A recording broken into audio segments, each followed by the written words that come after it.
dacă ai zări, dacă ai întâlni măicuță bătrână, din ochi lăcrimând, pe câmp alergând, de toți întrebând și la toți zicând. Cine a cunoscut, cine mi-a văzut, mândru ciobănel, tras printr-o inel, fițișoara lui, musticiara lui, perișorul lui,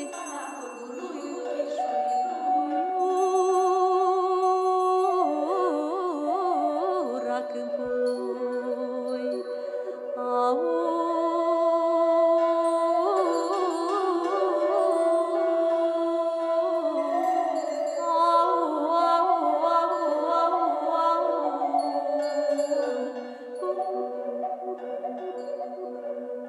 Dumioara mea, să te îndori de ea și să-i spui curat că m-am însurat cu o pată de crai pe o gură de rai. Te faci cea măicuță să nu spui drăguță că la nunta mea căzută stea că am avut nuntaș, ca și pătinaș, preoți mulți mari, să Sările mii și stele păcălii. Au,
Ciobănaș cu oilii, bată-mi de pâilii, că ai lăsat oilii și-a plecat cu fetilii.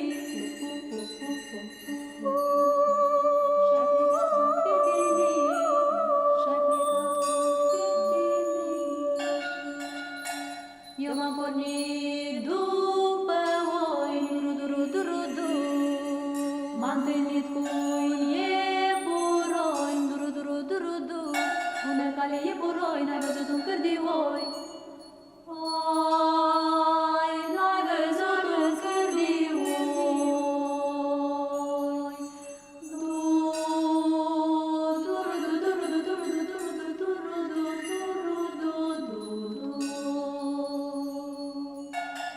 Mi văzut, nu le-am văzut, duru, duru, duru. Din păscuțel le-am păscut, duru, duru, duru, duru. Prin pârloage tot să roage la fântâna lui Iordan, nu mai capte din cârlan, la fântâna lui Gheorghiț, nu mai capte din căpriu, rudu.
Stomp. Sonic Wave onto mid one. The rebound save again. Pulverize onto DM.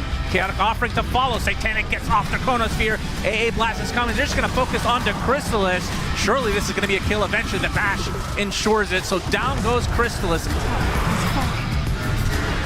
Dragon Tail from Crystallis. Last-ditch effort coming out from MOUZ, but there is the Chronosphere onto two. There's no AA Blast, though, but the Primal Beast taking so much damage, and the Sonic Wave finishes him off. A rebound save, as now the AA Blast is coming, and it hits beautifully done. See you next game, MOUZ.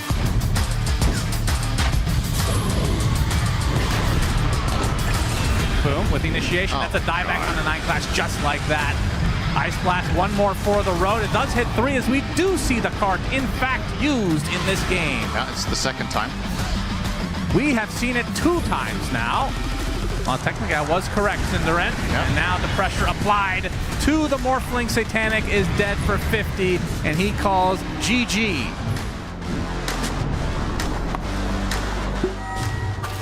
Into Dismember, Diabolic Edict with the Split Earth. Is this going to be kill on no one? He's trying to walk away, going through the tree line. Yes, he does fall. At what cost exactly, we don't know. PARIVISION gonna fight it out. The egg is killed off. And Leshrac next on the list, a 2-for-1 special as Chrysalis getting hooked by Yamich. But the roar reflected, it matters not. And that should do it.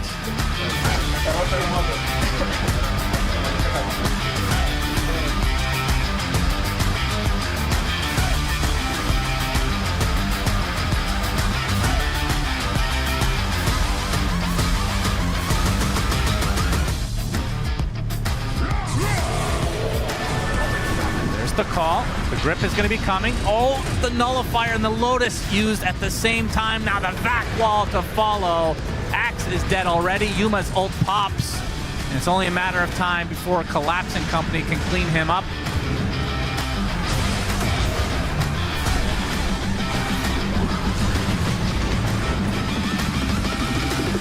There's the buyback onto Whisper. The last-ditch effort for Heroic, using the remnants to get back in, but he gets bashed right off the bat. And there's the vacuum, and there's the kill again. Dieback for Whisper, and that should do it for this game 1. Yuma drained to death. And Devi with one more call for the road. GG finally comes out, though. Now the zip onto the high ground with the electric vortex, and there's Collapse with the epicenter. Is it enough to take out Schofield? Not quite yet. The song reset, but Schofield does pop in the end. Mules to create a little bit of space with the whip to follow. It's a lot of CC onto Yuma. He actually pops his BKB, but he's stuck on this side of the map, and Devi is all alone. Whisper attempting to run away, attempting to TP. The Ice Path completely misses, but Collapse is there to finish the job. He gets the Yules as well onto the Naga Siren. Down goes another member in Devi.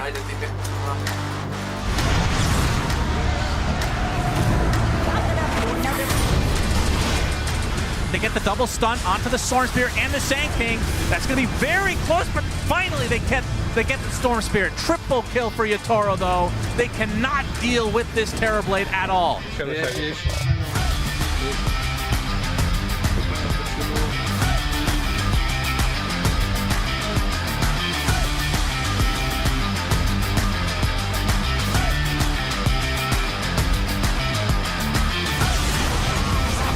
Yopaj is here to save the day once again. They want Kiritich. Kiritich will refresh though. Trying to go for the man fight, Natsumi. He'll go for the roar out. Where's the workhorse? Not there yet, but there he is. Miero saving the day. Still Natsumi. He'll survive a little bit longer, but not for too much longer. Yopaj, meanwhile, trying to fight this one out. Miero, no, he's down. Kiritich catches him out.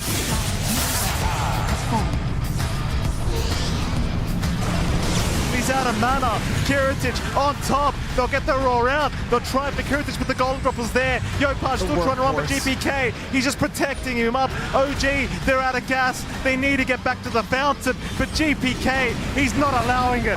He'll take down Yopaj. Scammy's got a boot, and that's all she wrote. GG's called. We'll try and punish Tims. Nico though. Very nice nightmare dodge from Kataomi, and now GPK, he can finally jump in and punish this MOUZ. Natsumi though, he's committed! Damage! Oh my, where did that damage come from? Miero, he's gonna try and save for Natsumi. He's standing his ground. He's happy to fight this one out. He'll take him down. Save! Save! Get out! Ice Path him! Oh!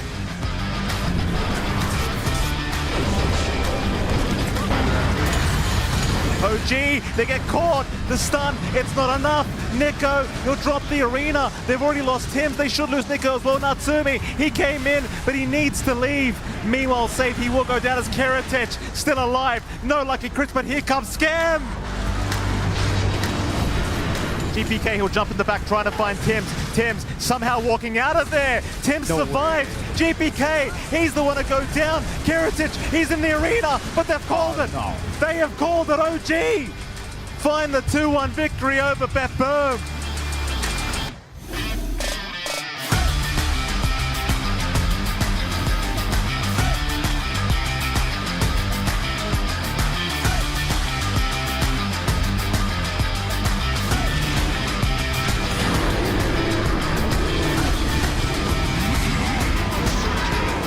Pure, he's got Boxy down, jump in on Ace, Ace in trouble, Mickey will jump in with the Wukong's command, now the Static Storm, but Pure, he's a Giga Chad, he's going after all of them, he'll try to run now, but Mickey's got him.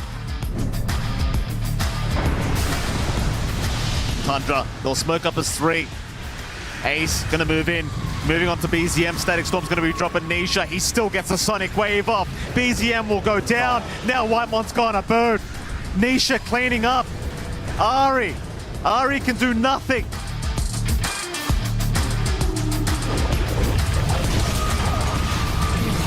They're gonna lose Ari straight off the bat. BZM now silence them. I mean, come on. No. How is this fair? How is this hero fair? Boxy will die. Mickey, just go to the fountain. Just fight the fountain.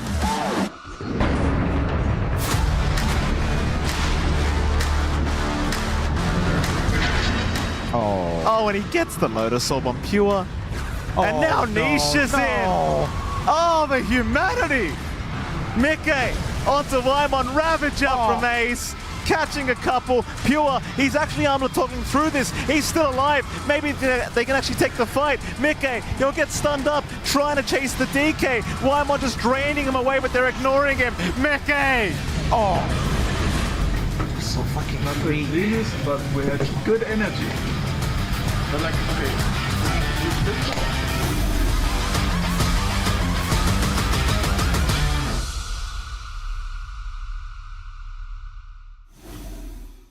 Greetings, Dota fans, and welcome back to PGL Wallachia Season 6. I'm your host, Richard Lewis. Today, we're going to be concerning ourselves with that lower bracket. Teams are going to be going home in tears, and to enjoy watching this incredible feast of esports, we've got two of the finest analysts in all of the land. We have, of course, Jenkins, who hasn't come in costume today, just a nice fit, well done, love that. And of his friend Gunnar, who is here to escape the horrors of NA esports. It's a lot safer on the sofa. How are you guys doing? I'm great. It's nice to see Jenkins looking a bit healthier today. Can I call you Gun Daddy? Yes, you can. So Gunnar, who were your dark horses coming into this? Were you expecting OG? Actually, that's to a make good it this question. far? We didn't know who it was. Am I allowed to say GamerLegion? Yeah, you could say, because I know you're serious. Yeah. I thought they would at least get top 8. I was hoping for them to make it out of Swiss, and they were close. They made it to the final stage, but... You know what I respect? I respect that you picked a team that wasn't top 8. Because there's a lot of people that would sit up here and they would just go, yeah, it's OG. It's heroic. You know? I mean, to be fair, for me, it was OG and it heroic. has all been recorded. So, you know, we could just go back and That's check true. the tapes. Let's check the tapes. Lied to us, so. Release the tapes. Yeah, release the Gunner files. That's what I say. Anyway, before we get into perilous territory, why don't we take a look at the bracket? Okay. This is what happened over the course of this tournament. You can see some great results yesterday. The OG story that's percolating right now is just a delight to see. What a treat for us. Yeah, and honestly, what a fantastic game that was against BetBoom. Just, you know, could have also been a 2-0 in honesty, but they, you know, maintained the course, were able to stay in that upper bracket, so still got their 2 tournament lives intact. Meanwhile, Tundra versus Liquid, we knew that was going to be a big game. 2 teams that know each other, seem to play each other almost all the time over the course of the year. Tundra coming off worse as Team Liquid continue to level up with their new look roster. Yeah, I mean, I honestly would not be surprised if the finals of this tournament ends up being OG Liquid, like a repeat of this. Oh, wouldn't that be great? I don't know. I feel like momentum matters a lot in tournaments, and just the fact at some point we have to not consider OG like, wow, I can't believe they won that series. Like, that was so exciting. They were the underdogs. At some point, they beat the best teams in the world. They beat PVision. They beat Tundra. if they can beat Liquid or even like hold a candle to them, I think that there's a chance they just make it through the whole tournament. Yeah, Liquid was the one encounter where they looked to be a little bit found out, and we were kind of worried if it was maybe a honeymoon period or something. They did. I will say I completely agree with this sentiment, and I think the Liquid thing maybe is a one-off, and maybe just because Liquid's playing at a pace faster than any other team right now. Because what I'm impressed with every time I watch an OG replay, it's like everything is good. The team fighting, the laning is really good. They're making really like cheeky, innovative rotations that people are not expecting. It's like every little element they get an item timing and another item timing. They go for some smoke. They don't go for the most obvious play. They go for some big wraparound. It's like every fundamental seems to be there, and it just makes me think like these players have been living in SEA for the last 2 years, and they haven't formed a team and done this because like these just look like fundamentally like S-tier players, good players with really good synergy. Yeah, been a delight to watch as well. And speaking of watching, obviously we've been paying close attention to the meta that's kind of evolved. Yes, we've been on the patch a while. It doesn't matter. It's Dota. It's never all figured out. There's always new things coming to the forefront. So what have you guys got for me today? Yeah, I wanted to take a look at potential meta disruptors because I think we theory crafted some of these like day 1, day 2, and some of the theories did seem to come true. The Dota patch, it will always change, even if there's not actually a patch. Of course, we have Faceless Void, Spirit Breaker, and all the way at the end, we have Disruptor, just, of course, because he's a potential meta disruptor. Very bad, though. I don't expect that one to be picked. But these are some of the really high win rate heroes that they have low picks. So, Gunnar, I guess I'll ask you, like, have you seen any of these in, like, the one-off games where you think this could be just a good hero right now? I mean, to me, I think Spirit Breaker. I know it's like a bit unfair because he has the most games, but specifically Boxy, I think has looked amazing on the hero. He's won, I want to say 2 or 3 different games for Team Liquid. Yeah. And in my opinion, he was the MVP in those games. And I think a lot of it has to do with the hero, that he's piloting it very well. It's a very aggressive. It's almost like a disruptor where you're like pick-offs. You go on these solo heroes, but you're tanky. You have BKB piercing stuns, which is really important in the meta because a lot of heroes just play around their BKBs. And I think we'll probably see a bit more in the tournament. Yeah, I mean, you did say that on day 1, that you liked the Spirit Breaker and you were looking forward to abusing Spirit Breaker in your pub. Well, I will say, to be fair, this is not me having some genius take. I talked to Caps, and I was like, bro, I'm losing my pubs. Like, you got to give me something. And he's like, I got the tech for you. Spirit Breaker, stay low level. You're abusing the innate. Like, he told me all the tech with it. Yep. So it's good to see some of these teams abusing it. The Heroic also kind of came up with like the gyrocopter disassemble stuff, and everyone's abusing that now. So they're pretty innovative. Yeah, it's been great. Lots of cool stuff has actually come out here at Wallachia. I think it, always does. I think people just love to experiment and try out new things in this particular tournament setting. However, there are some heroes that are just uncontested, just on the sidelines. Nobody cares about them, and this is pretty sad. It's quite a lot of them, actually. Yes. And some of them are surprising. You take the Razor, but you have to consider Crystalis wasn't here. He just got here yesterday. This is like actually my entire hero pool. Amar isn't here. That's what they always say. There's some that I am genuinely surprised about. Like Ogre has been pretty big in pubs. Bloodseeker, probably will see that because of Crystalis as well. I don't think that's a bad hero. I would say the 2 big ones, honestly, are Ogre and PL. Yeah, I was going to say Phantom Lancer, right? Because it's a good sort of cheese pick usually. Yeah, it's been somewhat popular in pubs recently. There's been a few different added builds. There's like Diffusal Rush, Ags Rush, Battle Fury. And I'm just surprised there wasn't a one-off game. People pick it versus not Illusion Clear. Yeah, like Satanic. Yeah. We'll definitely end up playing it at some point, right? And then Ogre there, I think the reason Ogre's not being picked is because the supports, there's like a pool of 6 heroes, and you kind of just pick the same 6 heroes almost every game. Yeah, true. And it's hard to get a reason to pick Ogre when maybe you get Naga Siren or Marcy or one of these random... Well, I feel like that hero just falls off a cliff. Like, once the BKBs are out, it's like you just sort of stand there. Now, that's where the Midas kicks in. And you have the sheep stick. Yeah. That's exactly. where the Midas... Hex everything. True. Yeah. But yeah, it says some surprise names. I mean, I've got to say, though, it still is amazing that so many heroes are picked and are valid. And we've seen some really interesting tech over the course of this. We've had some techies picks. We've had all sorts of crazy stuff going on over the course of the tournament. Yeah, it's crazy when you consider every hero has at least 2 facets. And I think in terms of facets, we are seeing quite a lot of versatility. So in Dota right now, there's kind of 300 plus heroes, right? Because each hero also has the two facets. So I think we're seeing a good amount of versatility, and a lot of those heroes are genuinely good. The specialist players are just not here. They just arrived. The opportunity has not come up to pick them. Like I could see DM whipping out a Necrophos. It's decent. Like against a Sven, something like that. Dominate the lane. Well, this is the schedule we've got, so we'll see if there's any of those specialist players turning up and doing well, because working our way backwards, of course, closing out the day, we've already talked about it. It's OG Esports versus Team Liquid, a run back. What have OG learned? We will see. PARIVISION versus Team Spirit. That's just a classic encounter right there, of course. BetBoom versus Tundra. Remember, these two are for tournament life. One of those two teams will be going home. And, of course, we're going to be starting the day with MOUZ Heroic. Probably the two most fun teams to watch colliding in a must-win matchup.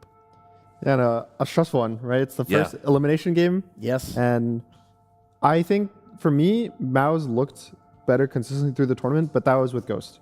And so now, yesterday... it's a valid thing to say. I agree. I think they've looked better with their stand-in. No, not even that they look better than yesterday, but just it's hard to compare.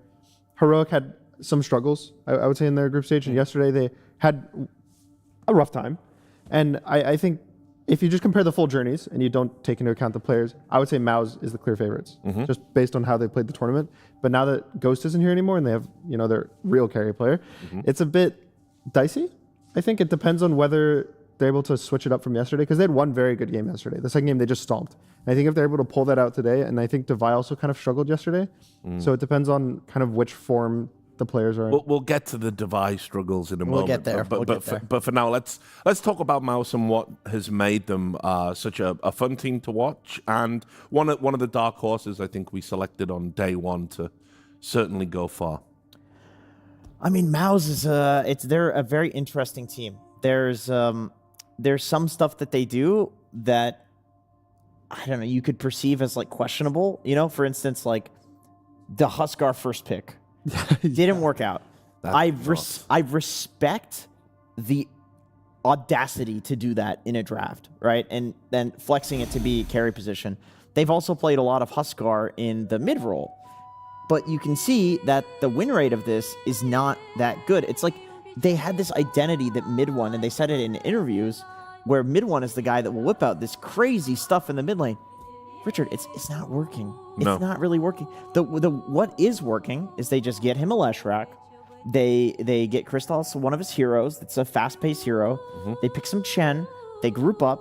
They run at you before you can even react to the fact that there are all 5 heroes there. You're already dead on 3 heroes. Like this is when MOUZ looks the strongest, and it's a celery playstyle. He's not even here, but you can still see that this is like imbued in the team, which is nice. Yeah, I think in regards to mid one, it is taking up a lot of space in terms of the draft, that they are always looking to get him on that last pick, get him something that's just going to dominate the lane. But then we've seen in the games, and you pointed this out, Gunnar, yesterday, some very questionable plays. I think it was his Nature's Prophet where it kind of just didn't work, and he didn't seem to be in the right place at the right time. He TP'd to get some kills, but didn't have the damage, and ended up costing them the game. Yeah, I think he's a bit volatile. Like his Shadow Fiend yesterday or 2 days ago, I believe, it was amazing. Like I don't want to say like solo carried the game, but he was a big pivotal moment in them coming back in that game. And his Leshrac, I think, has also been spectacular. But kind of as you said, win rate. Look at that. That's really, really good. His Huskar, I think, and his Nature's Prophet yesterday kind of were struggling. I think that they need to play around him. He wants to play these like magic damage active heroes who are able to carry the game, be a bit more greedy, but has to play with the team. And I think his team has to enable him a bit more than they did yesterday. I do like for the drafting that teams have to be afraid of this card of like, is he going to cheese us? He really likes to do this cheesy last pick mid. Like, I think that's very good for drafting. But I would just say for them as a team, I would like to see them not get locked into that they have to cheese mid, because if their draft is all around good and then they can get mid one just a good Leshrac game, he has consistently carried these games. If they can get him a good SF game, he will carry the game. Like, you don't need to go for the 100-0 matchups. You can go for an 80-20 and just get him something that is a little bit more stable, a little bit more consistent, but still in his like wheelhouse. The only thing I would give them credit for is, I I think Whisper, he's a new mid player, so like getting cheesed might be Oh, that's a hard one. could be a bit harder. Speaking of cheesy, I did want to point this out. I just thought this was really funny. MOUZ has the record for the fewest deaths in a game against PARIVISION. And then they have the record for the most deaths in a game against Spirit, 53. So this would be different if like, oh yeah, MOUZ, they stomped some you know, bottom 8 team, right? And the funny thing about that PARIVISION game is none of those deaths were to cause. It was all support kills. So it was a very one-sided affair, that one. Yeah. It's a very fascinating team, very polarizing, volatile, and we have some stats to show. I wanted to show call this graphic Speedy Gonzalez because, of course, I love it. We stopped naming the graphics. he's a mouse. Bring it back. He's a mouse. He actually is, yeah. So if we look at the average match duration in general, that is 40 minutes. It is a long patch. If you look at the average match duration of MOUZ with Ghost, it's 37 minutes 49 seconds, and with Crystallis, which of course is only one series, it was 29 minutes. So I understand it's only 3 games that they played with him, but there's a pretty stark difference. And already them having like, what was it, 3-4 minute difference from the average. Like when you're talking averages, like these guys have played like 10, 15 games, whatever.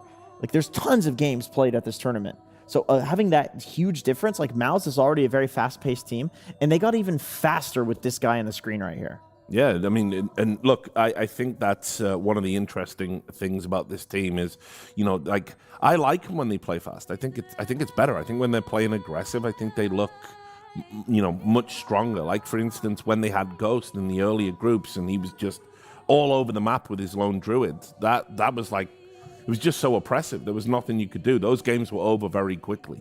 Yeah, and I think the games that went really long were the ones where Ghost was on some like Sven, like hard farming hero that wasn't. No, so the ones they struggled in. Those are the ones they struggled in, right? It's because that was when Ghost wasn't playing like Crystallis. That was when they weren't playing a playstyle that they were very used to playing. Let's get their opponents talked about some. Heroic, we love this team. We've been really enjoying watching them, but it does have to be said, I think there's an element of feast or famine with them, and it revolves around that guy just flashing past Devi, formerly Devi Llama. We got to talk about it. We got to. I mean, look, because he's had some exceptional series at this tournament. Yesterday, though, it looked pretty bad. It was almost like a return to his old form. I agree with what you said this morning when we were just casually talking about it. If we get Devi Llama today, it's going to be a quick 2-0 for MOUZ. Yes. If we get Devi, this series is going to be very competitive. I think probably 2-1. I don't think Heroic's 2-0ing anyone. It's just not their style. Their series always seem to go the distance. It's always fun. Yeah, but you know, I'm happy that we live in an era that we are not just saying, oh yeah, Devi, he's going to choke. He's going to go back to Devi Llama. Like, we actually have confidence that he can bring it back because he's done it before. And this has been the key for me. He's one of the offlaners that is like lost with the Centaur, right? Which is super strong, it seems, and being, you know, preferential here in Wallachia. I just think he looks his best when he's on like Primal or just something like that, you know? His Primal was very good. Incredible. That was incredible performance. But it's like, I think Primal as well is maybe a little bit undervalued right now. Like with that, you know, BKB Pierce and Disable, we did the incredible Gunner perma stun tech we looked at yesterday. And it's almost like, I don't know, do you want to prioritize getting him on a comfort hero in a draft just to make the game competitive? Or do you want to sack him again and hope that everyone else can carry? I think with Devi, you definitely go for comfort. These players have played with him before. They understand like what type of player he is. In fact, Heroic has a few players like this. Like if we take a look at the unique heroes that they play, it's all very specific to their team. You look at Enigma, you're like, oh, Devi's playing Enigma offlane. Nope, that's Whisper playing mid Enigma. Yeah. Teams are afraid of this. They are banning it out. They do not want to play against something that they don't understand the matchup. And when it's left in the game, he's hitting double black holes with Refresher Orb, not showing the Refresher. He's winning the lane. He's dominating the map. Of course, they have Schofield playing on Tiny. Venomancer, that's also a mid laner, by the way. Devi is playing a bit of Underlord. I think there's some heroes he's tried and it just hasn't looked good. Scratch those off the list. And then, of course, you have Yuma Meepo. always has to be mentioned. This guy's the best meeple in the world right now. We genuinely thought we were going to see it yesterday when we... I was excited to see it. I think Yuma thought that... I think Yuma was hoping for the meeple. Well, He's like, guys, they banned around it. Ban the troll, I'll play meepo, and then Cass was maybe like, well, what if you don't play meepo this game? Yeah, that was sad. But you never know. I mean, obviously, this is for tournament life. This is where you want to throw the curveballs in and try and keep your opponents off kilter. And they'll have to respect those speciality heroes, I think for me, this is... The draft matters more for Heroic than MOUZ. Yeah, I agree. I think MOUZ is a team that they pick very standard heroes, like very meta. Other than vanilla, mid one. Other than mid one, yeah. And for them, I'm just gonna be like, oh, just pick mid one like Lush. Just give him a kind of his normal heroes. Yeah. But for Heroic, I feel like I've seen their drafts be either very good, and it feels like, wow, they really outdrafted this. Was a really good game, or oh, okay, this looks almost unwinnable. And I think that Kaf's plans a lot. I think he has very good ideas about the drafting, but I just want Heroic to pick their specialties and kind of play around it in a better way. You're right. Heroic has the third most hero pool in the tournament, and when I checked last night, they were the second most hero pool. I think a series ended that affected that number, but they do have a very wide hero pool, and their games where they don't get their heroes, they can look a little bit rough. 39 heroes played to 32. I mean, that's pretty crazy when you consider that MOUZ literally had a stand-in and then got their original player back, right? And the hero pools are You're getting extra hero pools, like you're getting a free lone druid. Yeah, exactly. You're not like hugely overlapping, so there is a bit of volatility in the games. Look at the average game duration difference. That was like 7 minute difference. Yeah. That's nuts. That is nuts. I mean, like I said, I feel like Heroic's games have gone the absolute distance. But they've had a lot of rapiers in their games too. They've had these like crazy comeback games, and I think if it is that kind of game, I favor them. So do I. The reason why is Caps told me at Fisher Playground. He was like, by the way, after he told me the Spirit Breaker attack, I'm like, okay, wrote it all down. I got it in my book. He told me, he's like, by the way, this gyro stuff, we invented that. People started copying us in scrims, like playing around the rapier, like legitimately being like, okay, we're gonna get a Daedalus, we're gonna get this, we're gonna get that. But when we're going to end the game is on the rapier plus Aegis timing. Like he claims that, and I honestly I believe him. I mean, these guys are like known for cooking. Like they're the South American Tundra. I mean, I also think it goes really far back in Heroic's history, back to when they had Parker. I think even when they won that PGL, it was season 4, I believe, that Parker was going rapier on gyro in that tournament, and they were winning. So it's like, I think they've been playing around this kind of play style for a very long time as a team, because they've kind of had the same core players for a very long time. Yeah. This is a key as well, just as we're about to go into the draft. I think it's going to be a lot tougher against Whisper for mid one to get that kind of comfortable lane that he wants, because Whisper plays some crazy shit. This is the funniest thing ever to me, that we're looking at mid laners and it's like, oh, common heroes. Yeah, Venomancer. What are you guys on? Yeah. Where can I get some? Yeah. Enigma, Veno, Bat. Yeah, it's just toxic. It's just toxic between these two. I'm really hoping for a Schofield clock again. I mean, unironically, I think Heroic have looked their best when he's on that hero. Definitely, and I think that's true historically speaking as well. Like from tournament to tournament, that's a consistent hero that they can get, where I think no matter what, the game will be in an even state. Yeah. Because he's always going to make space and make it a 50-50, if not more. That Tiny was a bit dubious yesterday. But we saw another Tiny that was good, though. I think he should have picked Clockwork, because it was open instead of the Tiny. I think they could have taken it. I will say the other hero that I would be looking towards for Heroic would be maybe Viper. They're 2-0 on the hero. Divide played it. He looks really good on the hero. I think it's also a hero that doesn't really lose the lane. Like, you'll go 50-50 at worst. You don't even have to go the orb. You could do the Topson build in the offlane and just survive. And I think that also enables Schofield to do his thing of running around the map, either going mid, going to a safe lane. And so I think finding a way for Divide to get into the game and enable Schofield with his hero pick is something that Heroic should look forward to. I think Viper's legit broken. Like, I think the amount of heroes that it denies from the hero pool, like Dragon Knight, Mars, any of these heroes that like don't want to be broken and have survivability normally, don't like playing against a Viper. There's heroes that it dominates in lane, but then there's also this other build where you can farm and go for the Topson build. I think what people are struggling with right now is when to go what build. That's the struggle. And I think once that's figured out, and I think Device should have it figured out because we saw this exact matchup, right? It was well, I'm assuming Viper is on the menu here. Yeah, I mean, almost certainly. You see the first pick, DK. It's got to be an option. He went Viper versus DK. Heroic was the first team to show this off in the offlane. He went for Q level 3, which he regretted. Yeah. Perfect. But still, even making the mistake of not leveling the Q until level 3, still ended up having an amazing game. So I think this is also really cool because they're second pick, so they have overall last pick. DK has flexed mostly mid to safe lane, so I think there's also a world that ends up they can just match it to the mid Dragon Knight. That's what I like about it the most, is that you can follow the lane. That's always when you have a hero that is S tier. And then to correct my statement the other day, I did say I don't think Dragon Knight's a good offlane, and then Cinder proved me wrong by casting 2 different games with an offlane Dragon Knight. I believe it's 1-1 in the offlane, and it could dodge the Viper that way, but I personally still don't think it's the strongest in the offlane.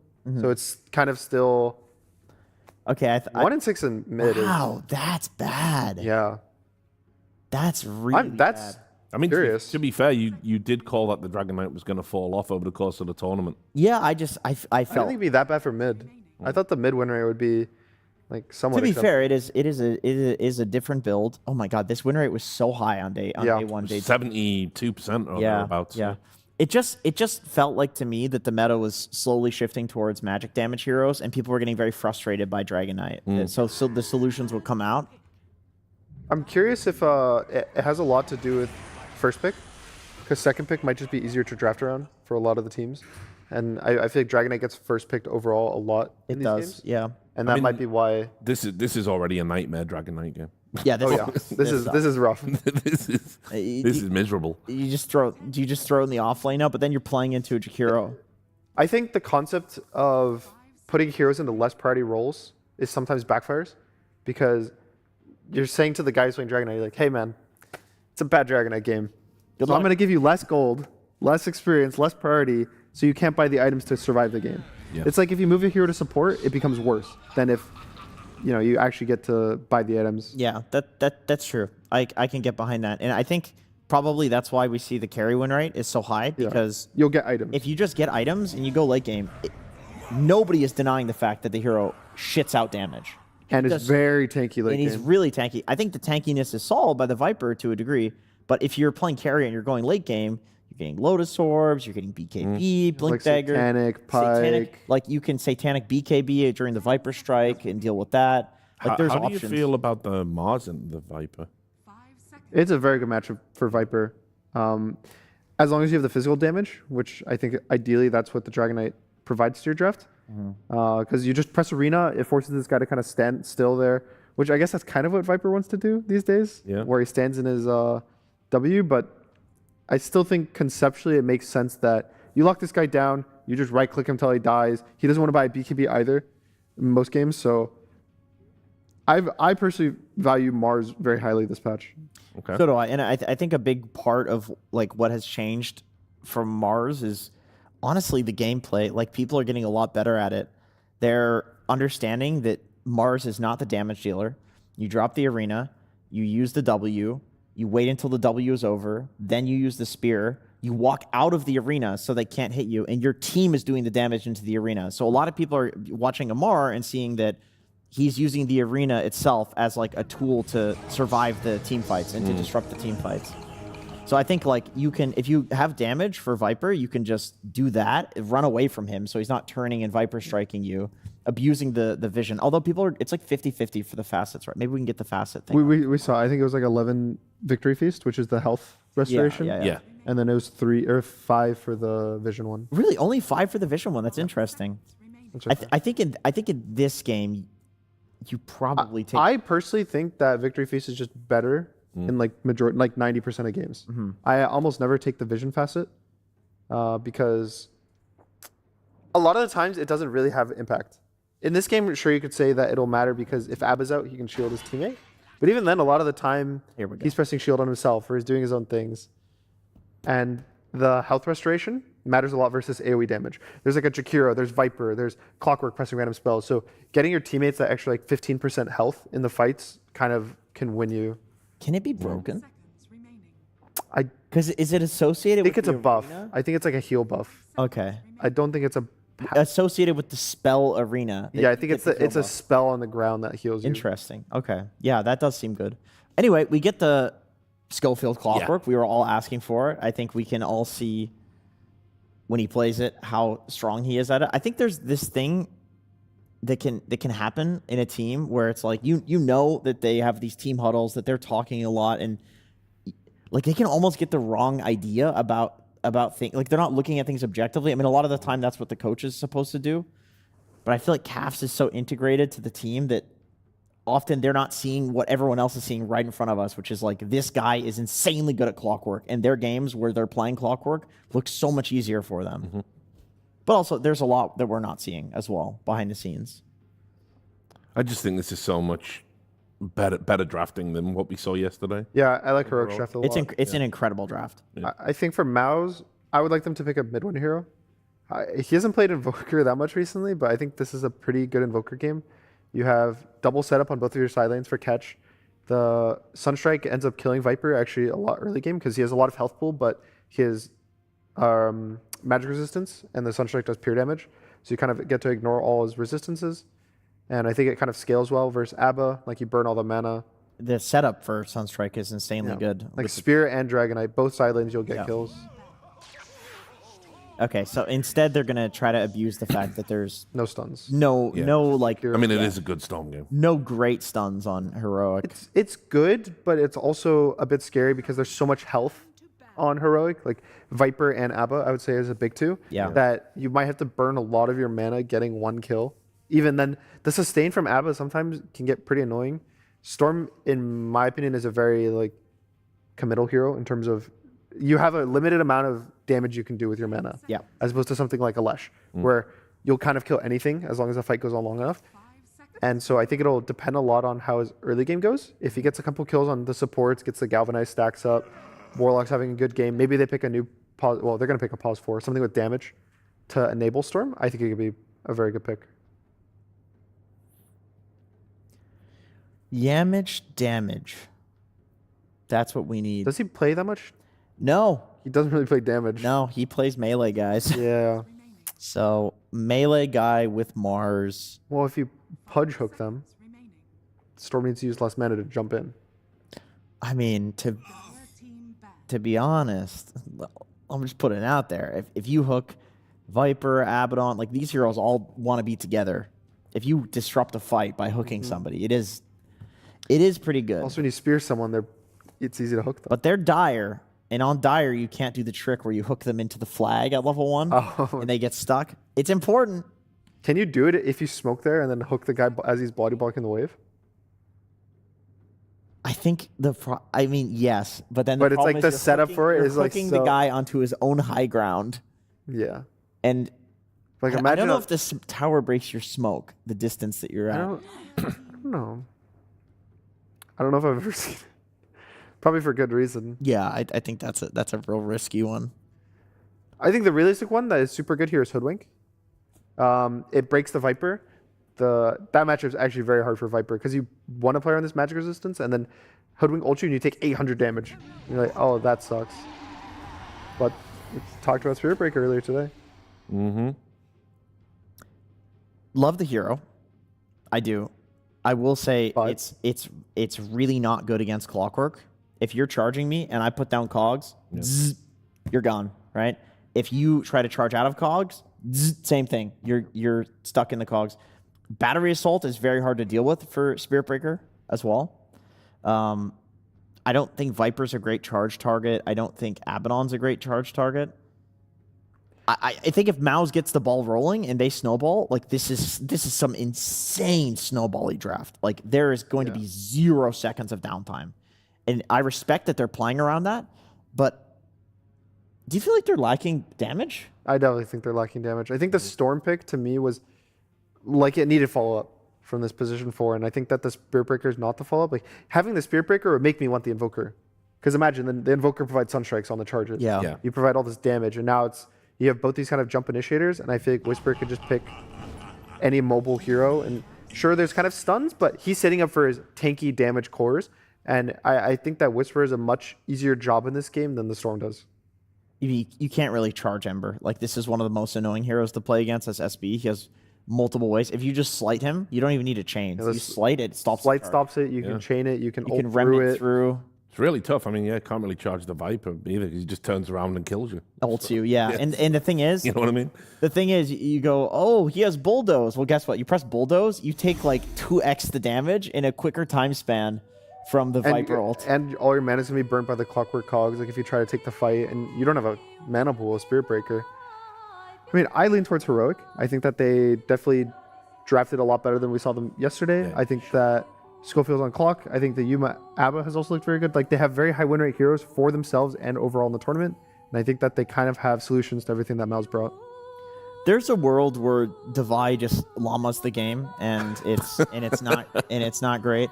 I think there's also a world where MOUZ just has this like explosive start based on like solid lanes. Yeah. Like, that's very possible for sure. But I think Heroic has a way easier to execute draft. Yeah. I the path for MOUZ, I think, is Whisper kind of struggled in the laning stage yesterday. And I think he got solo killed in one of the games. And if mid one's able to kind of dumpster a mid, if he gets a solo kill mid, maybe Snowballs gets a kill in the Jakiro, kill in the Clock, maybe some very early kill in the Viper, I think that he can snowball the game. But I think it has to do a lot with mid one and how his early game progresses. I'll check in with our commentators for this one. Of course, it is Suns Fan and Cinderin, part of the morning crew. Are you ready for some chaos? I ate breakfast today. Excellent.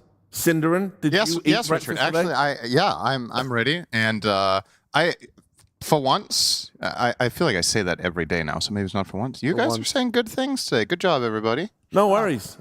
I have Dota installed and have played it sometimes. Me too. Yeah, good. What a coincidence. Me too. All right. Well, this has been fun.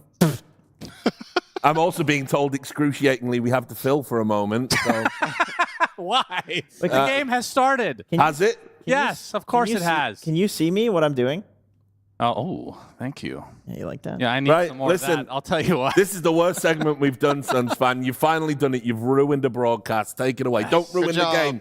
Bye. Thank goodness. I love to ruin things. Cinderin, welcome to game number 1 between Heroic and MOUZ Sports. Wait, are they MOUZ Sports or just MOUZ? They're just MOUZ now, but I've infected you because I've called them MOUZ Sports like 3 times this event already. I mean, it's an old org, you know? Old habits die hard. Yeah, you were part of their storied history? Yeah, back in 2013. Would you say that roster was successful? So, I guess. Oh, okay. I don't know. Wait, what roster was Kabop on? MTW, 2012. Yeah. You hope you were going to get me with that one, huh? You thought you were going to activate Trauma again. Let's see if this is going to be a split. It looks like a 2-for-2 split. So even start on the runes. So what I was going to say was I am very much in agreement with everything they talked about in the panel. I think I'm looking at a Heroic draft this game where they get some good lane matchups. The Viper into Dragon Knight. I think Ember into Storm is usually just a wash. And in the bot lane, they should also be A-okay on a bat. And so some of the MOUZ games we have cast so far, MOUZ does very well early on and builds a lead. And then sometimes they run it out to victory. Sometimes they don't manage. We saw against PARIVISION, the games were pretty one-sided yesterday, win or lose. Yep. I think this is the type of game where my biggest concern for MOUZ is damage. Because I'm looking at a support duo that doesn't really do very much damage. Warlock plus Spirit Breaker they play very different roles as well. Spirit Breaker is a great skirmisher and catch, but Warlock really only plays teamfight. And if you want to force down the team fight, you've got Mars, you've got Warlock, you have those abilities, but the damage is mostly going to come from a carry Dragon Knight who needs to get there first. On the other side, you have tanky heroes with a Baton and Viper, plus the shield, and an elusive mid-hero. I just foresee in the mid-game that it's going to be tricky for MOUZ to execute, but like Gunnar was talking about, one logical way of getting there is playing heavily around enabling Storm, and Spirit Breaker could potentially do that. So, we'll see. Yeah, Devi already getting super low. The Fatal Bond's ticking him out. Is he dead? He is. He just stuck around so long to take additional attacks. And that's going to be first blood for Kyori. So you're talking about these supports on the side of MOUZ potentially not having the damage, but if they get over-leveled, then you won't really have that issue. That's the level 2 timing right there in this lane as well. The reason they could go for that kill. They got level 2 first, and they pounced immediately. So well done there to MOUZ. A good start in a lane that I was not expecting them to find a single kill in. So this is already way better than theory, I would say, for DK and Warlock to kill Viper level 1. I mean, the only thing I can think of that is somewhat, I wouldn't even say it's fearsome, but Fatal Bonds and the Breathe Fire and a bunch of creeps can do a lot, but you're right, it's not exactly the craziest combo. And this is definitely looking like a good start for MOUZ. All 3 lanes, they have good CS. As a matter of fact, Mars with 8 denies. That's a full Basilius, though, killed off on that courier, so that's going to delay things on the side of MOUZ. This is a rare sight. Mars has 8 denies. Quite unusual, so really good start down here in bottom lane as well for MOUZ, which is funny considering just looking at on paper, once again, the matchups, like, would you think Mars would fare well in the first 4 waves against Jakiro at Baden? I don't know. Well, I guess pulling waves can go a long way. Yeah, Boom definitely off to a nice start. Starting to grow his hair out, much like our favorite hairdo in the business, Nightfall. You always find a way to bring him into every tournament, even if we don't cast him. When you have a mop on your head, it's hard not to talk about it. And it looks pretty good on Boom, though, I have to say. As he's getting a bit harassed under the tier. This is basically solo experience, though, so he's going to be very happy with this. As KJ is going to force Yamich to go to the south. No Lotus available, but does have his charge to get away if needed. Gunnar was saying that Whisper has been struggling a little bit in the mid lane in certain matchups, and we're seeing it here. This, I would say on paper, Storm does not win the lane this hard until minute 4. So it just outplays mid one, just out-executing Whisper in that laning stage. And I personally think in this tournament, out of all the heroes Whisper has played, I actually think his worst performance was on Ember, which was yesterday. He has played so many different heroes and had a lot of incredible games, but the Ember didn't really impress me that much, both in terms of the laning and in the overall game.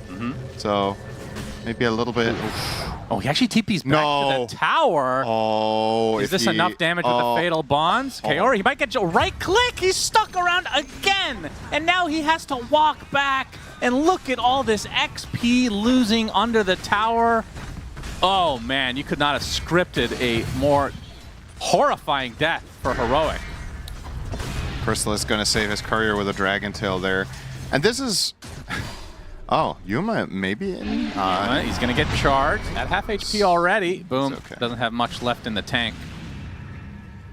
And this is why it's always a bit dangerous to jump to conclusions after the draft, because you also need to play the game. And so far, MOUZ just had better breakfast. Like, I will 100% stand by what I've said and what the panel said, that this early game and the laning overall should be, if nothing else for Heroic, it should be a draw. And they're just getting owned. So this is really good news for MOUZ. Especially, I would say in particular, mid one having this good of a laning stage could prove to be quite impactful. It's a game where Storm's targets aren't the easiest ones to kill, but it's obviously one of the most snowbally mids.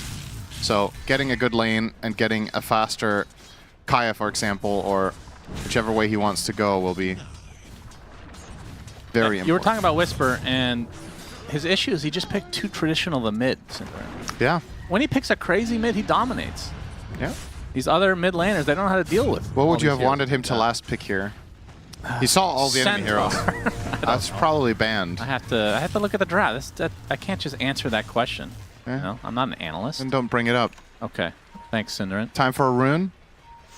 Yeah, 6-minute power rune. Should get this if it's top, but actually, is he yielding? Oh, mid one. He's going to get Searing Chains, but pops. Has the regen available. Was that a Lotus or a Wand? I guess it was the Wand here. It's enough for him to get away, and of course, the perfect rune to get back into the fray. I think he might have also still had a Fairy Fire. I'm not sure if he was laning with that, but a lot of mid laners buy Fairy Fire on basically every hero to start. That was Heroic's opportunity to try to equalize this mid lane, but now it's just going to get worse. A lot of pressure to Whisper. Nice dodge on the charge. He's going to take a bash nonetheless, though. Mid one. Well, regen is running out. Yeah, he wants to leverage it until before he fills up fully, so he just has to go there, and that was obviously a great trade. He managed to take 600 HP off of the Ember at basically no resource cost. So now, okay, Whisper's finally going to get his 6, and this is immediate call to base. So he can go mid. Now, the problem about this for him is now he has shown his hand to mid 1. He can't rotate now. Defensively, he can't TP. So there's the option now for mid 1 to make a move in either side lane, knowing that Whisper cannot respond. And look at that. Immediately goes for it by the looks of it. At least thinking about finding an angle down bottom. In turn, though, maybe this will be a bit too obvious for Yuma. You know, Whisper's already cutting the mid wave, and the tower is going to get hit by this creeps. So, yeah. It could have been cool if mid 1 pulled that off immediately, but you got to, you know, just take the loss and get back to lane. Slightly wasted time, but it's all right. 3 members of Heroic on the top side of the map, as Yuma will be in the jungle for a bit. Man, it feels like they're sharing a lot of XP with heroes that desperately need XP. Devi still level 4 on the Viper. That's the biggest concern for me for Heroic, is Devi's game is this bad. 8 minute. Searing Chains on the mid 1. The zip in. Whisper. No. Looks like the rune is top. Mid 1 with about half mana. It's a shield rune. He's going to zip for it, and mid 1 does get it. Man, he's getting everything that he wants. Whisper using most of his mana to try to contest, and even KJ being nearby. The Schofield had ample opportunities to just walk over there and take the rune. Yeah, he was hovering the area for a good 10 seconds, but wanted to leave it for Whisper. It comes back to bite them. 3K lead. Now, as we were talking about, in the series yesterday against PARIVISION, there was one game where MOUZ had a lead similar to this. Oh, hang on. Whisper is kind of dry. Oh, yep, dual breath. Okay, mana being drained pretty heavily onto mid 1, attempting the TP. Oh, will actually just cancel it himself and attempt to walk away. Rocket Flare will slow him along with the dual breath. He's in a lot of trouble now, as Kaori making his way over, and mid 1 changing directions, but that is going to be a very big kill for Heroic. It's for the supports, though, as Schofield now getting charged. This will be the sacrifice, but he'll take... Ooh, nice ice path. But Yamich and company eventually will find this. Will take a while, though. Even Chrysalis showing up. Yeah, I think, ironically, there mid 1, if he hadn't tried to TP first, if he had just walked, he might have actually lived. Those 2 seconds or a second and a half that he started channeling that gave Clockwork enough time to connect. The reason he canceled the TP was that he saw the writing on the wall was that he was going to get hit by another cog. So he just tried to walk it off. But fortunately for the side of MOUZ, I think this is a mistake that's okay in terms of like the overall game state doesn't really change that much with this Storm Death. Now they get the charge from Yamich onto Whisper. Now he's stuck inside the cogs. That's a dead cow for sure. And Heroic taking any kills they can get at this point, being down 3K. Schofield. Well, he spots Kaori, who's out of mana. Should be fine. Unless, I mean, he will pull him in. Have the cogs. No battery assault for 5 though, so just being annoying here. Extra harassment.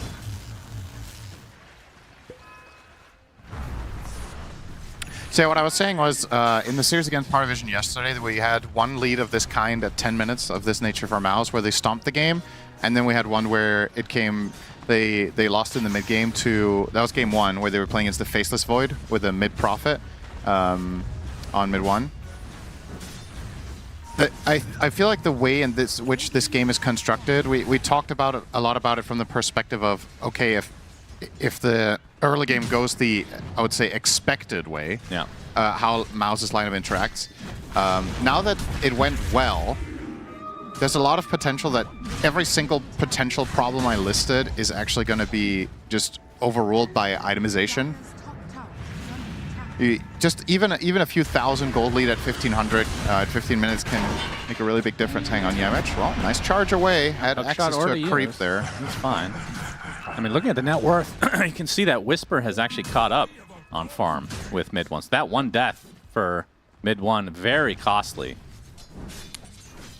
It is good to get the Ember online for sure, but Viper and Abaddon still massively trailing. And from the perspective of Heroic, obviously their lineup isn't like super eager to make a lot of plays necessarily. Viper and Abaddon are both pretty slow at moving around.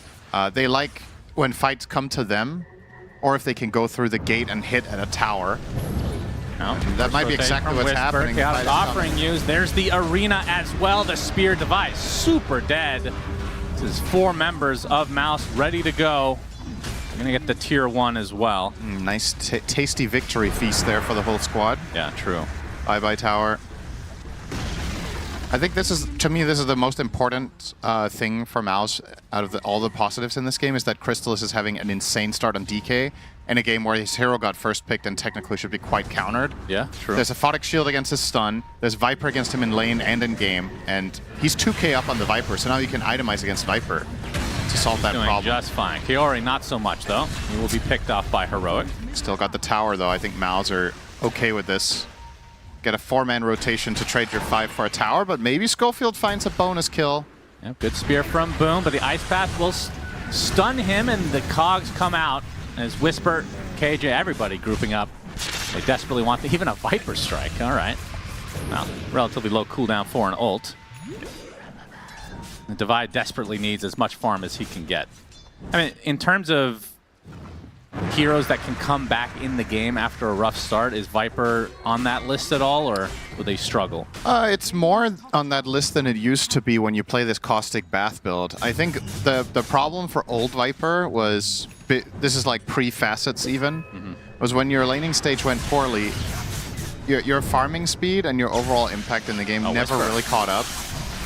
He should be okay here. He has one more remnant. Is the stun coming in from the side, but a nice Searing Chains is going to stop Yamich in his tracks. Roche wondering what the hell's going outside his pit. Schofield will get bashed into the corner of the terrain here.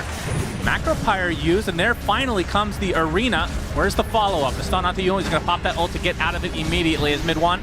Looks like Schofield is the first to fall here. And Boom now gets to the low ground. And Yamich, oh, nice stun onto 2 though from the Jakiro as KJ running out of steam, but they get the Mars and they'll get Yamich as well in all likelihood. Ticking down to that more Spirit slight. Vessel, but yeah, one more slight does it for Whisper. A double kill, and now he's top net worth of his team. We haven't actually talked about this at all. Whisper is playing a relatively uncharacteristic Ember build this game. Most of the players we've seen go 4-1-4 and playing with Chain Gang. But Whisper is playing the double impact with maxed out Slight and Chains. This is more of like, let's say, the standard older way of playing Ember, pre-facets. Nobody, or most of the time you wouldn't go max Flame Guard, but rather focus a bit more on this like long-range spam of Slight and Chains. It's an interesting choice here, right? It's not inherently obvious why this would not be a good Flame Guard game. Into Storm, into Spirit Breaker. And perhaps this is a part of the reason that he suffered as much in the lane as he did, is when you make this choice, you just don't have as much staying power against the Storm. So I wonder what the line of thinking was here, why this is not the Flame Guard game. Perhaps the overall communication was, we need Ember to do more like consistent long-range damage, and he can't commit in as much? I don't know. Yeah, tough to say. Oh, this would be a big find. Mid one. Searing Chains with the Spirit Vessel. Viper Strike on top. Hook shot. Nice, and the whoop, the zip. Rocket Flare missed, but mid one does fall to devise damage over time. That was pretty close. Gonna get the tower too. All right, Heroic showing some signs of life. As KJ will fall to Yamich in that mid section of the map. There'll be a trade though. Whisper seems to be everywhere at this point of the game. It's actually insane how far ahead Crystallis is on CS. He's doubling up a bed. I mean, he's basically 15 minutes. He's basically the lead for MOUZ. How is this the result of laning against Viper Clock? Well, when Viper dies at level 1. It's just so alien to me that this was even a possibility. I would think in order to stomp the top lane this hard, they would need Spirit Breaker rotations, but they just won it so convincingly with when Viper's Warlock. Not in your lane, Cinderin. Yep. You had to walk back that early. That is game losing potentially. Still, for Heroic, you've kind of stemmed the bleeding now. Like, we've been at about 3K for give or take 6 minutes, so it hasn't really grown for MOUZ. But as you said, Crystallis is the big lead, and there's been a lot of dead net worth on Yuma, who just picked up the Sacred Relic. Yeah. I think you Oh, hang on. Hook shot bot lane. Boom. Assistance is on the now. en route. Arena is placed, and here comes Chrysalis, the top net worth in the game. Spear connects. That's going to be an easy kill onto the Clockwork, and now Yuma, already with that borrowed time, brought back thanks to the ult from the Spirit Breaker, and now he is dead as well. Whisper was getting gone on, but they're going to focus on the supports now instead. A Macro Pyre doing a decent amount of damage to Boom, but it's not enough. So 3 dead for Heroic as MOUZ. Well, they've increased their lead. They've almost doubled it from that one fight. That seemed like a really good read from MOUZ as well. They were kind of baiting their Mars out while they were gating. So they thought Heroic were coming for him, and they get a great punish. A 3-for-0 exchange, and look at those damage numbers from Chrysalis. This is what a farm Dragon Knight does if he just gets to stand and deliver the whole time. And all of my primary concerns for MOUZ in this game are kind of gone based off the fact that Chrysalis' game is this good. Because I was expecting him to have a tough time, and then I had damage issues as my primary concern. Don't have any of those anymore. Even though you're countered somewhat by the Viper, if you're this far ahead, you can itemize your way out of the trouble and still truly carry this game. Mm-hmm. I think the matchup for DK against Abaddon in like the carry sense is also good. Abaddon is a good utility against you because he can remove your stun and you're a hard target to kill. When you get to late game, I think the Dragon Knight just overwhelms you, unless it goes like really late and Abaddon gets to his like ultra form where I genuinely don't know if there's a... Oh, hang on. Again, boom. Are we just going to see a repeat? Oh yeah, possibly. No Arena this time. HP, though, they will likely have the damage to finish the job, but the Chaotic Offering comes in with the Fatal Bonds. Mid one assassinates KJ in the meantime, so it's a 1-for-1 to start. Whisper extremely low, and the charge does hit Chrysalis there as well. So punishment coming for Heroic, despite getting a good kill onto Boom. It's going to cost them 3 members. Schofield, the classic, creating a little bit of space here, making his death elongated, but the death does come. Mid one now, getting the item for Storm, or at least one of them. Kaya Sanj is a mega upgrade. Now has 25% mana cost, mana loss reduction, which of course there's like a handful of heroes in Dota this item is, I'm not going to say mandatory on, but almost always picked up, and out of all of them, Storm might be the one that utilizes the absolute best. So this is a big timing for him. It's going to give him a lot more damage in fights. It's going to make his farming a lot more efficient, so he can truly start scaling. And I guess in this game with the matchups that you have, I don't think you have to buy BKB necessarily. He could go really big here. Starting on Yuma. Yeah, well, he has the Radiance. He's going to get slowed by the Upheaval. Yamich there. They're going to pop the borrowed time, and maybe that's it. But Yuma, or Whisper, I should say. Oh, I don't know about this hook in. Boom, along with Schofield, the hook shot. They even used the Viper Strike as well. Oh, that is a dead Mars. Not having that passive at his disposal. Didn't even get off the Arena. How did he not cast Arena there? Did he get animation canceled like 4 times in a row by Battery Assault? The cast point of that is definitely low enough, so he must have timed it pretty poorly. Or just, he was also turning his hero. I think he was looking for different arena angles as he was getting jumped and then ends up not getting it off at all. All right, Heroic with a little bit of a... Yeah, it's a lot of stuns. punch back.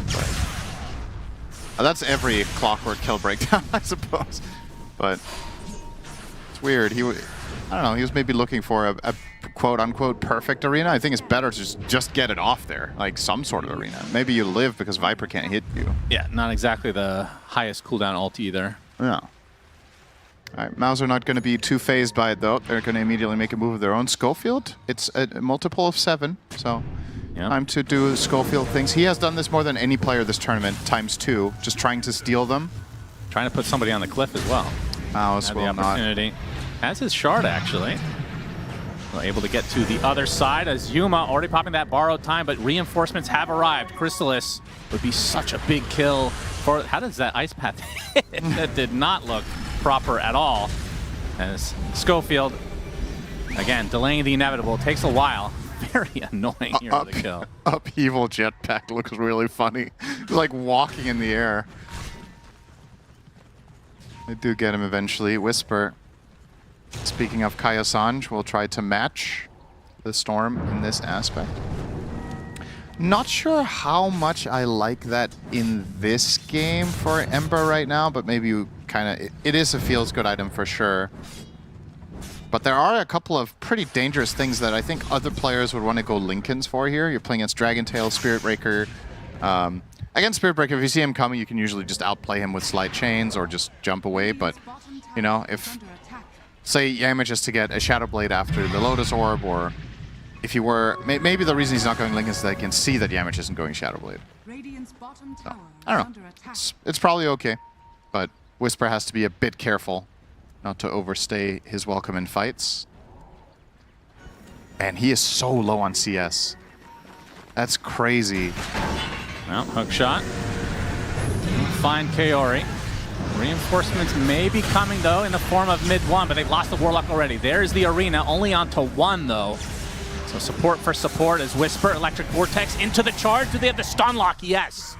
Whisper down and out. That's the big kill of the fight. As KJ likely the collateral.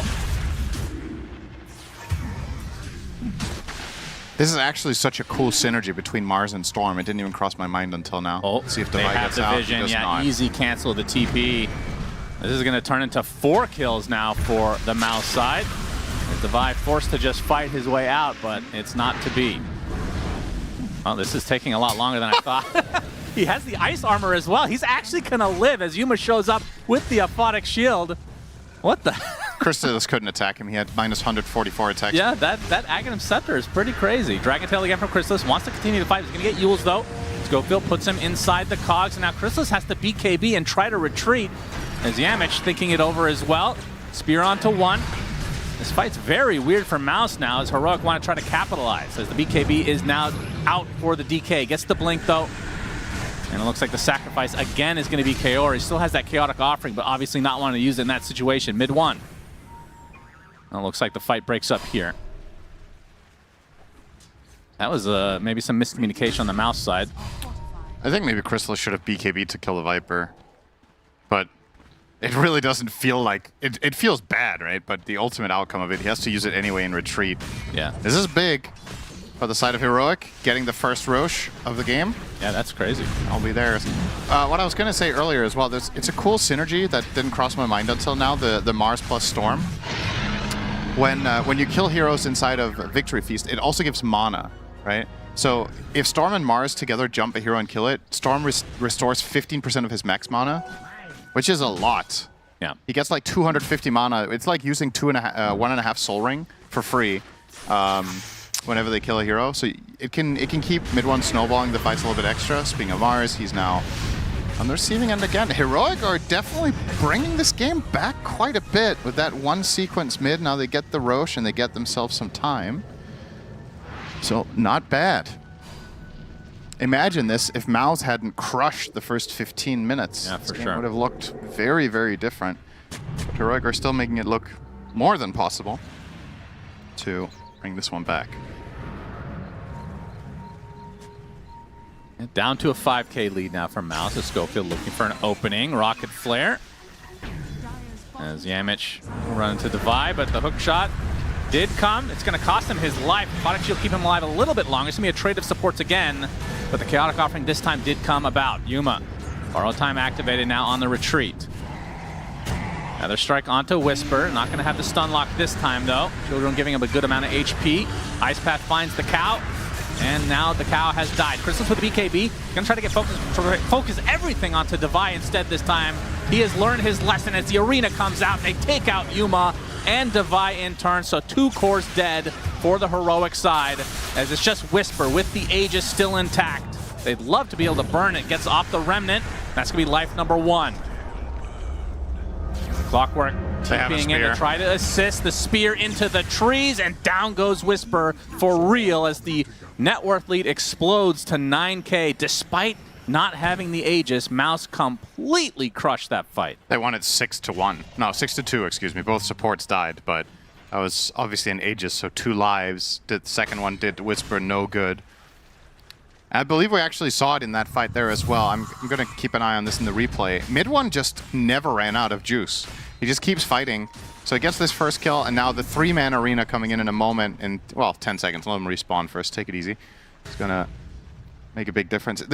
At first, this doesn't look that promising from Yamich. He gets the ulti off, charges, and immediately gets shielded off on Whisper. But it does end up baiting out this fight. That is an ultimately excellent setup for an arena here. Yeah, that was nice. See, mid one gets in here. He gets double bonus from the victory feast. And that allows him to run down the final two.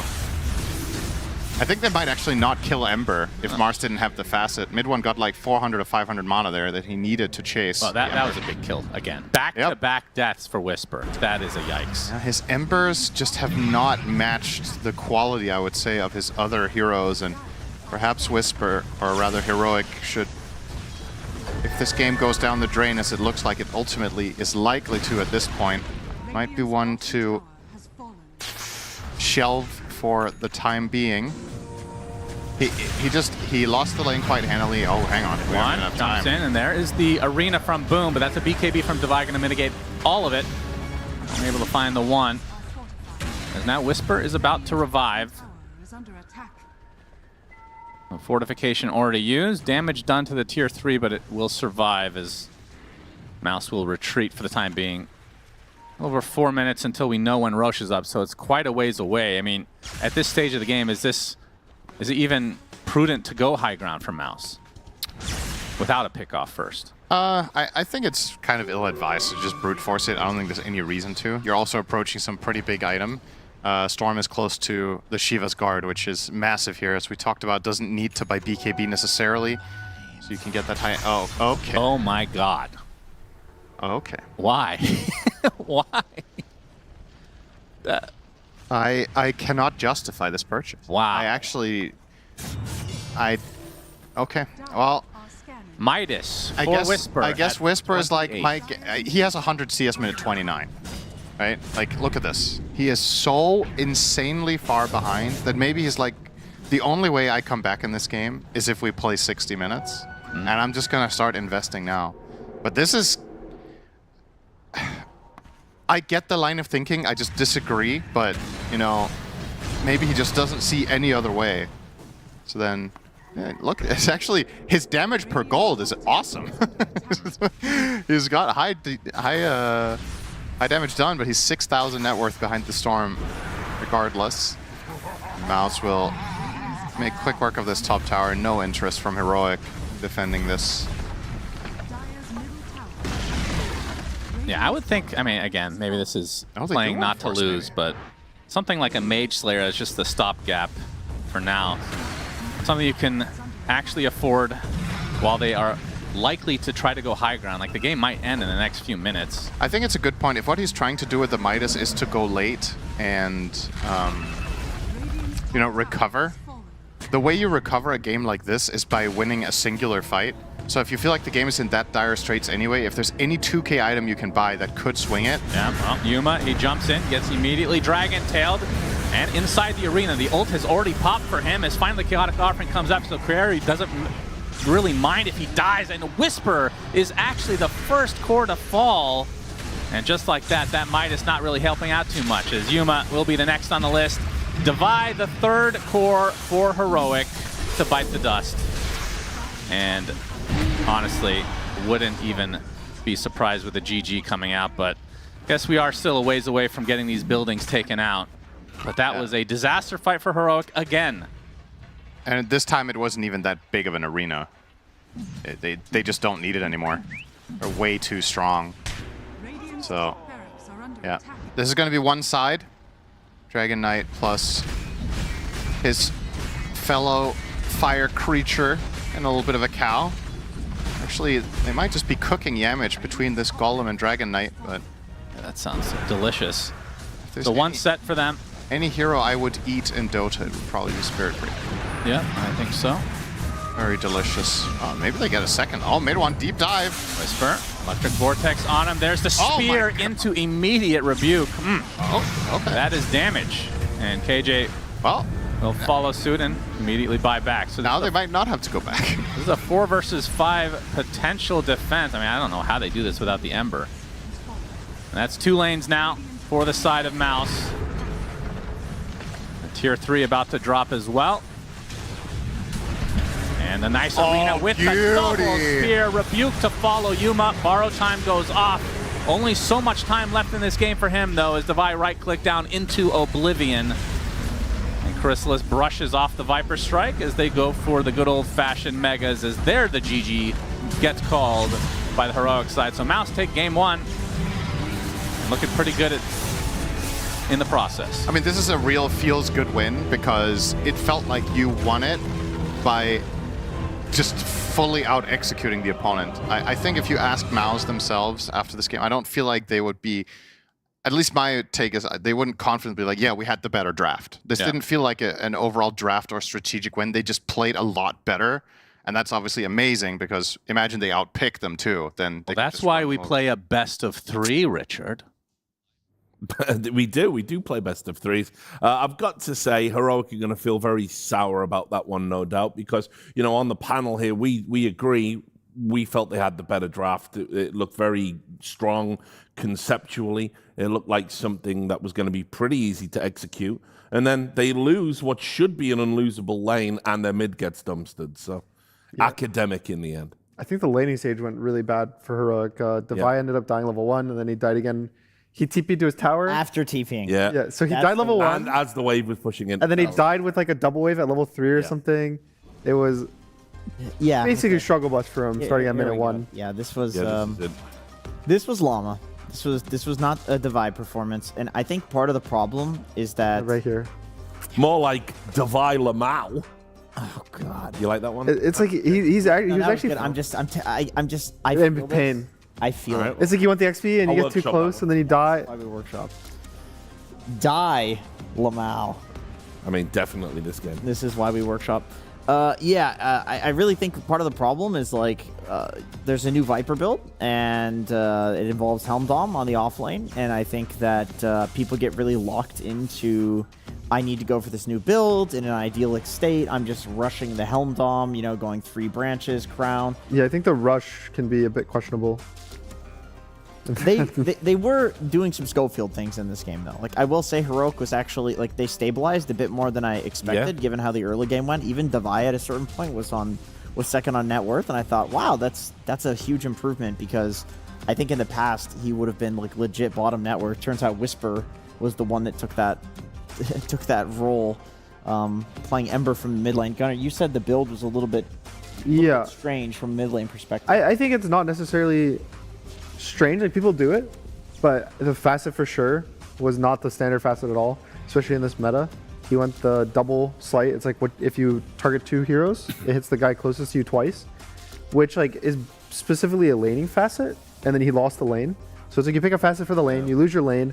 I also think his skill build, I think the standard 4-1-4 with maxing Flame Guard, you lane a bit better versus Storm, and I think a lot of that pressure kind of hurt them in the early game.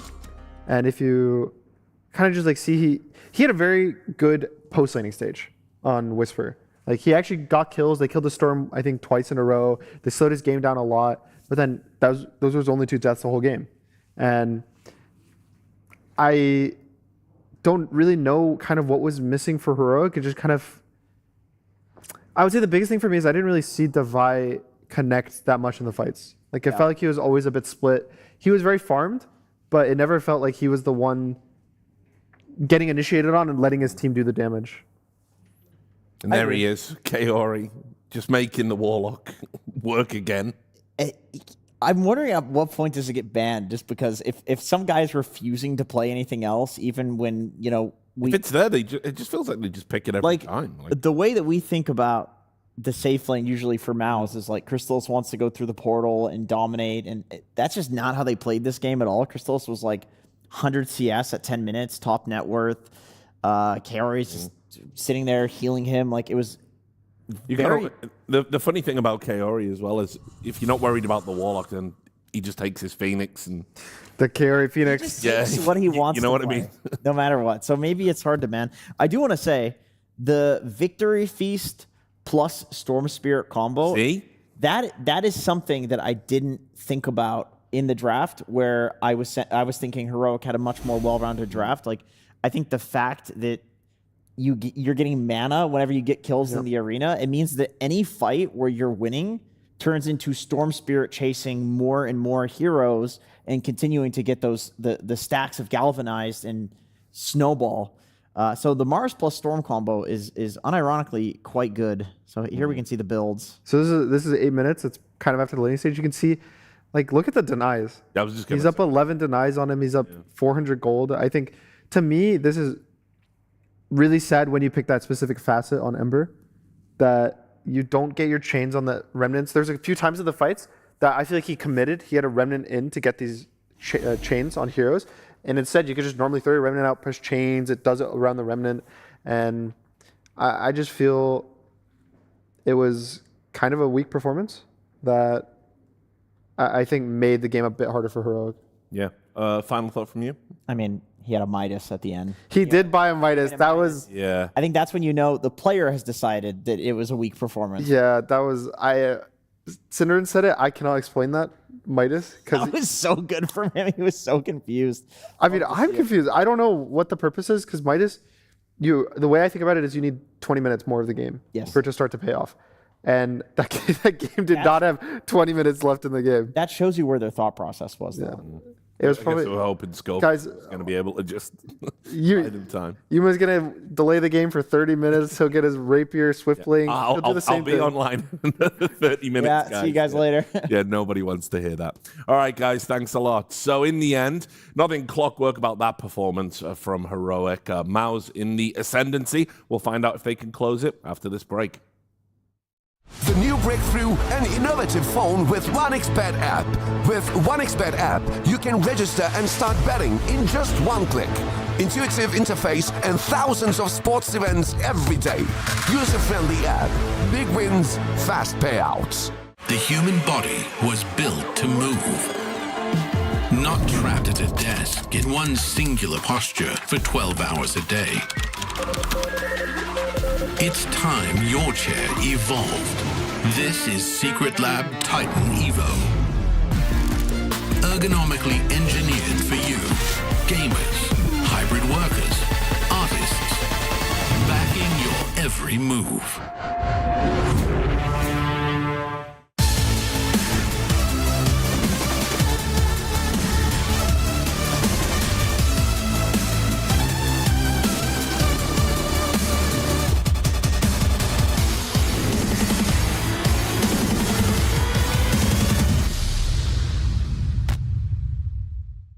Hey everybody, we are here for another episode of Dream Team Simulator. Today we have MOUZ, who are definitely part of my dream team. Boom. Hell yeah. You'd be on my dream team every time. Mid1, good to see you. Here's the game. We're gonna randomly pick a team. You're gonna see all of the positions. You're gonna have to choose together who you would want to take from each team. At the end, you'll have one player per position. You will make the dream team. And you have to agree if that's good. If you get your own team, will you pick yourself? Yeah. Yes, let's begin. All right, first team here that we're going to be grabbing from. Now, I would like to make sure that you all know this is current state, okay? If you get OG, you don't get to have old OG. Today, we have Ame, Nothing to Say, XXS, FY, and XNova. You get to choose one of them. Who would you like to have? I mean, it's no-brainer, Ame. No-brainer Ame. For real? I would take XXS, actually. XXS? But we can agree on Ame, he's pretty good too. Pretty good. You only have one chance. Now, But we might get a Parker later. Yeah, could get a Parker. No, Ame is the best. Okay, so we're going to choose Ame as we go to our next team. Congratulations on having Ame carry. Right? Is that what you want? That's not what you want, but that's what I want. Okay. And next up is Roar Gaming. Who would you like to choose from Roar Gaming? Oh, we have two Chinese in the team, huh? What was that comment? Continue. I'm thinking of JT. Yeah, I'm thinking the same thing. I'm a JT fan. Guys, that's extremely toxic. That guy's on loan. Okay? He's the one guy that's not on the team. He taught me some bad words in Chinese. Or wow. Okay. Well, what position is JT playing though? Position 3. Okay, that was good knowledge. Next team is going to be, this is very exciting, Team Spirit. Things get a little complicated here. You could have had Yatoro. You still can have Yatoro. You'll just have to kick Ame to pause 5. I'm sure he can handle it. Who would you like from Team Spirit? We're missing support. Yes. And Or you could switch people around, you know? You think JT can do something else? Put him on something else. I don't want to switch because I know Army and JT has some shit going on. Oh, no. Oh, no.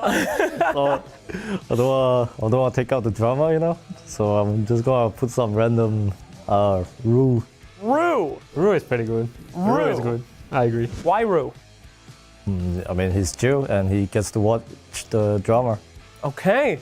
He's a young talent. He has a big potential. Welcome to the team, Rue. Let's go to our next one. Coming up here. Now, what position is Rue playing so far? Position 4. Position 4. Okay. All right. Heroic. Got some guys here. Gentlemen, any thoughts? Easy, just put Whisper mid. It's good. Yeah, it's Whisper mid. Okay. Whisper mid. Whisper mid easy. That's it? Yeah, easy. It's a good trio. No Divide? I mean, if we're making a drama team, No, I already Rue said. would be very interested to see Divide and Ame interact, I think. Yeah, but I already said Ame doesn't like JT, so they should be together. Yeah. It's good. Okay, so we're locking who? Whisper. Whisper. All right, let's get Whisper in there. Fantastic. In our last position here. Okay, here we go. Please be MOUZ. Oh, yes! Yes! Who do you curse on joining this team? I mean, it's no brainer. There's only one slot left. Yeah. It's Kaori, of course. You're throwing Kaori to the wolves? Kaori. Yeah, it's Oh, no. good. But Kaori has no team, and this team looks He's good. gonna add to the toxicity a bit. Okay. Good. The best team. All right, now, I got some questions about your team. Is that Ame, pause 1, our carry, followed up by... Whisper mid, yeah. Okay, then we got JT. That's 4? Offlane. 5? Offlane? Yeah. Yeah. Why don't you guys tell me, where do you want these guys, all right? I'm guessing here. Well, I don't know. I don't really like our team, but I feel like... Well, you made it, so you got to make it work, all right? Figure it out. What's the best positions for these guys? Yeah, I mean, JT... I mean, maybe Kaori on mid, actually. I would put Kaori on mid. What? What's going on? Nah. I mean, yeah. I don't know. I mean, I like this team. I think there's a lot of drama going on. It's gonna be good. Okay. The fans are gonna love it, you know. Yeah, it's a shame we didn't get Parker on there, but would have been a good one. Darn. All right, what's this team's chances of winning? Anything. Pretty close to 0. They're gonna go 0-3 and be out. This is our first seed out. Oh no, boys. Well, you know what? Even though they're going to be first out, it will be entertaining. Thank you very much for your time. It is a pleasure. I hope you guys never become team managers. Absolutely atrocious team. And we'll see you next time on Dream Team Simulator. Thanks.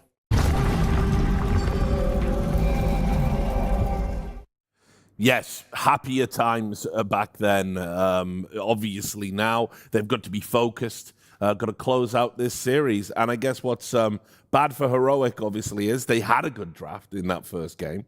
Looked like they had all of the answers, all of the tools to start strong. And the laning phase was just so bad, they never really got into the game. So that's going to be in their head. They had all of their best heroes, too, pretty much. Like, these are heroes that they've been winning the rest of the tournament with. The only thing you could maybe say is like Whisper could be on more of like a weird off-lane style mid, and then it's more of like a heroic trap, but they got the clock, they got Yuma his Abaddon, Devi his Viper, Clockwork Viper lane. That's supposed to be an unlosable lane, like legitimately. Yep. So this is just it's a mental thing at this point. This is where CAFs comes in and says like, okay, hey guys, like here's the fundamentals you screwed up on. It's okay. We'll go next. Yeah, this is everything you screwed up. Yeah. Just don't do it again. Don't die level 1 to fatal Bye. bonds. Let's take a walk. Yeah. Go drink some water. Wash your face. Wake up. It's first thing in the morning. Maybe they're a bit tired. So I still think that MOUZ needs to ban Viper because very easily Whisper can take the Centaur mid. Okay. I don't know. I don't think it's that big of a deal. All right. What's the bet? Because I unironically think they're picking this. I don't think it's gonna be a Whisper Centaur with a Viper. I think they're picking this for Whisper. I don't think so. Okay, what are we betting then? Let's put something on the line. I get your shirt if I win. Sure. Okay. Shake my hand. I'll play an Arkosh if I'm wrong. Those are both things if you're wrong. Yeah. And you've just shook hands on it, Just dude. shook hands on it. You All right. literally get nothing for being Arkosh right. Gunner incoming. Come on, Whisper. Let's Well, go. that's Save NA Dota. That's how confident I am that I will be right. Okay. All right, we'll see. We'll see. Their win rate with it on offlane is what they're 0-1. Yes.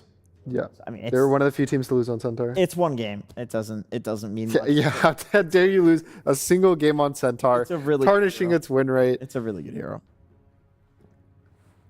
And MOUZ, I think they're pretty happy with how their draft turned out. Probably, like, sure, maybe we think they got outdrafted, but in terms of them, they did get the tools that they want. They got the heroes they wanted. They got Dragon Knight safe lane. I think mid one got a stable hero, kind of what we were asking for. Yeah. He got the Storm. So I wouldn't be surprised they picked very similar Well, heroes. I mean, yeah, it's like we said, it was a very snowbally draft, and they snowballed, you know. Oh, And and we said MOUZ is a team that wants to snowball. Yeah. They want to pick, yeah, they just run it back. Just pick Mars next, you know? Kaori is such a funny player to have on your team. He's so funny. It's like, I love the way he plays Warlock as well, because it's such a unique style. Like, just using the golems off cooldown practically, just to, like, go and farm and push lanes and stuff. yeah, I mean, It's, like, crazy. It shows how important pressure is and how important towers are in Dota. It's not about kills. It's about just applying pressure in the right place, and kills are simply a part of that pressure. But so is hitting the tower. So preemptively, slight counter to the Warlock, they do have the Centaur. So you have the Stampede for the upheaval, which is pretty cool. Well, you can't stampede the tower away, though. That's the problem. It's Kaori. Yeah. Okay, what if this is the Necrophos game that we were waiting for? For who? For Heroic on 18. So they pick like double catch supports, damage supports, kind of like whatever, like annoying heroes, and then they pick the Necro to end the phase out. It's good versus Dragon Knight. He's all physical damage, can't kill through the Ghost Shroud. Warlock doesn't also really do high damage to kill you, doesn't really control you.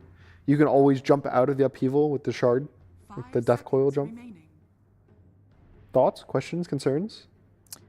I think Necro's too bad of a hero that it's too early for me to make the call. That's what I would say. I mean, I would love to see it. What is he doing? He's an expressive guy. He's questioning something. Yeah, somebody just said something really stupid. Yeah, someone was like, he's probably listening to us. So. Kaori's like, pick me Phoenix. It's like, bro. You're Warlock. Guys, I think they're going to pick Huskar right now. Oh, it's banned, actually. Yeah. Heroic banned it himself. Oh, so it's KJ Spiritbreaker? Mm-hmm. He does play Clockwork, too. Yeah. It's just that unless Jenkins is right and Whisper is going to play the Centaur. And you think... And then you put Devi on Spirit Break. Oh, that's on... No. That's cooking. That's on... Yeah, that's like very burnt. That's very burnt. You got some burnt toast situation. That's a stroke right there. That's like you're taking every single spice and you like throw it on just a piece of toast that's just charcoal. Delicious. You probably like beans on your toast too. I mean, yes. Oh, come on. British, obviously. That was a bit... Yeah. That was a bit far. You don't like beans? Not on my toast. Crazy. When Americans try it, they always end up liking it. That's a fact. Even John Cena liked it. Even John Cena. Even John Cena. Yeah. Fuck, I'm sold on yeah, no, that's good. I will go get beans on toast directly after this broadcast. Oh, what a recommendation. If John Cena likes it, it must be good. Where'd you see it? It was on YouTube. I couldn't see him. Oh, as if you're doing that to me. He's doing that, yeah. He's doing that, is he? Yeah. Go on, wave your hand in front of you. Yeah, wave the hand, Gunner. There it is. He's doing it. The camera can't see me. No. Well, what we can't see also is the 16th pick because they're taking a lot of time on it.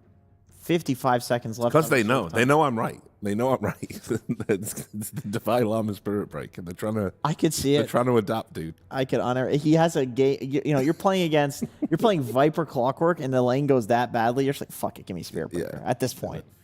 Just get me the easy hero, regain some confidence. Oh, we'll see. Caps is he's a... Snapfire is pretty good.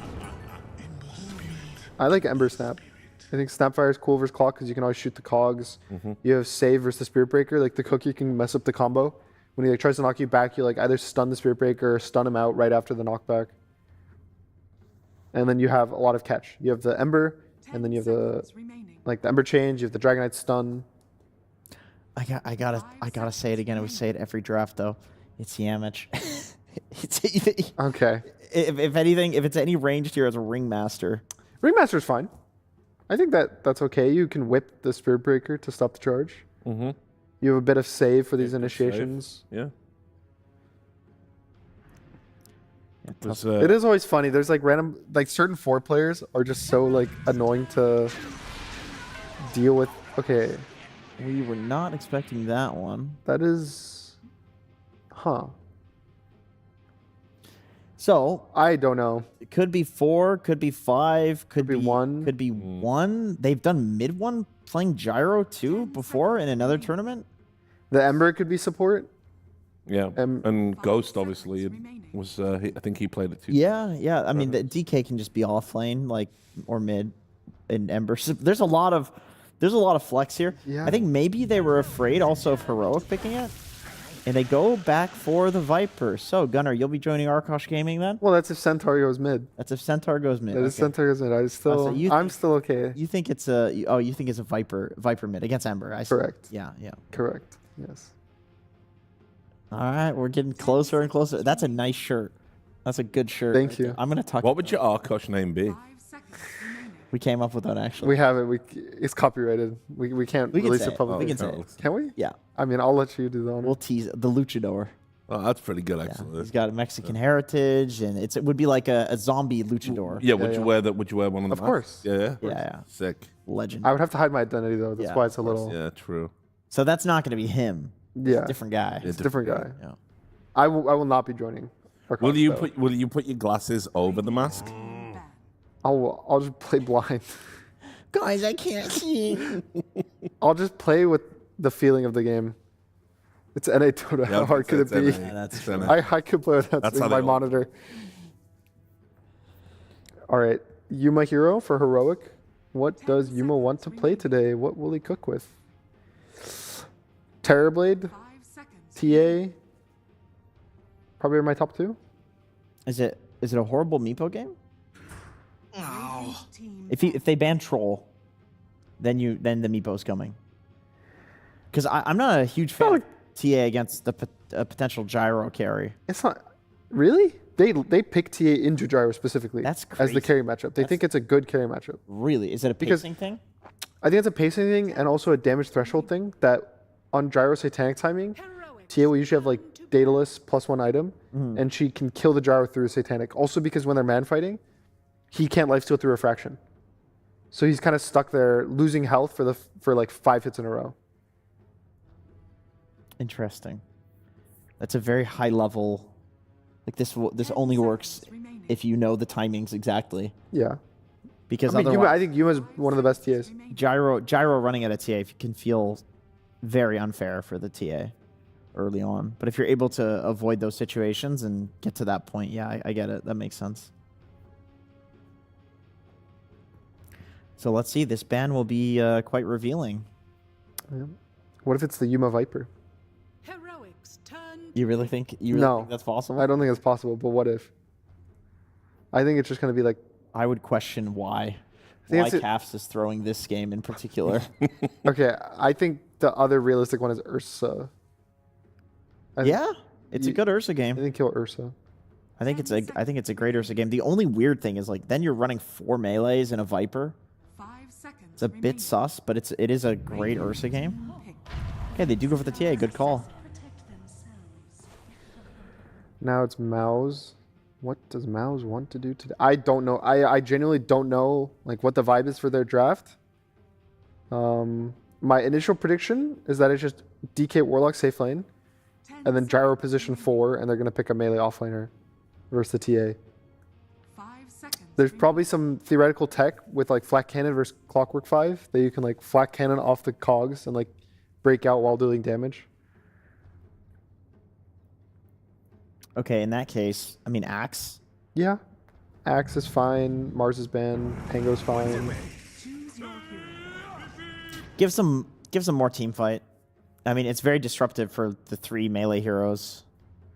Oh, look at that, Gunnar.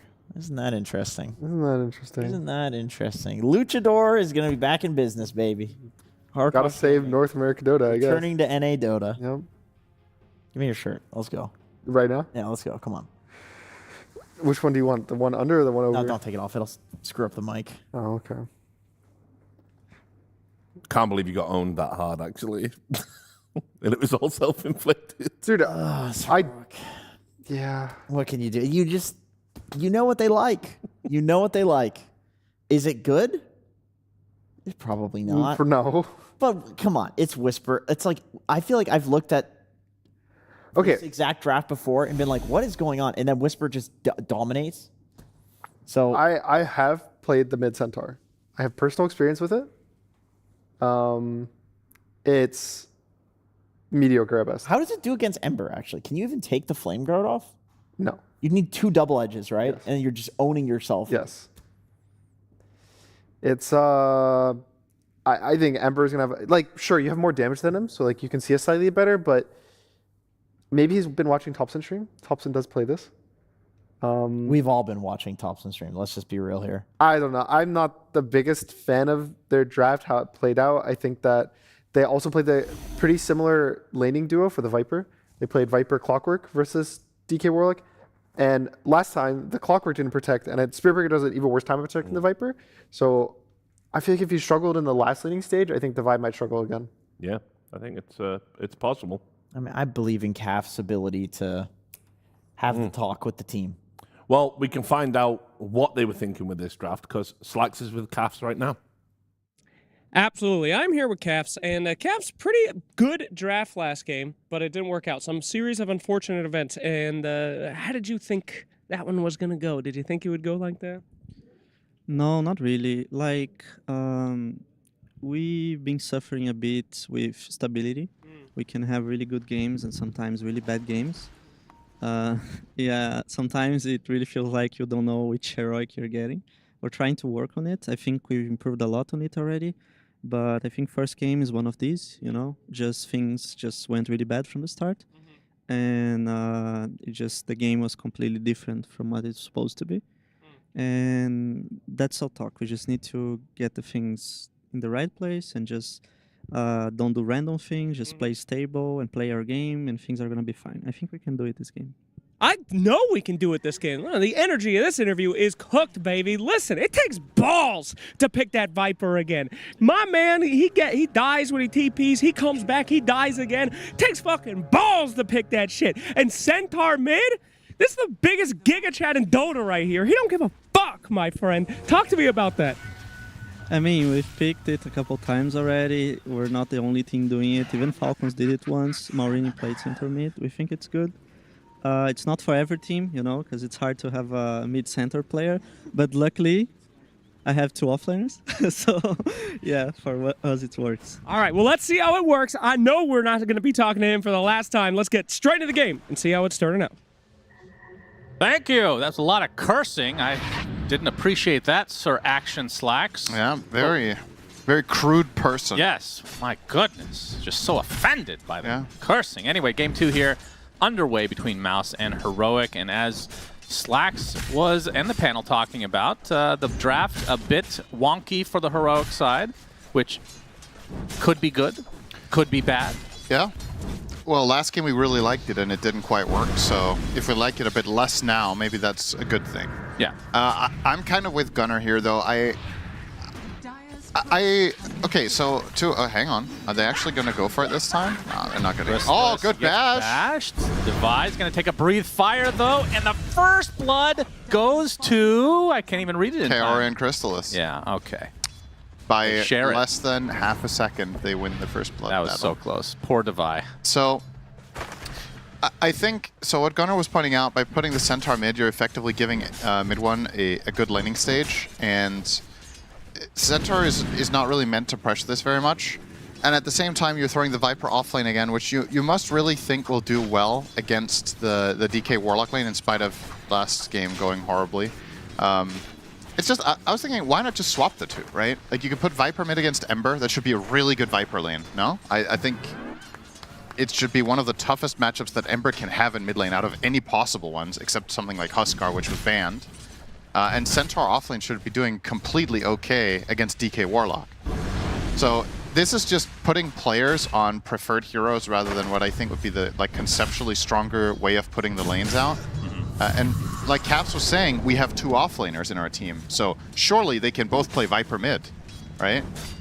If you really want Whisper on the Centaur, you could put him offlane and put Devi mid on Viper. Yeah. But I would rather just have had Whisper play the Viper mid, really pressure the Ember, and perhaps my read on that is wrong. Maybe with this Max Flameguard build, maybe you don't win the lane hard enough as Viper, but I feel like it should just be a free win lane. So it's a choice, it's a tempo thing. This way you get a faster 6 on Centaur. You probably get comparable farm to what you would in the offlane. But yeah, let's see how it goes this time around. At the very least, for Heroic, this time they traded their Viper rather than just losing him. That's true. So it is already a better start. And Devi now level 3.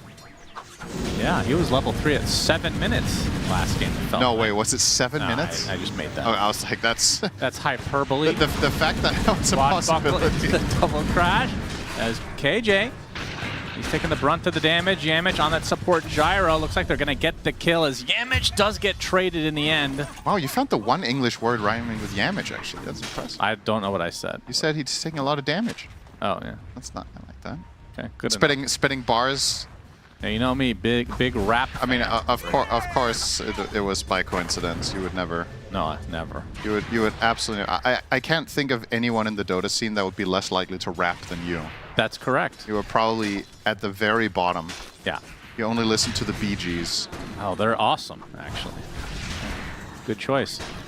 So Yuma on the TA this time around. Yep. And in terms of the mid lane, as we're going to see, again, Fatal Bond's doing quite a bit to Devi, but they do take out Kaoru, who's playing only Warlock this tournament, it feels like. It's a challenge that the management has given him beforehand, and he is fulfilling his contract. Well, okay. What do you think is the smallest hero pool anyone has ever played and won an event? I don't know. Well, if you had to guess. Maybe like 4? Yeah, it's probably something like that.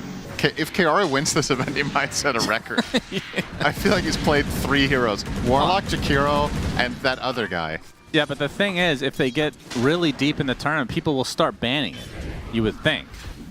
Yeah, Warlock's just one of those heroes that it never really feels worth it, you know? Yeah, only time will tell if they get that far. So far, so good with the game #1 victory. And Chrysalis again on the Dragon Knight, so having a repeat performance. If he can repeat game 1, then Heroic are going to be in a lot of trouble because he farmed like a maniac. Oh, his landing stage is already significantly worse.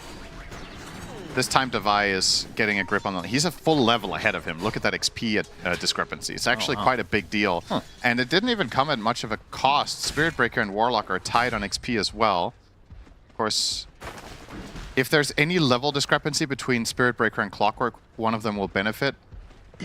Oh. Got his treads at least before the courier died. That would have been a pretty big disaster. Oh, nice cogs from KJ. Boom. Can't get off the shield crash as a result, and they're getting bullied out of lane as well. So Heroic, both top and bottom, not too shabby. In the mid lane, we can see the mid Centaur, 32 and 11 for Whisper, and mid 1 30 and 3, so pretty much a wash, which I think that is all you can kind of hope for a Centaur mid. He has a level advantage too, though. So yeah, the Centaur doesn't really convincingly win any mid lane, I think. No. But it also doesn't lose hard to very many matchups, so you're going to get your... Okay. Oh, Stampede, boom, is dead. So Heroic really putting the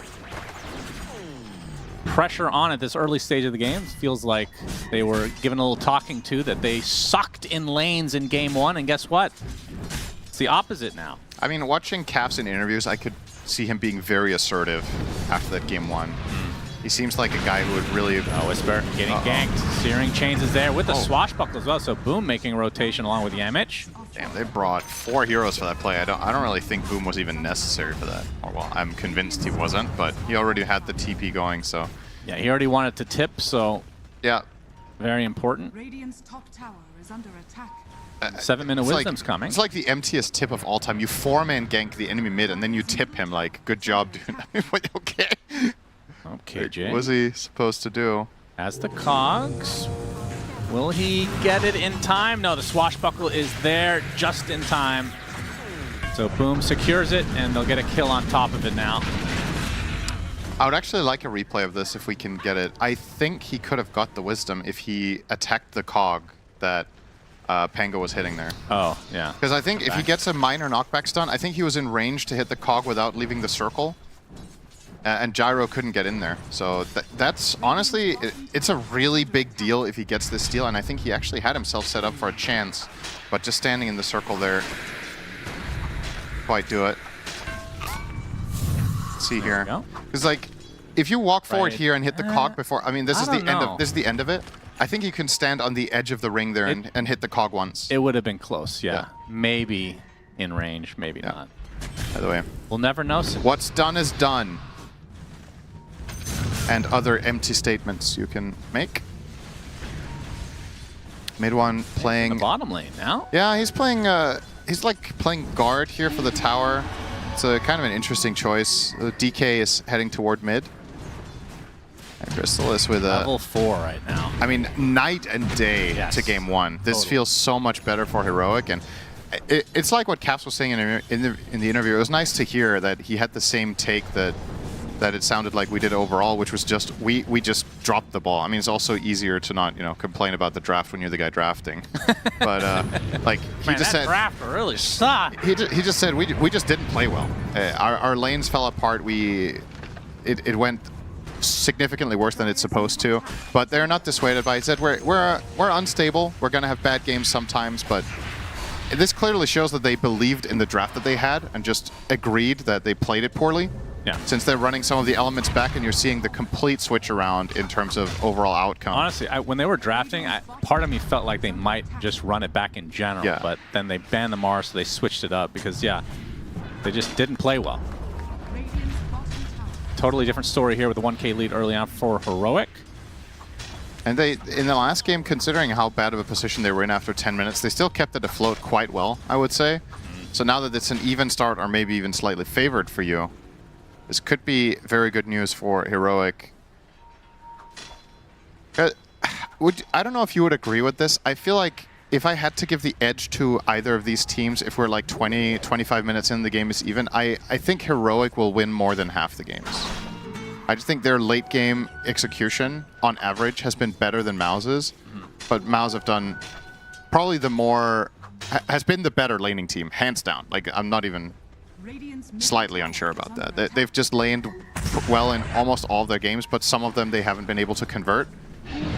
Yeah, I think that's fair. Whereas Heroic's mid game has been very stable. Nice little play here against Good pressure on to the cow. TP, he's fine.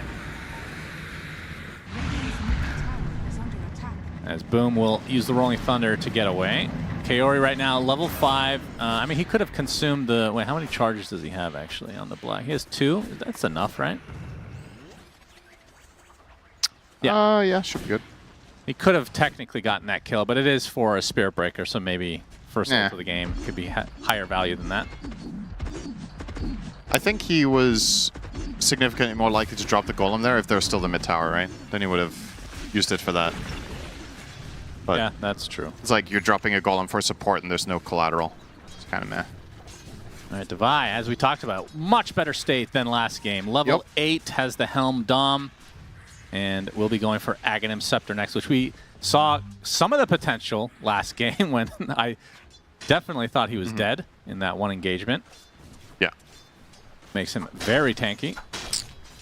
I suppose the thing about this game is, now that the matchup against Dragon Knight is so much better, in the last game there was this one moment like you said, but there's still a ton of damage in this game from MOUZ that doesn't really care that much about the attack speed slow component. That's like true. Ember Slight Chains, Pango doesn't care. So you're only really getting that value against DK, but it's not really that big of a deal.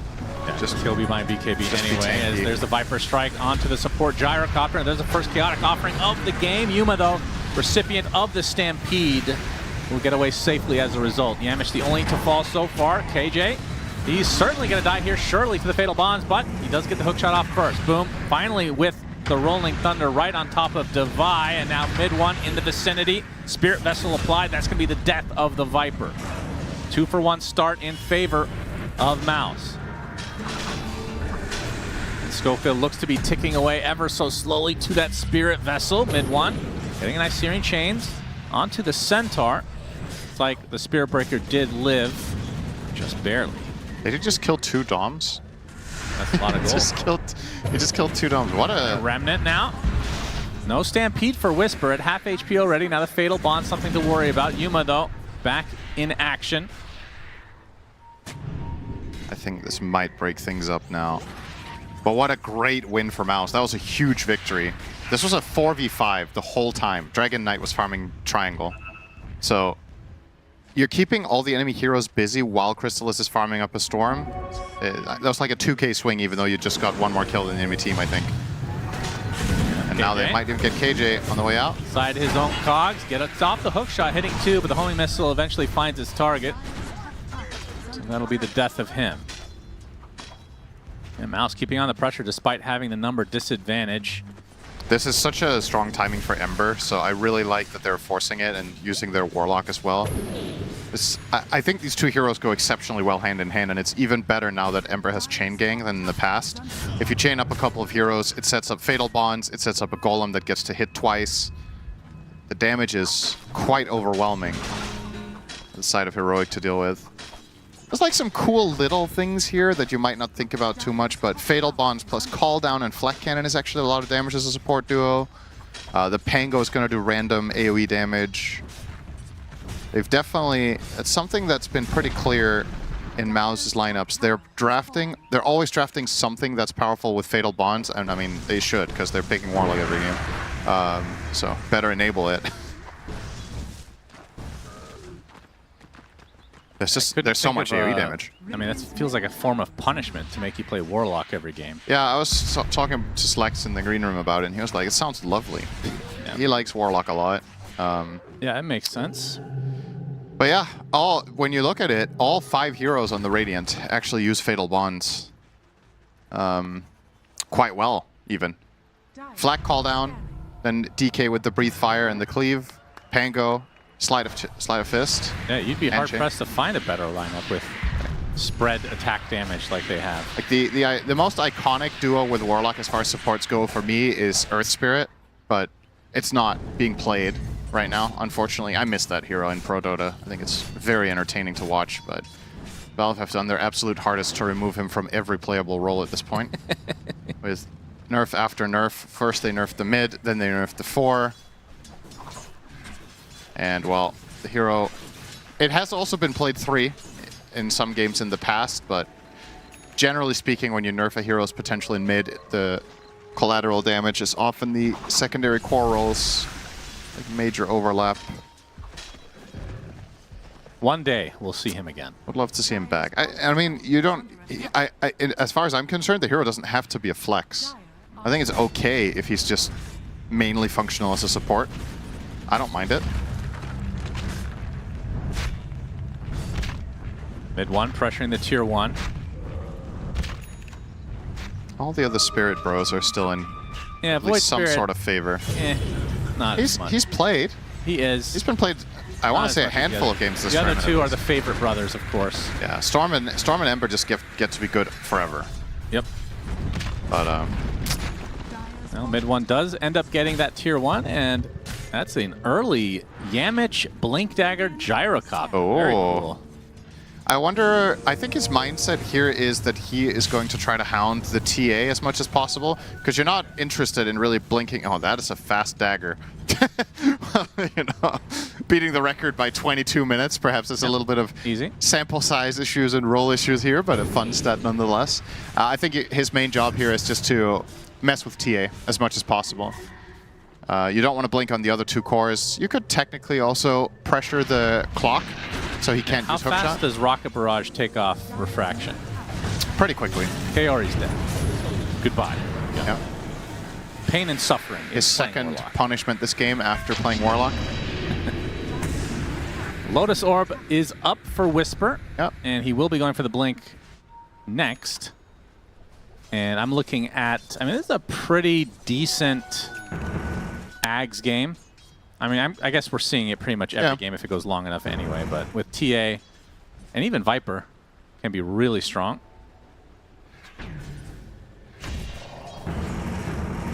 There's Boom. Keeps faking the Rolling Thunder. Yeah, Spots Divide not able to really capitalize though. We'll try to focus on the creep instead. The charge comes through. Not in time though. Trying to save the Satyr. Schofield, a fan of all creeps. Schofield though, getting chased. And the Stampede's actually going to help him disengage. Another Viper Strike to try to take out the Gyrocopter, but the TP is canceled with the Battery Assault. As Yuma with the double meld onto mid one. He's going to shrug it off for the most part, has a Spirit Vessel to return some damage.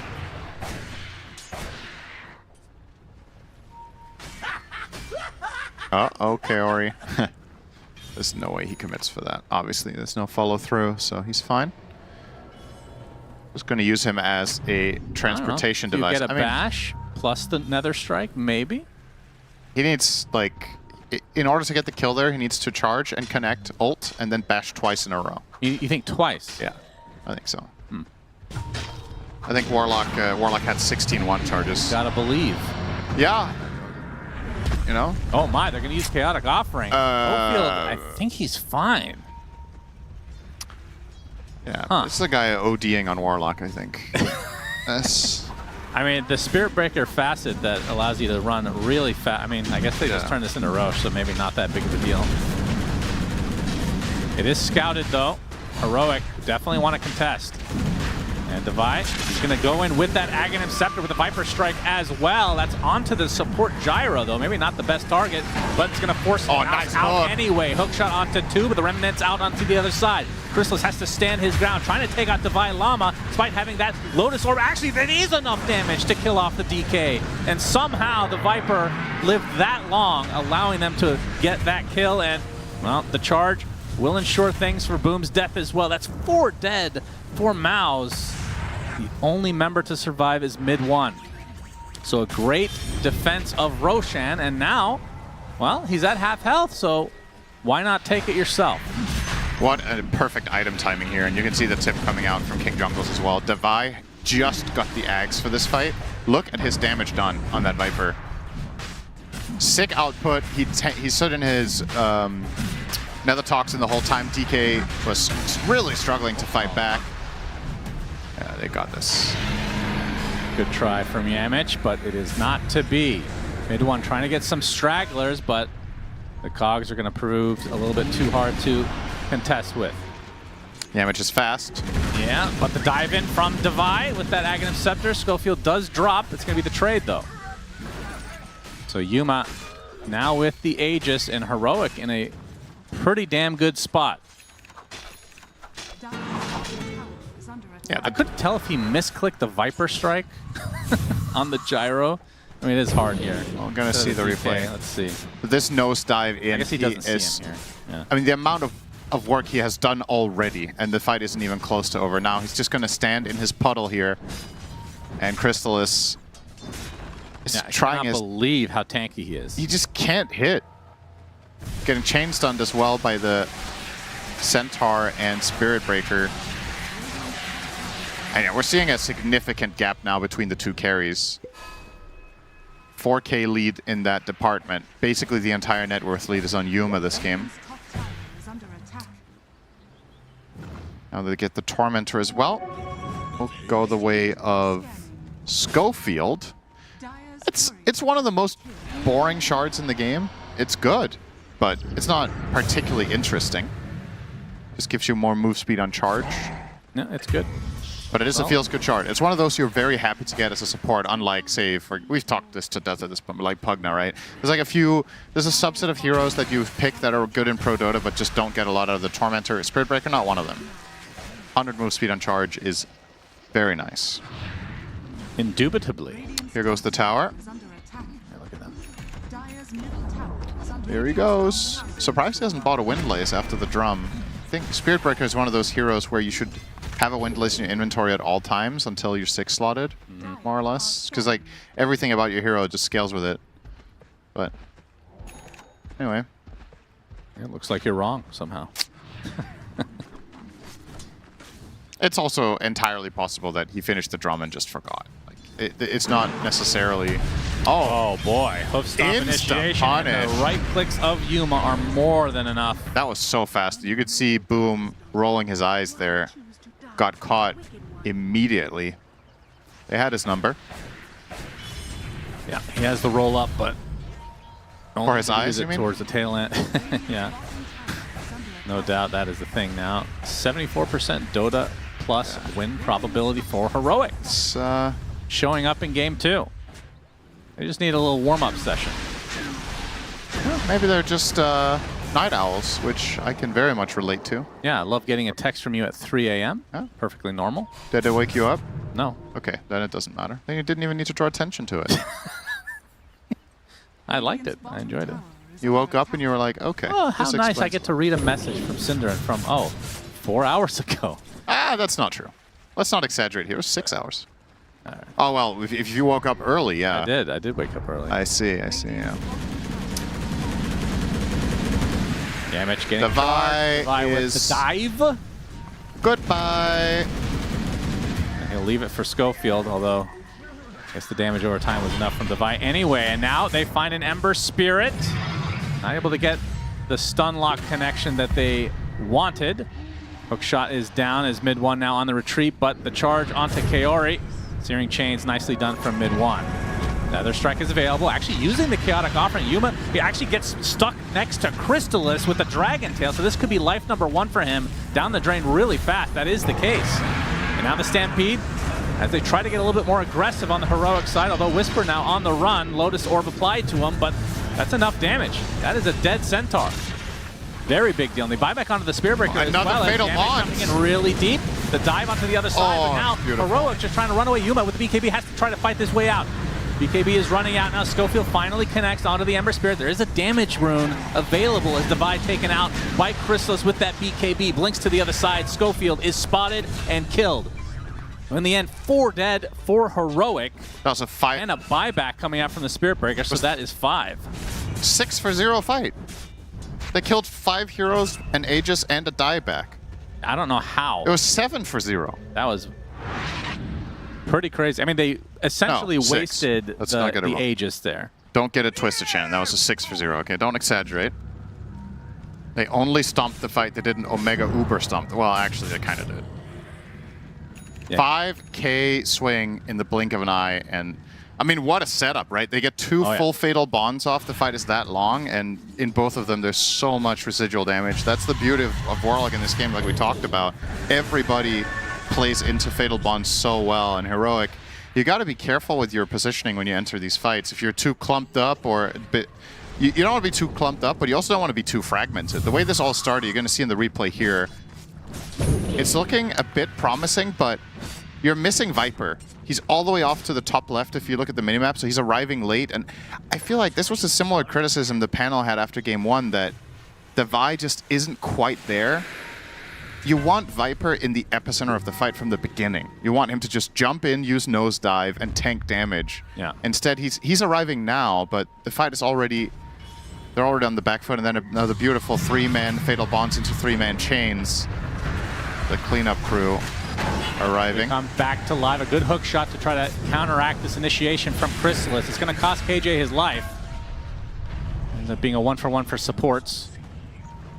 Heroic. Look like they want to chase. This could backfire really hard if they get spotted out. There's still a Rolling Thunder. Yeah, not a whole lot of mana on the Ember Spirit right now. The Rolling Thunder from Boom. They get the connection onto the Spirit Breaker. So both supports dead for the time being on the Heroic side. I think I don't know. I think there's no way in hell you force high ground there. But they did with at least only their Spirit Breaker, so maybe using him to fish for info, and well, the bait has been killed. Okay, yeah, I mean, that last fight was pretty pivotal. Yes. Heroic were in the driver's seat, and you talked about Devi not showing up in a timely fashion. We just see the Viper strike here. should lead to a kill onto KJ, or T-Gamage rather. But I think the bigger, I mean, the top net worth hero in the game, 8-0 Yuma. Blinks in, Aegis is gone immediately. He doesn't even fight. Yeah. Like, nobody's fighting together in that engagement for Heroic at all. And now, in terms of net worth, the game is even. I mean, which team would you rather be at this stage of the game, 27 minutes in? Oh, now you can answer it. I'd rather be Radiant. Yuma gets destroyed. Oh my goodness. His first death of the game, and it's a costly one. Devi attempting to run away. The Shivas will clip him. Nice Searing Chains onto both with the shield crash to follow. And now Crystal's coming in to finish the job. Double kill for the DK. Attempted TP, looks to be fine. Wait, what just happened? Why did they get caught at the top tier 2 with 2 heroes while the rest of the heroes were all over the map? That seemed crazy to me. Am I missing, did I just miss a detail there? Like Yuma starts hitting the tower while they're showing Centaur, or at the very least he hits the bottom half, so is the Spirit Breaker. I get that Gyro's dead, but you can't just assume that MOUZ aren't going to try to defend that tower at all. It was almost like they were playing a bluff and pretending they had all the heroes there, but MOUZ just didn't take it, just went immediately. Huh. Wonder if we have a replay of that one as well. Hang on, Schofield. It's 28 minutes, so of course he'll be here. Yes, and to he's die. dead to the slight. Mid one, and Boom securing the shrine of Heroics. Things are just falling apart. Yeah, I was going to say the exact same thing. Nothing has gone right in the last couple minutes. Because it's like the team fight that they just lost is one. Oh no. Devi gets caught off now. Rolling Thunder is there. Easy pick off for MOUZ. They're bleeding out, Shannon. They need to stop now. This is. I feel like it would just group up 5-man. Everybody's isolated. Is this just a curse that Heroic has today, that there has to be 5 minutes of each game or everything just goes to shit? And in game 1 it was the first 5, and in this one it's 25 to 30. Pick your 5. Because like they've just lost 12k gold in 2 minutes with every advantage that they needed, and it's to just bad macro, right? They're just not playing as a unit with their advantage. They lose the Aegis to not being tight with Viper. Then they go and push this top tower later without backup. We're going to see the replays. Look at the map placement. Centaur and Spirit Breaker are way off to the right. This is a 3v4, and you're hitting the tower. You don't have Aegis. You just get jumped and killed. Yeah. Oh, not pretty.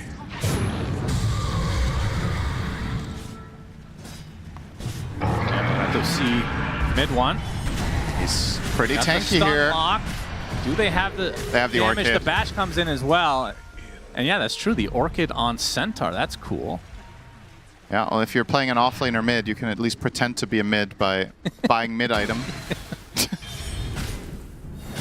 I mean, honestly, I kind of fuck with his inventory though. It looks cool. It looks really cool. It's like it's one of those guess the hero inventories. Other than who buys these items, you know? I'm a huge Centaur lover, as you know. It's my favorite here. We'll have to hold that thought. Hook shot, initiation, chaotic offering to follow though. Trying to put everything onto Boom, but it looks like he's fine. And Yuma actually taking the damage. Double kill for mid one. It's already a disastrous fight for Heroic. He tries to meld away, and he'll be dead instead. Into base he goes, and this game has just spiraled out of control. MOUZ dominating. I was just going to say, I wonder how much damage Fatal Bonds is doing. It's their second highest damage source in this fight is Warlock. The types of fights they're getting, really, really good for the Warlock. And now, yeah, Schofield's... Well, it's worth a shot if you can. He can't get in there in any way. He has nothing to charge onto, so... Mid one, sure, he has to buy back, but he gets an item upgrade. He gets the the Aegis. We're going to see the replay here. So this initiation... So long to kill Boom. Instant counterplay from Kaori. They're beautiful 3-man golem, Fatal Bonds into the upheaval. They're just getting cooked. Pretty absurd. And now the high ground attempt. Now that Aegis is on mid one. So tier 3 will easily be taken out. 20 seconds for Yuma to come back. Do they push the envelope? It looks like no. Okay, I'm going to ask you this question. First, I'm going to make a statement, of course. Okay. I love Centaur, my favorite hero of all time. Do you think anybody would be playing him mid if Thompson didn't do it on stream? No. Okay, now answer question number 2. Do you think it serves any actual purpose? Like, it's literally just... like, Centaur's a good hero, don't get me wrong. Wait, are we flaming Topson here? Like, what's going on? No, I love... Topson stream's amazing because he just plays whatever the hell he wants. He just wants to have fun. Doesn't mean it's necessarily good in pro game. Like, I don't understand what Centaur offers your lineup that a regular offlaner wouldn't in a normal game, right? Maybe it's because they picked the Viper as... Well, that is quite a bit of damage. Down. That's life number 1. Holy, he's so far away from everyone. Does he have a remnant up? No. He actually goes back in. Okay. Remnants are very slow. Actually dodges the dive, and now mid one has the reinforcements, but he gets brought back in and taken out. So that's a really big kill for Heroic. What is going on with the macro in this game? It's just like, all of his teammates are like 5,000 range away. Yeah, this will be the death of... Oh boy, okay. Well, that's one way to use Aegis. Remember, it's a dieback. You know you have 80 seconds here. True. MOUZ, a little bit of a slip up here, could be punished quite heavily from Heroic. You have a lineup that can hit towers and high ground, of course, with the TA, and you know you have this good conditions, but maybe the resources in Centaur are a bit of a problem. Well, to answer your question, I think swapping I think when you pick Centaur, you shouldn't pick it with the intent of putting it mid. I think it's like it's a luxury now that it's better playable, so that if your offlane matchup is really bad, or if you see a genius last pick that you can put offlane to win the game, I think it's nice that he has that additional quality. Yeah, that's fair. But I agree. I don't think forcing Centaur mid accomplishes much. You put him mid and he's just there, right? It's not like he's thriving necessarily. Right. He'll do fine. Scepter blocking all the damage, but not this damage. Yeah, that one hurts. I think the Viper mid thing is also, or rather the Caustic Bath is also largely popularized by Topson, I believe. If I'm not mistaken, it also started taking off when he started running it a bit. So this guy, so funny. It's something that I've always found quite fascinating about Dota is how heavily influenced it is by trends. That you can have the same patch for, let's say you have a patch for 3 months where nothing has changed, not even a letter patch. And given enough time, something that was bad in week 1 becomes like a top tier pick in week 8. And it's just because somebody gets some idea or some other development happens in the meta and the hero just gets so much stronger. Like the way in which Viper is being utilized in this tournament was also possible 3 months ago, but nobody played it like that, you know? Yeah. It's just, you just need the right idea. And we've seen games where this Caustic Bath has looked incredible. But I will say it's been like, I don't know. It's been pretty hit or miss. Like, we haven't had like okay-ish. Yeah, I think that's... Like, either it looks insane or it looks meh. Yep, there's a Stampede. Whisper looking for Kaori. They get the vision. He sees him. Charge. He is dead. He is very dead. He's going to have to think about what he's going to pick next game. Will be Warlock. Chrysalis actually shows up, though, gets the Dragon Tail onto Devi and the follow-up. So that trade is something that MOUZ will take every single time.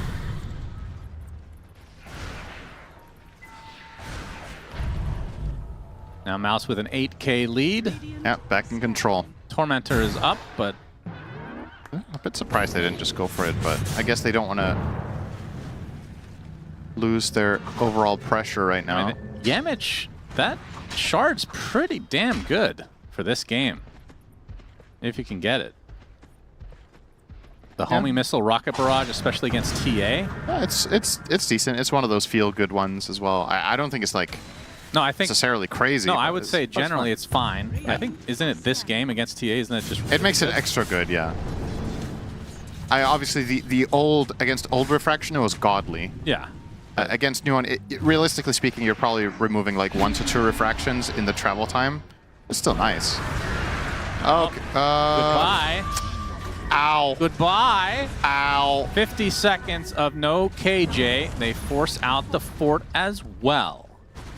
Kaori is very far away from this though, so if a fight were to break out, they do not have Warlock. Crystal is level 26 though, he's a beast. Schofield wanted to fight. Oh, nice. Nigma stop with the BKB. Good initiation. That's a lot of damage. Now onto the DK. Chrysalis is dead. That is a huge one for Heroic. They lose one support to add to KJ being down at the beginning, and that's going to be a successful defense. Gem is dropped to the deck as well. Hoof Stomp with the Orchid on top. Whisper. Mid one.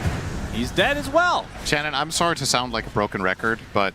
Macro! Again, you could have waited 20 seconds and had your big team fighter there with absolutely everything.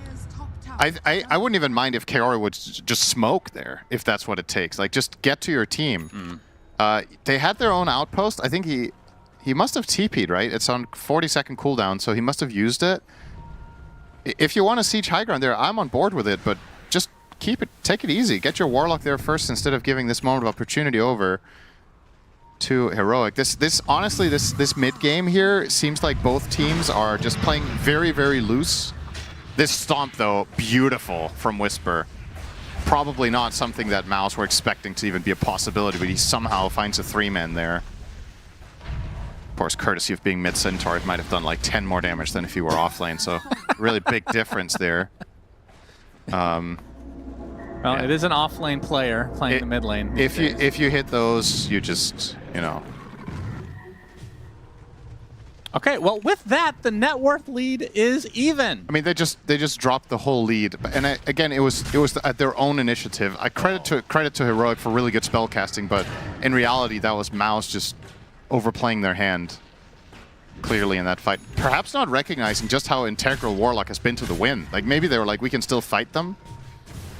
Kaori has been doing work in these fights, and not having him there is just an invitation to Heroic to try to jump them in the base. Yeah, and now some big ticket items have come to be. Whisper has 4 Pyrrhic Cloaks.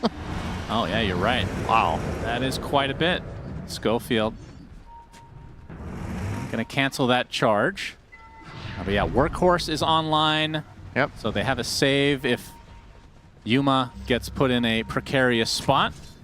Also has the Swift Blink on Yuma. Wonder what his next item is going to be. It's got to be like a big damage item.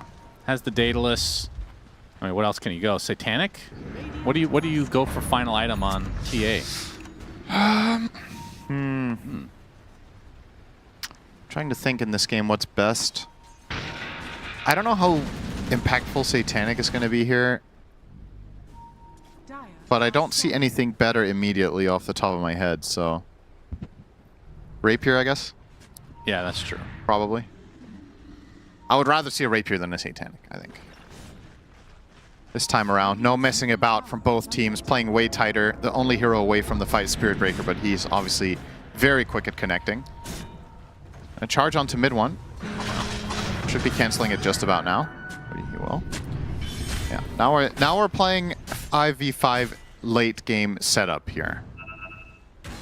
So for the side of Heroic, the dream fight is to kill Warlock before he gets anything off. That is, I think, the best possible thing that can happen. Would you look at that?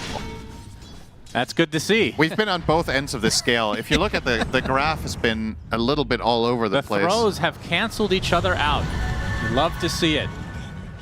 Damage rune, though, for mid one. Not sure if Heroic want to fight into that. Get the trap silence. And he'll clean up a creep. So third Roche now up. This next fight could decide the game because it leads into the third Roche. Rolling Thunder onto the clock, work with the call down as well. Whisper using the Workhorse. The stun off of the BKB from the DK, trying to fight his way out of this, but he is broken by the Viper Strike. That is so much right-click damage, though, from Crystallis. He's destroying everybody. 3 dead for Heroic, and now they are on the run. Yules keeps Schofield in place. Double kill for mid one. My goodness, they shredded them. Shout out to my homie Ice Frog for inventing Satanic, the best item of all time. He did 9,000 damage in that fight alone. I wonder how much healing he did. If you could look at, I mean, if that was showing on this recap, I feel like he healed 5,000. Like, yeah, and now they're just gonna go for the throne. I can't blame him. Like, that's 70 seconds of no TA, 60 seconds of no Centaur, no buybacks to come either. This is the final buyback at the moment for the Vipers. The tier 4s rather, fortified. They're gone. Ancient completely exposed. Divide trying to defend, but he just gets insta-gibbed, and that might just do it. One last-ditch effort from KJ to delay this. but it's not going to be enough as he's going to be taken out in tow, and the Ancient will explode. So MOUZ will 2-0 Heroic, sending them home. Whew, that ended the moment it said 50-50, the game ends. Yeah. How? Yeah, I mean, they just, it was an all-in from Heroic, right? They dumped absolutely everything onto the Dragon Knight. He pops BKB Satanic and he shoots 3 times and heals up to full. And at that point, you have committed all of your damage and all of your spells and you have failed. That did feel like a 50-50. If that kill works, if they push him over the edge and kill DK there, maybe they just wipe the floor with MOUZ and win the game instead. So it's late game. It's an all-in. It didn't quite have what it took, and that is the end of Heroic. We say goodbye to them. Goodbye, Heroic, but MOUZ will continue. Yes, indeed they will. And that was a much better game than the first one. Obviously, Heroic was certainly in that for a large period of time, but just the scaling and everything kicked in for MOUZ, and 2-0 it is. Yeah, I think, I mean, I've been right about the Viper mid and the Centaur mid. Yeah, absolutely. But I was right about cost being disappointed. Of course, but yeah, I was right about being disappointed though, because it did not look that strong. I think there was definitely, they actually won their lanes this game. They're holding their own versus MOUZ, which I think was very impressive. But I think in a lot of the mid game fights, they just didn't really have the damage. I think this was when they were so far ahead in the game. I think this was Viper's like peak timing in the game, where he was able to stand inside basically the entire team of MOUZ and just like tank all of the damage to the Dragon Knight. The attack speed slow from all Viper meant that Dragon Knight also was not able to do damage.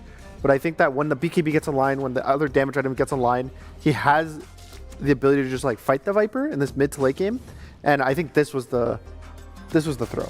Yeah, for sure. Look at the stun on the TA right there. Look how fast he turns Dragon Knight. He stuns the TA. He basically forces this Aegis to go down.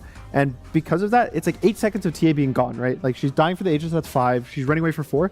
And it means that her whole team has to deal with no damage coming out, realistically, because you have pretty low damage heroes besides her. And then now MOUZ gets that entire duration to cut around the fight, waste BKBs, waste time. And look at this, like 3-man chain by mid one. And they just kite the fight out. And this is another. This was a big mistake. It's another insane performance by Kaori though on Warlock. Like I feel like every single rock this game, and it's nuts to say this about him because a lot of the time we joke that it's on towers. Yeah. A lot of the time in this game, he was hitting like 3, 4, 5-man rocks and fatal bonds.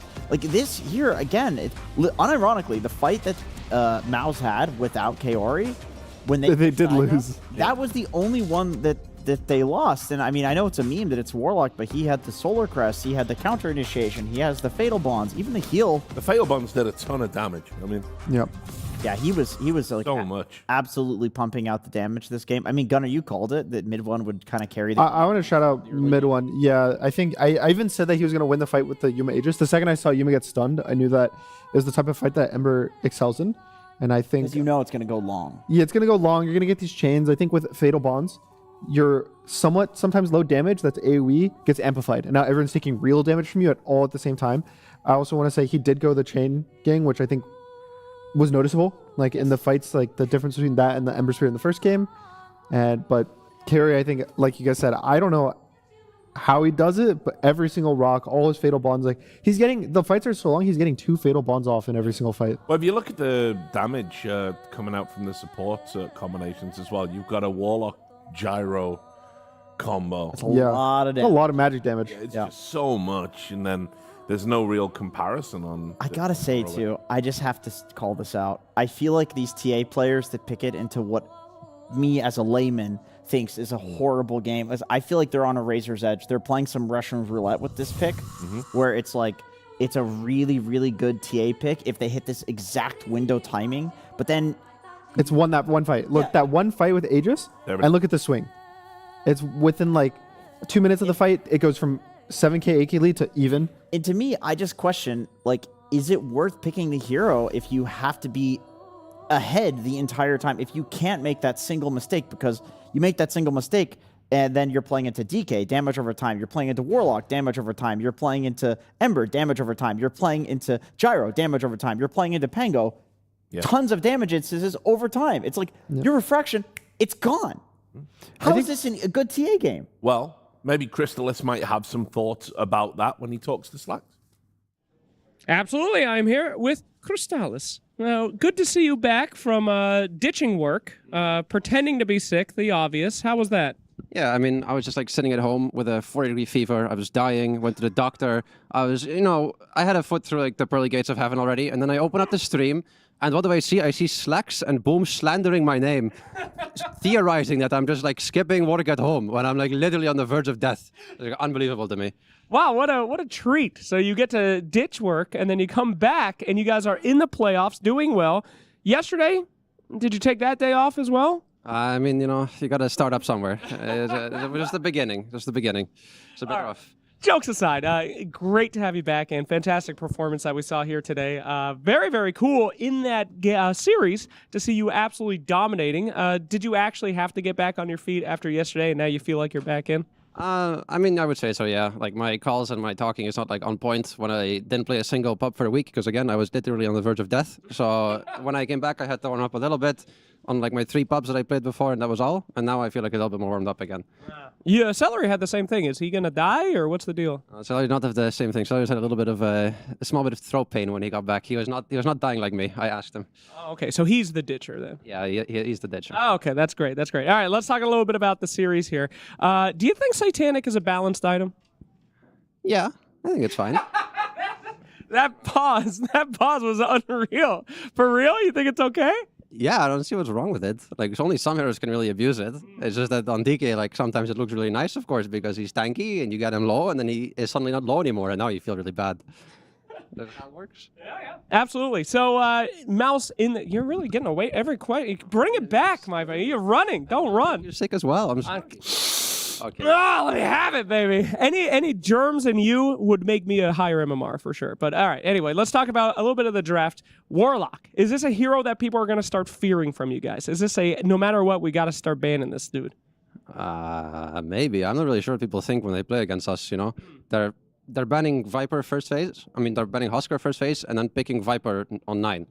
So I don't really know like what's happening these days, but like maybe they will, maybe they won't.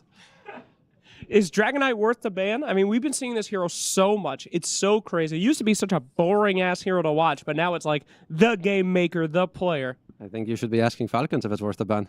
Damn. God damn. All right. They're chilling. We can email them. Don't worry about it. All right. Next series, you guys will be facing off against the loser of OG versus Liquid. Not to be, making drama, but who do you think you're going to be facing off against next? Liquid. You are a believer. I believe in OG. I believe they'll pull it off somehow. I don't know how they got this far, but I'm sure they'll pull it off. They'll send Liquid to me, and then again, as my record always shows, my win against Liquid is very, very good. Also against OG, by the way, so either way, I'm fine.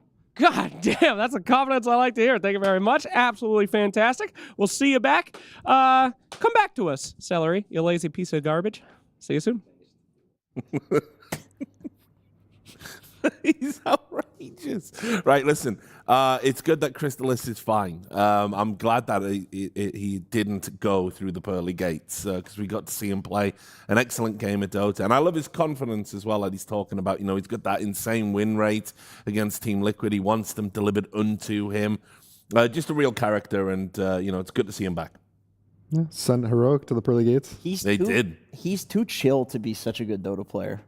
Have you seen his stream? Yes. His stream's so good. It's so funny. That when that guy retires eventually, he'll be the next big he's thing. Gonna make a great streamer. Yep. There will be competition out there. Look out, Thompson. Look out, Gork C. Crystalis is coming for you. Look out, Jenkins. So, just finally, before we go to break, have you liked what you've seen from MOUZ so far? They're hanging in there.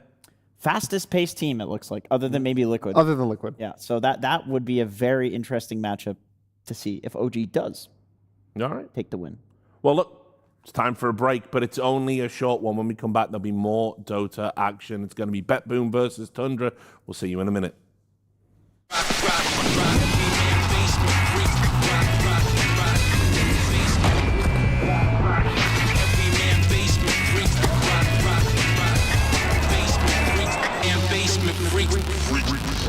The human body was built to move.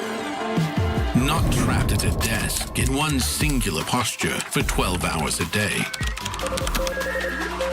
It's time your chair evolved. This is Secret Lab Titan Evo.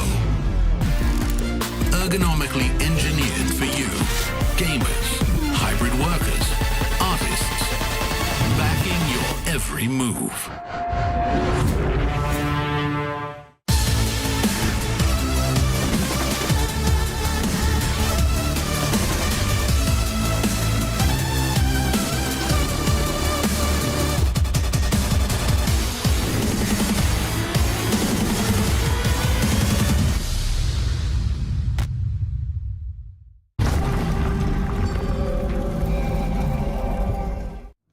Right, welcome back. Second series of the day. One of the tournament favorites, Tundra, will be taking on Team BetBoom. Let's talk about Team BetBoom first, because we really haven't had a lot of opportunity to talk about them here on the morning crew. When I think of volatile, I think of BetBoom. I was expecting them to be less volatile with Kiritich, to be honest. Because I think it was the Dream League that he stood in for, and they did very good. I think top 3. They either got to the grand finals, and it was like a 5-game series, or they won. I don't know if that was the one that they won. But in any case, like everyone expected Kiritich to be a unvolatile addition to the team. Of course, losing Pure, who's like one of the most volatile players ever. But looking at their games, Kiritich looks like Pure. So I'm wondering like what's going on. And like some games he's 6 or 7 out of 10, and other games he's 10 out of 10. So yeah, I don't know. Do you have any insights, Gunnar? I think it's not only Kiritich. I think GPK this tournament has looked a bit really good and really bad within the same game. There was a quad performance that we wanted to give him MVP for the first 40 minutes. And then the last 30 minutes of the game, it was a 7-minute game. And then the second half of the game, Of course, because you were working. Yeah, the last 30 minutes, he just had a bunch of like questionable blinks, random goes, and I think for me, it's up to him whether they have a stable game or not. We've seen his Viper also recently. It's had some ups and downs performances, but definitely I think Kiritich, for me, I think he has looked relatively stable, but I think there's definitely a big difference between these two players and their hero pools. Because for me, Kiritich is playing very tanky, almost tower-taking heroes. Like they're going to be aggressive, but he's going to want to hit buildings, whereas Pure's playing more extremely high damage. He's going to solo kill heroes around the map. Like maybe a Morphling or something can come out. Yeah. Who do you think's going to try harder in this game, given that Pure was replaced by Kiritich on BetBoom? And not to stir some drama here, but there's an insane amount of drama behind the scenes, of course, that I'm not just blatantly making up right now. These guys are my neighbors, and of course, they're squabbling and fighting all the time. Kiritich stands in for Pure. They do well. Oh, we have to go back to Pure. Oh, everyone's, I wish he was Kiritich. I wish he was Kiritich. All of a sudden, season ends. They get Kiritich. Pure goes to Tundra. Tundra wins Blast. And BetBoom, Fissure Playground, they got second place. They couldn't do it. What if they had Pure? You know? So both of these players, I feel like, have something to prove here. So who has more to prove? The guy that gets replaced or the new blood that's like, I'm going to prove that I was worth I mean, it's an interesting one, but obviously we know in Dota, you do have these rivalries. People like to have the bragging rights of like owning people. There's almost, put it this way, chance of all chat in this game, unbelievably high. Oh yeah. Right? For sure. Big time. I think the big question for me is, so Tundra got knocked to the lower bracket as a Liquid, which is like, it could happen to anyone. Liquid's a very good team. They're looking very good. Whereas BetBoom kind of lost to OG, which again, they've struggled. As we said, OG's looking very good. So it's not that OG's a lower tier team, but they lost the game to GamerLegion, and the 2 series before that, they were 0-4. Yeah. And they melted down in the game. They lost 5 games in a row. Yes. So they started off 2-0, then they lost 5 games in a row, and then they did squeak out making it, but they really struggled on their way to this point. Although I will say, every time this happens to BetBoom, I feel like this is how they secretly make their way through a tournament. I think this is what happened in the Dream League that they won as well. That they slowly but surely made their way through, and they improved and they improved and they improved, and then eventually they won. But of course, that was with Pure. That actually was with Kiritich, I think. But in any case, like they have a history of sliding under the radar, I guess, and playing to the skill level of their opponent. So it is a very interesting matchup. That's why when people say BetBoom is volatile, sure, within a game, definitely. But they're actually quite good at recovering. It's not like they just bomb out of tournaments very often. They're consistently top tier. No, I agree. I think they're definitely always going to be like a top 4 contender at pretty much every lane they go to. But to me, it's just that in game you can see shifts change within the game of how they play. Yeah. Like their players will be very, very aggressive, and then you'd say, okay, they can turn it down a notch. Like you think of Falcons. They're very good at applying a ton of pressure and then saying, okay, back off, we're in the lead, don't throw. Whereas I think BetBoom sometimes has a history of not taking the foot off the gas pedal. Okay, I was upset that I couldn't remember. It was they got second place with Kiritich. Yeah. So, I mean, on the other side of the aisle with Tundra, I mean, one of the things that we've talked about them is certainly prior to this point in this tournament, they've had some sort of questionable drafts where they've maybe tried to force some sort of theory crafting that didn't necessarily need to be done, and it has cost them some games. When their tournament life was on the line, they, of course, did sort of step it up and go into these more stable drafts, and that's reflected there. You can see the hero pools that they've gone for. So, I mean, look, I think, obviously, probably what you're going to see here is something a bit more traditional from Tundra. Hopefully. I mean, we saw some fun heroes by them. They picked Puck safe lane. Carry, yeah. Yeah, that was interesting. They pick Kez, which is the difference between the carries. Kiritich does not play Kez. I think also Invoker are like the big 3 heroes I would say that are more Tundra. Sure, there's Puck, but it's going to be a mid. Like GPK is just going to pick it if BetBoom plays it. And I kind of feel now as well, 33 just seems to be liking this Axe like so much, like with the way he builds it as well. I think I can kind of get behind that idea because for the longest time, people were playing Axe in one way. Right? It was a very binary hero. Whereas now you can, there it goes. Yeah, you can deal with like the Abaddon as a counter by going for the pipe, and then you're countering him. So like when you have these other builds unlocked, then all of a sudden all the heroes that countered it no longer counter, and then you have something that you can first phase because, well, it's uncounterable, right? Because you have these other builds open. So yeah, I think taking it out makes sense simply because 33 is the only person that seems to be playing Axe this way with these different builds. So BetBoom is first pick. Timbersaw is currently still in the pool, which is a hero that Tundra values a lot. But always when you value a hero a lot, you know what counters it, right? So they could potentially give it away to BetBoom. I don't really know what their response to it is, but it's in the pool. Oh yeah, you take it here. I mean, it's Miro. Like this is one of his best heroes, if not his best hero. It's kind of interesting as well. Obviously, 33 always soaks up bans. People ban out his hero pool. He bust out Broodmother the other day. So he was one of the new generation of Broods that like started bringing it back because it wasn't that popular outside of a cheese pick. And then I want to say 3 years ago when he was on Tundra, the last time he was on Tundra, he was just starting to pick Brood. He was doing the spider thing where you'd like tab through all the spiders and send them everywhere. And everyone started. And then everyone's like, oh, I got to copy it. It was like a console command back then. I think now it's just an in-game option. But this guy's an innovator. Well, they're probably weighing up whether to ban the Timber here, right?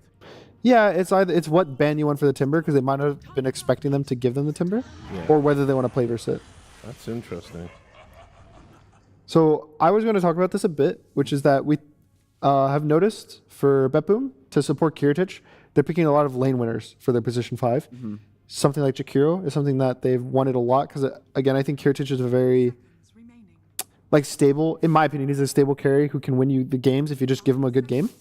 And I think that could match up well versus Tundra's offlane with 33 because he usually likes playing these heroes that get left alone. And so if he has to play versus a very strong safe lane, that maybe he'll struggle. But it's always the question of if 33 is so good and he can just survive this laning stage, then everything that you're doing with the draft, this Jakiro pick, maybe the Juggernaut that you pick, it all goes to waste. This is something I was looking at on the stats. The win rate on Timber, when it does get through, has been fairly abysmal. However, I will say, I think it's because, Gunnar, you've mentioned this a lot, where I think the better teams are letting it through against the less good teams and then countering it. Like they're saying, I know what your draft is going to be if I just leave this overpowered hero in. So I'm going to do that so I can counter it, and then we're just going to outplay you. Yeah. Is Tundra a less good team? I don't think that's the situation we're in right now. No. So I do feel like letting Timbersaw through is still bold, despite it is bold. 33 especially innovated the new build on this hero. He was part of the group that popularized it. I think they should ban Gyro because that's kind of the most common Timber response. Gyro Ursa are like the two heroes that can actually kill Timber in the game. Everything else seems to pale in comparison. The other response I've liked a lot versus Timber is Storm Spirit. Because if it ends up going mid, you lane well versus him, you do magic damage, he has no stuns, so it's a hero that provides no stuns for you. And I think the hero is pretty solid in this patch. We saw it earlier today, it looked really good. Is there a world where Tundra like bans Ursa, picks Gyro, something like that, or bans Gyro, picks Ursa, or is it too early for an Ursa? I don't think you can just take the Ursa blind. I think if they did it the other way around and took the they did. They did it. Okay, I mean, I agree with the sentiment that you're saying. Like now, it's very counterable, right? Like you would ideally get this when you see the next two picks. Yeah, I would have liked that on 17. But I think the problem with that is that it's Gyro and Ursa that counter Timber, and you know that BetBoom was going to take one of them. Okay, what about like some Viper clockwork? Like something, or not Viper, Veno. Something to shit on the Ursa. Yeah, Veno, because it can also flex on 23 if they try to counter it very hard. You can lane it with some melee 4. Save isn't really big on the melee 4, so you can even do like double ranged. Like I think a Venomancer plus Muerta lane could be pretty cool. You have silence versus both these heroes. It's very nice. Yeah. I mean, to be fair, with the Ursa pick for Tundra, Miro has been playing only melee offlaners in the tournament, so a Veno would be something new. I'm sure he's watched some DM replays. But Save's hero pool is definitely good against Ursa. Yeah. Literally all of his heroes. Muerta, Hoodwink, SD purges the Ursa, W, Ringmaster. This is a good carry match versus Timber. Because for most of the game, but specifically in the laning stage, your damage is single target burst nukes. Like your Q does 400 damage, your W does 200 damage. Yeah. And Refraction doesn't care how much the damage is as long as it's a single instance. And Timbersaw also doesn't really have high armor in the first few levels, so you can like abuse meld. The match versus Ursa I think is okay. It's not good or bad. I think it's pretty neutral for both carries, but that's usually fine if your carry's getting a counter pick matchup for like a different lane.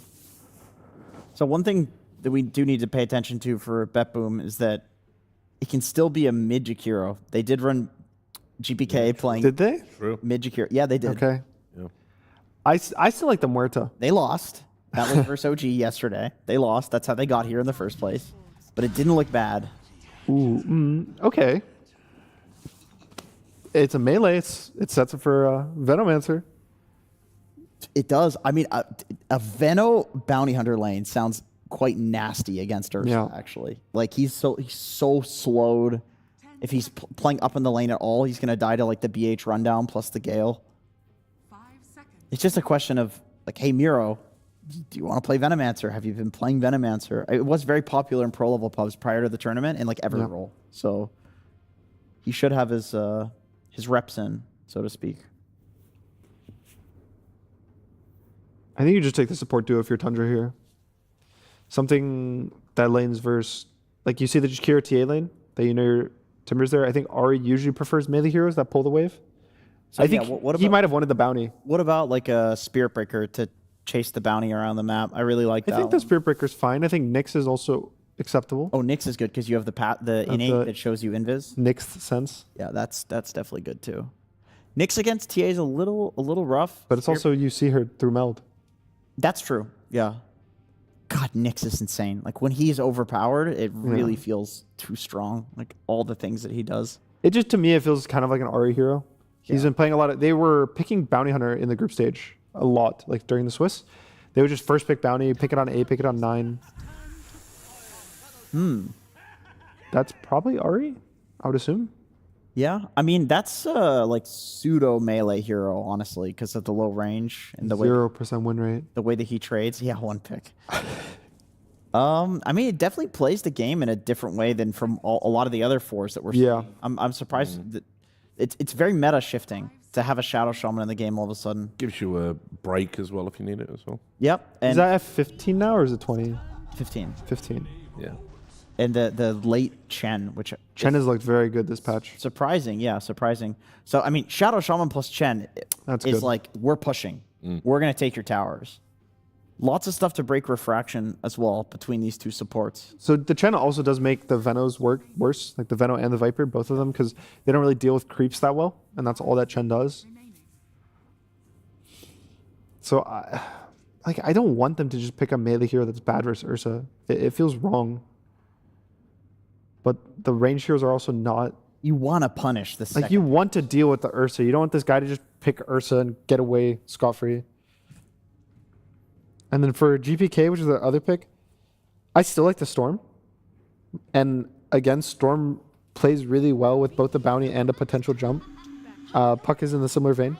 Like you're a mobile hero, you have catch, you have wave shove. The silence, again, we talk a lot. Silence is very good versus Ursa and Timber because they both very much need to click their spells just to survive. Tundra Esports turn to ban. They banned the lane counters. Yeah, they'll probably ban Void Spirit next. I mean, BZM's mid lane counter to Puck is Bristleback. That's a funny one. I think you let him bristle. I don't think you ban that hero. Yeah, sure. 5 seconds remaining. The other ones that are good versus Puck, so it's like Dragon Knight, Sniper, Void Spirit, Slardar. I don't think he'll Sniper. Doesn't seem good. I think Tundra needs a hero to get in there and like start things. Yeah, I like the Void Spirit. Spirit. They have Timber to run in and reveal stuff. They have Ursa to provide damage. They have got plenty of like disable, tower push, everything from the supports. They just need a hero that's getting things started. Ember Spirit's also good for Tundra. Ember's decent. Yeah, Ember's decent. It's one of the spirits for sure. I mean, I guess you could argue Sand King For BetBoom? Or for Tundra? for Tundra. Yeah. There's a world. I'm not sure. It's You don't want to pango. the other Not into Puck. the other world they could do, which is still an option, is put the Timber mid versus Puck. That's a winning laning matchup for the Timber Saw, and you can't get pressured by the Puck. And then you can counterpick the Counter TA. TA. Yeah, TA Jakiro. My Not issue an easy lane to with that is I can't see a clean counter off the top of my head, unless they want to pick like Broodmother, or Even then, I'm not so sure. I feel like Brood could get ran down before level 6 with a BH rotation pretty easy. BH actually has a pretty good win rate versus Brood too, because you can track. She can't run over the trees. Yeah. Huskar ban. I mean, you just have to be safe when you have. yeah, you don't want to deal with that matchup. It's abysmal. It's not the absolute worst, but you just have very low damage on Puck in certain situations, and that's one of them. What to pick? Guys, pick the Veno. Have faith. Miro, you got this. You're going to kite everyone. You're going to slow. You can buy a Vessel. Actually, no, Bounty will probably buy a Vessel, but you can get your Pike. I could just see a Beastmaster. Just get them. Versus Chen? Mars. Okay. Yeah, they're going to go. That one's fine. You don't lose the lane necessarily versus Ursa. You can kind of just survive. It's a Yule's buyer. Like you can get the Yules into Spear, and Yules is great against Ursa. Yules is great against Timber as well. You take off the Aghanim Scepter. It like prevents that build until he gets BKB. I think he just takes Void Spirit. Yeah, I agree. It's a really great Void Spirit game. It's not very fun playing Mars into Void Spirit. I mean, you pretty much have to go Yules at that point. I just don't really see a different hero that's like super good. The Ember's okay, I think, as like an option number 2, but Void seems a bit better. They do take the Ember though. Yeah, it had to be one of the spirits. I think Ember's just been safe and steady this tournament. Yeah, I think Ember's definitely a more stable hero. Void Spirit can hit a mid-game issue of not really having high damage on his own and like not having kite like an Ember, whereas Ember has a little more damage, a little more kite, but the burst and I would say the snowball, Void definitely takes the cake. These are two very fair and balanced drafts, I feel like. Like there's options, there's really options for both sides. Like save on BH could snowball the lanes potentially. it's a decent Timbersaw game. I don't feel like he's countered that much. Ember Spirit, Yeah, that's my concern. The Timber, I think it's been really, really strong when it hasn't been dealt with. You know, like you just have if you don't have the answers. Yeah, I also feel like it's been soft countered, not like hard countered. Yeah. Which, on a lot of patches, is enough, but on this patch, from when we've seen it, it hasn't worked out. Yeah, it hasn't. But the stats show otherwise. It's like 16% win rate. So when I it guess let just through went with a jinx. Yeah. I like the Ursa in that it wasn't contested. Like, I think it was really good they picked this Ursa early. You're right. Made it really hard to deal with the Timber. Like, sure, there's a TA, but to me, Tundra's draft looks better because of these. They picked these really two strong cores, and I think they both have good games. You're right. You're totally right. I also think that the Ursa is kind of unanswered, and it's like a second pick Ursa, and usually that results in like Ursa's, I have to lane against a Veno. Nah, he's fine. He's chilling. That's an easy lane. Yeah. I say it should be a close game, but I think there's going to be some point mid-game around like 25, 30 minutes that I think Tundra's going to get their auras. They're going to push with like Shadow Shaman, some Aegis. I think it's probably second Aegis is going to be their go time, and I think that they could just close it out And relatively early. TA Ursa, like as soon as an Aegis can be taken, it will be taken in these games. Yeah, they got some pretty insane push. I mean, obviously with the Shaman and the Chen. And strong late game as well. Yeah, true. Like they have it's always easy to play games when you have this like pressure that's being applied on the map early because of the two supports.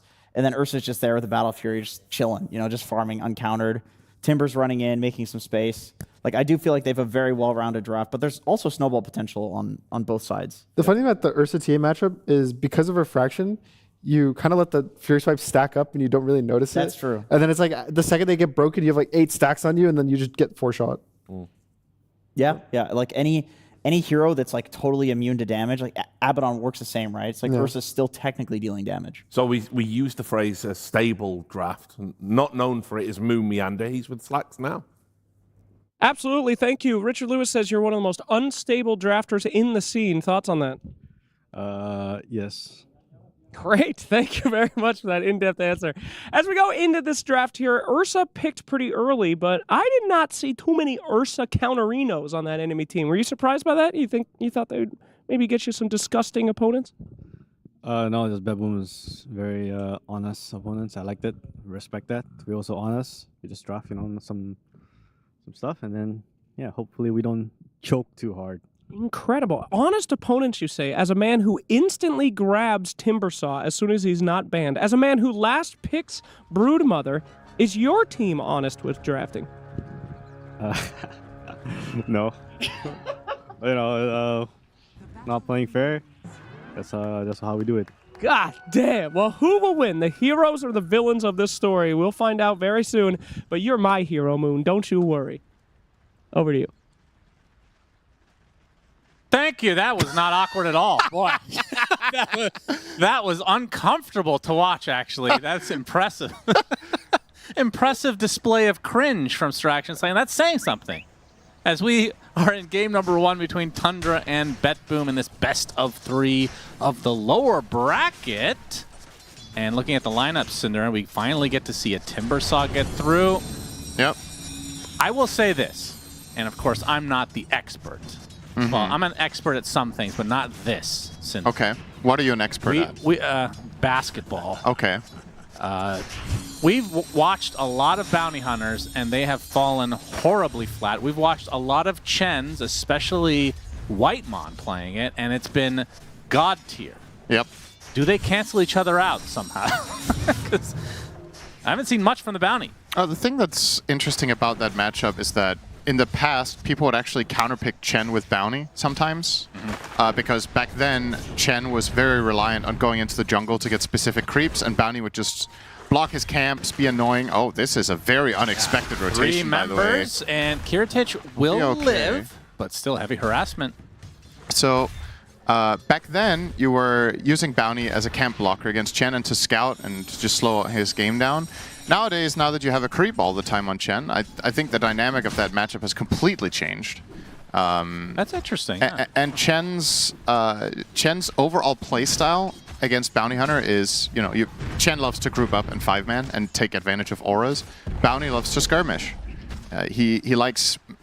He can play 5v5s, it's not that, but you're offering very little, so either you're reliant on getting ahead in the fight first and then you run additional heroes down with track, or making some clever rotations early on to gank side lanes. But once again, Chen just, I feel like, does well in this. He was also picked after Bounty, if I'm not mistaken, in this game. They picked it into Bounty Hunter. So yeah, I just think this is one of those matchups that has completely changed over the years for me, and I like Chen in it. As long as you can enforce the group up style and have auras, Bounty Hunter is gonna especially suffer. the White Mon Chen. Oh yeah, he's very filthy. He has consistently, by the end of the game, had more farm than many cores. Just absolute monster on this hero. Haven't seen Save play it because we haven't cast BetBoom yet, but I mean, I would say, historically speaking at least, is Pure getting gone on. I think a good amount of damage has to go under the cover of the tier 1 tower. But I think Save has been the most important member of BetBoom throughout the entirety of their existence, actually. I think he has been their best player. I think you're not the only one to think that, I think. Oh, okay. I thought it was a bit of a... Oh, go ahead. Oh, Spear actually does find its target in Pure. We'll use the Overpower. Actually stuck in the tree line. Gets the Rebuke applied to him as well, and that's first blood for Save. So, of course, after all said and... Well, I did compliment Save, though. Yeah, you didn't curse him for once. I cursed the hero, but not the player. Right. Well, you cover your bases. Okay, that works. No, I honestly, if you put me on the spot, I would agree. I think over the history of BetBoom, I would say Save for me has been the consistently best player on average. But the BetBoom team has had, I think we don't get to talk apparently. Shackle on the 3v3. Good old tri-lane, Shannon. Yeah, getting flashbacks right now. Yep, love that.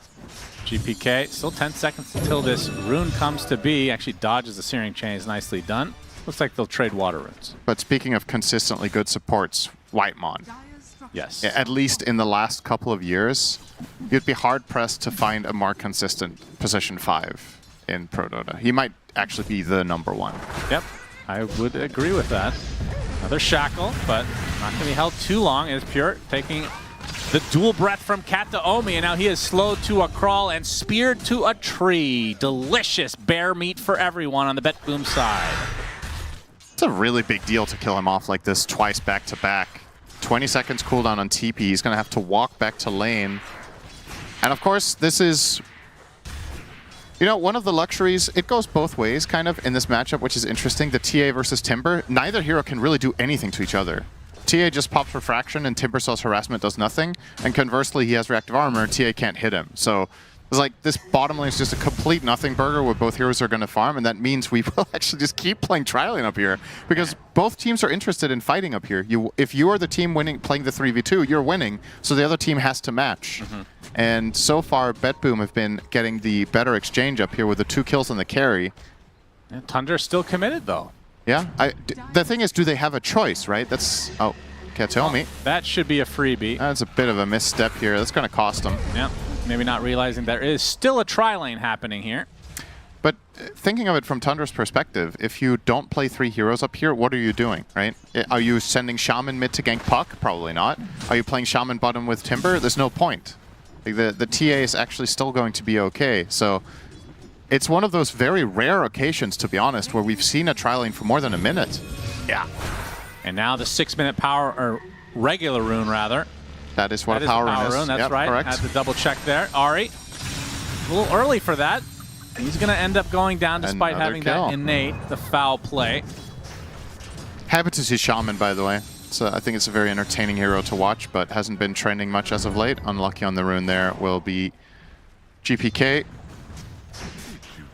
Well, we're talking about consistency, and when it comes to BetBoom, and I think we've talked about this before, but I have never been more impressed with a player transformation in the history of Dota than GPK. He was so volatile. It was always like this 50-50 eternal envy type of deal. As we're going to see the Shackle onto the Mars again, but the Spear missed, so nothing was really going to happen there anyway. But to see how consistent he has been, I think, I mean, how often do you see that? I genuinely can't think of another player. And most of the time when players get known for being volatile or prone to tilt, they don't ever really...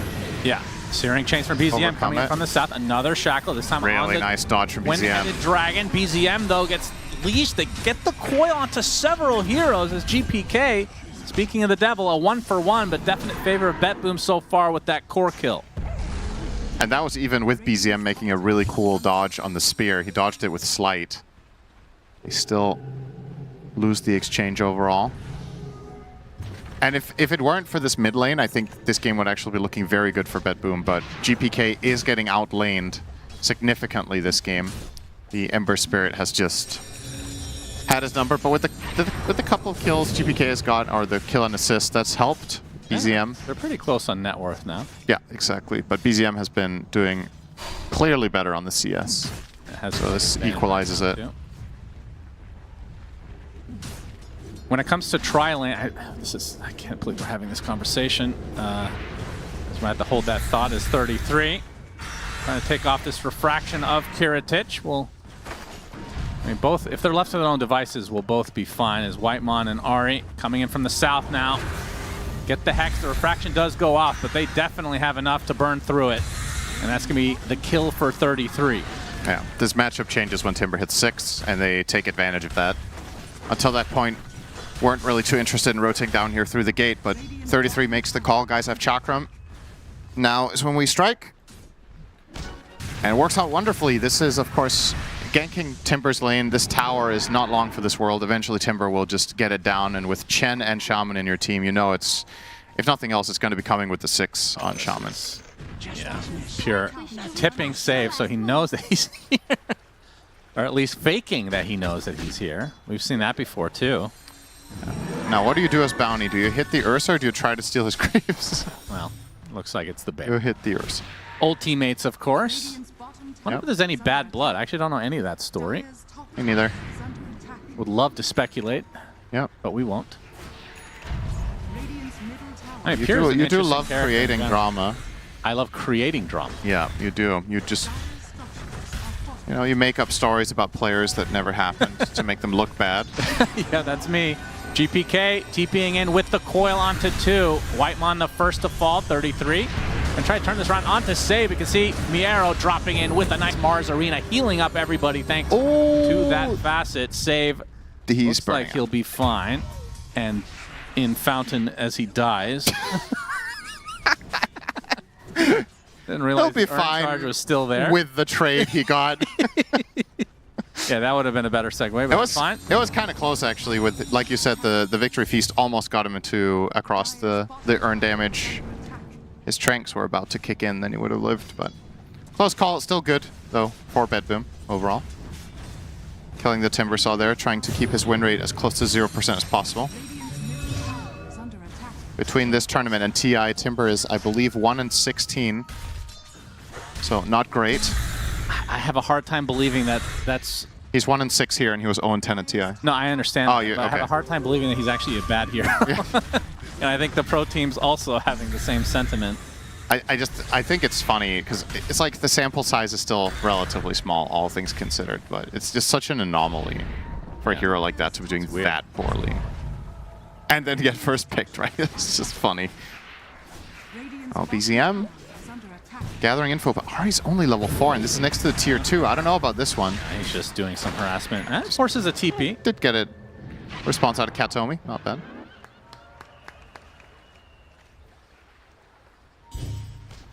Which anime do you think Kiritich's sponsor is from in his nickname? What? Did you notice that? What's his nickname? Can we see Kiritich on the TA? You know how they all have like a post name? They have like BetBoom and then a nickname and something? Yeah. What is that? It looks like a cat. I thought you'd like that. You love cats. It's a cat. It's a cat face. Yeah, it looks like some whiskers. That's true. Yeah. Maybe he likes cats. Yeah, that's... Then I like Kiritich. He's your new... Yeah, I was just going to say, he's your new favorite player. If you like cats, I like you. Wow. Okay, that's a very easy way to win you over. Well, of course. That means... if cats like you, then I like you. Because they're a good judge of character. Imagine if Reddit user Fartbrat really loves cats. You're actually going to be pretty torn. That's true. That's tough. That's a tough No, one. again, rephrasing to cats like you. Okay. What if they like it? Well, then we're in some trouble, Cinderin. We're in trouble. Yeah, we're in trouble. Your whole worldview will be challenged. That's true. 33 has the Kaya. Yeah. I mean, what kind of build do you want to see? Because the panel kind of talked about the Yule's likely to come for the Mars, and indeed that is the case. Yeah. So dissuading the Aghanim Scepter build until you get some form of magic immunity. Looks like a decent Kayayasha into pipe, perhaps. He could also just go Ags BKB if he wants to be a carry type of Timber. I think both builds are fine. It depends what timing you're looking for as a team, like what idea you have of Timber's role in the game. Knowing 33, he's eventually going to go Ags BKB. I just feel like the clips that we've seen on him on Timber popping off, that has been what he's been focusing on in the later portion. But perhaps since you're playing with Chen, you don't buy pipe, because Chen could just do it. Now BZM caught off guard. Coil applied. There's the stun from Save. Oh, hand of God. The hand of Gaben keeps him alive. Now 33 coming to play as well. Save looks to be dead. The right click is coming for BZM, but will live through the day. Clutch, as always. Hand of Gaben. Very strong. A very strong hand. Oh, yeah. Very rich hand. Yeah, no doubt. On that yacht right now. Yep. Hand of Gaben on the, what do you call it? I was going to say steering wheel. I don't think that's what it's called on a boat.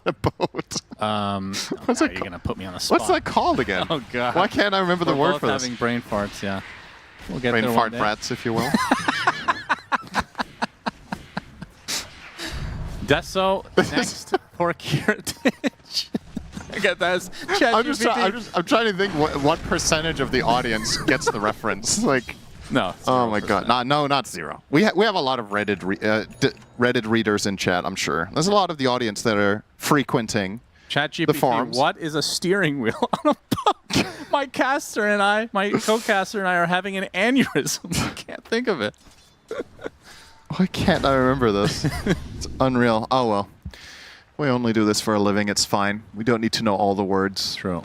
1K lead for Tundra. Drums now up for Whitemon. I'm just taking a look at this net worth and seeing when that's going to catapult for him, because that has felt like it's happened every single time. Track, though, online for Save, and actually his farm so far is pretty respectable compared to every bounty game that we've had the pleasure of casting. Kiritich, Searing Chains with the Chakram coming. The mass TP, though, is going to be too late. Kiritich very low. The Spirit Vessel applied. Oh, the wards. And the Serpent Wards finish the job. Huge kill for Tundra. And they likely get away with murder. Save. Gonna scout things out. Not interested in partaking, though. I actually didn't talk about this, but this is an interesting little detail for this game. Oh, ooh, nice. The foil completely wasted. And now the arena from Mars, though. They get him the anyway. Spirit connection, yeah. It does cost them 2 ults instead of 1. From the... What's the saying? I was going to say from the ashes into the fire. That's not how it goes. No. What's it called? From the something into the... Wow, I really suck today. That's incredible. What's that idiom? When you go from bad to worse. I'm looking up steering wheels. It's called a helm. Huh? It's called the helm. The helm? Supposedly. I mean, I'm just trusting. I'm trusting chat on this one because there were a lot of people saying helm. Okay, Maybe they were talking. I actually didn't know that then. Oh, I don't know. If that's the case. It might just be wrong. Yeah. Collectively brain-rotted audience, of course. Yeah, they're really in a lot of trouble. Get him out of here. Listen to us for a while. Oh, they're gonna get saved with the dust. Yeah, Chains will hold him. Yarrow does not have his ult, so they're gonna have to give up that support kill. So what I wanted to quickly talk about is Shadow Shaman's choice here of facet, because this was the standard one to take for a while, and then people started catching on, and it also got buffed. The big Serpent Ward. As, well, speaking of, he is going to be killed in the meantime, but this is irrelevant to his facet choice. Most of the time nowadays, when people do pick Shaman, they will take the big ward. I think BZM will play his way out of this one. Nice path does hit, though. Yeah, it has the remnants to get to safety. This game, I think the Shaman is not taking big Serpent Ward, specifically because of TA. So now that the big Serpent is the standard, I'm mainly looking for why would you deviate rather than go for the normal one. And against TA, this is a good way of breaking refraction. You get a lot of... If you play the big ward, you're going to hit him, and yes, you're taking off a full stack every time. But with all the little snakes, can deal with the TA quite well. This mid tower will be gone. Yes, it will. Miero, though, has the setup. Yule's being provided, and the kill onto BZM. So that is the reveal of the Yule Scepter, I believe. But a good setup on the Mars Arena. They get a very valuable kit. It is a trade for their tier 1, but perhaps with Kiritich here now on the Deso, able to claim the other tier 1. The phrase I was looking for earlier, Shannon, by the way, was out of the frying pan and into the fire, which you obviously know, but it didn't come to mind. I think we should try, at an event, we should have chat cast somehow. Yeah. Sure, that'll go well. Twitch plays casting, we could call it. I think it will be a good event. We just, whatever is popular at the moment among the community is what gets talked about. That's right. GP Keck W, where is he at? Chat loves that one. I think Lacoste would be great for this cast. Just everything, everything is just memes. It's good. BZM with the dust. Save will not live up to his name and not save his life. 33 gets the kill. Pure right now on the Ursa has the Battle Fury Blink Dagger. And 1300 into what I assume is going to be the BKB. That's GPK. Trying to get the rune there. Miero pings out the regen. We'll just take it for himself. This is a very high-paced game, I feel like, compared to most games we've cast this tournament. I think both teams are very eager to brawl and making quick decisions. Obviously, when these teams are at their peak, they're world-class teams that can get top 3s or win tournaments. And a lot of the time, that comes down to decisiveness and just knowing exactly what you want to do next. So the tempo is very high here. 33 with the pipe wants to fight more. Of course, this is a great timing for his hero to really try to take over the game. And Ari is playing with him for that reason, I would imagine. Looking for coverage of the Timber. He's so tanky on Timbersaw right now that if any support is nearby, you can actually survive something like a 2v4 long enough that reinforcements can arrive. So Ari will just be playing by his side for the time being. So far, justifying that early pick Timber. 33 is at the top of the board and getting extremely strong. Yeah.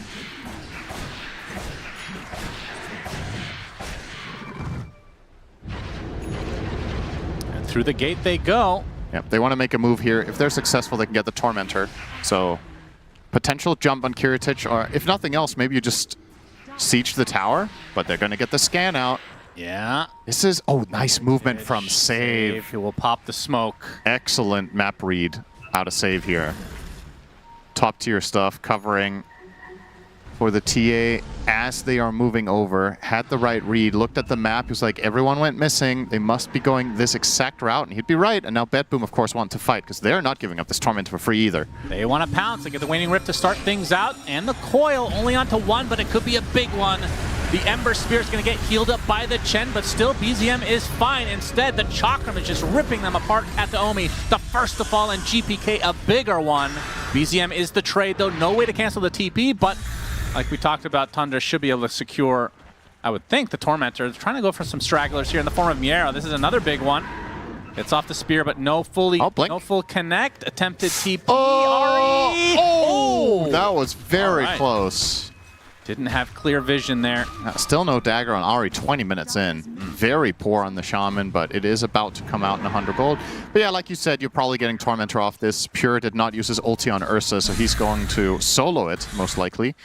I'm surprised they managed to kill Ember. I thought that was going to go even worse for BetBoom. They get the opening onto Ember, but there's Hand of God, there's Pipe. A little bit of everything. Yeah, now on the other side, this could be a big track kill onto 33. They have so much in the form of stun. He has not moved for quite a while, and 33 dies as a result. Yeah, classic 4-on-1 that narrowly killed him. Got the no pipe wonder that hero's 1-11. Yeah. No wonder he's losing every game when he's so broken. That's a big kill, at the very least, for the side of BetBoom. Yeah. After losing that top fight slightly and then losing the Tormentor, it's very welcome for them to kill the biggest hero in the game. That kill in itself was worth like 2k gold, I think. Yeah, pretty much exactly. Save. A little extra snack. Yeah, Ari. Well, he does have the shard now, making it a little bit more annoying, but dies anyway. And now BetBoom. Are they going for the Roche play? Feels like they should. Yeah, this would be big, taking it away from any Ursa lineup. Yep. We're going to get some vision from the Pinecone knowing that this is happening. And they actually contest this. If they somehow got vision now, this could... Oh, they don't think they can do it. It was close. Away. GPK gets off the coil, but he's searing chains as Pure jumps in. There's the spear connection onto the Mars as well. Pure able to get glimmered though, and he's fine for the time being. Instead, look at that damage from 33. Oh, BZM found a haste. GPK gets off the illusory orb. Can be pounded now by BZM with that haste rune, but the good dodge onto the sleight of fist. It'll be the sacrifice of the Jakiro.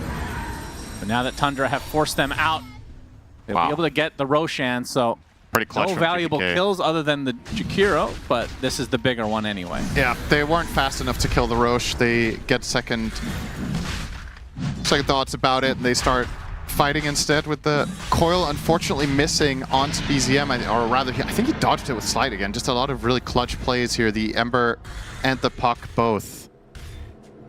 One dodges the coil, one dodges the slight chains in the end. I was sure BZM was going to run him down with his haste rune, but GPK somehow played his way out of it. Still, when all is said and done, you're happy with this. If you're Tundra, you get the Aegis onto Pure. You're about to get a Lotus on 33, and that is a huge item this game. There's so much utility in it. You can remove track, you can remove 2 different silences, the traps and the Puck. You mitigate a ton of Jakiro's impact. Just a wonderful item to pick up here, and of course the plus armor against TA is always welcome. Save is scouting this out. Actually doesn't prevent the blink from Pure, and he just destroys Miero. Okay, they saw all of this, but it matters not. Coil coming in from GPK though. We'll get a collateral, although the heal coming at the last moment from the Chen, and GPK now destroyed by Pure. Save will be next on the list. That's a 3-for-0. Aegis still intact. Goodness. Oh, it might not be over. Heritage, Serpent Wards are placed. He's gonna get the one shot, but it might cost him his life. This is a big, big kill for Tundra to claim, and they get it easily. Kataomi, the only survivor. Gonna lose 2 towers here, right? I would think. This is gonna approach close to a 10K lead when all said and done, and the Aegis is still intact for 3.5 minutes. He was, oh man, he saw the whole thing. Just waiting, biding his time, but it just never came. Yeah, I mean, I think they weren't expecting that Mars was visible. So the jump coming in from Tundra there was completely unexpected from BetBoom. At least that's how it seems. So Bounty was scouting parts, but not everything. And well, as soon as that jump is in and Mars is dead, the fight's kind of over. And then they keep trying to trade, and well, in live, Kataomi just respawned to immediately die again. Tough times to be a Jakiro with no net worth. He didn't respond. He didn't die in that fast. He was the one person that didn't die. So now it's a full team wipe for Tundra. You're actually right. He was the one guy that got out. I take it back, Suns Fan TV. Thank you. All right, well, not only did they get... Well, they got an extra tower. Now they got everything. I thought they were going to get top, but now they also got mid. Still 2.5 minutes left on the Aegis, and this is a very fast Abyssal. How much more damage can they do with this Aegis timing? I think the question is, how do BetBoom get out on the map? I think that's kind of where we are now. You have Bounty Hunter, but he doesn't feel safe. Doesn't know exactly where there's ops and sentries, and you kind of have to scout some sort of avenue.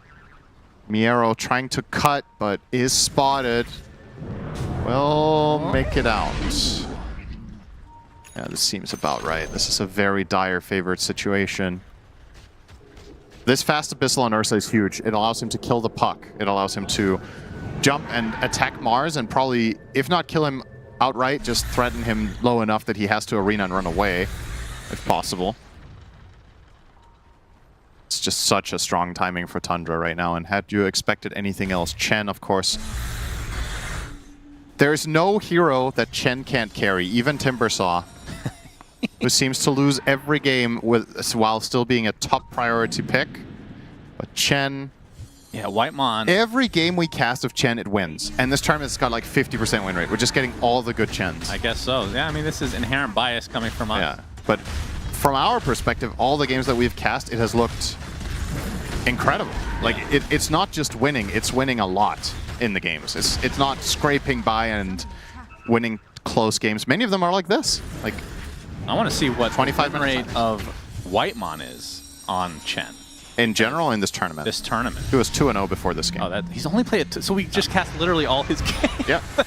All his Gen games. Oh, they get the connection onto Pure, but he has that Enrage, of course, and has that second life for 40 more seconds. Serpent Wards are going to be cleaned up, so not the cleanest opening from Tundra. This is the downside to the small snakes, is obviously they're a lot worse in situations like this because you just take them down one by one instead of the big one. But for the purpose of refraction and stronger laning phase, I do think Ari made the right choice this game overall, going for chicken fingers.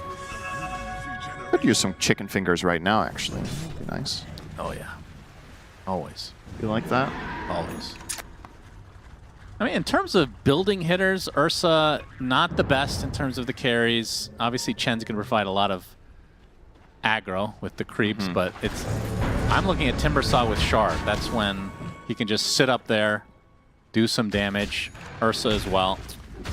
Yeah, I suppose. It's really, I mean, Serpent Wards is like your main way to take buildings now. I don't think there's enough reason to buy Flamethrower versus just scaling more in terms of fights, because I don't think sieging eventually is going to be that big of a problem. Like, yes, they don't have a very fast way, How much damage does it do but versus the refraction barriers? Does it not play a part at all? It's okay, but I would way rather see something like what he's buying now. I think the Gleipnir is going to be incredibly powerful. So the refraction barriers is how much HP? I don't remember exactly. It's 30? 30 barrier, which means that, you know, how much HP is that? That depends how much armor you have, or magic resist, and what damage type is hitting you. Right? Barriers are iffy like that. So Flamethrower does magical, right? So then you're 70 a second. Yeah, so then you're factoring that in, but then depending on what items are available for TA, I believe with refraction it is triggered last. So for example, if you get glimmered, then you have to burn through the glimmer barrier first before you access refraction. If she has magic resist or pipe or anything, I suppose this game there's no glimmer, which makes it better. Obviously, we can theory craft all we want about the Flamethrower, but he's not going to buy it, so I think it's kind of a waste of time, to be honest. Hey, but it's an interesting conversation. It is. Oh, wow, you like hypotheticals now, do you? Oh, you've changed overnight. What do you mean I like hypotheticals? Of course I do. When Slacks has been giving you hypotheticals... Okay, those are different. Okay. Those are different. Pure, okay. Opening on him. That's a lot of damage from Kiritich, but the heal again from Whitemon. Now the BKB from Yarrow in retreat. Pure attempting to run away. Coil does snap, and maybe the Ember in a bit of peril. No. The problem is with BetBoom is they've used basically everything. Another good dot. Dude, GPK's on fire against this Ember. 33. Now he can frontline a bit.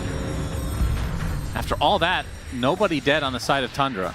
They do remain in a really strong position out on the map, though. So it was a nice attempt from BetBoom, but getting no kills, you're going to get cornered in your base again. Look at this really strong map coverage they've got in the bottom half for Tundra. 3 wards placed down in that neighborhood, and then you're playing in the top half with your heroes. You just took the outpost. You're restricted to less than a quarter of the map on BetBoom right now, and the only way you get it back is by killing a core. And they tried. It didn't work. It's now very much so pressured, and yeah, Full Greaves. Tundra is going to take advantage of this. They're going to go for a smoke play of their own. They know that BetBoom have very little avenue, and there it is. Wards, goodbye. Absolutely dead. Kiritich 70 just seconds, has no buyback too, so this is an opening. He has nowhere to go, right? So he goes the one place that is left, and even that one wasn't. Yeah, it's a tough spot. If only they had Flamethrower right now. Yeah, would have done like 100 damage to the tower. A couple swings from Pure will do the same. Serpent Wards were used for the kill, so they don't have that, but again... I mean, this is a lane. It's fine. They've got Chen. Gleipnir picked up by 33, by the way. You can see the Chakrams are large and in charge. That save is almost dead just to that. Gets off the use at the last moment, but the initiation onto Pure. As he's going to continue to focus on the barracks. Macro Pyre placed. Pipe, though, to mitigate quite a bit of that. And well, the fortification was actually saved for quite a while. There's the Gleipnir again. Oh, that's to follow. And now the jump in from Pure. That is the death of Kataomi. That's a long-range shackle. And that is the death of Miero now. Full interacts in favor of Tundra as the Searing Chains onto 2, but Now that Kiritich is coming back, can they defend? I mean, it's a 3 versus 5 still. Tundra gonna play it a bit safe. And that's actually such a nice combo. Slide chains Chakram. It did so much damage. I mean, look at them. They're just two-manning the enemy team. They just keep throwing slide chains out. They keep throwing both Chakrams out. Yeah, with the Gleipnir, so 2 roots effectively. It's really strong, this cool. this combo. And they have Shiva as well on the Ember. I love this from Tundra. Very strong combination of abilities. And you can see from their lineup, you know, we didn't talk about this so much, but Chen and Shaman don't really do much damage. So the other heroes need to pack a punch. And they all do. So it's a very nicely balanced lineup with some cool combinations there. Okay. Do you got some plays to back that up? Nero? Can we How is that a voice line? Very random time to drop that one. Tundra. Man, 33 is so huge. It's like when you watch a game like this and you see the hero when it really works, you wonder how does this hero lose every game? It's just so... Because surely it's not just, okay, 33 and Tundra are just way better than everybody else at playing with Timber, right? Maybe he's the best, which is fine, but it's like that hero being 1 and 6 here, and at TI it was largely picked super late. So it even saw good matchups and everything. How did that manage to lose every unlucky, game? You know? Yeah. I don't know, when would you consider a sample size representative for a hero in Pro Dota? Like in a tournament, for example, if a hero gets picked 20 times, when do you think when is it significant for you? For one tournament? Yeah. I mean, 20 times is quite a bit, yeah. 20 is enough? Okay. Everybody's going to have a different answer, I think. Yeah, of course. I was just curious because I mean, I think if you think about it from... But like, look at this as an example with Chen, 50% win rate. Yeah. But certain players are winning a lot more, right? So context is also important. Gleipnir initiation onto Mars, already half HP for Miero. Gets off the spear, though. BZM in a bit of trouble getting healed up thanks to the Chen again. But is he actually not through this Sleight of Fist? No, he is dead after all said and done. We'll see if he buys back because he does have a remnant. It's 33, yes. He does buy back, gets the gem back, and now the Searing Chains, and the right clicks from Pure onto TA. This could be the game if they just get this kill. Kiritich is dead. 80 seconds, no way back in the game. Now they're going to continue onto the Jakiro save. In the cover of night, will be able to scout things out in his own base as the Poogies look on as well. Oh, they do find him, and Pure is going to make quick work of him in the end. Double kill for BZM, though. The double buyback on both supports for the BetBoom side. GPK focused right now on the support, but he gets bashed up, gets the Bizzle. Pure not able to finish the job. Ice Path providing a little bit of distance now, but this is going to be a dieback for the Jakiro as GG's will come out. BetBoom cannot hold any longer. Tundra, game 1 victory. Might be one of Tundra's best games of the tournament, if not the best. They look very clean. This was very, very well played. They took their showers today. I love their draft. I love the way they played around timings and each other. I love the way they itemized. And yeah, I don't really have much else to say. I think just a very clean game overall. First Shaman we see. It works great this game. Yeah, just textbook stuff from Tundra. Yep, Synderen doesn't have much to say and then continues to talk ad nauseum. Back to you, Richard. We do pay him to do that, though, Suns fans, so it's okay. You can't just say shut off to your podcast. I mean, listen, their relationship, it's on the rocks, guys. Is it going downhill? Yeah, it really is. They've totally lost it. Yeah, they actually have. Tundra haven't. Usually we've been critical of them for, the kind of first game jitters, overcooking in their draft, maybe not executing game plans particularly well. This was just flawless. This was absolute textbook draft and execution in perfect synergy. I mean, to me, it goes back to what Moon said in the coach interview. He said both teams are going to play honorable, at least in this game 1, that they just want to play good Dota, and I think they just play better Dota than BetBoom in this game number 1. Yeah, good on this Dota. Yeah, good, clean game of Dota. I do feel like it was kind of going both ways for a while. Like, there was pickoffs in both directions. Yeah, and I think there was a couple big fights. I would say it was mostly the team fights that Tundra was kind of able to outplay. Like, they start the fights on good heroes. Like here, they catch the Mars, they get 1 kill, and the second I think you get a slight advantage with this kind of draft, it's impossible for the fight to kind of turn around because you have Pipe on the Timbersaw, you have all the utility on Chen. Ursa can't really die. Yeah. So you have all these like very, very tanky heroes that kind of don't take damage. And it's like 1 by 1 by 1, you just kill hero into hero into hero. And it never felt like the chase could never end. Like BetBoom just kept constantly running, getting kills, and it felt unplayable. I thought it was kind of cool as well that in retrospect, you now see why they picked the Shaman, because the Shaman pick was ultimately, you know, perfect for the TA because they didn't use the big wards. They used the little one. Yeah, exactly. I think that was an interesting point by Sind, where like a lot of the time when you're considering, do I go the big ward and have like a good ultimate, or do I go chicken fingers and have better laning?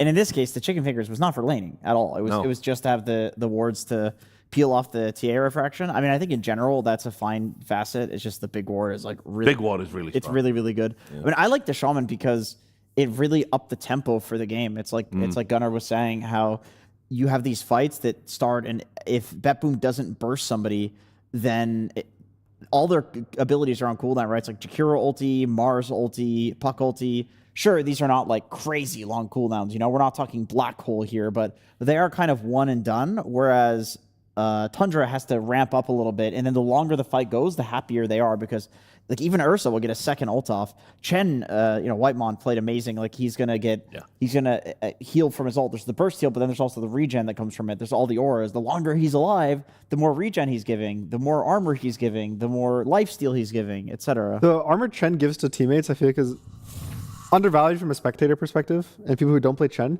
He's a button that gives, I think, 20 armor. It's insane. Just to any teammate. You just give a buff, you just click it. Yeah. There's like no animation to it. There's no sound. He just does it, and this guy can't die. And versus TA, who's all physical damage, all minus armor, that stuff adds up. You also have a Timbersaw. You have reactive armor. It's just, I love these games where you look at the buff bar, and there's just like 30 buffs just above every single hero. And every time kind of those drafts get snowbally in these kind of games, it feels very hard for them to lose. Yeah, I agree. And not only do they have heroes that can take kills and chase infinitely and get pickoffs, they also have Chen who can take towers. They have Shaman who can take towers. So like every time that they would take these long fights, it would also translate into an objective. So just a really good well-rounded draft by Tundra. Picking some, I guess the Shaman is not super meta right now, but it made a lot of sense with the style that they were playing in this game. Yeah, definitely did. All right, thanks a lot, gentlemen. Time for a break. When we come back, we're going to see if Tundra can freeze out BetBoom. We'll see you soon.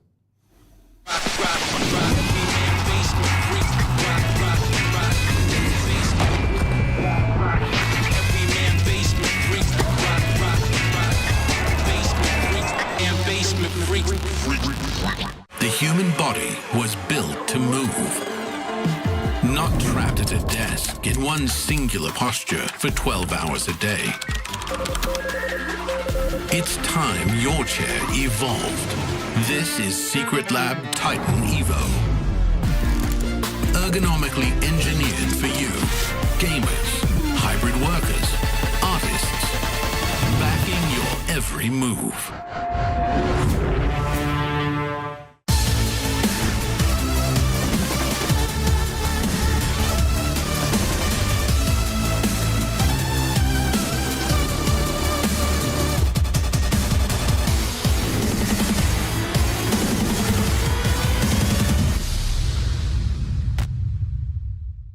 Hello everyone, we are here for another episode of not Guess the Hero, it's Make the Hero with BZM from Team Tundra. Now BZM, what we're going to do here is I'm going to show you a role, we're going to show you some random items. You're going to need to choose what role you want and what hero you want to match those items. Alright, so let us begin now. First things first, we're going to ban a position, and you cannot pick off lane. I'm so sorry, BZM. Show our first two items. We are going to have E-Blade Disperser. No one cares. What position would you like to be in, BZM? Probably mid. Mid? Okay, mid. We're going to start off with mid. Do you have any heroes in mind? What is a Disperser character? Maybe Wind Ranger. Maybe, for D-Blade, Techies. Okay. Techies disperser? Techies official. That's Shout out. okay. You know, evil and good. Yeah. All Wind Ranger techies. Let's see the next items. Oh my god.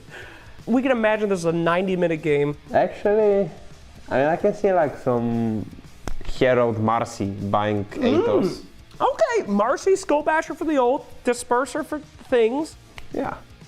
What does the rod do? I mean, it's disgustingly bad. It's disgustingly bad. Now, would Marcy still be in the mid lane with these items? Honestly, Mirana. I can see Mirana. Okay, now we're cooking. Mirana actually, well, why does Mirana have a Skull Basher? I don't know why she has an E-play. Why does Mirana have an E-play? Let's go ahead and see the next item here. Oh God! Is that good? You cannot have this version diffuser. You cannot. You can back one. No, you cannot. Are we staying mid? Sure, yeah. Okay. All right, we are locked in the mid. Now, is there any item that would make this work somehow?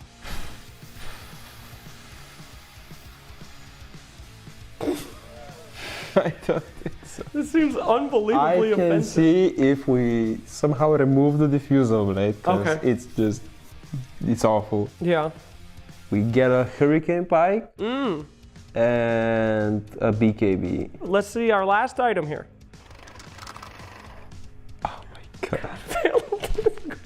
Okay, it has synergy with the E-Blade. It has synergy with the E-Blade. I mean, techies, no? Techies. I mean, let's take a look. All right, so you're a mid lane Sell techies. the diffuser, sell the disperser, and the basher is for, I don't know, cover. Yeah, it's just for stats. Yeah. Are we sticking with techies? Is that your final answer? Maybe I can see like some support player that picked Void Spirit on mid. Void Spirit? Yeah. And then they're like going magic with the Atos Veil E-Blade. Oh, you know what? I think you're actually convincing me. And then they're like, I need Basher to cancel BKB TP. Yeah. And the Disperser Diffuser, they probably misclick, you know, like. They probably misclick. Now let me ask you this question. You're in a game, playing, there's a Void Spirit on your team, he went mid, 50 minutes in, you see these items. How mad do you get? If the guy got to minute 50 with these items, props to him. Okay. These are your items in your game. You went mid Void Spirit. How many reports are you getting out of 9? How would you rate yourself? I mean, again, the fact that I got to these items should mean that I should have like at least 10 kills, maybe. I mean, otherwise,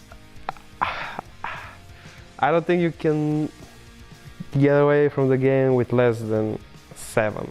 Okay, so 7. I'm gonna have to concur with you. If you made it this far for these expensive items, you had to have done something. So perhaps a couple people didn't report you, but it is gonna be about 7 Yeah, reports. you're actually right. I feel like you can like, any hero just buys the Atos Veil E-Blade and they're like owning. And then they're like starting to troll and they buy like whatever they want. Like sure. Diffuser, Basher, Disperser, because they thought they won. Yeah. But then they dive Fountain. Yeah. And So- they end up with these items. I can actually see that. No, I can see that too. I can actually see that. So 7 out of 9 reports, I have to agree with you. Well done, sir. You made something out of nothing. Absolutely horrendous items, but a good try. I believe you, BZM. Thank you so much for playing, and we'll see you guys play more here at PGL Wallachia 6.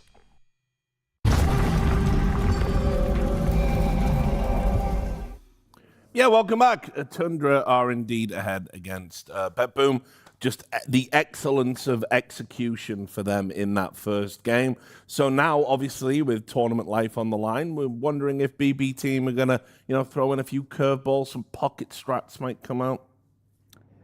What are some BB team classic pockets? I mean, you got the GPK Huskar. That's a classic. Maybe Coddle mid. That's another classic. Maybe I need to stop thinking of them from GPK. There's other players on this team. Miro, These are some suggestions. I mean, Miro playing any summons hero, I feel like is a way to swap up the the meta a little bit, you know? Give him like a Lycan, give him a Beastmaster. Surprised he hasn't played Lycan in this tournament, actually. Like one of the best Lycans in the world. All right, nah. You're the coach. You're our men, right? Look at the boys. You take guys. Forget game one. Don't tilt. You guys have strong mental. You're going to pick Kira to Jug. You're going to pick GPK Puck. You're going to pick Miro Beastmaster. You're going to win the game. You're going to pick Jakiro Pause 5. Yep. And then told me. Yep. What do they want for 4? What's the best 4? What does Save want? Pudge. No, Muerta. Then they're going to pick Muerta 4. They're going to win the game. It's going to be really easy. Tundra. Ban their Timber. Ban their Axe. Ban their Lycan. Don't give Timber. Ban. It didn't work. Yeah. It didn't work. I need to list more 33 heroes to ban. Ban his Broodmother. And he doesn't play Mars. You don't have to ban that one. Maybe, what if they just ban 33 from playing the game? And then Moon Meander has to stand in. Historically, that has worked for teams playing against him. Oh, wait a minute. There's the TI. There's the 2 TIs, actually. Yeah. Oh, fuck. I forgot about those. Other than those 2 TIs, it has worked. It has worked. What if they just ban the player from playing the game instead of the heroes? It's like the 9 class thing. You can't ban my heroes, but then you can maybe ban him. No? Play around it. How do you play around a guy who can play every single offlane at a peak performance? What do you do? I mean, they've definitely There's a way. decided they don't want to see his axe. So, second time. Tundra Esports. There is a different solution. We were in this draft, very similar spot. They could have just taken the Timber Saw. First They pick. could have. They had Jakiro, very good Timber. Also, they, you know, if you think Jakiro's good versus Timber, same thing. You can just play Jakiro against your own Timber. I mean, that they can ban Jakiro and pick Timber. I don't think Jakiro's that sick against Timber. Nope, they banned it. Okay, just take it out, have a normal game. The last game they banned Abba, I believe, in this slot instead of the Timber. I like this a lot more already. They don't have to deal with the 33 Timber. They can get Abba, but like, sure, they're picking a carry first pick to counter. I guess 33 plays the Abba a 33 bit, but can play it, yeah. I don't think it's a big deal. Like Good in let lane him- against Jakiro. Yeah, like, but you have to let him, right? I mean, OG is kind of popping off with Abaddon off. That's true. I feel like people are taking a look at that. Like, these guys are disrupting the I mean, meta. I like his build way more than the 33 build from like 3 months ago, which was, if you guys don't know, it was Midas into Octarine because the fast it works on items. You think the Dom build is better? The Dom Blink. No, I like the Bloodthorn. Midas. I just don't like the Octarine second item. Midas Blink Bloodthorn. Yeah, that's because I think that's what OG is doing. I think Ace played Abaddon off like he went Radiance, so he went like normal. I think carry. some games Radiance is fine, but I think the Midas into going Orchid Blink makes a lot of sense because the Midas makes sense with the cooldown facet. It does. Like your cooldown on it, I think ends up being like 70 seconds or something like that, which is nice. Like it's very good. And Radiance, I think, is just a big commitment of an item. We see Chen for Whitemon. Again, I think he's one of the best Chens at this tournament, if not in the world. And last game, it looked really good. I think the sustain is really nice for Jakiro in these mid-game fights. Like, it's all about this, like, damage over time, burns. He can go pipe if his offlaner's not buying it. 33 usually buys it, though, so then he can go more like Greaves, Glimmer Cape, maybe an Ags late game. I think the Chen Ags is very good if you end up getting it. I've not seen it work, to be honest. It's very good. It's like, it's in theory really broken. By the way, I'm starting to slowly think that Chen is actually a Jakiro counter. This goes the other direction. I know people say, like, Jakiro counter pushes towers. It's good against creeps in the early game, but Chen gives you all these auras. It gives you the regen that you're talking about. Like, Jakiro's late game potential and his threat in team fights just isn't really there against a Chen. Yeah, and we've seen the first pick Chen. The win rate wasn't great prior to this, but I think Whitemon just... It's going up. Whitemon, the facet. A nasty Chen. I also think for this one kind of hero 1v1, like you're saying, Jakiro's a very slow hero. Like, movement speed wise, map movement wise, he has to like kind of walk to the heroes he wants to connect to, set up, whereas I feel like Chen in these games gets to farm a lot more gold. Yeah. You're going to get an extra item, maybe an extra 2 items on the Jakiro, and then end up having this like impact because now you're support with a mech and a Glimmer Cape, and this guy has maybe a Solar Crest, or maybe like half a Solar Crest, and you're already a second item on him. So I think you just end up being a bit more greedy, which I think Tundra is very good at playing the fine line between greed and speed, where they are very, very good at farming on all of their 5 heroes, their 1-2 items, and then they group up very good on their timings, which we saw last game. Like 33 gets his pipe, they group up for a fight. Then they get their next big item, they get the like mech on the Chen, they want to take a fight, and they keep going and going with every new item. Yeah, I totally agree. I remember seeing a game where 33 Iron Shelled Whitemon on Warlock, and then he went through the portal, stacked Ancients, and stood in the Ancient camp with the Iron Shell on and the Warlock heal and farmed Ancients. I'm like, what is this Warlock farming Ancients? But they find a way. Like, they do tend to optimize and farm the map. I mean, any 33 team, you see this like nerdy stuff happening when it comes to farm. This pick is a bit weird for me, Tundra, because there's not many heroes in the pool. I guess Ab's still here. I thought that they would have ended, but we thought they were going to pick it on 9. They just got it on 13, which is it's effectively the same pick. They're happy 9 and 13, about that. but you're definitely happy. Like, yeah, you let it. You basically are choosing like Chen is more important than Abba because you probably think Abba's going to get banned, and then it gets through. You're like, okay, sure. Like I'll get them both. So I mean, presumably BetBoom knows exactly this is coming. BetBoom's going to pick Doom, right, for Miro. Nick's Doom right here. Don't make me look bad. The reason I say that is because the Doom anti-heal is very good versus Chen, very good versus Abba ult. If you press Doom on the Abba before he pops ult, he just gets stuck at 400 health for the full duration. You can eat the Chen creeps in the lane. I also think Miro's Doom has looked very good. He said he copied, I think it was the Amar build in the interview, which is like max movement speed. You get like Drum, Sanjin, Yasha. You just run around the fight, really, really tanky. And I think the heroes just looked really solid in these games. Ooh. That's another solid hero. Yeah. So that can go. I mean, they could still get Doom. That can go mid. Primal Beast is. I mean, it's so nice to pick it mid because you, no matter what you're up against, you can always cut wave. You can always be fine. I'm just thinking about other offlaners. I mean, there's also Darkseer as an option to counter for 33? For BetBoom. Oh, for BetBoom. Yeah, like if they wanted to, if there's 2 heroes that are picked by Tundra here that are Darkseer is good against, you've nixed Darkseer, run the Primal mid, and you've Darkseer versus Abaddon. Pipe Buyer, get an Abaddon illusion. Yeah. That's also an option. It looks pretty good. It depends heavily on these next 2 picks for Tundra, how the draft plays out, because they can go pretty much any direction. They're going to pick their 4. Ari's going to be... I could see him playing Bounty. I could see him playing... I think he played Rubik in the past in this tournament, but it didn't look amazing. Ah, the classic Tundra. You don't when you don't know what they're going to pick, they slam out the Sand King. They might not even know what to pick. Yeah, it can it's be, a flex. It can be mid. It can be off lane.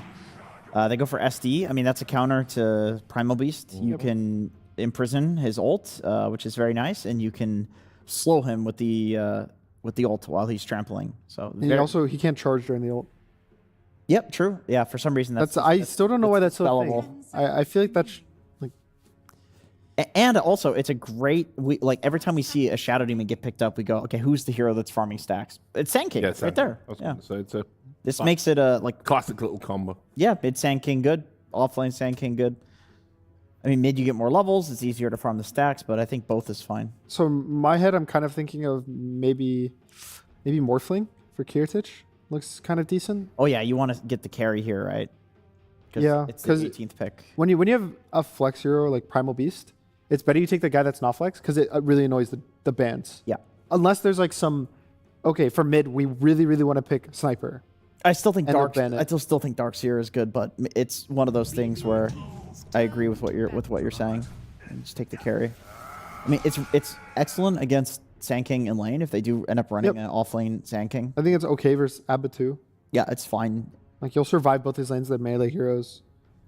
Yeah, Healing Ward against like Abaddon, damage over time also feels pretty nice. Like if you can somehow proc the Abba ult, then an Omni will full to zero him. 5 seconds remaining. I mean, you predicted the Kiritich Jug. There it is. I like his Jug and the Jakiro. I also got the Jakiro. Yeah. Oh, sorry. 2 for 5 pre-fired draft. Yeah. What was your 5th? What was the mid / off lane? It was Puck and what was it? I said Beastmaster. Beast. Yeah. I mean, that's a Miro classic. I think Doom still looks good. Yeah. I mean, it's looking like a primal mid considering the co-op ban, or at least they're shaping up to like protect it. Or the idea is these bans are really interesting. It's like way too hard to get into to break down, but these last 4 bans of the draft There's so much thought process that goes into it because Tundra gets 2 bans right here, right? And then BetBoom gets 1 after. And so you could think like, okay, guys, if they give us this new mid hero, like if they don't ban Storm or they don't ban Ping or whatever, then we want that mid. So you might like prep a ban in case they don't ban your mid hero. Do you know what I mean? Like they might ban this Quap even though they don't want this Primo to go mid, just in case that they end up banning. They can get something that Quap counters. Yeah. So it's like very, very cool. I always think it's like really interesting to see how this like last phase pans out, because I think this is it's also you're running low on strategy time. Yeah. Like you've used your reserve time, you've gone through, maybe your earlier players were like, oh, I don't know which of these 2 heroes I want to play. And now this is like always the crunch time. And so I think this is when the most mistakes and or good decisions can happen. Yep, and Tundra has absolute last pick. So whatever BetBoom picks here, if they reveal their cards, Tundra can hard counter. So it is mid or off lane for Tundra, and mid or off lane for BetBoom as well. Or carry for Tundra. It could be off lane. That's true, off lane ABBA. Yeah, that's true. You're right. I still personally like the Doom a lot. You can ban... I might even want to ban the Dusa. Not for his mix, actually. The Mana Burn. You don't really need to ban much for the Doom. You could just ban some... offlaner. That's good versus Jug. Centaur is out. I was thinking offlaner that's good against Doom. Slardar, is he taken out? No, Sardar's in the pool. Yeah, you can ban Slardar. It's good versus Primal too. It's a big slow. You have the BKB bash.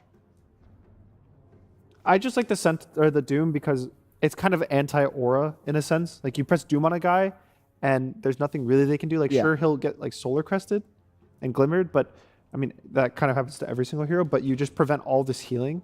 And I think that Primal Beast and Jug, the other cool thing is they have break. So if you Doom the Abba and then Primal Beast buys an Ags and you break the Abba, he can't ult. And then he just dies straight at the start of the fight. And I don't like the Darkseer pick as much against SD because it's a simple R press. They take the Slaughter. Which technically it's still flex. It can go mid, Mid or off lane. So now BZM kind of has to deal with that. If it ends up being Sand King mid, I actually like the Slardar because Slardar like destroys Sand King mid. That lane is very, very hard. Is there any hero that dumpsters both of these mid? Slardar and Primal? 5 seconds remaining. Earthshaker. Yeah, that is surprisingly it actually lanes well versus Slardar. The stuns are very good versus Primal. The chain stun's really nice versus Jug because it's hard for him to get spinned off versus like an instant fissure.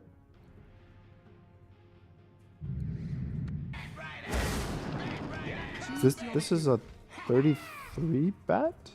Is it a mid bat? It might be a mid bat. Are they doing mid bat? I mean, that does dumpster Slardar and Primal, right? Hypothetically. Maybe. I don't really know. Yeah, it's a mid bat. Okay. Well, So I'm concerned for this lane because Slardar is fast as leg day, which is that you don't get slowed for the first 2 seconds of sprint. You're like hasted. Yeah. So he could get baited, but like in theory, yeah, I think it should dumpster both mid heroes, mid options. It's going to be a Slardar. I think Slardar should do okay in this lane. I just don't have much faith in Batrider mid from what I've seen. I think it's a very, very... It depends on his facet, actually, I'll say. I'll wait to see which facet, but right now he has Stoked, which is the Firefly one. With the Stoked facet, people, at least in pro-level pubs, were going for Dagon. Yes, you rush Dagon because basically what this facet does is when you press Firefly, you burns percentage of your health per second, but you get increasing spell amp. And so the Dagon, the lifesteal from it, offsets the damage. It heals you. And the spell amp makes the Dagon do like 700 damage when you pop it. So it's like very cool, but it's a bit iffy, especially for like Jug. You can get Omni Slash, just die in this mid game. I'm not sold on the Batrider, but if Tundra wins, BZM's going to go like 10-0. I'm just going to say my experience with Batrider in the few pubs that I've seen it in has been quite good, and I was a little surprised that it wasn't picked mid more with this build. It was very popular recently. So what's good about it? I think it's just, I mean, it dumps on like melee heroes in lane. Granted, like I do agree. I'm not sure how the Slardar matchup works. Slardar was not a popular He mid. should win, but it won't be like a dumpstering, I think. Yeah, because like Batrider people would typically pick against like DK Tiny and just shit on these heroes. Monkey King. Just destroy them. But when you have a hero that like legit just can't be slowed, I'm not sure how big it is, how big of a deal it is. The dive is also hard because the crush is a very long slow duration and it's a high percentage. Like it's really hard to dive Slardars right now. Yeah. But then my question is, does Slardar go to the jungle if he's getting zoned out of lane? All right. Well, we'll see if we can get some insight into that draft now. Slacks is backstage. Absolutely. I am backstage and with some unique insight. Now, many people might not know this, but coaches always have a very different amount of time that they take to get to this draft interview. Moon is usually the longest coach. We have to wait the longest time for him to exit the draft. For the first time ever, he has been beaten by you. He had a lot to discuss at the end of that draft. What are you talking about? I mean, we talked about the mid game, basically the mid game, and about our lanes. I mean, you only have so much time to talk about how you want to play the game in this 1 minute. You are very, you're usually out the booth. The boys know the plan. So maybe, how was that mid Batrider? Was that part of the discussion? Was that a little interesting for you guys to deal with? We actually did not expect the mid Batrider, but I think overall Slardar, I mean, mid Batrider is just very strong on lane, but I think personally the hero does fall off to some degree. And I also think the Slardar with his move speed aspect should be pretty good. Moon in our last interview said that he likes playing against you because you're an honest team that pick honest heroes. Do you feel that way? Do you feel like you're an honest, rightful team, righteous? I mean, in game one, I can agree to that. We had a pretty honest draft, which I think backfired. I think we had very one-sided type of damage, and I think we didn't address the Ursa properly in that game, and in the end, they had the Chen and Timber, and they negated all of our damage, pretty much. So, in that regard, I can agree. The draft was pretty honest in game one. And this time, we're getting dirty, baby. Is that right? We're getting down and dirty, huh? It's definitely more dirty than game one. Filthy goddamn draft. Let's go into that game and see how it turns out.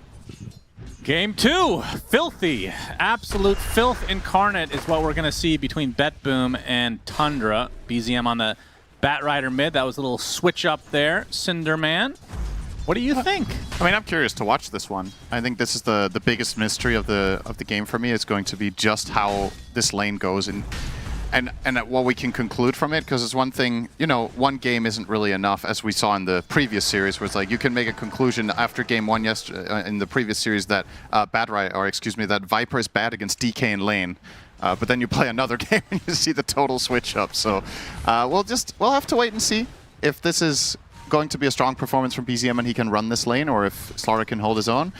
I think based on both what RMN, Gunnar, and Jenkins said, that I'm relatively hopeful for Slardar to do okay at the very least. I don't think he has to stomp the lane either on Slardar. I think you just need to get by when you get counterpicked like this. Batrider, as mentioned also by BetBoom's coach, sometimes falls off. It's probably what they're hoping for here.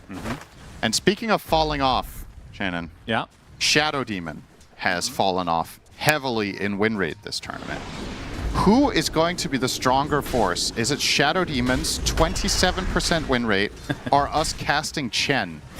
Because they're in the same team and they're against Primal, who has insane stats. He has 85% win rate. Yeah, he's looked really good. I would agree with that. So the stats would indicate that BetBoom just win this game on numbers. I think also the mid Slardar also has a really good win rate. They've picked some of the really successful heroes. They pick a Juggernaut, which we saw TI Cinderin looked horrific. Yeah, you really do like referencing that one game, even though it's completely irrelevant here. Oh, TI Finals is irrelevant for a Dota cast? What did you just say? That's not what I meant. Okay, well, say what you mean. I mean that what happened in that game has no bearing on this one, and it wasn't really about Jug itself. So you're blaming Ame. This is the Ame hate thread now. No, it's a mix of Ame's itemization and the fact that Outworld staff was in the game, and why do you hate Ame and Ice Frog? Okay, there's no winning here. Let's move on. Actually, didn't mention this. BetBoom got all 4 bounty runes, which is pretty rare in Pro Dota, but it does happen occasionally. So they're off to a bit of a head start there. See if they put it to good use, starting with those extra about 200 gold per hero. Yeah, Pure pulling the wave, playing the position 1 Abaddon. Disruption from the south. Ari will force out the onslaught of Miero. I thought maybe he was going to use Trample there and farm the double small camp and then charge away. Early stacks for 33 on the Sand King. Is he not able to lane at the moment? This is a hard lane to play into. Jakiro, Jug. And the upside to this is you free up Chen as well. The more you're jungling on Sand King, the more Chen can move. That's a lot of stacks. Starting to look kind of nasty here, but in terms of CS, neck and neck. But yeah, having to go back to base will of course pull BZM ahead now. So he did, in the end up going for Stoked. Obviously, if you're running Arsonist, it doesn't really do that much very early The on. trample set up a bit by the Impale, but now that they no longer have it, they're going to turn to right clicks on Miero. Very thick body on that Primal Beast. Yeah, I was interested to see BetBoom pick Nyx after what happened in game number 1. So they played Bounty Hunter into Chen, and now this game they pick Nyx into Chen, who arguably is like at least somewhat of a similar archetype in the weakness against 5-manning. Nyx loves going for these like quick assassinations onto split-pushing heroes, for example. 33. Oh. Gets the burrow after, and Kiritich has the healing ward. And they're not able to kill it, and instead Save will TP back to the lane where he was actually in originally. Trying to take out Whitemon, pops the Fairy Fire, but one more right click will do it, and it goes to Kiritich. So first blood for the Juggernaut. Meanwhile, Trample onto Pure, so both lanes for BetBoom. Very, very happy right now. Yeah, this is looking like an excellent start for them. And one thing about Tundra's lineup here is considering damage. So if the Bad Rider mid with Stoke goes for Dagon, there's going to be obviously a strong spike once that comes online, but the makeup of the dire damage is extremely magic heavy. Bat, Sand King, Shadow Demon, and then Chen's damage is usually kind of negligible. Attempted TP, Blade Fury, right clicks, he is gone. So what I'm getting at here is that Tundra's damage profile is a little bit one-dimensional in this game, which does mean some interesting itemization could come out. I think Glimmer Cape could be very good. Obviously, Demonic Purge is a bit of a concern, so otherwise there's a potential pipe you could see. Yeah, that's BZM. Oh boy. Disruption from Ari. He's going to buy him a little bit of time. Whitemon making his way over as well, but BZM with the Firefly into the high ground. He's actually okay for now. Crush misses. GPK with 5 stacks. He'll be able to walk away, so no casualties here. Nice blocks. Whitemon with the creep. Not quite enough for the kill. You saw it there in the bottom right. It's blocking nicely, but nobody dying. Primal BZM until gets now. onslaughted and dead. So in the end, they do get what they came. I mean, it's 4 heroes from BetBoom making their way over, but well worth. Yeah. It's definitely good enough. Okay, Kiritich, a bit of a precarious position here, but well, almost kill the Satyr Convert. Save will do. Yeah, 7-minute wisdom. Both sides should be able to secure their own. Yeah, no contesting here. And GPK will get his 6 now in the jungle.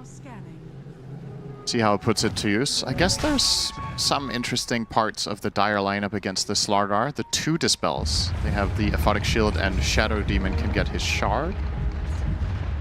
A nice merit to that into Rose of Haze and Jakiro. 2 very good abilities this game. I think I would like to see the Shard purchased, actually. I don't often feel that way about Shadow Demon, but in this game I think it might have enough merit. It also amplifies the the synergy with the Chen heal, everything. It can be quite potent to have a bit of healing stacking. Miero. Yep, being chased right now by Pure. Ari makes his way over, but I don't know if they're going to be able to chase this any further. Yeah. Important for Miero that he has Phase Boots and Windlace there. Otherwise, Pure could have probably stuck. As BZM, lots of stacks onto GPK. The TP from Save is on the way, though. Ice Path hits, and they're just going to turn this around with a crush from the Slardar.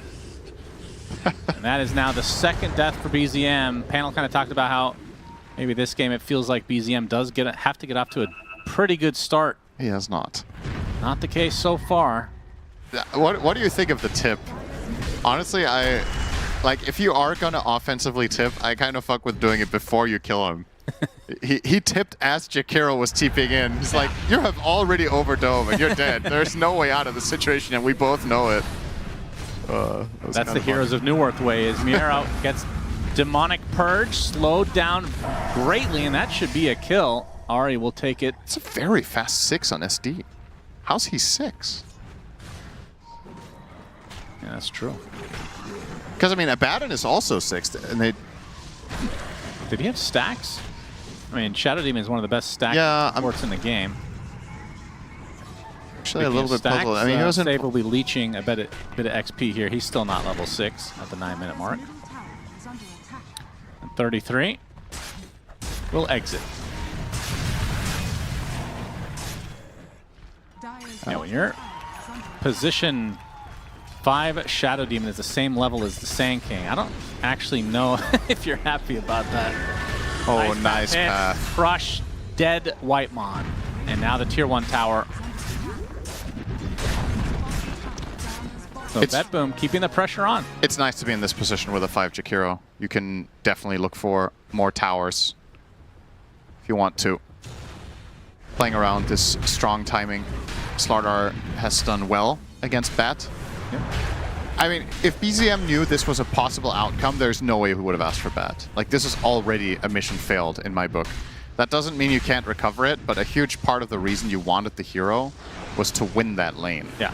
And you've already lost, so it's not going to swing around at any point. And it's been interesting to see, with the onslaught, not going to do anything. And Pure and company will be able to get this a second time. And it's already both times, though. Pure not going to be too happy about that. Shadow Demon is so good against Prime. He gets that Aghanim Scepter. Early investment.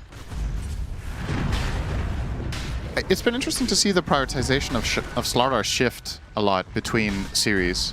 Some teams were picking it on the first day. It was sometimes getting first phase picked, sometimes early second phase.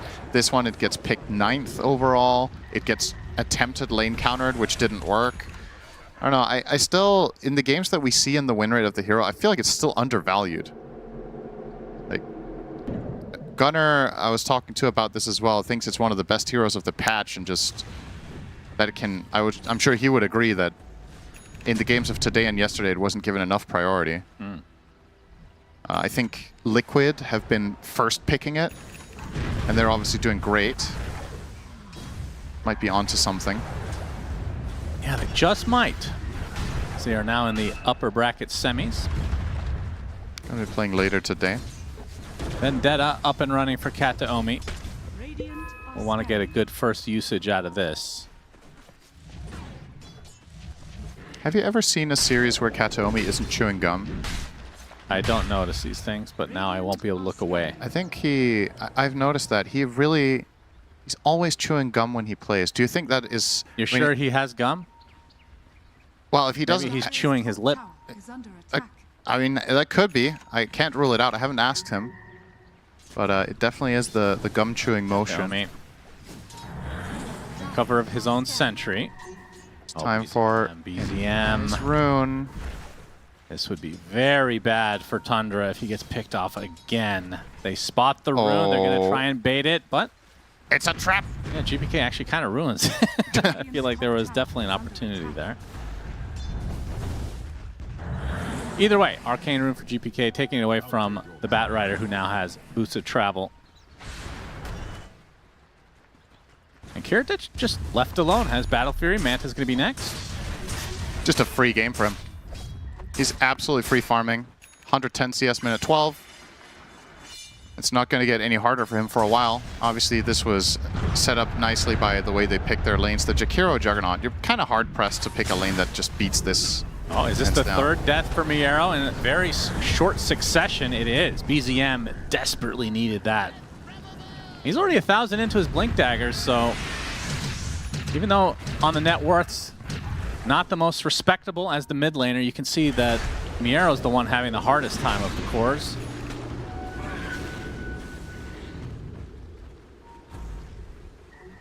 Imagine once this Blink Dagger comes online for BZM. Tundra is doing a really good job at playing the map effectively, considering they lost 4 bounty runes, they lost their mid lane, and their down kills. They're still up on gold with a free farming Jug. Yeah, they opted for the Midas on Pure, so that's gonna help things in the long run. Yeah, he seems to like this on a Batten. Have you seen anyone else this tournament buy that? Oh boy. He's done it twice. He is gonna get canceled here and killed off. Wrong place, wrong time for him. Kind of unfortunate. 3rd death to his name. Oh, and Kiritich fancying himself a little attempt. Could backfire. He's gonna get some help. Burrow Strike is there. Now the Omnis hitting the creeps. Oh boy. That is unfortunate for Kiritich. Now he's gonna get disrupted. Spin TP. Should be able to spin TP. They don't have any cancellation. I wonder why 33 didn't follow through on his epi. He was channeling it and then didn't cast it after all and just blink stunned. Maybe he thought the spin was going to go out, or maybe he misclicked. Because I think perhaps if you hard commit there with pre-epiing, blink stun, and just drop everything on the Jug, maybe you could have even found a kill, potentially. But in the end, they still defend the rune, which is the bigger deal. Or the shrine, rather. Smoke up immediate here from Ahri. Wonder what the plan is. Collapsing on mid, perhaps? BetBoom are hot on their heels. Yeah, GBK wants to make use of this Blink Dagger. Kataomi scouts it out, but Whitemon, I mean, he's aware of it. Nothing you can do at that point, though. But 33 wants to counteract this. Ice Path, Macro Pyre to try to dissuade them from going any further, but it's still a trade.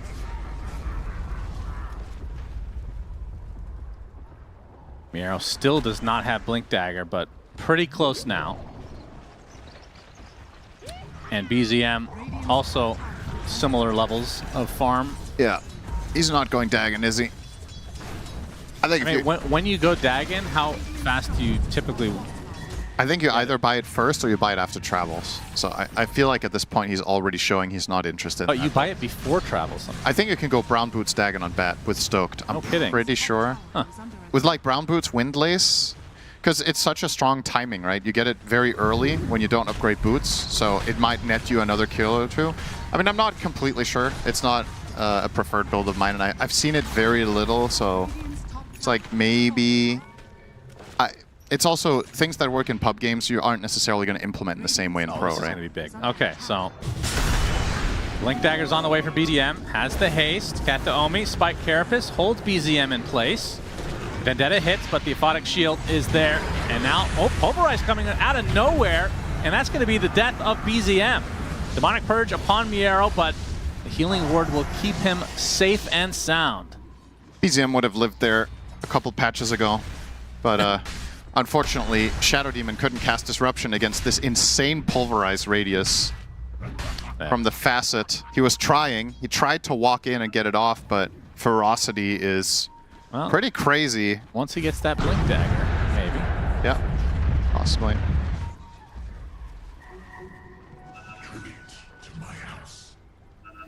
Yeah, so good kill for BetBoom, and GPK has a shard. So the Blink Crush is going to be pretty powerful right now on a killing spree at the moment. Jug takes advantage of that really nicely. Might be the first lasso of the game, if I'm not mistaken. Save will burn to a crisp. BZM's going to need a lot more of that. Going for the BKB next, so you're right, is not going to be the Dagon. At this point, I mean, BKB is just mandatory. Yeah. Nice stun. Killing all the creeps. Doesn't want to go. Kiritich almost with the Manta style. And it looks like he has all his items queued up. So Butterfly next into Aghanim's Scepter. I'm very curious about this later portion of the mid-game when Abaddon is truly online, how Tundra are going to choose to play this. This Radiance is 400 gold away. You're playing Radiance Abaddon with Chen and Sand King, some really big potential 5-man shenanigans available. And knowing how Jug generally scales. It's a strange hero sometimes where sometimes he feels very good in lane for a bit and then he generally takes a bit of a dip in his power curve and then comes back in a big way. Another pulverized, but Mier. Oh, actually they do trade lives as Kataomi coming in with a nice clutch impale. Trade is fine for BetBoom. I mean, the two heroes have similar net worth, but I think it's more crippling for the side of Tundra to keep losing their back. Into the Omni Slash. Whitemon cannot heal enough to withstand that. It's 33. I haven't seen the epicenter yet. Haven't really found an opportunity. Has the blink, and what's he going for? Shivas, I assume? No, it's going to be the Lotus. Yeah, Lotus is amazing. Gets the brush for the time being. Kiritich going to get help with the Ice Path. Burrow Strike to safety. 33's fine. You're TPing in, and, well, his Radiant should be done. Yeah, there it is. What an insane Lotus game this is for 33. Absolutely the correct call. Look at what he's facing.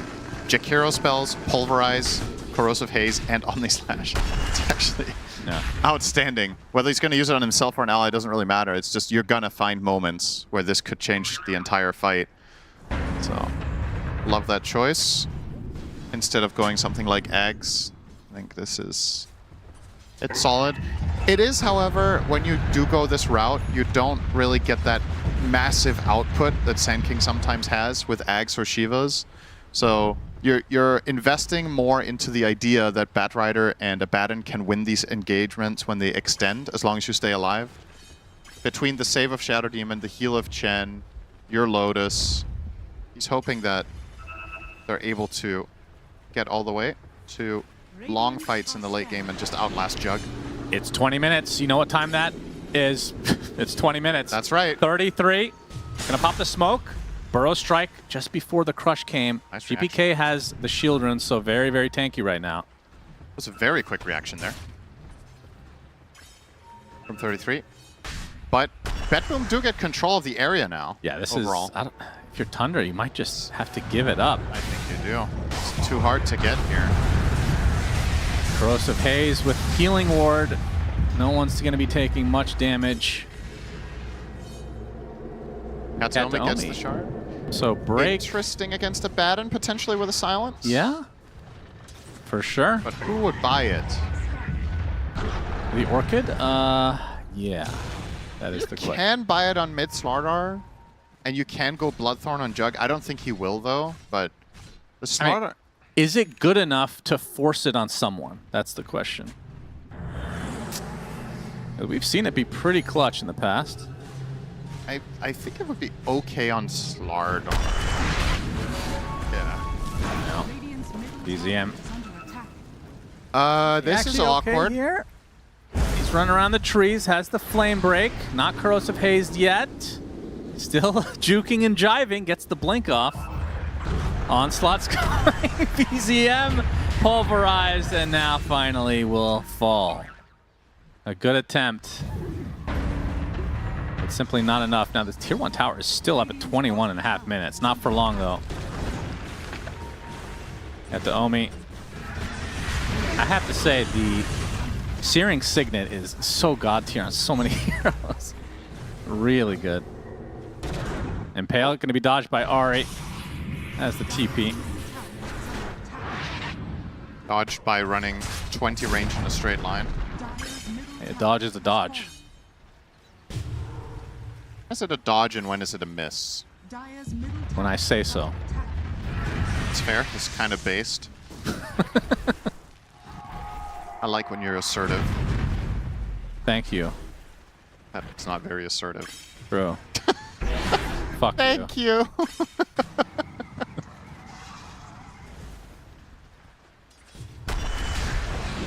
Almost BKB on GPK. I mean, for all intents and purposes, this is a kind of slow game compared to the previous one where we had a lot of brawling and a lot of early action and both teams were playing incredibly fast. This is a little bit slower by nature of, I want to say mainly the heroes that Tundra have this time coupled their Chen with. Instead of having the Timbersaw, having Sand King just is a very different style of Dota. I think it favors BetBoom. Yet, right? No, I don't think so. You said it favors who? BetBoom. I think it's good for them. I'm not really... The X factor for me in the later portion of the game for Tundra for me is how strong can Pure be? Because I don't think this is a game where BZM is going to ever turn this into a true carry bat performance. Yeah. I feel like that window is already kind of closed, but we'll see. Yeah, going to transition into more, I don't know if utility is the right word, but the regular Bat Rider where you're just trying to get those single pickoffs. Yeah. I mean, less about the spell amp. I mean, it's fine. If you can, let's say a Batten really gets there and gets Bloodthorn and whatnot, it's a good hero to lasso people into. A Batten has insane single target DPS if he gets Manta Thorn, so you definitely have the possibility of killing the enemy cores in the late game. They don't have any save except the flare. So it's probably fine, but... Oh, there's a damage rune. Yep. And they, I believe, spot it here. But the crush can be avoided. BKB for BZM. Gets the lasso, but he is all alone Good right Lotus. now. The Lotus is huge there. That is very important. But the Omni Slash comes and destroys too. What? Pure was not did not ready. get his ult off. He got hit by Vendetta. Oh my. It actually happened already without the sounds. He doesn't know. And the fight is just over like that. I mean, he should definitely know. He's been on the map. You're not 33. necessarily going to see it if you don't think about paying attention to it. Wow. Kiritich gets the last kill here. A 3-for-1 for BetBoom and make it perhaps 4. R8 Spike Carapace sets the rest up. Oh, this is more annoying kill than I was expecting, but he got 20 armor from Chen plus the solar. But yeah. That, honestly, what a heads-up play, too. First of all, the Jugger Omni-Slash connecting after the primary target. He starts jumping onto a Batten, and immediately Katsuomi redirects and gets the Vendetta, recognizing that while this Omni-Slash is running, we might just catch him off guard.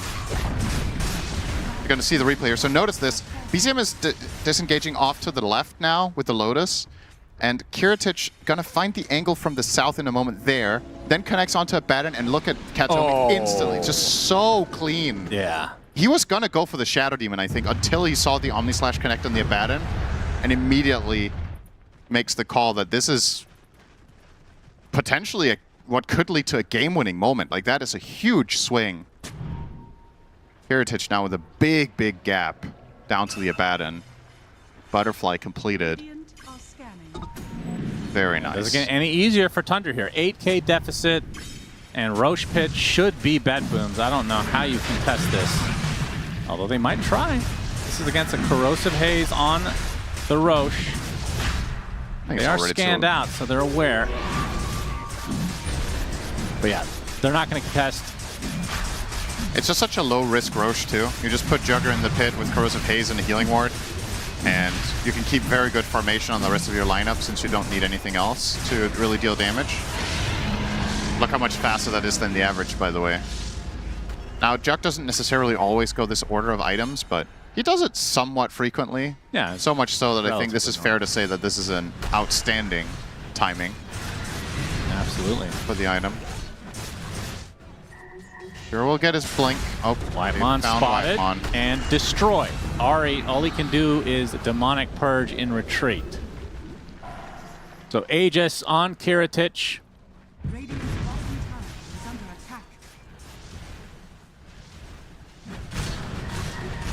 Yes. Going to be feeling really bad after that last fight.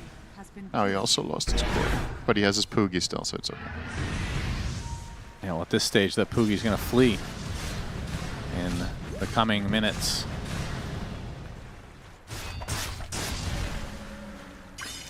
Yeah, so what do you do with this Aegis? You definitely take the 2 towers, right? Maybe even take the ring all the way to Mount Doom while you're at it. I think he could potentially threaten high ground top.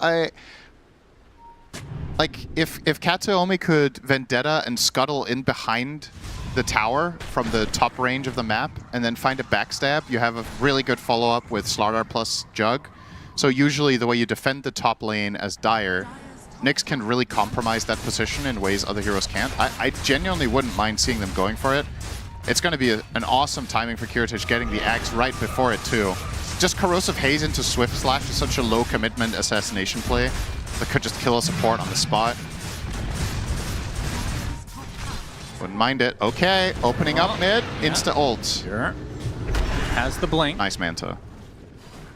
Not sure that Crush was in range, but even if it were, I think he actually successfully dodged that there. Yeah, like you said though, Ag officially online for Kiritich, so Swift Slash.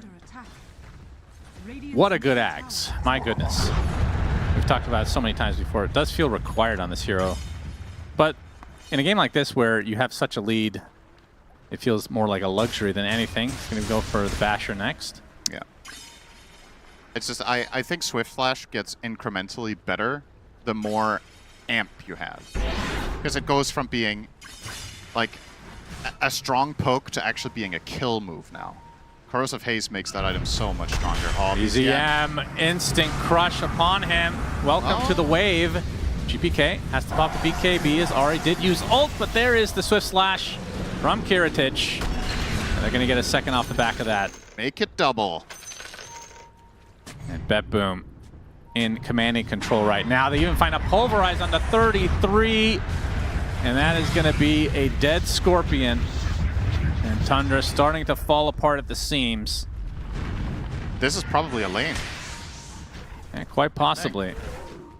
They have 2 minutes on Aegis. You have 3 dead heroes. They're going to have to at least use Sand King's buyback if they want any chance of holding it. So I think they're just going to give it up. And what hope are you really holding on to? What's the timing here? When are things going to change? And the biggest question of them all, why did we think Shadow Demon could win against Primal Beast? Stats don't lie, a wise man once said, and then we never heard of him again. No Second comment. Lane. He pushes stupid fast with a Solar Crest. Hey, we have yet to see an Epicenter. I'm just going to keep pointing that out, unless there's something I'm missing. Thunder just haven't really had a chance to take a fight. Now the Blade Fury will secure the melee barracks. Kiritich, I mean, this still has that second life, so how much can he even put on this? BZM can't even get the lasso. As there is a Lotus applied to him, and they're just going to get the Omni Slash. Actually, it was a Swift, but forcing out the pure ult already. Honestly, BetBoom could probably turn this if they want. Healing Ward again. This is perfect. Yeah, There's no Abaddon ult now. You can just go again. Or just go back to pushing the bot lane. Basher now on the way. We'll replace the Aegis once it is consumed. Are you surprised they didn't finish this lane? Is it just the range barracks? Oh, it's the melee still, right? No. What? It's just range. You're right. Never mind. I got it the wrong way around. Okay, I'm not really surprised. Yeah. If there were trebuchets that would come, then maybe it would be worth going for. Just an idea, you know. I thought, for some reason, I thought it was the range. Oh my god, that's fast. That's a good showcase of yeah. Swift Slash with Corrosive Haze right there. There was a Torment. That's a DPS test. Yep. Nice target dummy that Valve have put into the game. I think he passed the test. Miero gets the free shard, so he's got the rocks. Yeah, he was going to buy it, so now he can change his mind. Yeah. Very nice. Kataomi halfway to an Aghanim Scepter. All is looking well for BetBoom. What a Pure. Oh, the Spike Carapace sets it up, and the counter initiation now from BZM. He couldn't find the target he wanted. Still can't, and he's just going to get Swift Slash to death. Kiritich blows him up. And now the Omni Slash, and 33 is taking all of it. The Lotus a little bit too late. And that is probably the end of the game, if we're being honest. As Ari on the retreat, Rock at his head. 3 for 1 for BetBoom.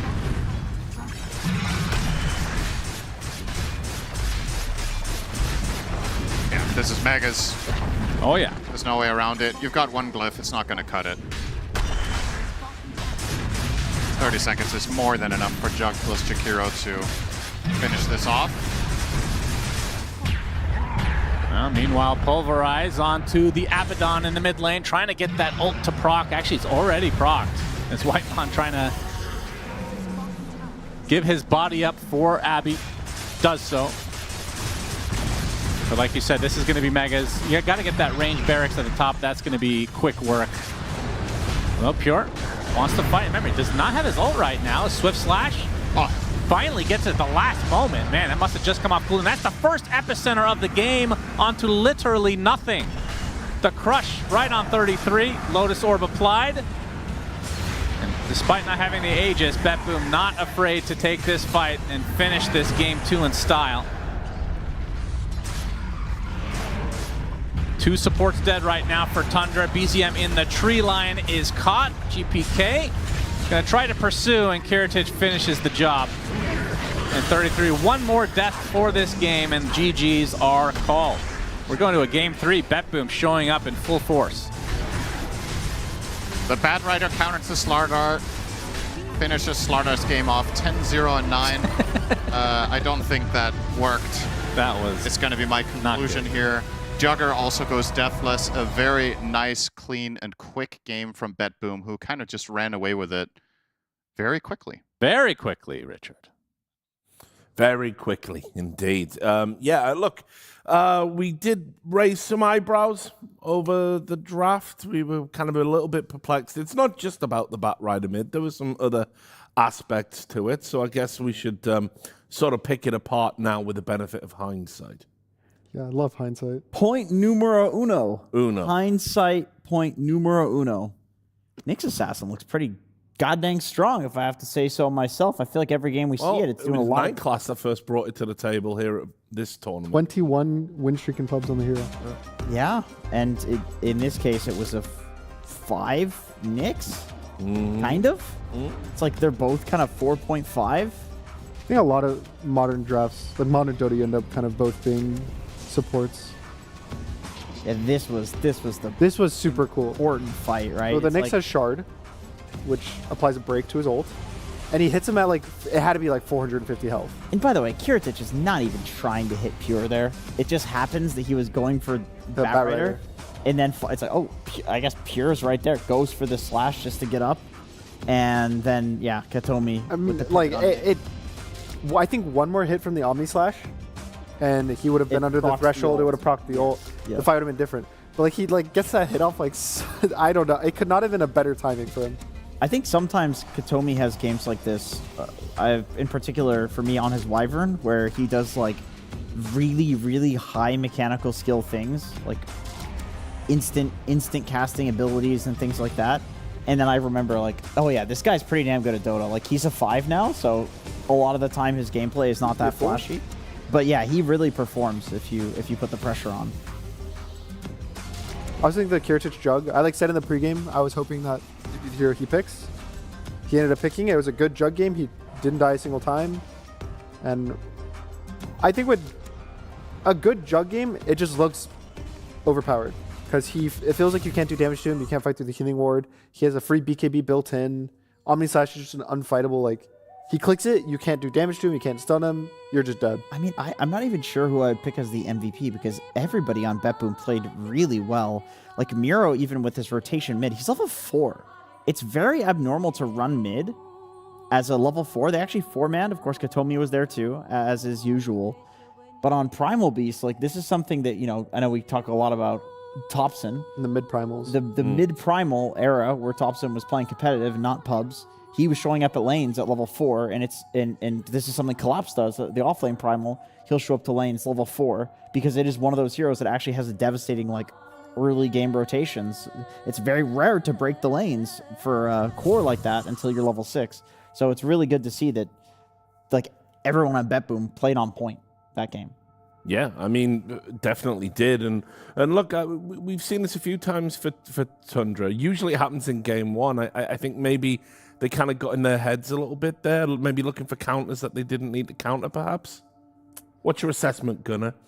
I think the Bat Rider was a wrong choice. I think they should have just, I don't know, just like any normal. I think they could pick like Lesh or just some like pretty standard hero.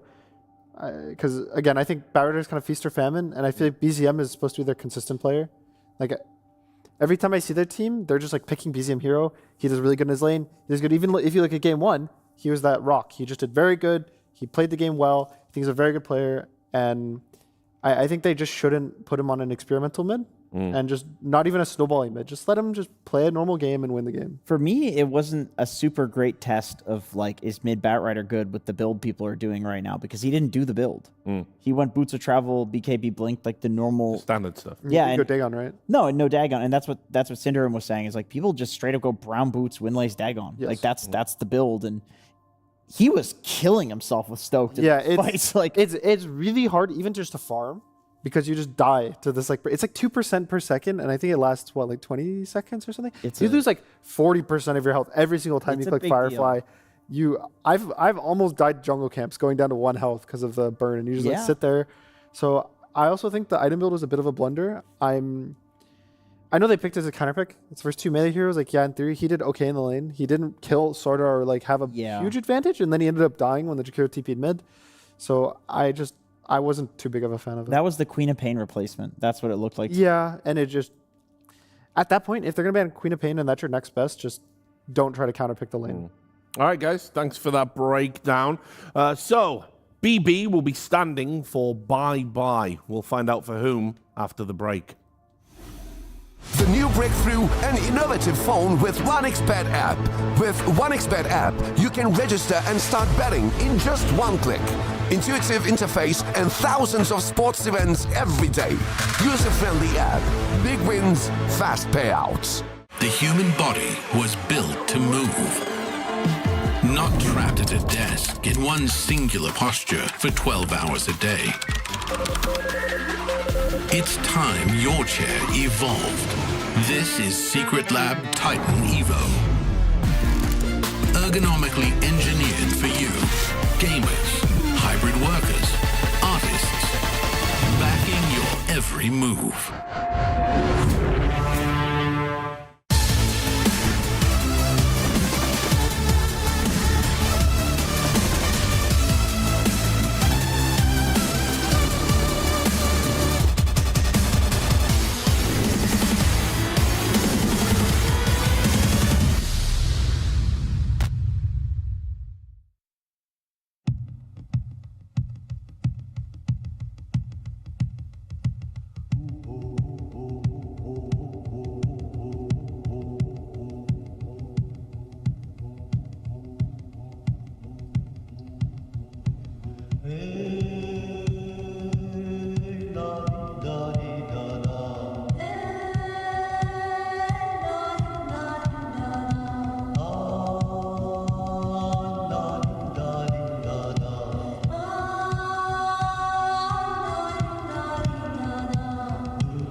Nu la feti sub obloane,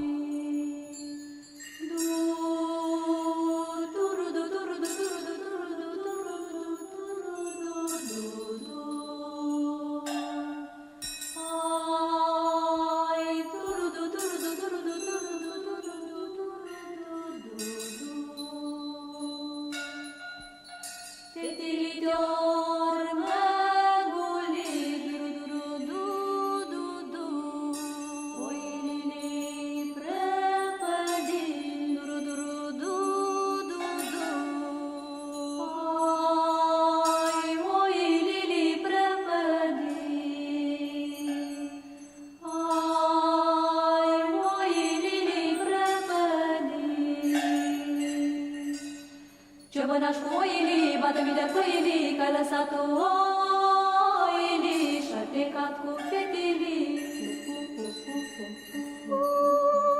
Și-ai plecat cu fetilii, și-ai plecat cu fetilii.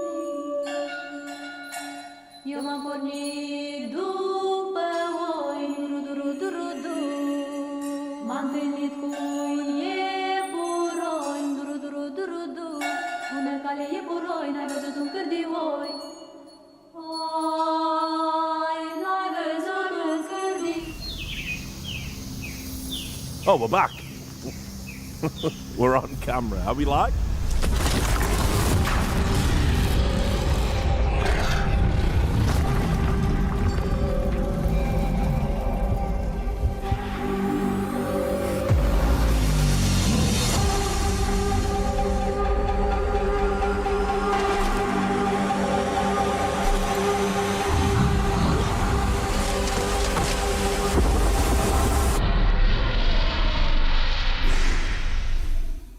All right, welcome back. Might have jumped the gun there. I don't know if you saw that at home. We were relaxing because we need all our energy for this last game in the series. Remember, tournament life is, of course, on the line for one of these teams. And we've talked a lot about Tundra as potential favorites to win the whole tournament. They've kind of been blundering through it so far. It's never been clean, but they are still in there. Didn't they blunder through Blast a bit too? Yeah, I thought they did as well. It wasn't stompy the whole way. It was Falcon stompy. I mean, the group stage. But when I think they 2-0, they only, because they made it to the upper bracket, right? Or not the upper bracket, like further into the tournament. I think they only played 2 series in the playoff stage. So it was like a 2-0 into a quick grand finals. Yeah, well, one of the best grand finals. They'll be needing to dig deep into their box of tricks if they're going to replicate that. You can see this is the head-to-head of their placements that they've had this season. BetBoom has been consistent. Realistically, consistently better. Yeah. I would say, like, sure, Tundra did win a LAN, but BetBoom got second place at a LAN. They got fourth place at a LAN. Like, at Blast, they struggled, but if anything, results-wise, I think BetBoom has kind of done better. Unless, it depends on how much you value the first place. Also, their Blast is weird because it was split up, so their placement at Blast was like a month before the playoffs, which then there was Fisher Playground in between that they got second at. So so if they made it into that like Blast second phase, the playoff stage, maybe they could have. Yeah, you never know. You never know. Things change in a month. I mean, they did have Kiritich though for all of Blast, I will say. Yeah. So it wasn't like that was pre-roster shift or anything. So pretty much the same bands. We've got the we don't want to play 33s Lycan or Axe on the side or of Timber. BB team. Yeah, now it'll be. Are we even? It's in the same all 3 games, I think. Of BetBoom first pick, and then Tundra Dire, which. Oh, that's interesting. That's new. Jakiro ban? Yeah. Maybe that incentivizes them to take the Timber, which might be a bait. I would prefer them just to ban it and just play their own game, but maybe seeing Jakiro ban in their heads, they're like, oh, we could ban the Gyrocopter, take the Timber. I don't know, dude. Yeah, it's Miro. He's a good down for Miro. I know. Grandmaster but Timber. I would much rather them. If you look at the last game, they played their own game. They played their heroes. They played the Primal Beast. They played the Juggernaut. I want them to just not play into Tundra's game because, again... He's got to wash his face. That's not good. That's not a good sign. No, he was yelling. He was covering yelling. his mouth. He was yelling. He's like, why didn't you pick the Timber? Yeah. He was like, guys, lock in. It's game 3. He would never... You think these are professionals, Jenkins? Professional e-gamers? Professional e-gamers who are here to win. Athletes. They're not tired. They don't sleep. They play Dota 15 hours a day every day. Well, okay, that part's true. Which part? This playing or the not sleeping? The playing 15 hours a day and not sleeping, but the not being tired that's a difference. I think they're just all perpetually tired. Yeah. So Tusk is the opener. This hero, conceptually, I feel like my perspective of it is probably what the pro players think of Shadow Demon, that they're like, oh, this hero does so much. But win rate rise, it's very similar to Shadow Demon. It's a pretty low win rate hero. And again, it started out really strong. It was very hotly contested day 1, day 2 of the tournament. It jumped up. Its win rate got into the 70s. And then as the tournament's gone on, it's dropped right down into the 30s.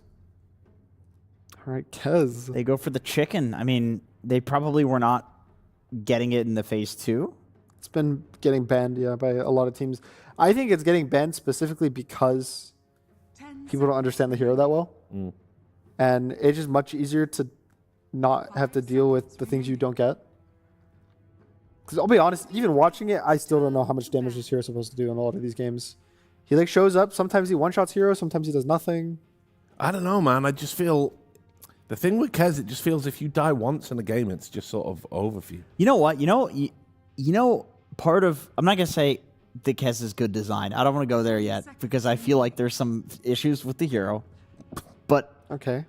What's interesting about his design is that we're always talking about him. Kez get picked. It's been so many tournaments of Kez, and we're like, yeah, shit, I don't know what to think about it. It's like, no matter how much I think the first thing that we need to really talk about is like he just went into captain's mode so quick. It was very quick. Yeah, that's true. So quick compared to past heroes. Some heroes, it felt like it was like 6 months before they were in captain's mode. Patch after patch after patch. It took forever, but yeah, they I think Kez been in the game for like a year. That is not true. It's not true? I feel like it's been a long time. Been a year now of this monstrosity. No, it's you know what they're like when they're young. Time just goes so fast for them. Let me see. They can't even watch TikTok videos unless there's like, a video game underneath. Yeah, I love my like double. It's like Kez is the Subway Surfers of Dota for sure. Yeah, this is ADHD exactly. Supreme. I didn't want to say the video game in case we got in a like copyright trouble. November 7th, 2024. Yeah, it's been a year. Oh my God, it's been a year. That's what you're kidding. Yeah. This hero was released like 3 months ago. No, it was in Captain's Mode 3 months ago. No way. Okay, it's because when it first he's changed the wiki. Yeah, you. yeah, my bad. You My went on bad, to guys. you went on to Grok and you told it to tell me. Yes, exactly. My what I did. super Grok. I just think that it's not that popular in pubs because there's a very complex hero. A lot of people didn't want to practice it because they didn't know if it was going to be in Captain's Mode. So in like high MMR games, there's like 15 people that play it. Probably at least in EU pubs. There's like 15, maybe 20 people. So it's like you don't really see it. So we were totally wrong, Jenkins. No, we're definitely wrong. It was not added to Captain's Mode quickly. This reminds me. It was added in like October. This reminds me of like a panel that I was on like a year ago in 2020. And what happened in that panel? Were you wrong too? Yo, this is like some Berenstein Bears stuff right now. Like I'm freaking out. You really felt like he was that recent? Yeah. Like, unironic. Like I'm having a Mandela effect. Yeah, I'm having an existential crisis now. We've switched timelines. I feel like chat is with us, dude. I feel like Dota players are all so old that it's like, wait a minute. Whoa. Was it 20 years ago? Do not lump me in with that, please. Yeah, all right, guys. all right. There's some youngins out there. Yeah, all right, little you're still bro. a Zoomer, Mr. 28 or whatever. 25. He's 25. That's old. Sick. How's that? I hate to break it to you. You're pushing like 40. Once it's and you're pushing 30 once you're 25. True. You'll get used to it. This is why you're on the couch now. Yeah. Man, I'm gonna be on the shrinks couch after learning that. Like that year just evaporated, man. Like what? I thought you were gonna say the mortician's couch. Well, give it time. Yeah, I'm surprised I'm on the retirement couch with Jenkins. Do they have a couch for retirement? You retire if you never had something to retire. You get a nice gold couch when you retire. Yeah. Right. Anyway. Yeah. Bat Rider's back. Yeah. Support this time. Yeah. Surely. For sure. Ari Bat. Yeah. No Dagon. Heal by Tranquil Boots. That's the health regen. And the Primal looked amazing in game 1. Yeah, I'm gonna say it, guys. This is an undervalued. This is a BetBoom victory. 4 picks in. I think it's over. I'll give my stamp. I'll give him my second shirt to you, Jenkins. You're willing to bet the shirt? Okay, I'll bet my second shirt on a BetBoom victory. I'll give you this shirt back. I'll give you this shirt back if BetBoom wins, because I feel like Tundra, they know they overcooked. Oh last my game. god! Oh, there it is. Here we go. It's fine. No, it's fine. Daddy's I said my getting a piece. second I said shirt. my piece. It's all good. No, the reason why I say it's good is because Primal Beast, BKB piercing stun, a lot of damage. Kez hates BKB piercing stuns. Yeah. Not a lot of health. That math does not add up. Here's a mechanical question for you, Mr. Zoomer guy. Yes. What can you purge from Kez with the Shadow Demon? An enemy purge or ally purge? Like purge on the Kez or purge on your teammates? Shit, that's a great question. That's true. It's the ally purge is good as well. The enemy purge. Let's say the enemy purge. Which of his abilities can be purged? Can you purge Falcon Rush? I think so. I think that's the only one you can purge. Because that seems good. That's like his worst spell, actually. Out of all, what, 8 spells? What about Grappling Hook? Like, does that get interrupted? No. It's like Timber Chain. So it's not a buff? No. I think the only like movement spell that is like that is Primal Q. Uh-huh. Because Primal Q, as we know with the Force Staff interaction, is actually coded like Force Staff, that it's like a forced movement spell rather than a mobility spell. So, just so you know, Tundra have picked Puck, but they've only played it as a character. Okay. That's so you're telling me statistically it's not going to be the pure Kez? Yeah, and it was this tournament. Yeah, it was the... Okay. I will give the counterpoint. I think pure is the Kez, and I believe BZM will be picking up the Puck. I certainly hope so. In this one. Certainly hope so. I know it's against the stats. No.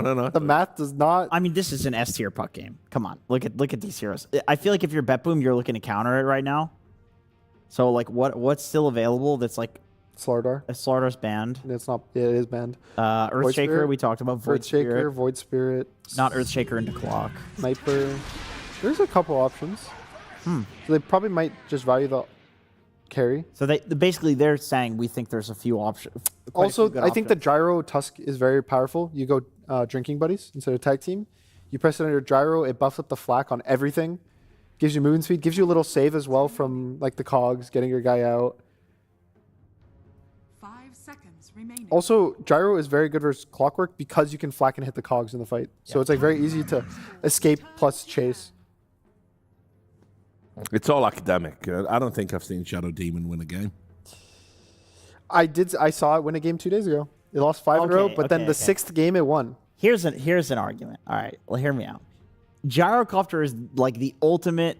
I'm going to get low HP. I'm going to turn around with Satanic, go to full HP. You just need somebody to save him, keep him alive. Okay. Right? SD is he's that guy. Like this is. Why can't Tusk be that guy? Because you're playing against Batrider Lasso and you can't snowball the lasso.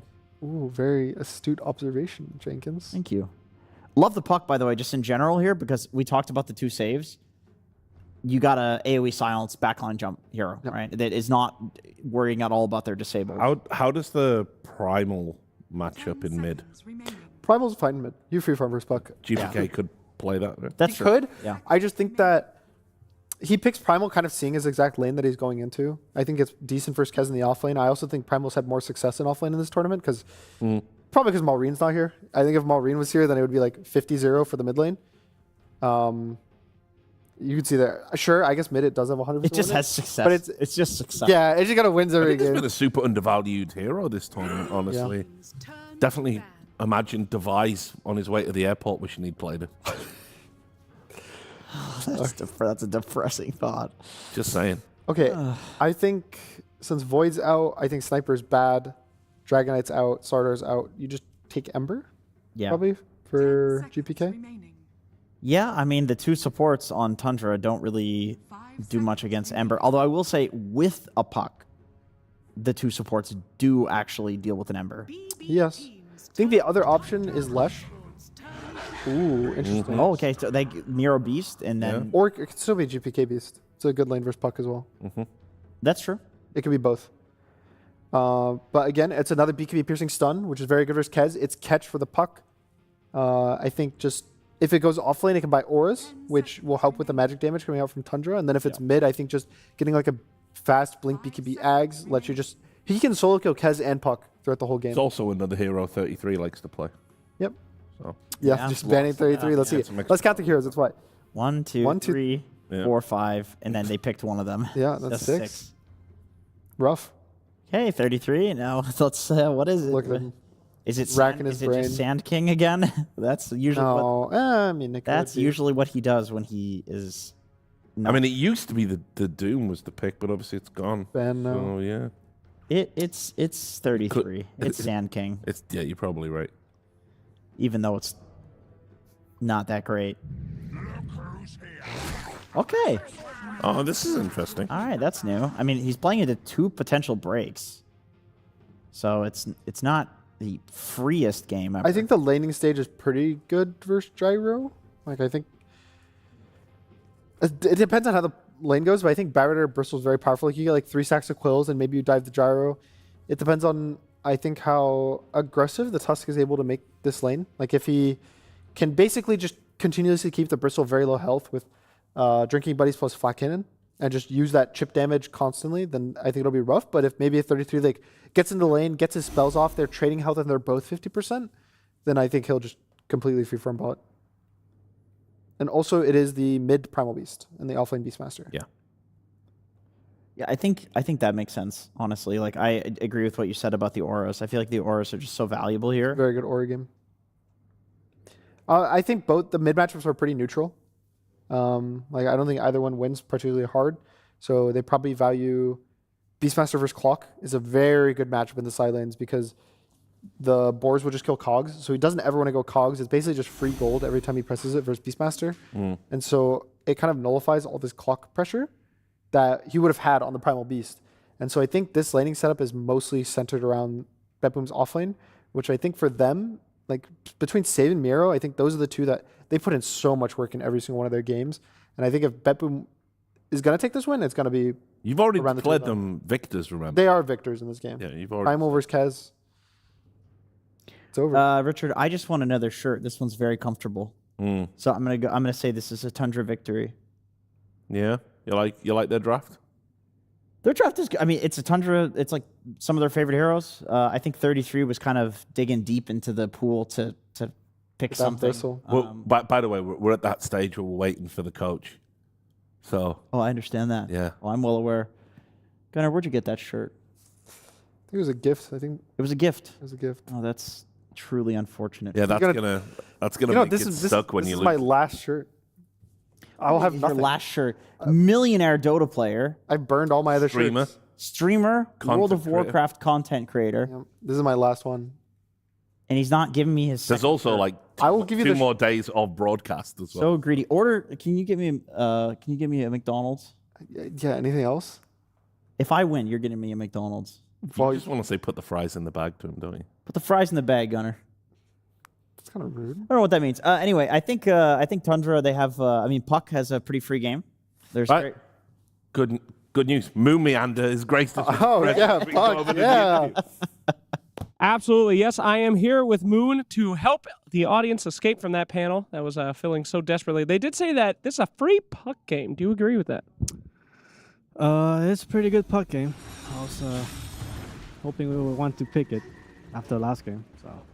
Okay. Now, I do want to talk to you about this Kez hero. They say there's two Last Samurais here, Mickey and Pure. You seem to really value this hero. You seem to think that this is the key to winning this very important game. Are you that confident on the Pure Kez? Yes, because once they bend, if we don't take Kez there, they're going to bend it. So we just take it. If the Liquid can first pick it, why can't we? There's not a lot of people here that would give me a real answer. Why does everyone keep picking Shadow Demon? As a uneducated viewer, it looks dog. How come people still pick? I don't know. My team was trying to pick it too, and I had to fight tooth and nail. I didn't want it to. I could feel it too, Slacks. How would you feel if BetBoom got first blood? Horrible. Well, they just did, so let's get into that game. Yeah, that was pretty comical timing, actually. Talking up Pure, can't beat him. He's the one that gets first blooded. Unfortunate start for Tundra in this game 3 because, well, it's an elimination series, as we brought up many a time. Cinderman. Not only did Pure get first blooded, but the setup was from Shadow Demon. Actually perfect. This can get second place behind Lanham's interview at TI, which is of course never going to be beaten. Oh yeah. Where he's making the interview about this. We have the solutions with a Huskar. And they get a quad. they get an ultra kills during the coach interview. Oh my god, I'll never forget that. That is the perfect place to put the Curb Your Enthusiasm theme song. Oh man. All right. Interesting lane setup here. They're choosing on the side of Tundra to put Ari as the safe lane support in order to get the clockwork against... Well, is this really... Is this good for Tundra is what I'm wondering. Is it beneficial to put the clock, the clock against the gyro? The panel was talking about just destroying the cogs, right? So you could have potentially played Batrider down here and then played Clock as the 5 up top, but maybe the matchup against Beastmaster is also too bad. Like, both of them do something to cogs. Yeah. Beast kills them, And against Gyro, he can flak off them. So I guess there's no winning. That sounds really dirty the way you put that. Yeah, he's dead, by the way. Yes, he is. Side note, got caught in the shards with good old drinking a buddy, Kiritich. Yeah, this is a rough start for Tundra, to say the least. They picked the Batrider this time as support. The Bristleback, the panel wasn't super thrilled by, but the fact that they do have 2 potential breaks at some point in the game. And then Kez is always this wild card. You never really know if it's going to pop off or not. But you have a lot of... Primal Beast has a crazy win rate, and we just saw it being used in full force. Yep. And now Miero on a very, very comfortable Beastmaster. As a matter just of based fact, on these facts alone, it just feels like BetBoom are in a really good position already. Primal Beast has 100% win rate mid. Oh, really? He's 3-0, I think. The rest are off-lane Primals. So yeah, in some ways, the hero of the tournament, without being picked that much and being banned a moderate amount. It's interesting how the pools develop when the truly premier heroes get removed. All of a sudden, the guys that just sneak by and are good enough. Yeah. Well, Echo Slash there for Pure. Save and Miero will be able to walk away just fine. It is a support gyrocopter. Just kidding. Kiritich is a carry, of course. Yeah. Just testing you. That's right. Well, I'm looking at Katomi. The support was on screen, as you were saying. Every time I see Afterburner, I'm like, it's a support, right? It's just a really good facet. Wait, what is the other one's the flak one, right? Afterburner is so good that I actually forgot what the other one is. So I'm going to look it up. Yeah. Oh, yeah, it's the second strikes on cooldown. Oh, right. That one is also pretty good a decent amount of the time. But yeah, Afterburner, I want to say it's been picked literally every game this tournament. It's probably wrong, but it's close, if not all of them have been that. The trade-off is when you get the double cooldown, you have a bit more teamfight output, but the Afterburner is way better for laning, and it gives you more mobility in fights as well. So I just think most of the time it's what you want to go. Now BZM. GPK actually gets the faster fingers on the water rune. As another death to Tundra's name, this time at the top lane. They can continue the pressure here as Pure. Look at how much damage he has to take just to try to get some last hits. Old grappling claw away. And his courier even dies. Yeah, insult to injury there. One of those games so far for Tundra. Nothing going right at the moment. I mean, how is this matchup supposed to go? Puck versus Primal. I think they both farm. This is not the most, how to say, high intensity lane. You can't really commit on Puck because you can get away on Primal. And also, if you orb in, you're kind of putting yourself at risk. And conversely, if Primal ever tries to go aggressive, well, good luck catching Puck, right? Yeah. So you're kind of just farming, both of you. I think Primal has slight base damage advantage early on, but not by enough that you're getting a meaningful lead against Puck. So, yeah, kind of just a farming lane. And then Primal can pull ahead by potentially making stacks. If he pushes out the wave well and then stacks his hard camp, we saw it there. Oh, Katomi. He's set up by the disruption. Through the gate he comes and, well, he gets the block off, but now TP from Whitemon, something you have to fear, but Miero wants this kill before he inevitably does die himself, but he's not going to get it. 10 stacks of sticky is way too much. So good rotation from Tundra to counteract that play through the gate.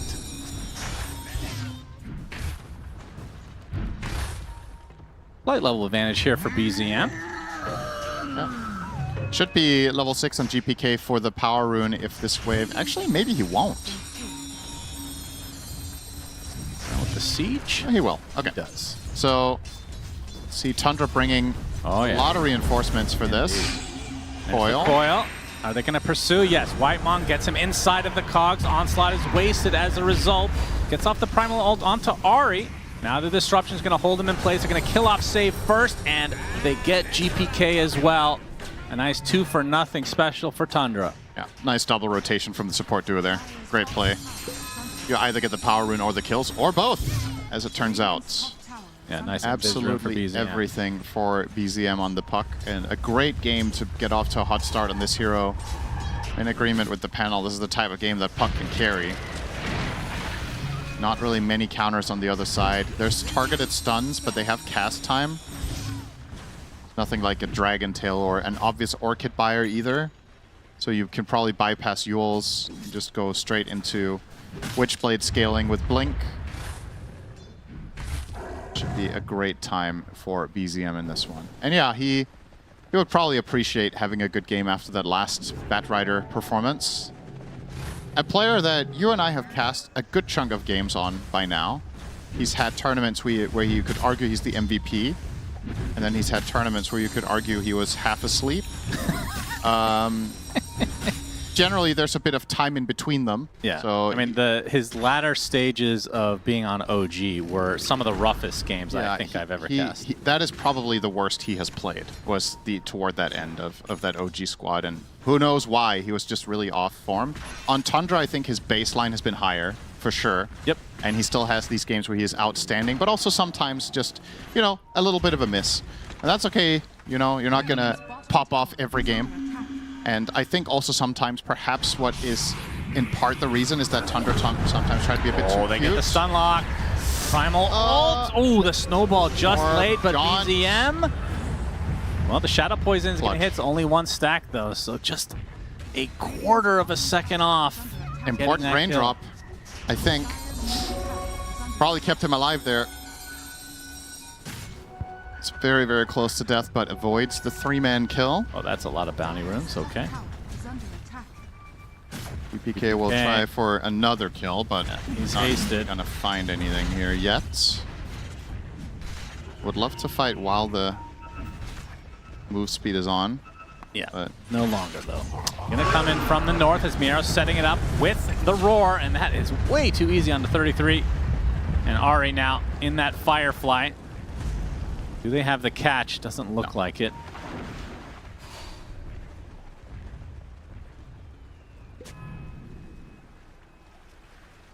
So 33 playing in the top lane right now. And Kez towards the bot. Will be the cookie cutter Desolator build.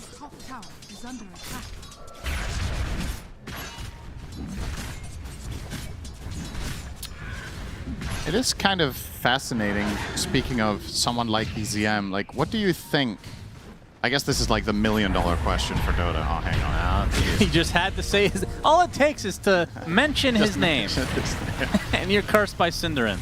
Truly incredible skill.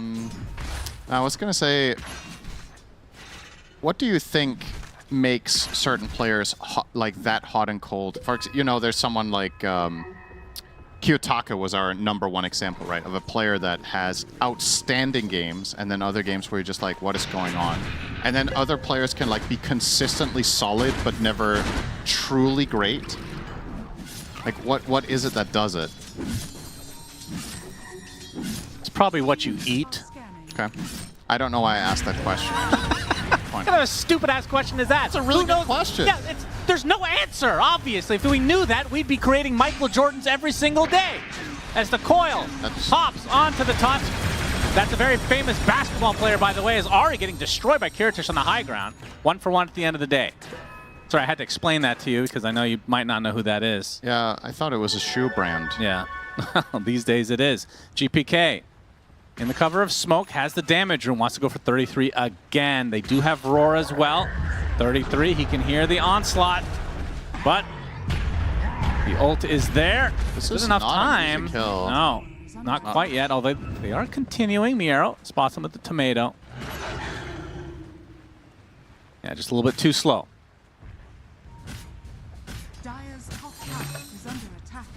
Pressure on that tier 1 tower. Yep. Meta's gone. And it's a done. BZM will grab it. And with that, Witchblade is about 500 gold away, give or take. GPK. Nice hook from Whitemon into the lasso. As BZM doing considerable amount of damage, but now they're going to turn it around with a Walrus Punch. GPK is actually going to walk away. And now BZM the one in trouble. Should be fine here. But the Roar that was originally reserved for a core will be used on Whitemon instead, so BetBoom gets something here.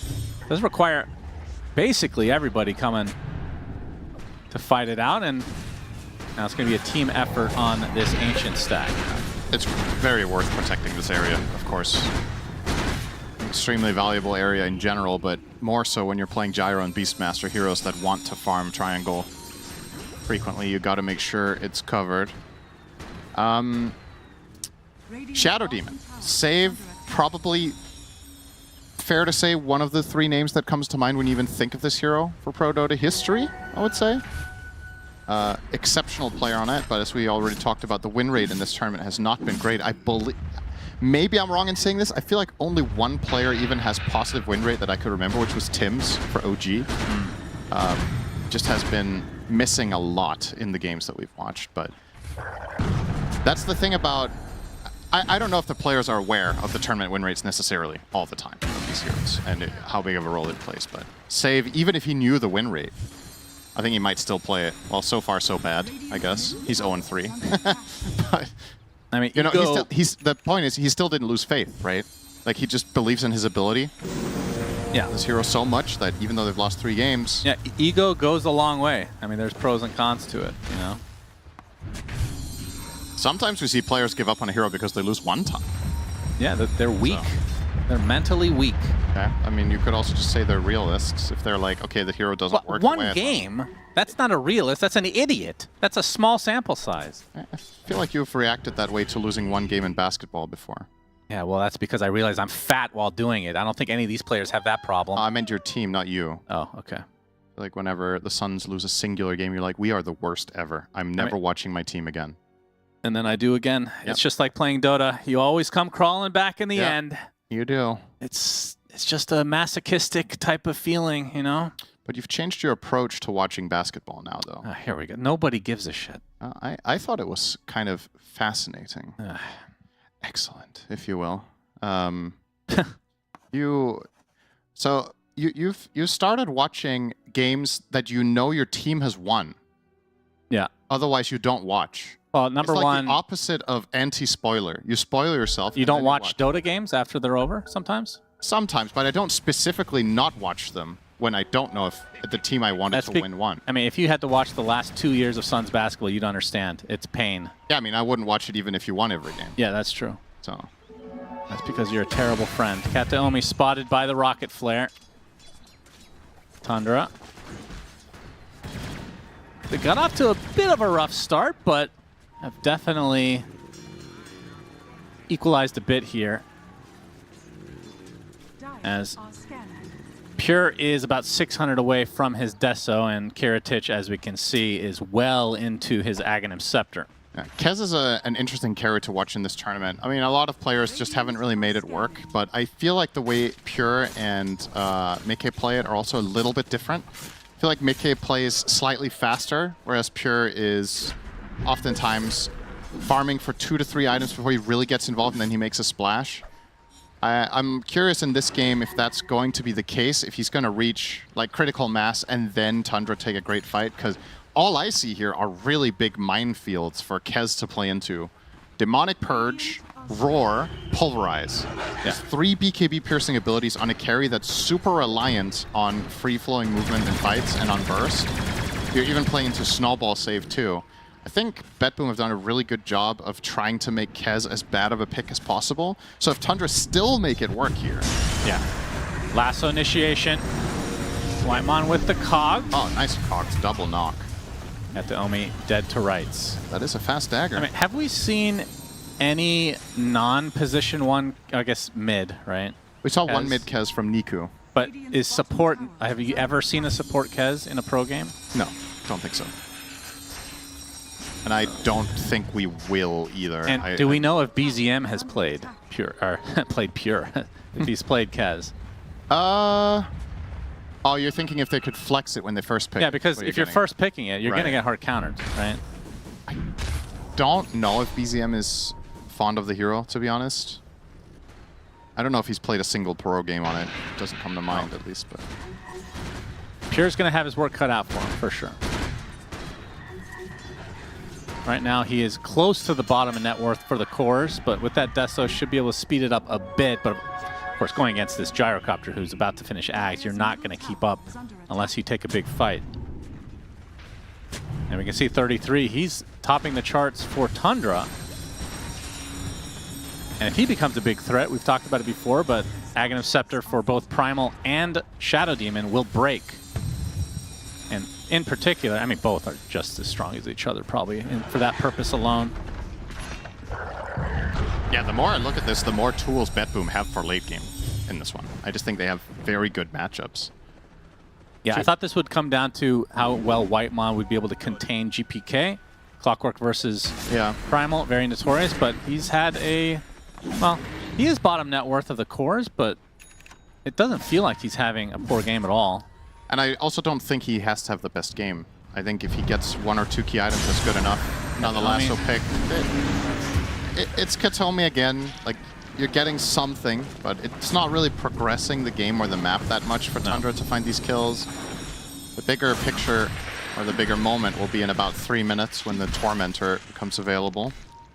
And both lineups quite good at taking it, and quite good at playing the area. So I think that's going to be really exciting to see who has the control leading in.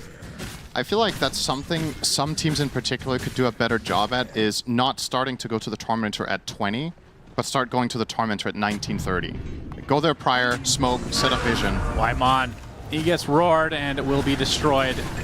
Now the Aghanim Scepter, we saw it's 2 minutes faster than the average. Kiritich is huge right now. Ari gets the blink off. He's out of there. And so is the tower. Leo.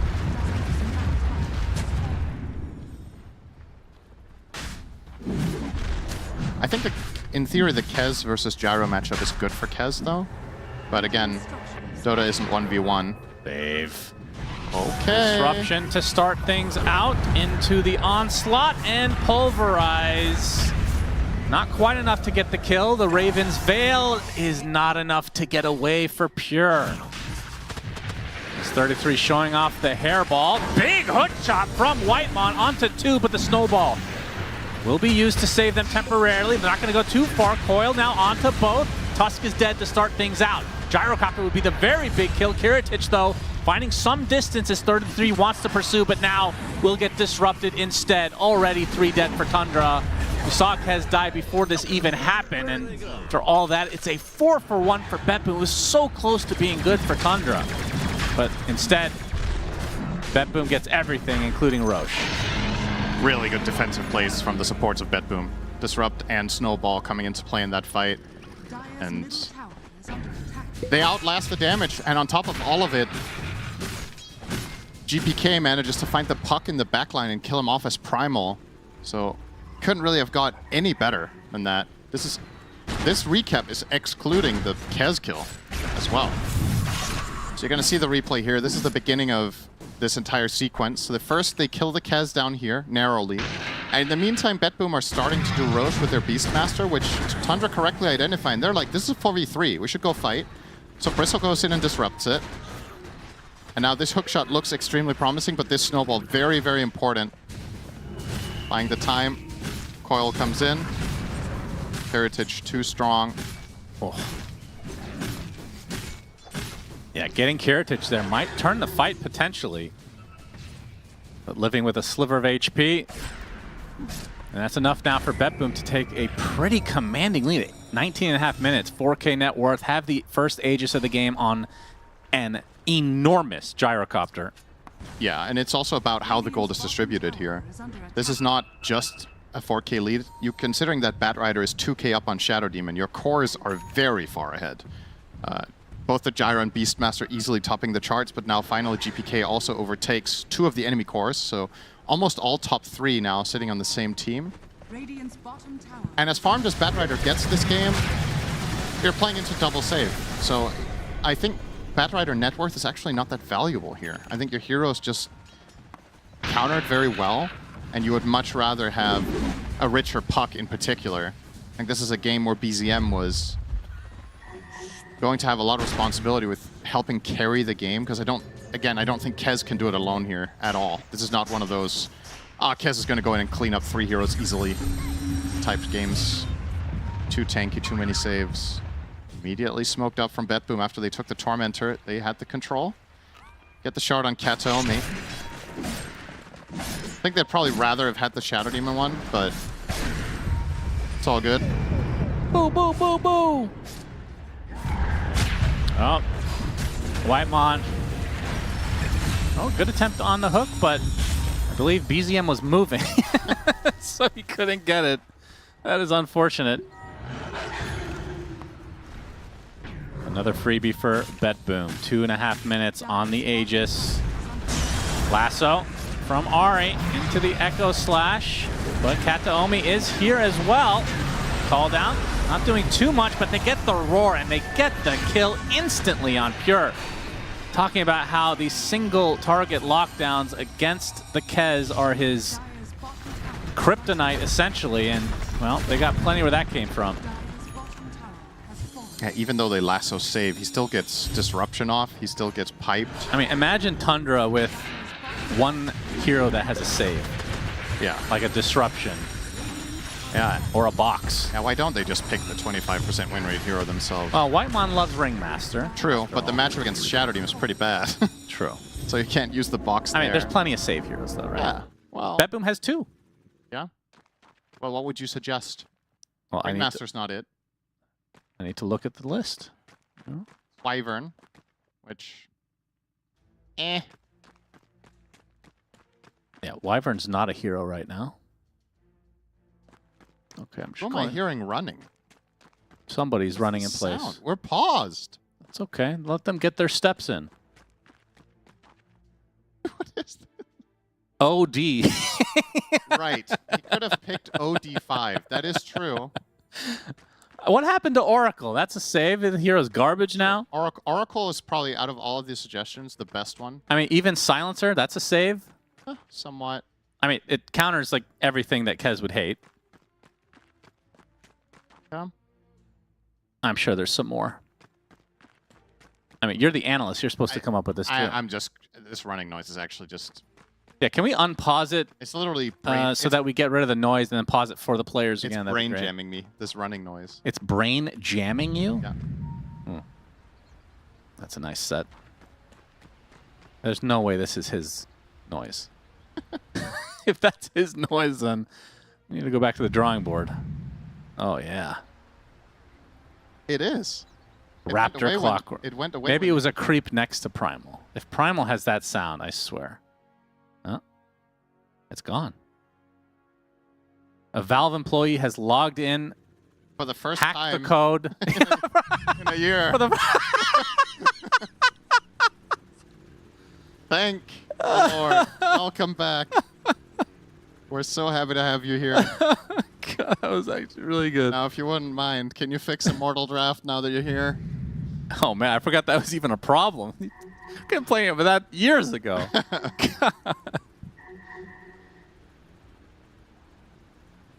Go when ready. 7K. Oh, that's blinking. That's perspective. That's blurst. That might have been the sound. Was him blinking? Yeah, that sounded a lot like fast. Really thick eyelids. Yep. All right, Kiritich, minute and a half on the Aegis. How much more work can they do? There's 2 tier 2s remaining. They will likely get this one uncontested. Probably won't have time to get the final one, though. He has full Satanic, and Daedalus is about 1,000 and change away. I think this is the biggest gyrocopter at 22 minutes that we have seen the entire tournament. He is so big. Easily up there, at the very least. There's been some pretty big gyros. I think Yuma had a game that was crazy. We cast Yatoro was really rich in the Manta game too, wasn't he? He refused to get Ags, so I've tried to burn that from my memory. We still have not figured out why. Well, it was our best conclusion was the Leshrac, right? Against Edict, that he wanted it. Or not. It's different. But yeah, I guess.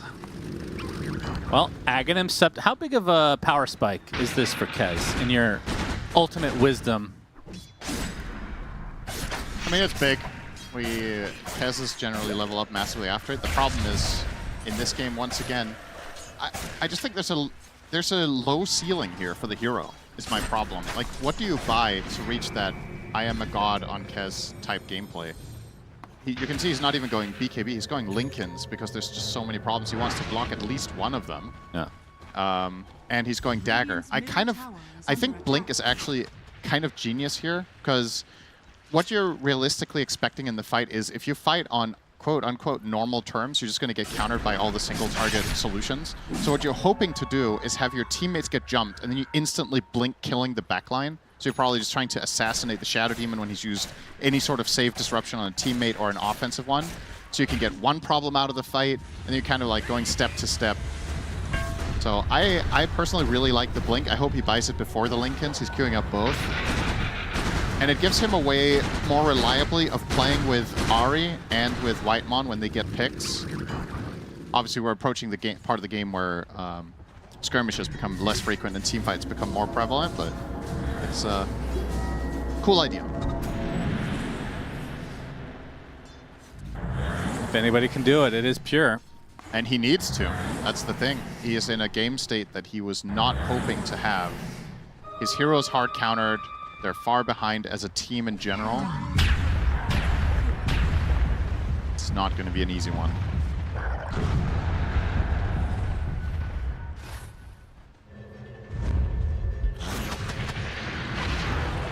$63-37. Huh, it's closer than I thought.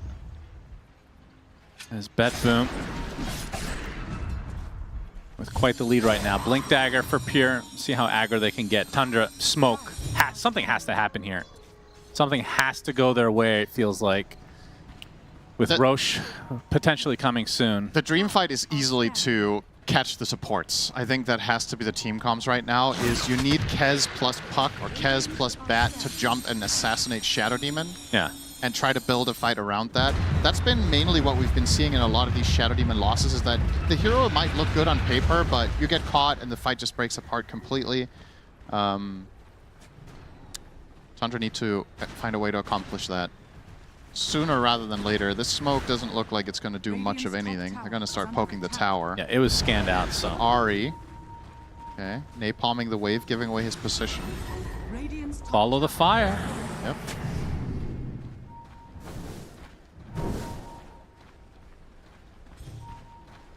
Well, 30 seconds enough. 30 seconds away from knowing when Roche spawns. Valve has graced us with an actual timer. Digital. Thank you so much. We have upgraded from analog to digital in the Roche pit. Well, technically not. The Roche pit itself is still analog. But in the game UI. Do you think they're keeping the clock? Or do you think they're going to remove it? The one Why in the not? pit? Yeah, it's fine. Okay. Who cares? Okay, it is a super fast one. Almost instantaneous. Probably so quick that they're not going to check it yet. But they are already going to start covering the area, just spilling out. Well, they know now. Oh, yep, here he comes. I mean, do you think they're able to just walk in and take it without needing a pickoff? I think so. Yeah. Oh, especially now with this BKB for GPK. I think you're interested in the fight coming to you. You have Beastmaster with Crimson Pipe. You have an insane timing on your gyro. I think their overall read is, if we have good formation and we have the vision, we're set up, Tundra can't go into us. And they would be right. Tundra are not even going to try, so a nice call. If that ward, did it see Kez for a moment there? It might have. Well, he's going to show himself now. Oh, that's very fast. quick Okay. fingers. Denying roar. Perfect timing. Okay. Looks like Nullifier's next on the list for Pure. How long has GPK had this axe, by the way? I didn't even. He went BKB after it, I think. Well, hasn't really been very much fighting the last 5 minutes. 33's game feels real bad now, potentially. I mean, the thing is, like, it's so hard to avoid. Like, even with this SNY, it's continuing to reapply with each echo or whatever you want to call it. Yeah, that was... Damn.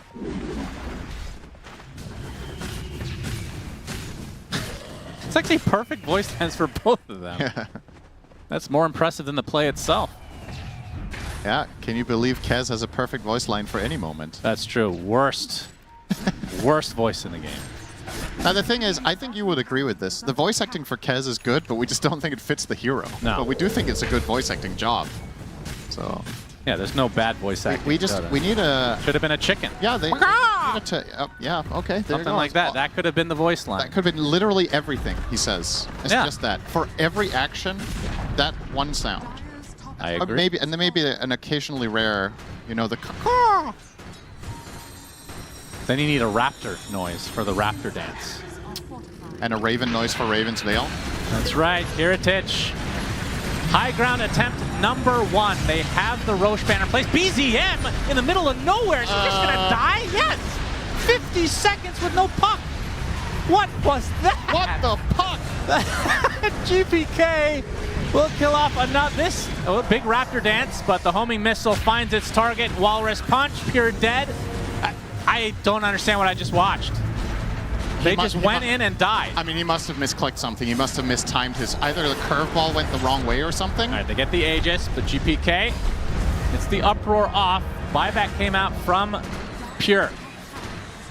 This should be a set of racks. No bristleback, no puck. How do you defend?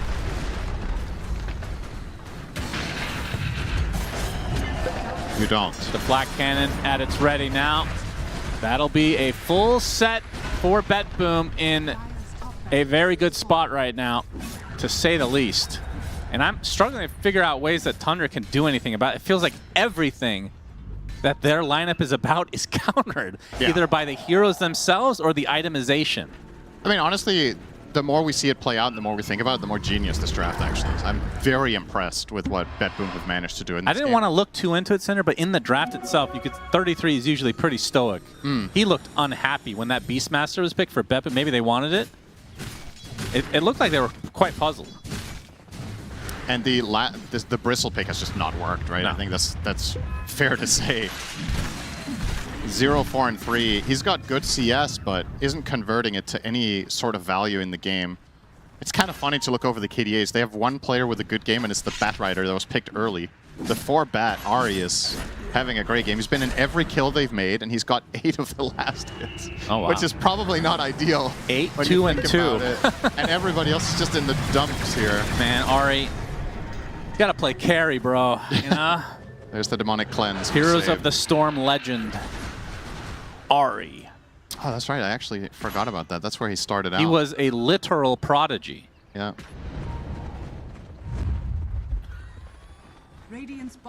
Do you think he could switch over to basketball and also succeed there? Definitely. British people are really good at basketball. Yeah. Another quick blink. Maybe he Time could for succeed Ari. in the Great British Bake Off otherwise. This Yeah, also, why not? a lot of disciplines out there. You just got to expand your repertoire, be a bit creative. I could see Ari being a good baker. He's been baking heroes this game, at least. As the only one for his team. Yeah, it's funny looking at the killing sprees that it just looks so strange. Like, oh, that's a mid-bat. Nope, it is a support. No, the mid-Bat Rider doesn't get this score, as was evident from the last game. Yeah. That's that doesn't happen. Yeah, BZM's had a pretty rough couple of games now. 1 and 3 on this puck. Has the Lincolns. And for Pure, actually opted to not go Lincolns. I actually like this, going for the nullifier. Just, we've talked about it all the time, playing not to lose, playing defense. Like, at some point, you can't itemize for everything that BetBoom has. I would like to entertain the idea that the best item here is Rapier. Yeah? To be honest. Yeah, I could see that. It's like, the problem is you don't... Well, I think your damage is good enough with it, if you could get in. He's going to get the nullifier completed now and then queuing up into Lincolns.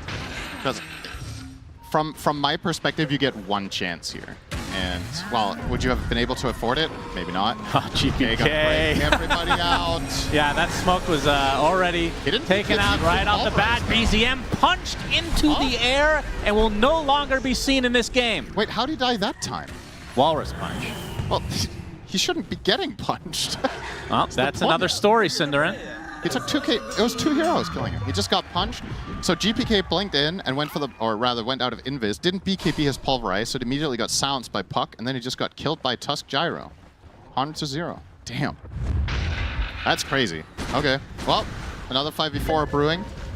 Yeah, Whitemon trying to delay this as much as he can. No Aegis this time for BetBoom, but yeah, not having to worry about Puck for 30 seconds. Should have a pretty good time going high ground. Tower already dead. Second, oh, Ari tried for something, not in range. Lotus applied to Kiritich. And this is a second lane for BetBoom. It's way too easy, this game. They can likely just go for the third, even though there's going to be 5 up for Tundra.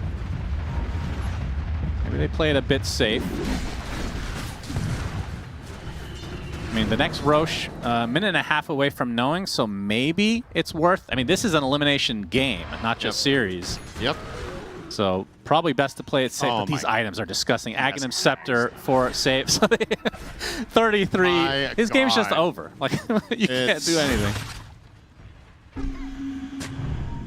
I'm really trying to wrap my head around how Tundra even... You need BKB and Lotus and or Lincolns on every hero on Tundra, it feels like. And it's like, think about it this way. Oh, hang on. They got some Yeah, the opening. lasso onto one of the supports. Kataomi is very, very healthy, though. Whitemon, not so much. Pure jumps in, immediately blinks away. Homing missile is coming for him eventually. Kataomi, after all of this, does die. BZM, Lincoln's pop. They're going to focus on 33 instead. The break applied despite having the Lotus. GPK just tramples all over his face. Buyback came out from one member of Tundra as BZM doing his best to delay. Buyback coming out from Kataomi as well. Maybe not as clean as we have seen from BetBoom, but still getting that core kill will make this a pretty good fight, and we'll see how Roche is faring soon. I'm trying to think about this from Tundra's perspective. We obviously have access to the gold lead. We see all of the items of BetBoom constantly and the developments in the vision. Like, even with all the information we have, it feels like a total checkmate. Yeah. So imagine being in Tundra's position and the team comms of... I'm trying to wrap my head around what can they even agree is their approach to the fight. Like, because I think this is the type of situation where you really need your carry to speak up about what they need to execute I need new heroes, is what Pure is saying. I'm just like, what can Pure even tell his teammates to do that makes the fight successful for him? I guess, once again, the simple version is we have to jump the supports, and maybe he can't say more than that, and then you just hope that it happens. You saw Ari exactly did that. He blinked in lasso the Tusk, but the backup wasn't there. If you don't insta-kill, then you've just wasted a lasso, and then you're never fighting until it comes off again. Yep. So, a very, very tough spot to be sure. Roche, 1 minute 20 before it's up, and it feels like if Tundra don't contest that, it's just game over. Like, you cannot give this Aegis away to this Gyro. You could lasso him into your base and kill him once, and then he's still gonna just wipe you after. You have to try for that one fight, and Tundra are spilling out into the map here. There's a good rune. This could catch them completely off guard if GPK could get another opening out of Invis. Yeah. Invis blink pulverize could be the end of somebody. Anybody, really. Puck has the Lincoln, so probably won't be him. Sure, pretty close to Lincoln's. Wait, did he just sell something? Oh, he got it. Okay. That's big. It's admirable net worth for the way this game has gone. Good CS, 445, but... Why does he have Sacred Relic queued up? Just a single Sacred Relic. If it was a Demon Edge, you can take apart Nullifier still, right? I think so. But it's just a Sacred Relic. A mystery. I mean, surely he's thinking Rapier, though, right? I don't know. Now we're going to see double Sacred Relic. Third Roche up. Refresher Shard in his belly. Belly. And Tundra taking their time, BetBoom, not. Yeah, this could be the final fight of the game. If it goes poorly for Tundra. Smokes pop. Kiritich is sitting there, daring them to get upon him. Pulverized right now onto 33. The brakes will follow, and he just melts like nothing. Buys back instantly. The Clockwork dies as well. No buyback to come from him, so if Tundra want to fight, it's going to be a 4 versus 5. At 33 wishing that he had Raven's Veil there. The only reason Pure survived, of course. And now another big item with the AC on Beastmaster. And they're going to go again. Yep. GPK jumps in, trampling everybody. Pure Echo slashes to the other side. Grappling claws as far as he can get. All they can do is run. Ari, his kill streak ends. Instant buyback. Big illusion room for 33, doing literally nothing. What's the purpose of fighting if the moment your heroes clash, the only option you have is run? Why even bother? Yeah, I just it is a weird game, isn't it? Kind of crazy. It's so unusual to see Tundra in this position. Not to see them, lose or have a tough game, but generally they will take the fight and then it's over. Yeah. They can't even take it. Well, Roche underway. Hairball used. GPK again links in with the Shivas, looking for the puck, but BZM finds the distance. I mean, you kind of brought it up, but normally, if a game is going like this, we're like, okay, if this goes this way, like these exact things, we can understand a certain way to end the game, but this is going to be a dieback for Ari. Rapier now online for the gyrocopter as Pure and company are just being completely destroyed inside the cogs. He will drop. That's 4 dead, and that should be it. GG is called, and this was, I'm just going to say it was an outdraft big time. I think this was a drafting masterclass. The more we see the game play out, the more we think about it. This was honestly just beautiful from the side of BetBoom. Credit where credit's due. They also played the game great, of course. It goes hand in hand, but probably maybe the best draft of our casting this tournament, I think. The best draft that we've cast, Richard. It was indeed an excellent draft. I also love the bait and switch there that they did. Ban all the 33 heroes out. Leave the Beastmaster dangling. He's already mentally thinking, I'm going to take that. I'm very good with that. I can take over again. Then they pick it for themselves. Force him onto the bristle into 2 breaks. Very ineffectual. And obviously they executed their game plan to perfection, gentlemen. Yeah, and I'm honestly really glad that for BetBoom that Miro was the one that took the Beastmaster, because I feel like part of what makes a lineup like this legitimately unfightable, like Synderen was saying when he was watching this, like even with all this God information we have as spectators, I cannot fabricate a way that Tundra can get back into the game. Yeah. A big part of that is because you're playing into a Beastmaster with all of these auras, so it's like you can pump damage and pump damage and pump damage, and it's just not enough. Well, not only that, I mean, they had 2 BKB piercing disables. So Yeah, even so if your BKB does nothing. Yeah, even if you get the BKBs on everybody, you still can't get back into the game. I think specifically for me, it's like the Kez Primal matchup. I think is really, really bad for Kez. And when Tundra's valuing this hero that much and then not banning the Primal, because it was a second phase Primal. Yeah.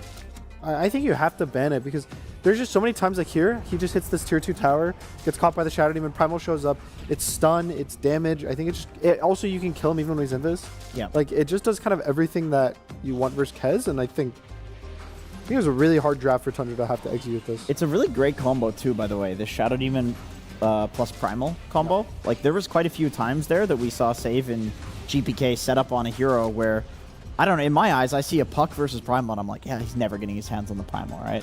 But with the SD setup, you can overlap the queue so that when they come out of the SD queue, they're already being stunned by that, and then you actually can get the setup. And that's what we've learned from this series, that as a counter to the Primal, it can still lose, but if you use it to augment the Primal, very, very strong indeed. good. It looks good. And then when the break came out, oh Yeah. my god, it was just impossible for 33.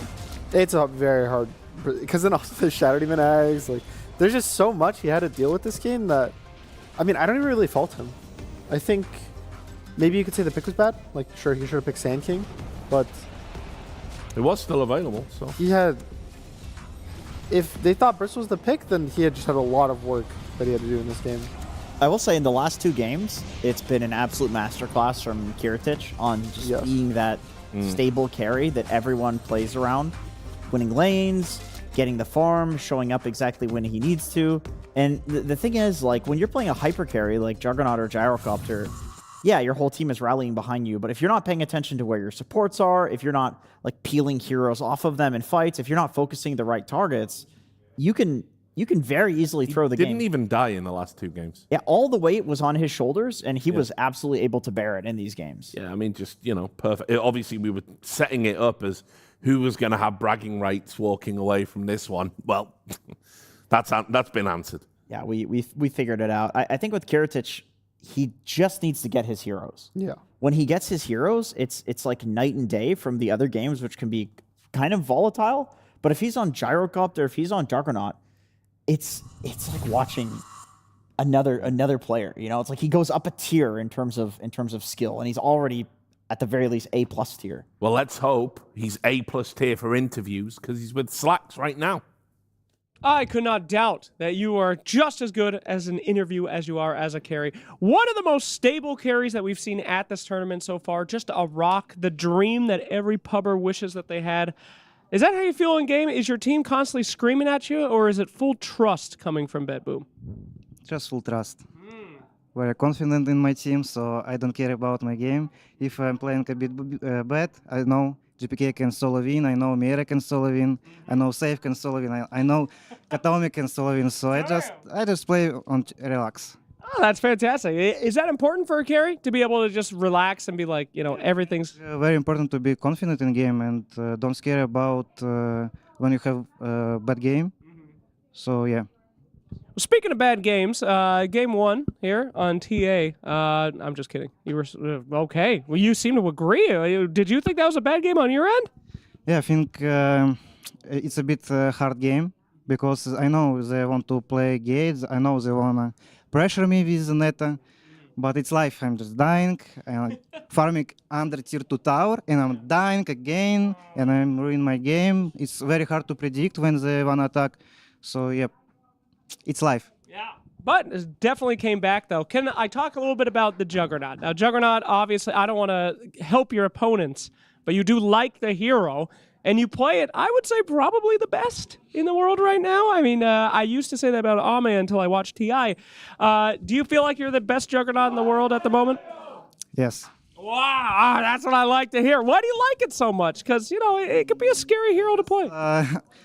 When I started to play Dota and play pubs for MMR, I just spam 2 heroes, Nyx and Juggernaut, because I can push lane and BK TP out, like the Nightfall. That's all that matters, right? That's all you need. That is.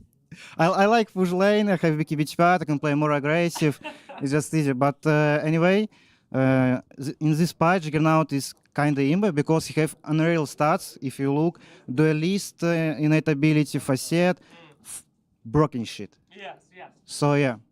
So, Tundra, you guys have had to play against a lot. Does it feel especially good to win this one against them, or is there a team that you'd be more excited even to beat? Of course, I'm very happy to win Tundra because 33 Neta every time fuck me on lane. I remember this game when he played on Axe and diving me under tier 2 tower on minute 15 or 40. It's just pain for me. So of course I like win these very good players. Yeah, and they seem to really value making sure that you have that good lane. Now, a lot of your guys' bans are against that off laner typically. Is there anybody that you're not too scared of their off lane? You want to get any? You guys not care about off laners on any teams here? We don't care about that. Okay, doesn't care at all. All right.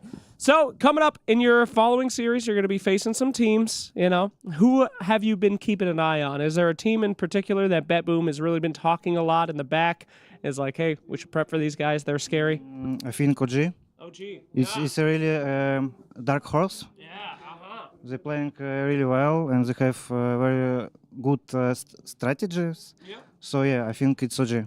Okay, I've been hearing that a lot. Well, fantastic series. It was really great. Okay, hold on. Let's go. All right, here we go. Oh, that was dog. One more time. Come on.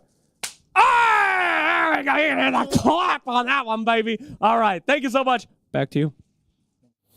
Good at interviews as well. That was He's great. got it all, yeah. They've been amazing. Great job, Slacks. And obviously, congratulations to Kiritich and BB team. You know, I think we've talked about their volatility and we've talked about some of the problems they have with it. And yeah, I think what he really offers that team is that stability. You get him on a hero he's comfortable with, he can take over game and carry them through the more difficult series. So very much still a team to keep your eye on. And carry them through the interviews now, too. Yeah. That was a great interview. Yeah, I agree. Guys got Riz. I think 0 deaths 2 games in a row versus Tundra. Like, they just won a LAN. They're a very good team. I think that's the consistent carry you want, right? You want a guy who doesn't die, gets kills, pushes towers, hits the objectives. He did kind of everything that they needed him to. Right, well, that's it, guys. We've done our job. So I guess we can just go to a break because we're off for the day, but it's okay because we're bringing in some other cool people to talk about Dota for you. It's going to be Shiva, it's going to be T-Governor, it's going to be Lacoste. They're going to be talking about PARIVISION versus Team Spirit, which is going to be a banger. So make sure you stick around. Bye. The new breakthrough and innovative phone with 1xBet app.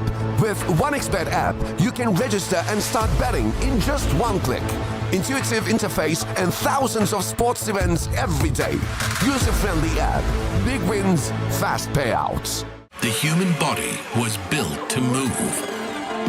Not trapped at a desk in one singular posture for 12 hours a day. It's time your chair evolved. This is Secret Lab Titan Evo.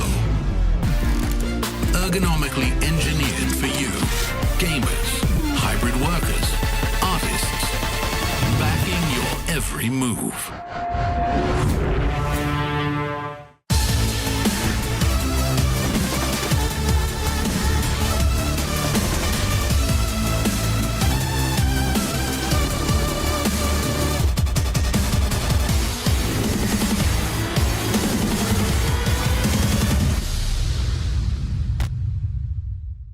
Hello everybody, I am here with the knowledgeable, the lovely, the skilled, the boomer himself, Mr. No One from PARIVISION. How you doing, No One? Hello, I'm fine, thank you. Okay, very good. Today we're going to be playing a little game.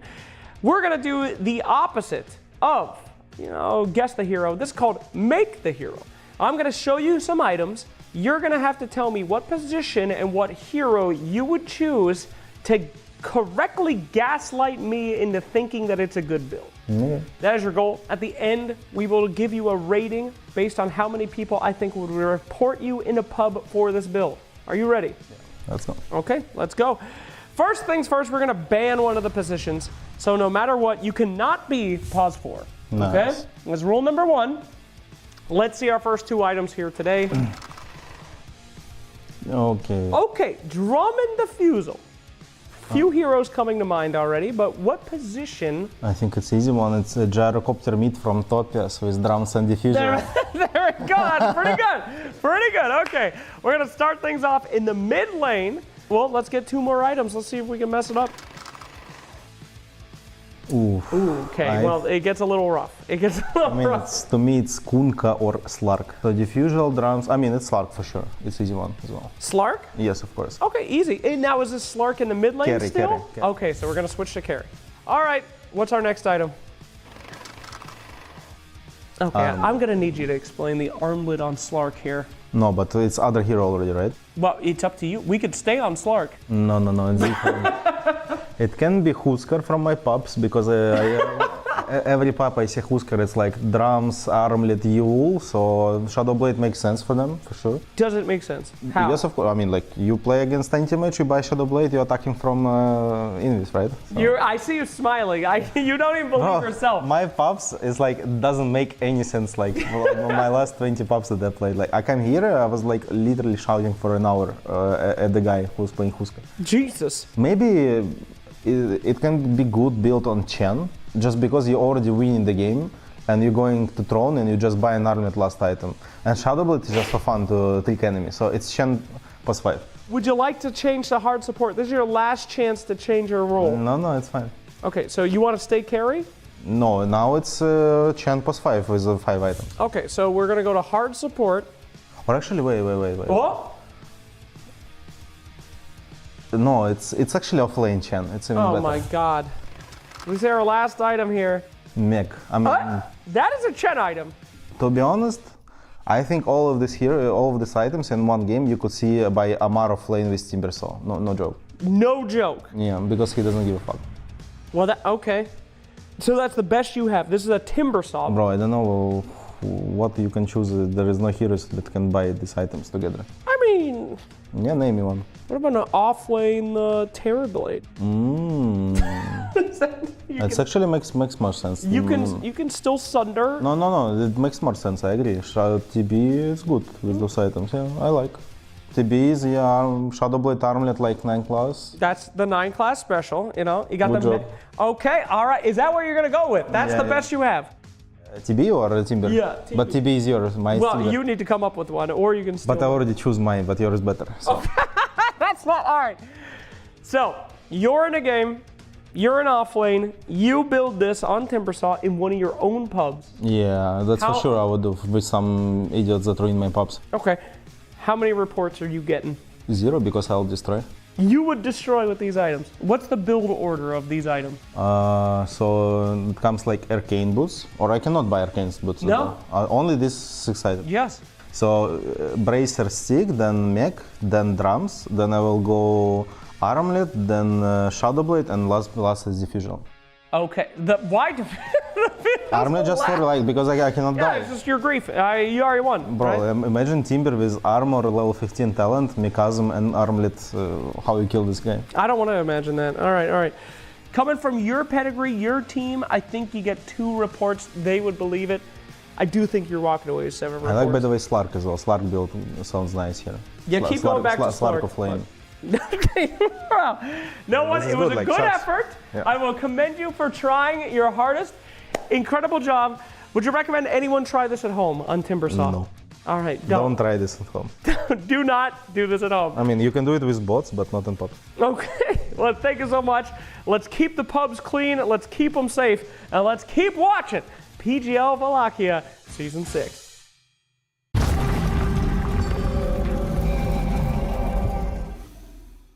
Welcome back. You are indeed still watching PGL Wallachia Season 6, and we are at the halfway point, meaning we have 2 more series coming your way today, and we go from Elimination Series to Upper Bracket. That's right, we got 4 teams coming your way.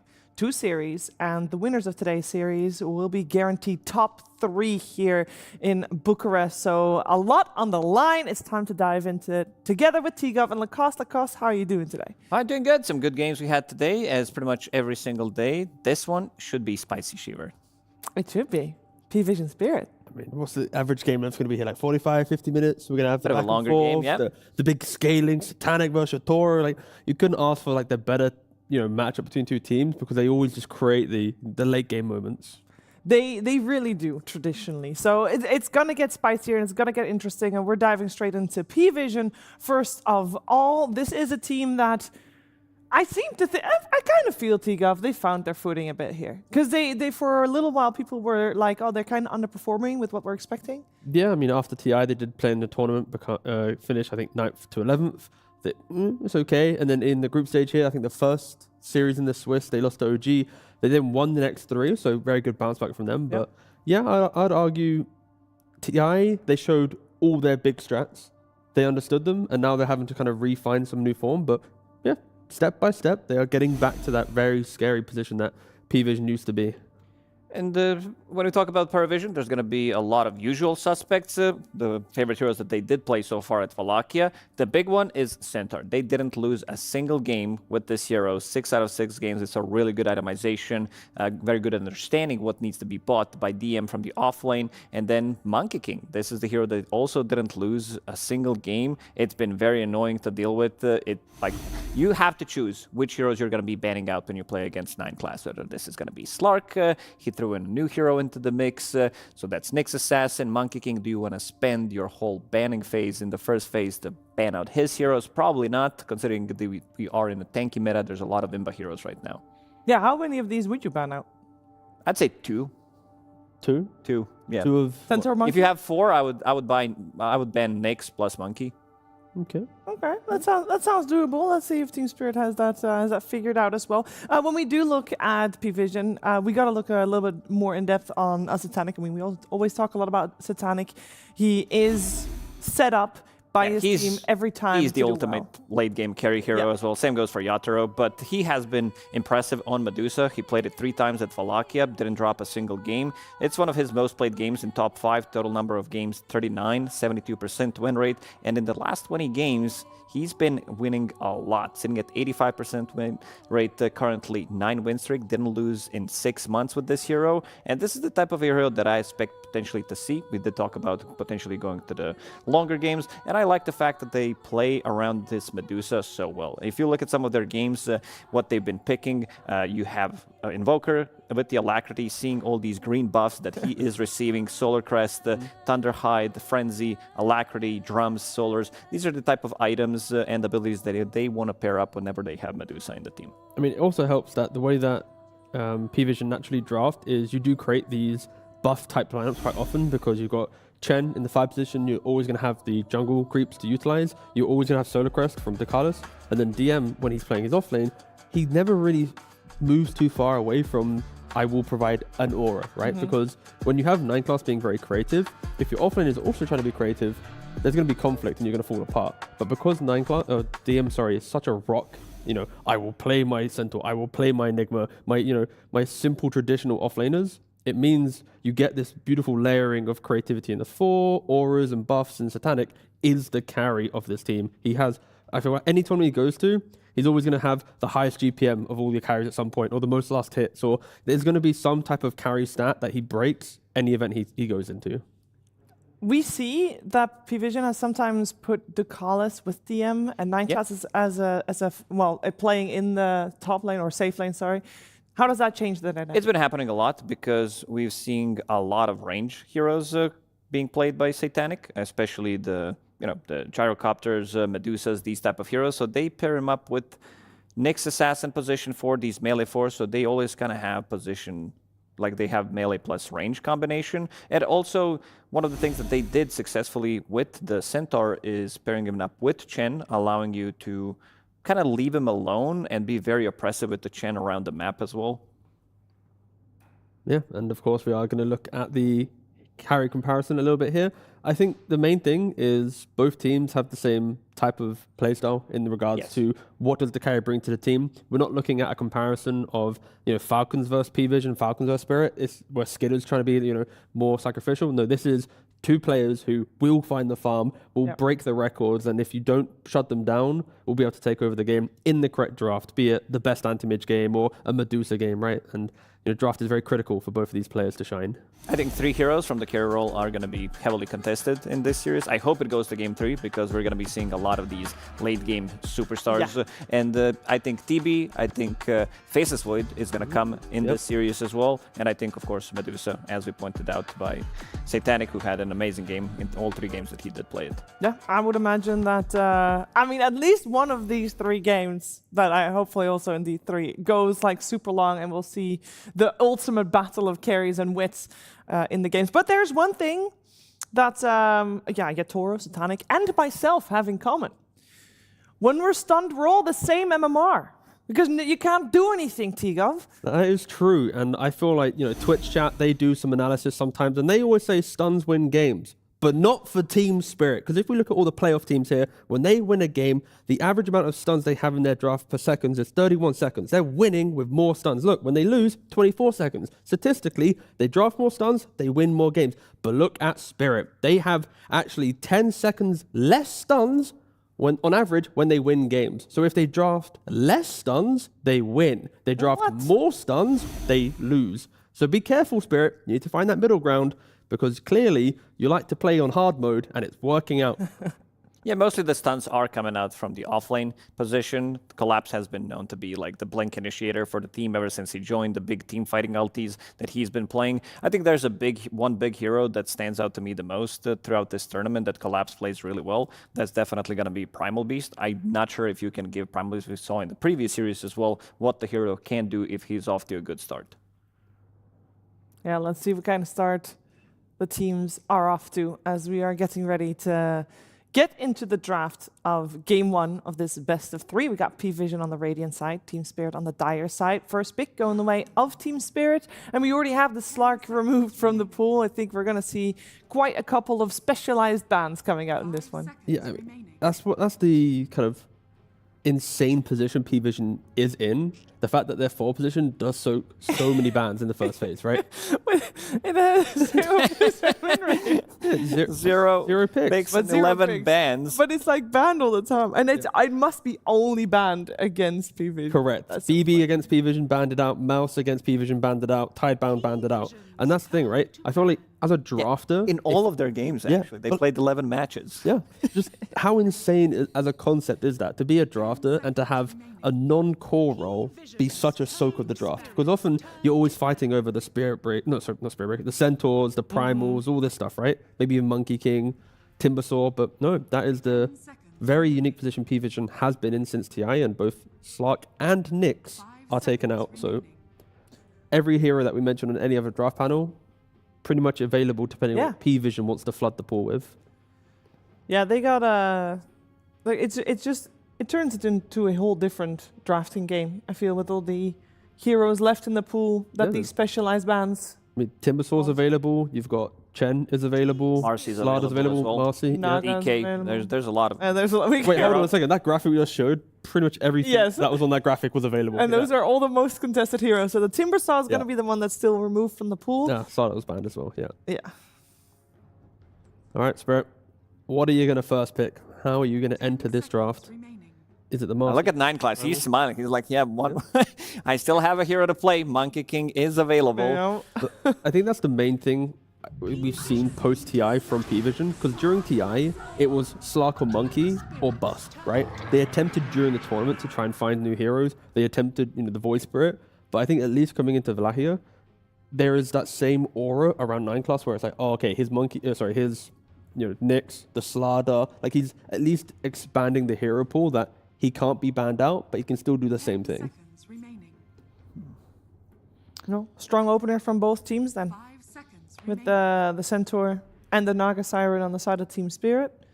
Good ways to disengage pretty much every single fight that they want to. Naga Siren is also good against Stampede as well, so kind of completely counters it. Maybe even better at the later stages of the game once you pick up the Blink Dagger.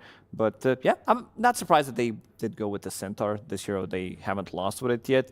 In DM, in every single game, DM looked very, very comfortable on the hero. Yeah. I mean, it helps as well, where we already mentioned that you need a solid offlaner to enable 9 classes playstyle. Centaur at the moment in the patch feels like it's that hero. If you go Helm of Dawn, you go Double Bracer, you live in the offlane, you don't care. You get the aura as well. So when Naga Siren is trying to song setup or utilize that ultimate, Centaur just doesn't care. He'll just stand in the middle and go, all right, cool guys, I'll press Pipe, Crimson or Lotus.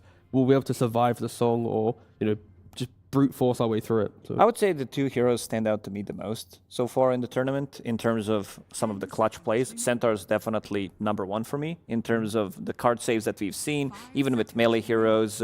Like we've seen some insane saves, especially in that 80-minute game when they played against BetBoom Team, where he pretty much gave Satanic pretty much 4 or 5 lives in most of these late game fights as well. And the other one would be Primal Beast, which I don't think we're going to be seeing as much. I think other teams also realize how strong this hero is, especially if you can flex it.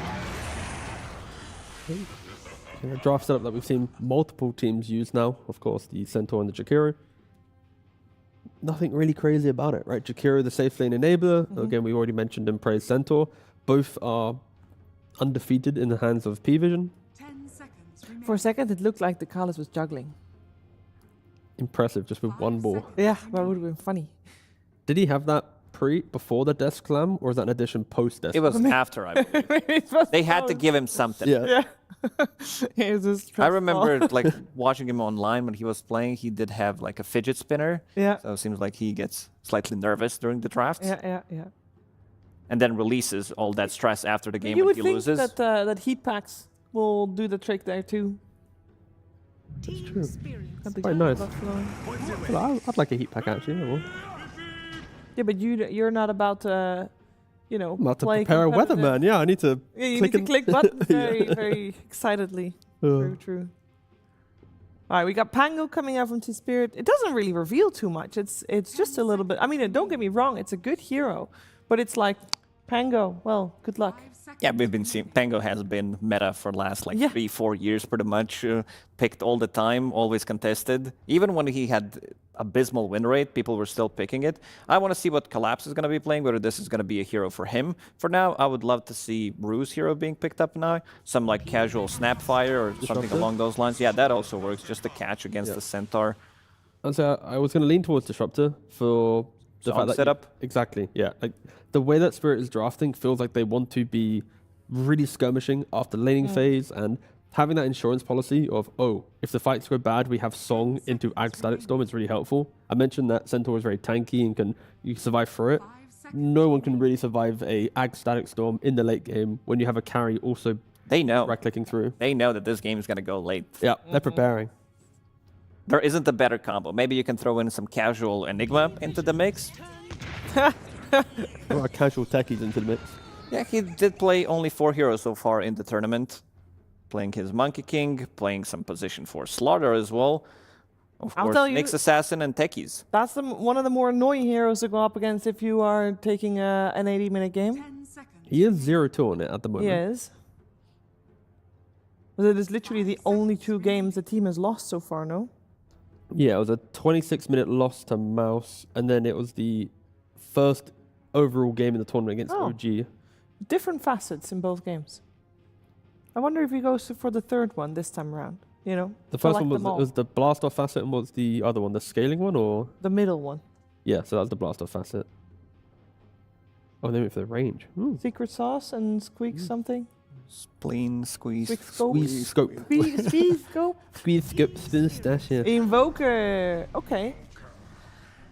The pickoff play from PVision is quite exciting, right? Yeah. Like playing into Naga Siren, of course, you either have to kill the hero instantly or have enough tools to take a secondary fight post-song. And PVision's like, you know what? If we find you, we are going to just annihilate you with Blast Off, with Stomp, with Cataclysm.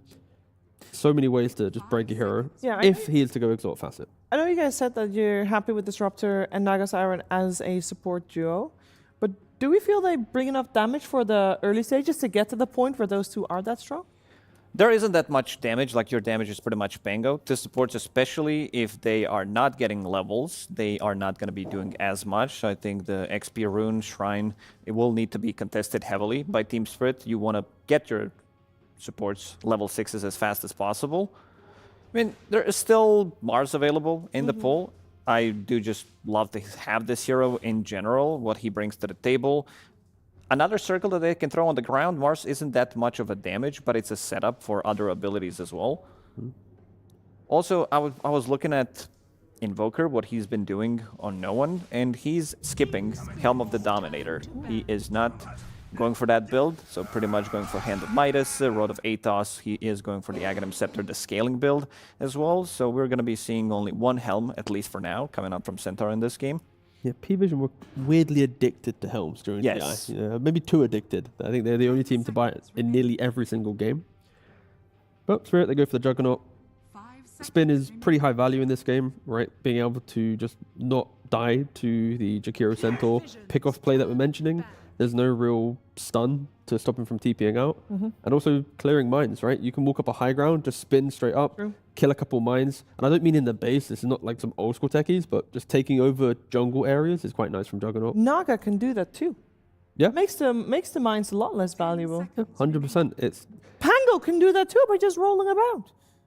The more I think about it, the worse this techies gets. I hope no wonder Pangolier isn't rolling in Hero just and for 2 the with techies. No, you don't see techies for a reason. That's true. Yeah. But no, luckily for PVision, techies isn't locked into having to play on his mines. He is more of a taser and blast off style hero, and there are occasions that the mines can be quite useful, but yeah. 10 seconds remaining. No, fair. He has been patched into a different direction. So it looks like we got PARIVISION banning out Puck, so they are, for the moment at least, covering their bases in case this Pango goes off lane. Because Pango against Invoker, you don't want to play that? You'd rather have Pango on the off lane? No, you can. Puck is just absolutely free into Invoker. This is a matchup that you don't want to be playing into. If they feel like they need slightly more damage, I feel like Void Spirit's also a good matchup against the Invoker if they want to be cutting into backlines, having a bit of a catch as well. But when you say about the damage, right? PVision's relatively static. Centaur plays his lane. Invoker, if it is Exhort, is playing for for Sunstrikes in the early game, and it's on the supports to make all the moves. So I feel like Spirit, they're not feeling that pressure of, oh, there's going to be these overlapping cores running at my towers and really pressuring us. That's why PVision are taking out additional team fighters that can, rally Spirit to be the aggressors early on. Now, it is overall last pick going the way of PVision, and Lacoste, you had a great slide earlier about the Medusa for Satanic. What makes that, is that still an option? Would you expect it to be banned here? One Diffusal Blade carrier, the other potentially Diffusal Blade carrier coming out from Juggernaut, so I think they might be skipping that one, but he also, Medusa players are insane. They like to push the limits as well, especially with the itemization. We are seeing a bit of a new tech as well, where you are getting the Manta style and then waiting until a long time. Sure, it's the butterfly thing, that we are seeing between the gyro. You pick up the butterfly, you disassemble it. Medusa's waiting for a long time in certain matchups to buy a butterfly to allow her to stay one item ahead, and then enemy carry can't really get the MKB, or he needs to consume his Aghanim Scepter. It's a lot of gold, but yeah, they've been using a lot of those buffs that we did say, Alacrity on Medusa. But so far, they did ban out TB, they did ban out Ursa as well, especially now after seeing that there is going to be Tidehunter in the game, so they wanted to remove one of the bad matchups for Tide. It's, I'm thinking maybe even a little Morphling, potentially, for PVision could be quite nice. You farm free against Tidehunter, you buy Manta, you don't mind buying BKB to deal with the later stuff. This, maybe could be the hero. You waveform his way, you don't really die to Omnislash. That aside though, for Spirit, the Tidehunter pick, it gives them something to play around really nicely early on. Again, damage, to simplify it, is maybe a slight problem. It's Pangolier with the Diffusal early on, and then that's pretty much the big output of damage. Right? Everything else is just tankiness and survivability. How much teamfight do you want to have? Yes. On side of Spirit, pretty much every single They're hero. contradicting that stat. It's a lot of They picked too many stuns. So many stuns. Ooh. Actually, when I say that, it's is it many stuns? It's a root. Actually, roots do count in that stun graphic, by the way. They do? So, yeah, it's roots, stuns, and Does a song leashes. count as... Are you stunned when you're slept? No, I think that would pad the stats quite heavily. Yeah, I would. All right, 10 seconds for Satanic to choose his hero. And it will be a Abaddon. Okay. So they wanted a carry that can pretty much never care too much about Disruptor Nagasaren. You are going to just run in first and be crazy. You can put pressure on Tidehunter in lane. Overall, I don't mind it. I think both drafts have quite a slow pacing in the early game that it is going to be a real test of who plays the map better, who's got the better vision, because both teams have team fight, they have pick-off play. There is no real lineup that I'm like, you got to be scared. Lanes look relatively even across the board. Spirit has better overall team fight and disengage with the heroes that they do have. But I do like this Abaddon last pick overall because it gives them hero that's not going to die. Especially in the carry-to-carry matchup, you don't care about the Jug ever only slashing you, so having that free life pretty much feels pretty good. DM's going to be finding a way to get to his Lotus Orb, get the Aghanim Scepter. This is going to be a bit of a longer game, I would say, but I prefer PARIVISION. I think if they can get the ball rolling slightly earlier with some Sunstrikes on the side and potentially two supports who have much higher damage compared to Spirit, it could be it. But we also seen a lot of slower games from PARIVISION. I actually think I prefer Spirit's lineup because as long as you ignore Abba, just kill the backline, blink over them, instantly kill no one, there's options, but it's so close. This feels like it should be the hour-long epic game. Well, I think we can all sign up for an hour-long epic game. Maybe if you're, for example, let's say PARIVISION's coach, you might want the faster game. Select with Destiny right now. Whoa. They said get ready for an hour-long game. That sounds a little sus. Do you agree with that? You think this is a long burn draft here? I think it is, but I hope they're wrong because long games are good for Naga. We want to finish this fast. Okay, I hear you. Now, can I be offensive for a moment? Definitely. Great. Let's talk about techies. Not a great win rate that you guys have on that right now. This game, you were thinking perhaps things would change. Can you walk me through the thought process there? You're really talking bad about techies? I love techies. I love techies. his win rate. You want me to pick Wind Ranger for him? Okay, let's not get hasty here. I love techies, but they deleted techies a long time ago. What you're playing is Funny Bomb Man. So let's talk about Funny Bomb Man. Why is it going to win in this game where it hasn't had too much success? It's one of heroes that 9 class is specialist, and the heroes that he's specialist, he really cooks and bring something new. So I fully trust him to bring something new and cook them. Okay, I heard that he had 2 different facets on each game. Is this the 3rd facet game? What do you think? I don't think so. I don't think so. Good to hear. And I did want to talk to you a little bit about this Naga Siren. This is something that we have seen come out as potentially a pseudo Centaur cart counter. Is that why people are picking it, in your opinion? No, people picking Naga because it's a really imba hero for 1 year. That it's like a team fight resets, Ghost Wave Shove. They nerfed over and over. So I think like now our job is like to evaluate, is still like this first big monster or is a hero that is like okay-ish? I think it's okay-ish, to be honest. Yeah. I guess we'll find out. I don't want you to miss First Blood. Thank you so much for your time. Let's get him into the game and let's see how it turns out. Thank you. Flax and Astini, we are into the game. They are already fighting as well. Looks like Kalal was being chased down a little bit, but nothing gonna come of it. Banner runes are picked up, of course. Here we are, John. As you heard Astini, he could see the game going long. He doesn't want it to go long, but he can certainly see it, and with you and I casting, chances are we're in for a long one. It feels like it, man. I mean, you look at this draft, when I saw the Disruptor Naga Siren come out here for Team Spirit, I was like, are we casting a Chinese region game? Because this is something that we've seen over the entire course of our casting career, very specifically to China, usually with the Centaur, not against it, but it does make sense with Workhorse being such an annoying thing that Naga would counteract it. I'm keen on seeing how fast P-Vision can play, because when you look at this lineup, there's a lot of potential for fast play, right? Like, if no one pops off here on the Invoker, his lane matchup against Laurel should be pretty decent. You can start to get things going. You can maybe start to look for setups in your side lanes for Sunstrike, Techie's Blast Off. Hoof Stomp is going to be really good to kind of get that going. Get the ball rolling here for BZM early on if you are looking for that aggression. BZM? And, oh, no one. Sorry, I thought Invoker, I think BZM. No one, you know? If he manages to get that ball rolling for himself, then he's going to feel good. I think it's also going to be really fascinating to see what 9 class does with his techies, right? Like, we heard Astini talking about him cooking up. I actually expected 9 class to just work with the Abaddon lane, play with Satanic, because Aphotic Shield Blast Off sounds hilariously strong, but they are playing more standard, you know, with a setup of Centaur, with a good front line. You can sit back, play poke here, you start with a Sticky Bomb.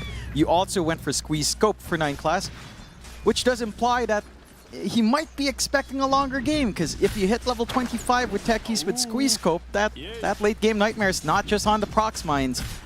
The techies hero itself does get a lot of right-click damage with enough farm. And in a long game, eventually that farm does get found out here. Well, I was very curious when I saw that facet choice. And again, you heard Astini. He doesn't want a long game. No. So it's interesting to see. I mean, maybe he just believes 9 class that the other facets just aren't as good. I don't know. But I do trust 9 class when it comes to the techies. Even if he does have a 0% win rate right now on the techies at Wallachia Season 6, I still trust him.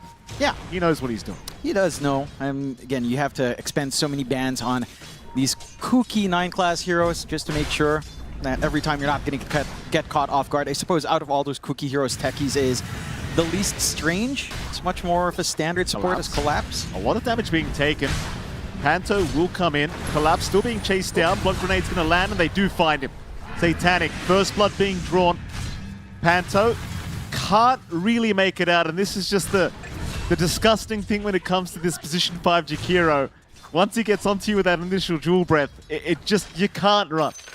It's so much output, right? Like, you hit that level 2, you get all of these slows, all of this damage off, and you get additional control out from your Abaddon. Running forward with the Curse of Avernus, those slows start to stack up. Becomes really easy to clean up. There's not much counterplay you can do here on Collapse.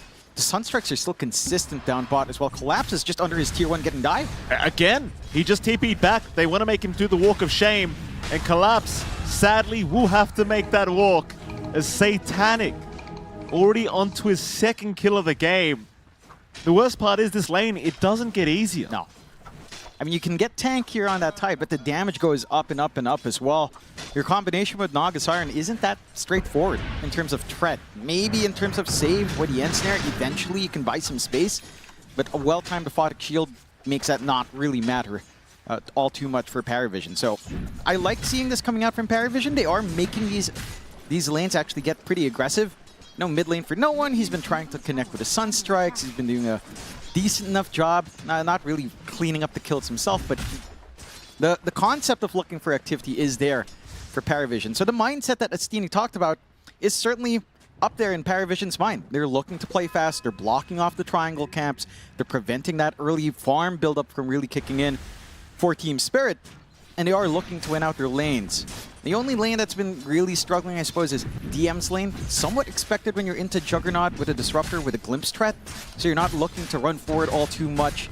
You're not able to really maximize this potential of Hoof Stomp, Blast Off as well from 9 class. Again, Disruptor kind of makes that rough. Collapse. Dive. Yeah, I mean, they might as well just go for it. Collapse.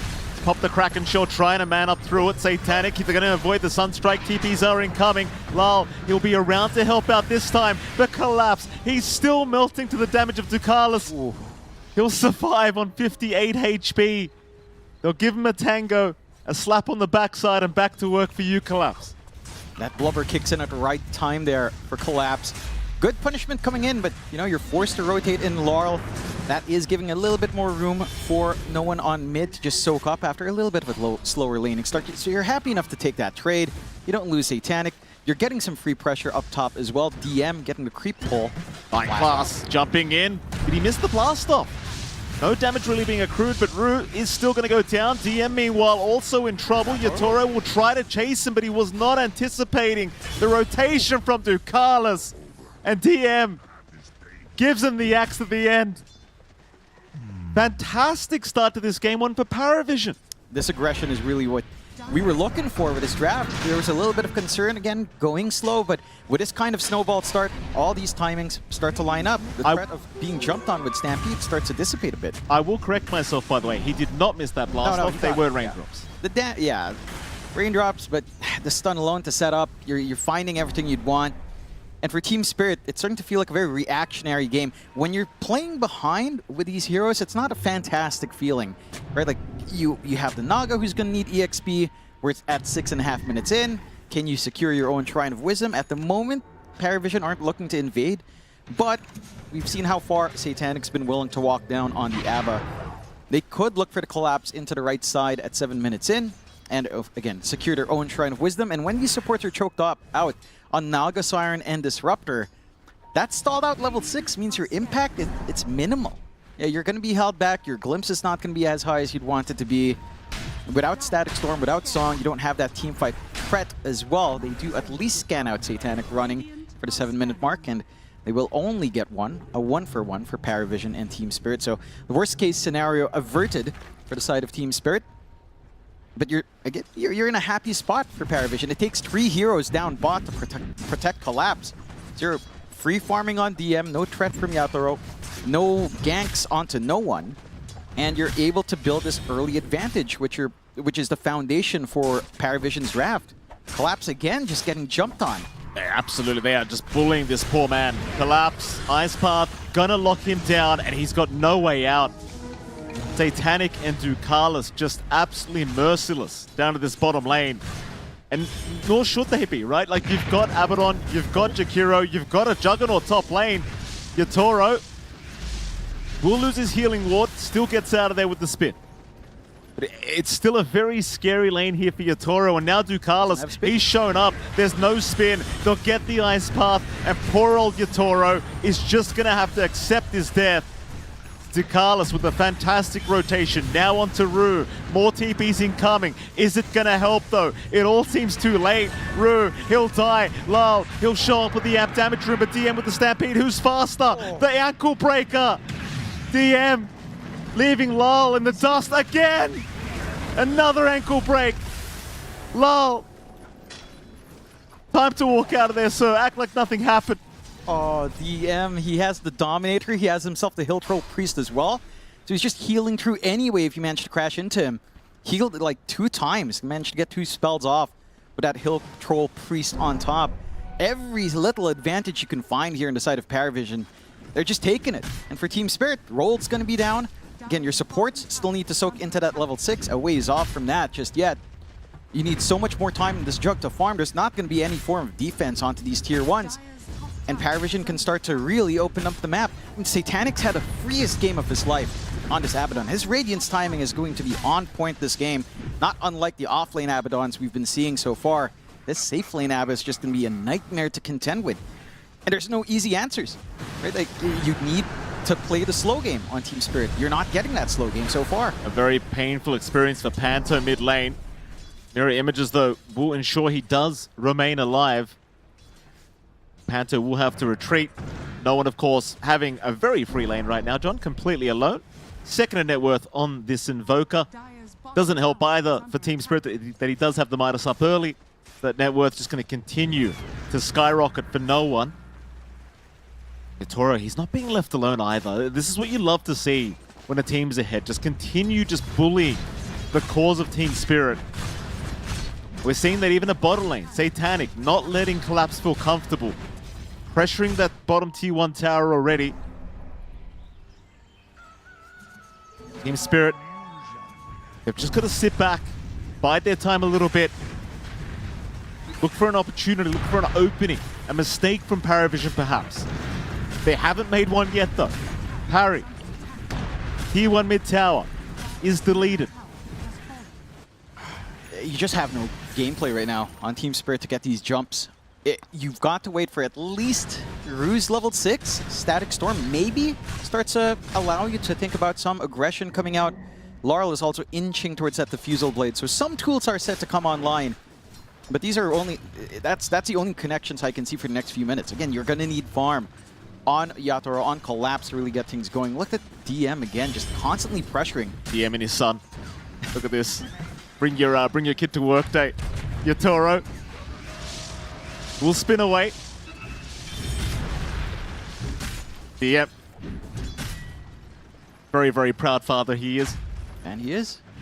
It's just tricky as well for Yatoro, right? Like, you see the Centaur running up with the Dominator, you know your Omni Slash isn't going to do much. It will bounce as they find Panto for free. No one finally cleans up that kill. While they're still working the map, bot tower just falls for free to Satanic, who is just in a runaway game to Radiance timing. Just not left alone completely. All of that damage coming in from no one as well with a combination. And still no level 6 up on Panto to even consider a stall. Like, this is a complete chokehold coming in here from PARIVISION. Team Spirit have very little room to breathe. Their triangle being invaded now. Radiance for Satanic should be up after 2 creeps here. And once you get that going, I mean, you don't have the output. You know, you're relying a lot on Laurel and the 2 supports to really set something Collapse. up. Just look at the damage from Satanic. Collapse eventually going to get the Kraken shell off. Still trying to go for the fight. Satanic, though, not retreating, forcing the TP. The Sunstrike is going to be tanked by the creep wave as well. Thankfully for Collapse, he will make it out as mid lane. 9 class. He chases down Lull, he'll pop the Rolling Thunder, misses the initial stun, but gets the shield crash damages. They'll go back towards Rue, but 9 class, he's still okay. Rue now the one in trouble. Rue will drop and Lull gets caught by Ducalis. Macro out. Satanic will chase him down, no fear in the world. Waves him goodbye. And that'll be a 9k advantage for PARIVISION 12.5 minutes in. I mean, Steny, he said they want to play fast. Oh, this is fast. This is brutally fast. 11-1, 9k lead. Tier 2s can get under pressure. Yatoro is still not getting any free space. And Jungle still looking for the Battle Fury. 2k behind the next core on the opposing side on a Juggernaut. Like, this is... If you're Team Spirit right now, you know, you see the map, you know the game state, you're not very pleased. You know, you're hanging on. Of course, you're trying to get that farm up. There's just very little room. There's no way. You haven't stopped any of these cores from ramping up. It's just been free bullying coming out from PARIVISION off of these really strong lanes. And the worst part is, even if you find a recovery mechanism here for Team Spirit, yeah, you can break the mines up with Naga Illusions. you still don't kind of want to contend with the techies even if this game drags on eventually. It's still going to be a nuisance for you. DM might be able to scout the smoke with a creep, but it does walk away. He's got no Stampede. He's a tanky boy, but he's got no Stampede. He just needs some help to come in. No one's going to be there, but DM, he copped the whole Omni. He's still not down, but eventually, Yatoro able to get the job done. That's a big kill for Yatoro. He needs the net worth desperately. Meanwhile, PARIVISION, they're on the hunt. They'll take the Shrine of Wisdom away from Team Spirit. Collapse. He will retreat. He knows they're around somewhere. Does he? He hasn't retreated enough yet. 9 class looking to cut him off. Gets the sticky bomb into the blast off. Immediately perched. The Sunstrike won't land. Collapse though, still gonna die. 9 class with the mines. Yeah, he's just been so on point with his decision making here on 9 class, with his entry points that he'd want. He's making good work. I think the squeeze scope provide him just that little bit of extra spacing to not care about the disruptor. It's just giving him much more to play with from that laning phase into this point. That kill Panto was nice. Oh. Panto mid lane is also going to be dropping. That was no one setting up, and Ducalis with a quick macro pyre through the end to make sure. 13-2, 9k advantage for Pari. And Team Spirit, I mean, again, you're looking to drag out the game. You need some farm, you need some space. PARIVISION continuing to try and smother the side of Team Spirit. Rue's going to see Satanic. Kinetic Field will not lock him in. And Satanic, he'll just casually walk out. I mean, the confidence for Satanic to just stand forward. He knows how far ahead he is. It's an Abaddon with not much real Abaddon counters in this game. You know, no natural way of breaking, so you'll always have the auto-borrowed time. That'll trigger at your HP threshold. He's got the Radiance. He knows right-clicks won't pierce through him fast enough. There's no magical burst to threaten either. So he's free to, again, just camp a lane. In fact, he might force this fight out. He is seen under vision, at the very least. No one's coming. They've got help coming in from the west. Satanic trying to bait them forward. Collapse, he will accept. But here comes no one. And Ducalis, a big Ravage onto 3. Glimpse back as well on no one. Lal trying to get the Rolling Thunder, could not. Sunstrike off the mark. Instead they'll turn onto Collapse now with the blast off with the Rolling Thunder. Is going to be there from Lal. It just does nothing. He has to TP out. And Collapse, he will be the sacrificial lamb. And he is. He's popped Ravage. And, you know, at this point, I don't know if that's even a downside, trying to buy that escape route out for Laurel, because it doesn't feel like even with a Ravage you might find anything big. At least with Song and Static Storm ready, this feels maybe more significant to kind of set up for these team fights anyhow. You're happy enough to only have to throw out Ravage. And for PARIVISION, this is just such a smooth game out from them. There's just no contest. They're on point with their movement. They're on point with their itemization. They've been on point with how they execute on these lanes, and they have a lot of pressure to apply onto these objectives. DM, he's brought out the Skellies. This push is not going to take too long. It's Tier 2 tower. Certainly not going to be looking healthy. Satanic, just look at how brave this guy is. There's nothing to fear for Satanic. Song will be committed. Panto just holds them back. TP's out of it. But there's no defense to be had as no one going for more. They'll lock him in with the Static Storm, but it's just to protect Lal. They don't have Kinetic Field to lock him in.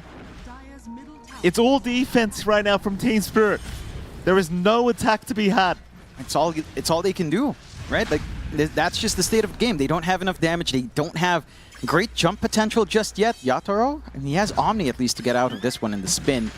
They won't overcommit on the side of PARIVISION, but he's still having a rough game. Mind you, he has caught up. That 2k deficit last time on the jug, now just about, what, 800 gold next to DM. Considering the game state, you are slowly finding some ways to build up on Yatoro, but only him.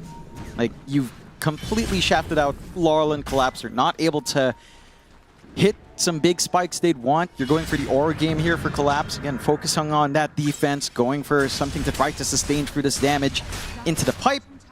And Laurel, for his part, does have that defusal. We've seen the effect of it. It is a nuisance getting into the Blink and Shard. I wonder if they really want to skirmish around the potential Tormentor in 2 minutes' time, because that's dangerous for Spirit. Yatoro, he does not like what he sees. Satanic chasing him down. Yatoro will at least avoid the blast off. but will lose the healing ward as Satanic, with the Radiance chase down, does not mind continuing. But they will inhibit him. Rue, however, not going to be quite as fortunate, as they will secure here with Satanic. Dominating spree now for the Abaddon. Still nothing. Absolutely nada for Satanic to fear in this game one. It really isn't. I don't know when you actually start to fear anything here for Satanic. Maybe if you had, like, say, 4 items up on Yatoro, there's a world where you can do that, and say there's a support Yules up just to isolate when Bard Time is pop. But all of those items are so far away from reality at the moment for the side of Team Spirit and PARIVISION. Again, they haven't crossed back to their side of the river in a long time. Always across, always pushing, always farming the enemy side, looking for objectives. Another tier 2 fault happening before they even consider Roshan.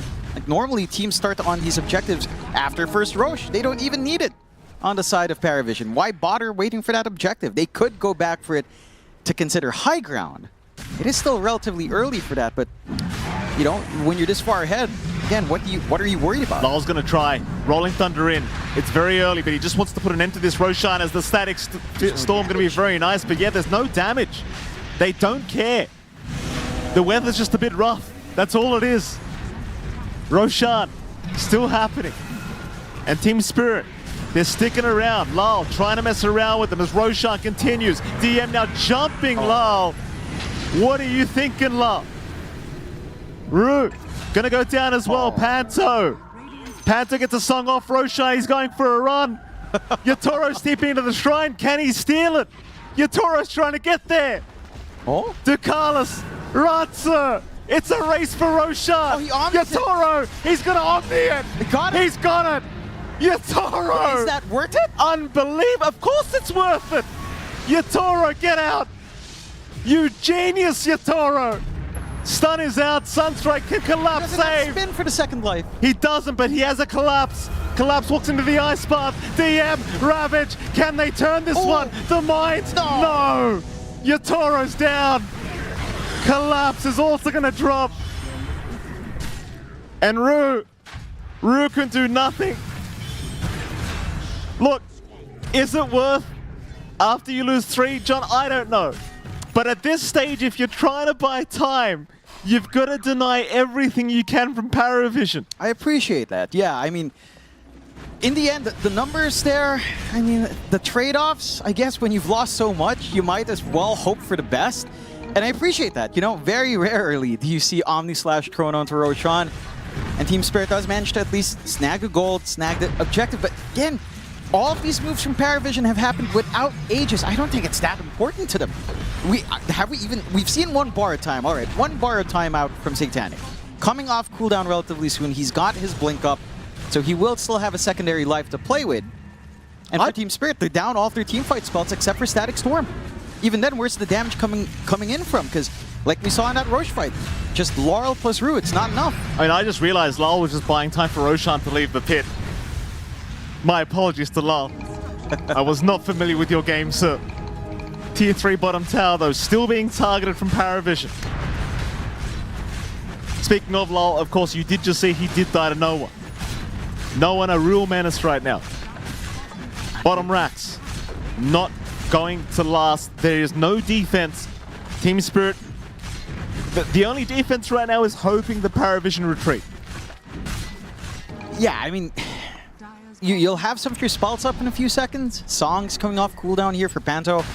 So maybe some tools. No one's just constantly camping top. They could set up onto Collapse. They're going to try no one. He's got plenty of damage on his own. Just bullying Collapse. All the spells thrown out. Chaos Meteor to boot. Nothing Collapse can do about it. No. He's had a hard game. That he has. He was completely bullied out down bot. Jakiro into Tide is just a nightmare for Tide. Abaddon might be manageable without that kind of aggressive support, but even then, he doesn't really care too much about your debuffs, of course.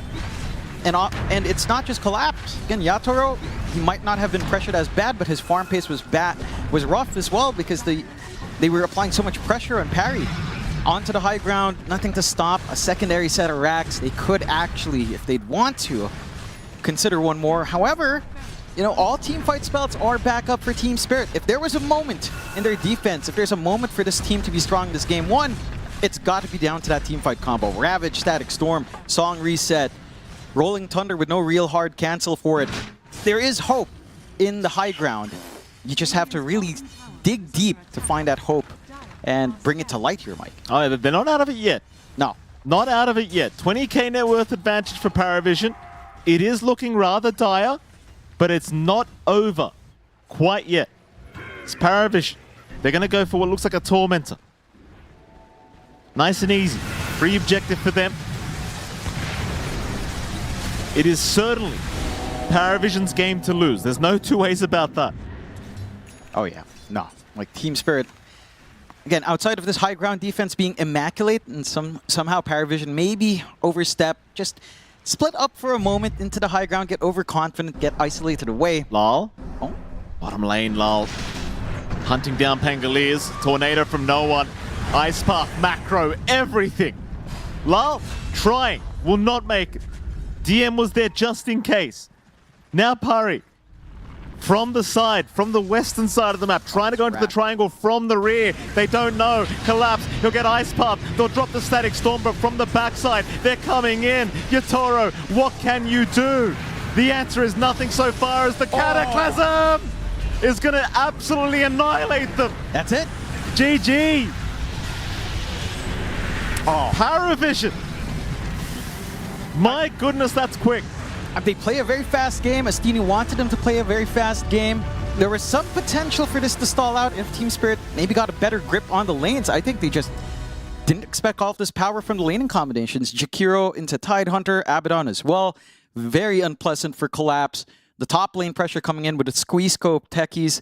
That extra reach brought them this game. It absolutely did. Let's reach over to that panel, see what they have to say.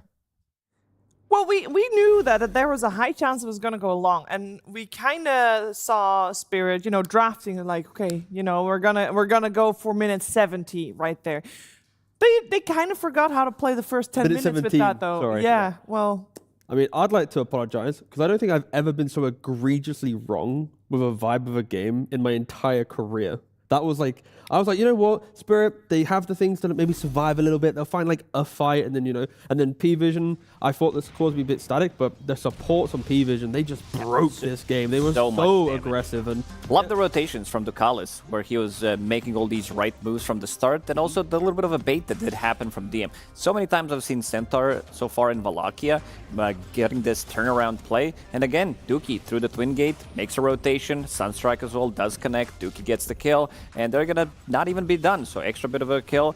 You can see people are TPing in, and they have more than enough damage. These two supports are doing a lot, pretty much infinite damage. Even Larl comes here, but the Stampede is just going to be breaking the ankles. It just looks cool. I mean, there's so many little things from Spirit where they were just struggling, right? It's like the fact that you have Panther playing in the off lane. They tried to put the Naga there, melee hero that can pull wave. You also have Mirror Image not die to the Jira. Who gives a anything about that? Because this is one of the coolest little plays, right? And yeah. If this was like a 4K lead for P-Vision, this is the moment which, oh wow.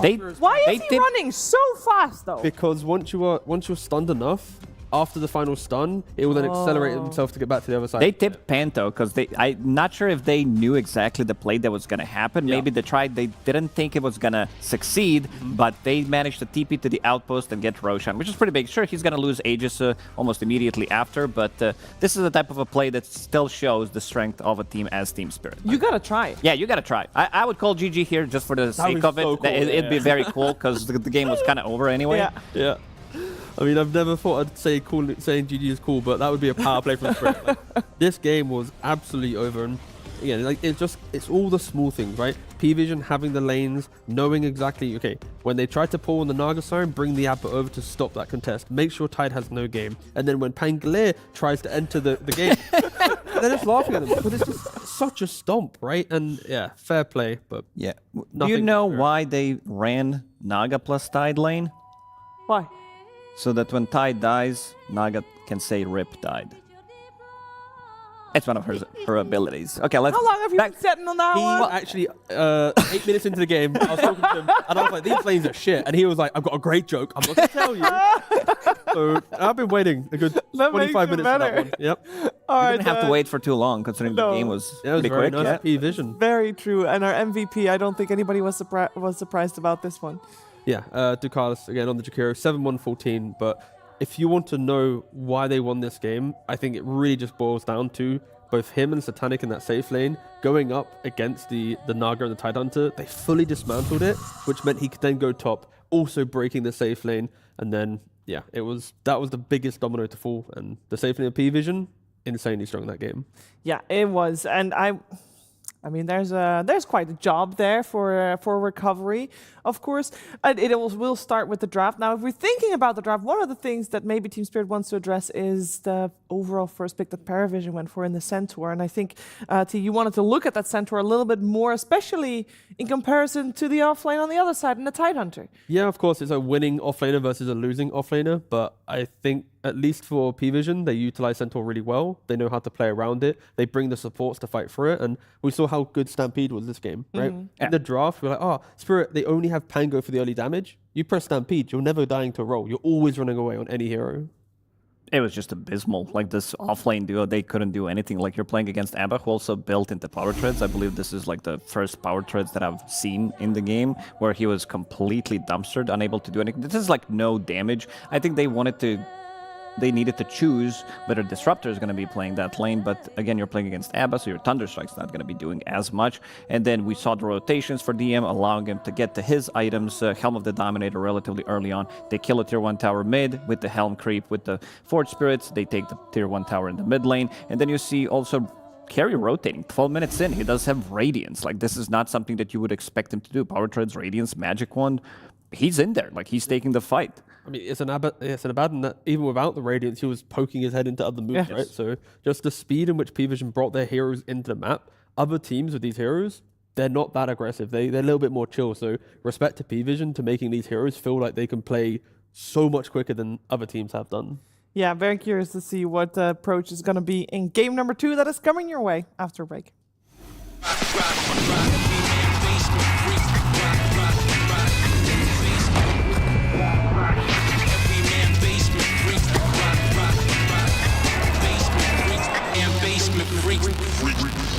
The human body was built to move. Not trapped at a desk in one singular posture for 12 hours a day. It's time your chair evolved. This is Secret Lab Titan Evo. Ergonomically engineered for you, gamers, hybrid workers, artists, backing your every move.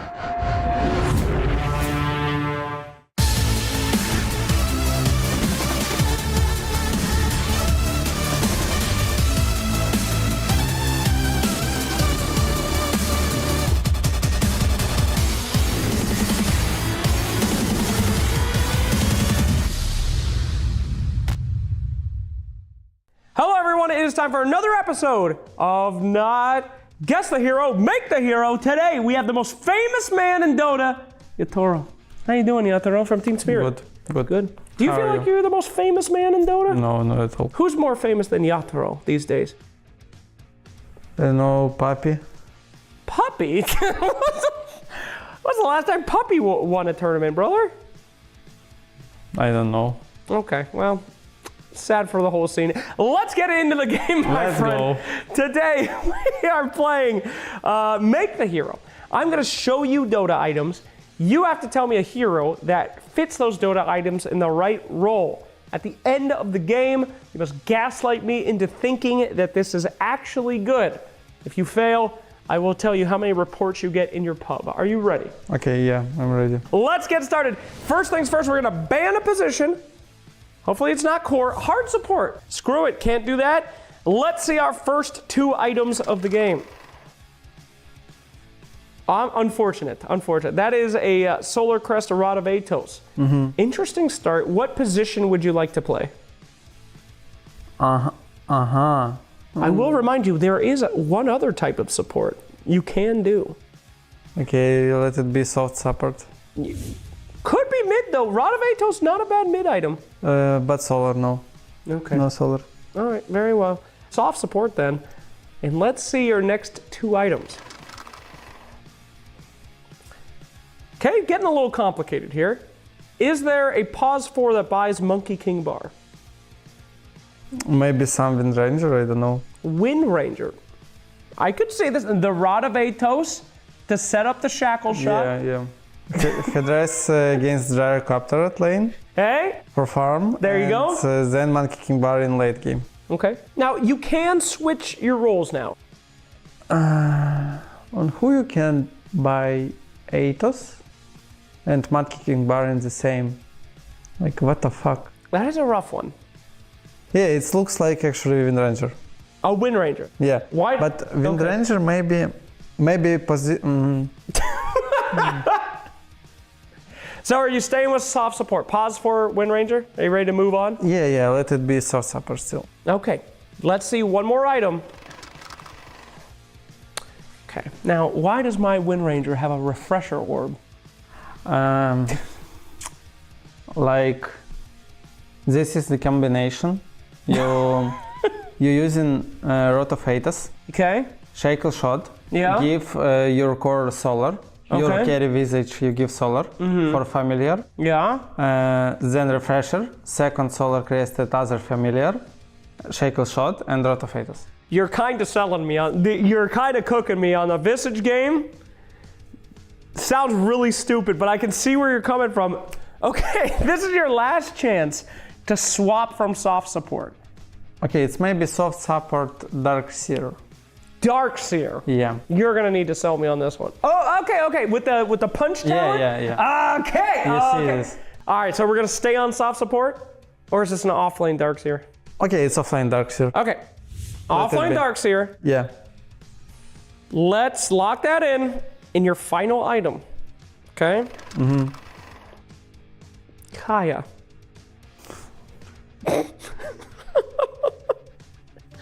The palpable disgust on your face right now is incredible. Maybe still Darkseer. Still Darkseer? Yeah, maybe. With Kaya? Yeah, for farm. And he's gonna buy Kaya Sanch against Anti-Mage, so he burn less mana. There's a very indecisive Darkseer here. I don't know. Like, everything is screwing by this Monkey King bar. It is not great. You need hero who is hitting and mage as well. Maybe some, I don't know, OD. An OD? Yeah, maybe some Darkseer for a punch. Okay. But it's through strike anyway, so it doesn't work like this. Yeah, it's gonna be, I don't know, offlane OD. Offlane OD? Yeah. That's horrific, man. I don't know about that one. Okay, well, all right, so we're gonna lock in on an offlane OD. Yeah. The biggest question. You, for some reason, have decided to go offlane OD. You built these items. How many reports are you getting at the end of that game? Tagged up as Yatoro. No Smurf. 0. 0? Yeah. Explain this. Because I'm gonna win with this. You are going to win? Yeah. Okay. So you think you're walking away with 0 reports? Maybe 2-3. Maybe. 3's a lot, dude. That's half a team. You went from 0 to 3? Maybe some of enemy team. Yes. Okay. Would you recommend anyone do this OD build? No. No. Okay, great. Let's close it out then. Thank you for watching. We'll see you next time at PGL Wallachia Season 6.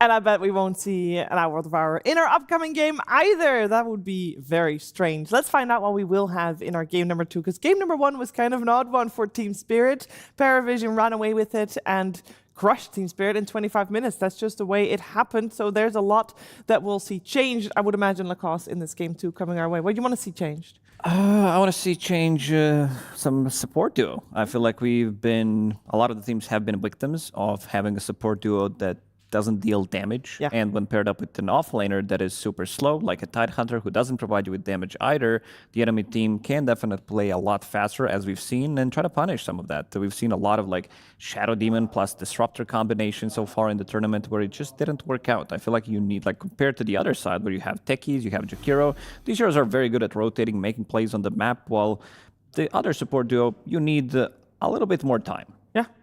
I mean, for Spirit as well, like this is a slight wake-up call where I feel like this type of draft can win against teams that aren't as ruthless, but I think PVision reminded Spirit's like, hey, you can't do this. Like, don't snooze on us. Yeah, exactly. It's like if you put all your eggs in the Pango B in the Playmaker basket, we'll just shut him down and break you in the lane. So for Spirit, the adaptation from game 1 to game 2 is quite simple. It's make sure you have just better lanes. Like that is the simplification on the matter. So we'll see how Spirit want to go for it. And their answer is, let's take the Centaur themselves. I like this a lot. No complaints. Especially because Astini talked about whether they're going to be showing in this game whether Nagasaren is an OP hero. It's been OP for a while. And now that they also show that they can beat it relatively early, they don't ban it. But you need to be careful with the fact that Jakiro, how it beat Tidehunter. Tidehunter and Centaur are kind of the same type of offlaner. They don't like playing into Jakiro plus big damage of carry. So there's a world that PVision, let's say Abaddon's banned, the same recipe could occur where they just fully break the Centaur lane. We don't really see teams kill Centaur in lane. No. They kind of concede it and go, whatever. I think PVision's mindset will be, yeah, for Centaur, like the most important thing is first couple of waves until he gets to his helm, and then he can't really be touched because you are starting with a lot of strength, a lot of stats in general, so your HP is almost around 1,000, and it's very important that you don't get harassed, that you like your support goes on the side, that he trades, so that you can get to your helm as fast as possible.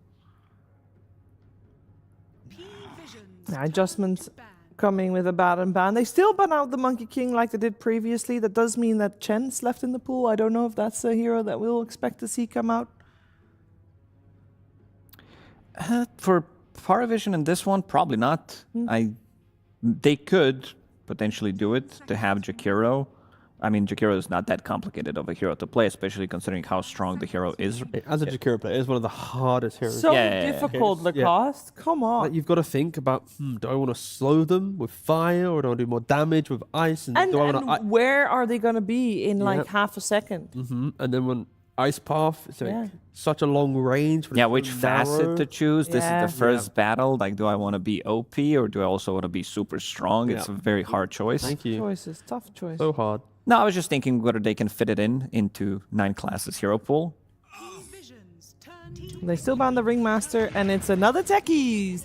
I mean, they have the same support duo. We just mentioned how good this support duo was. Yeah. Okay, how are you going to address this as Spirit?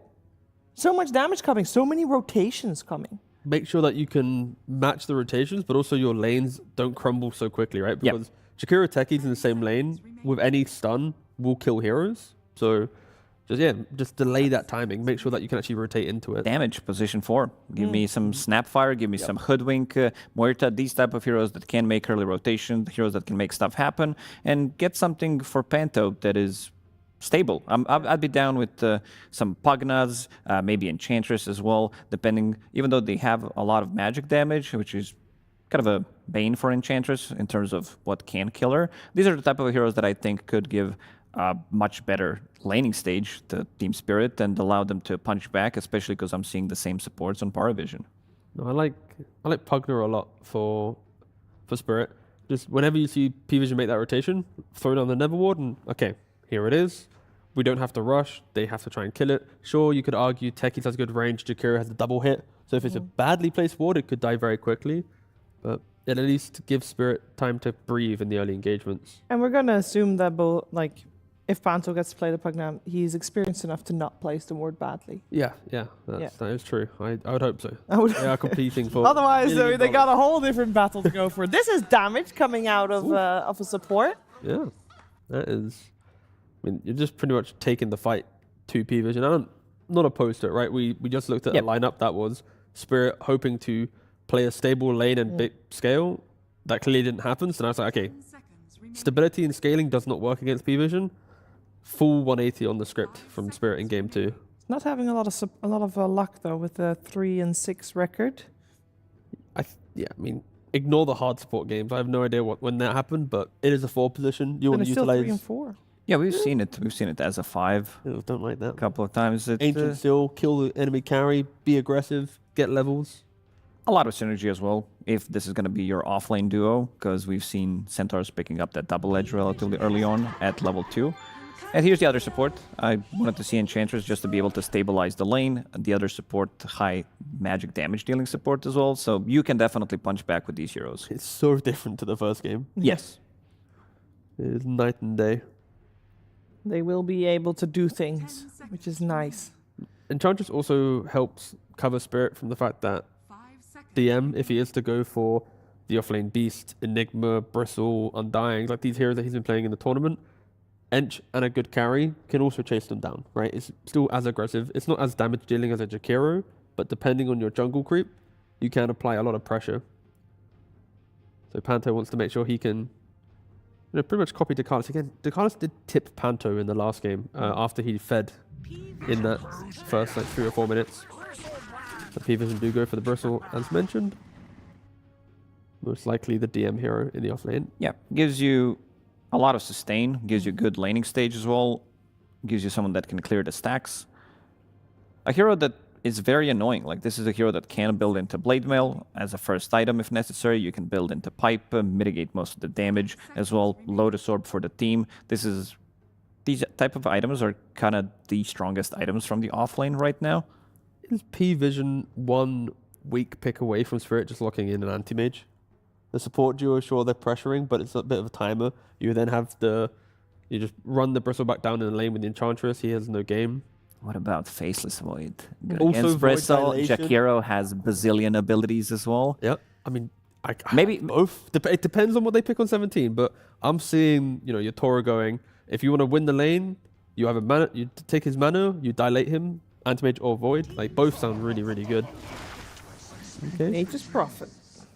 That is an indicator from PVision where maybe these carries that we just mentioned were in mind, because Nature's Prophet can provide that pacing to stop them getting line. You just keep rotating, keep running into their lane. I mean, I personally prefer the Prophet being in the mid lane. Yeah, I've been mostly impressed by mid Prophets. With the money bag facet, of course, and nobody then picks it up. But overall, the Spirit Vessel, it gives you speed. It does allow you to win the side lanes as well. It gives you that snowball effect that we've seen in the first game, how effective it can be. Yeah. Again, there is a scenario where, because PVision have 24 pick, the last pick, if Satanic says, this is my game for it, that's fine. But I think on an average sense, mid-Prophet feels like it's more of a timing-based hero that could be utilized here. In Spirit, they see the theme of PVision's lineup, which is just so much fight and pick-off, and they take the Storm Spirit. When I say pick-off, it's more like running to an objective and forcing them to fight, and then you get the kills there. They're not really... No one's like, okay. It's a good Storm game. Yeah, it is. It is. They do have some issues against the Storm. No one probably, with the head shake that he just did on camera, showing that this NP is going to be played from the mid roll, so he will have to figure out how to deal with him. Why not then put Nature's Prophet to carry, and then you get the mid Ember. Ember running into them, you combine an early Dispel to not care about Scarif Mage. Lockdown from both teams is a little lackluster. You've got Ice Path and Blast Off for P-Vision. For Spirit, you've got Vortex from Storm Spirit, and then Stomp from Centaur. It's like, there's not many stuns in play. Have in mind, there's a new meta, carry Storm Spirit. This is something that Satanic did play in one of the games, and Fly did play in 2 games. Not in this one, probably not, but the flex is still there. Yep. Got to keep it on your radar now. Weaver banned out. Now, with the Anti-Mage already removed from the pool, are you expecting Team Spirit to either pick up or ban Medusa? Is that still... I feel like I have to ask them every time since we put a spotlight on that. They could get Medusa for themselves as well. Seeing the anti-mage ban and also seeing the heroes that they do have. You're playing against Bristleback in the lane. Your stick is always going to be full. And seeing the heroes, how they're going to be scaling. Like, Medusa is not afraid of any of these heroes. No. We do need to note that Spirit, their damage early on is still slightly lacking. Their laning ability is better. They can take the fight in lane, but they don't have this like continuous damage where it's like keep going, keep doing things. They're not to the same level or quality of PVision showed in the first game. So that is something to note, that if PVision do suddenly win the laning phase... How does it go the other way? If Spirit doesn't pick Medusa, can PVision pick it? Like, how does it go against Spirit? Again, it depends on what Spirit picks up here, but if PVision feel no pressure on the map, and Satanic's like, I can 1v9 on Medusa, you just lock it in, and then you have the active Prophet that we mentioned. Otherwise, I can see no one calling for the Ember or the mid laner to try and accelerate the early game. That's a Terrorblade. It is a Terrorblade. It is going to be the lane killer, right? It's Terrorblade, it's Enchantress. You press meta, reflect on Bristleback, you chase him down the lane, you want to try and kill him as many times as possible. Also, Bristleback just doesn't enjoy late game Terrorblade when he's got like Skadi and Daedalus. Don't really provide much other than a Lotus Orb. 5 seconds remaining. A lot more bonus time left for PVision than Spirit had towards the end of their last pick. And Satanic doing a lot of talking about what he would like to be playing in this game. Yeah, so far the heroes that he did play are not really that great against Terrorblade. Medusa can be with this new tech build where you're going for magic damage instead. You're going for Manta, you're going for Mjolnir, Aghanim Scepter, these type of items. They are lacking some control in that department. They really don't have any stuns. This is why we said it's such a good Storm Spirit game. So let's see if he decides to maybe cook something up from the safe lane that could provide him a little bit more control. They only have 10 seconds of reserve time left. It really is just a matter of, do they think they can break the map? And they've decided they're going to try and play a slightly different game in this time and, yeah, run back the Medusa. It just helps that when you see Spirit's play style, it's better lane, but then you still kind of chill a little bit. And that alone, the fact that there's a chill, you pick Medusa, right? Yeah. If your carry wants it, you take it. I want to see Laurel own this game. He did not have the, even though he had relatively good laning stage with his 10-minute Diffusal Blade, it was still not enough because he was heavily focused. They understood what the potential problem the playmaker could be in that game. And this one, they don't have like the combination between the heroes, especially if they don't focus him early on. Once he gets to level 6, as long as you have mana, you can easily zip around the map and get out of any trouble when then 2 supports are trying to gank you. Mm-hmm. I mean, PVision showed their class in the first game. Yes. For Spirit, it's like Lucas mentioned, Lyle has to have a game.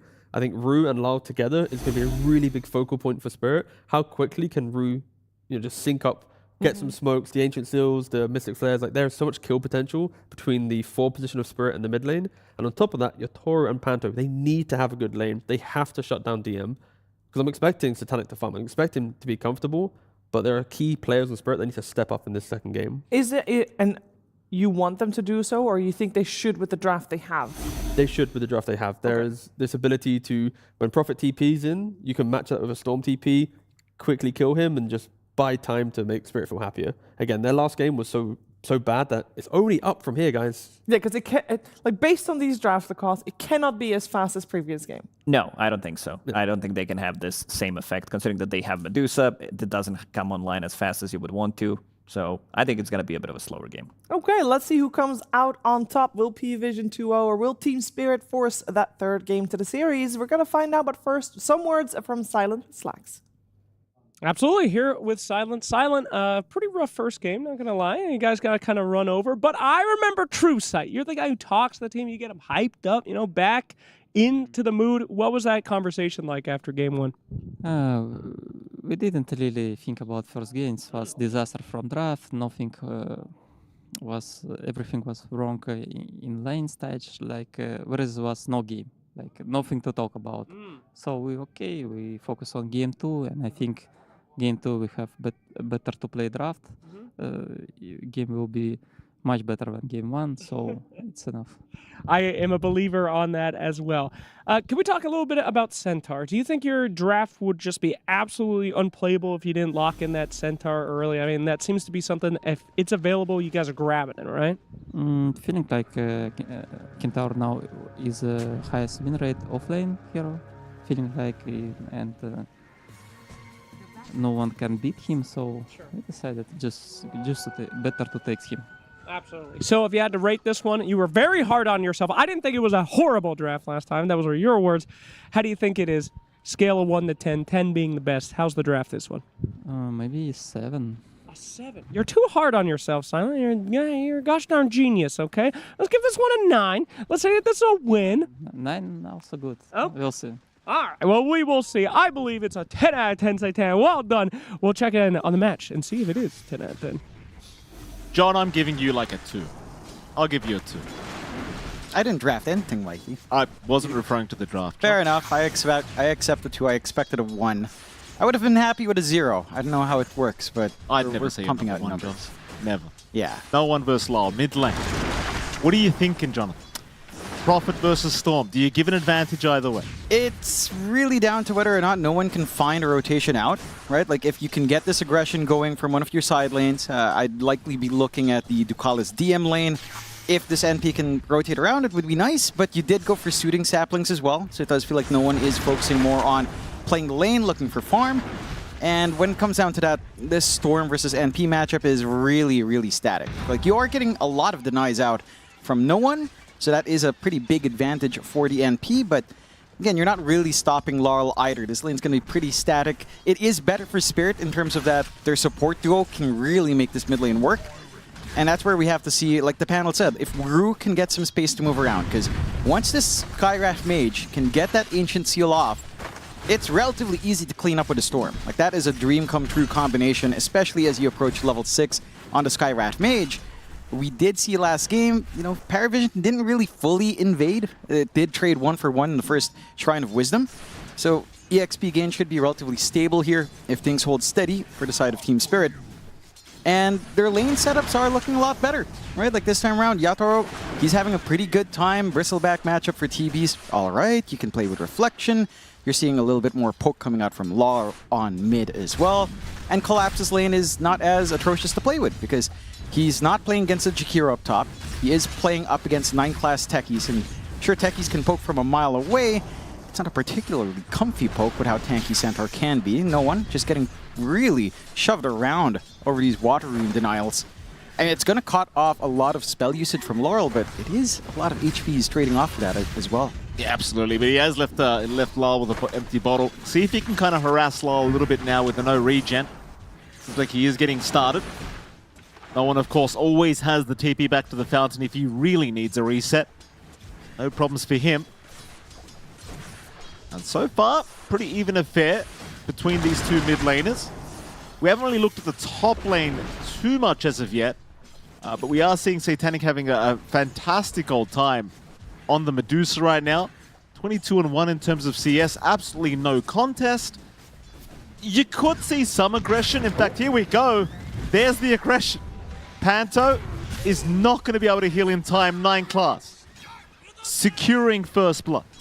Yeah, happy little start for techies. It does cost quite a fair bit of mana for Satanic, but he does have the backup Mango and did have to pop the wand. Still, it's not like he can capitalize on this for Collapse, right? He's having to go for full Retaliate Centaur. He can't work his way up, try to play with double-edged threats, try to play with, say, the Enchant Slow and chase down. There's a lot of pressure, a lot of ways of cutting that off just with a Blast-Off threat from 9-class. So it makes that lane a little bit trickier to execute on. We're seeing early movement for the 4-minute Water Runes once again from PARIVISION. And it's not Team Spirit making these moves. Laurel, he's going to lose access to another set of Water Runes. He absolutely is. He's just not able to really bully out no one at this point now. And no one does have that urn. He might be looking for early activity around the side lanes later on. So far, again, happy enough to just play the farm lane, just kind of trade blows with Laurel.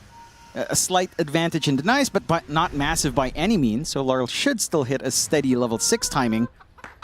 And the concern is, you know, when that 6 swings around, will you have mana to try to connect onto no one? And chances are you might not in this game, especially if you lose out in the power rune later on, which PARIVISION has shown a lot more confidence to leave their side lanes. They do have really tanky side lane cores in that Bristle and the Medusa to an extent, so they've maybe got that allowance to make this movement safer here. Yeah, PARIVISION really have been playing incredibly clean so far throughout this game 1 and the early game of 2, as they are going to find Panto. No one. He will come in. He wants those earn charges. Panto is healing through it, but it's not enough. 9-class setting up another lovely kill. It's Collapse Going to avoid the root at the least. And he won't be any real danger of dying. They are going to get those earned charges now for no one. Allow the aggression to continue. And Spirit trying their best to get through this laning stage, but PARIVISION again just playing so clean. That they are. It's not a complete chokeout, right? Like, you are finding really good form coming out on Yatoro. DM isn't running down that lane any longer. You've got a steady lane coming out for Collapse where, again, he's also not getting bullied out. He's finding his farm. He's going to get this Dominator timing at a pretty clean point on the Centaur. And your lanes are just much more stable. So it's somewhat reminiscent of Game 1, but not really. I think the game state you managed to find for yourself this time around is very stable.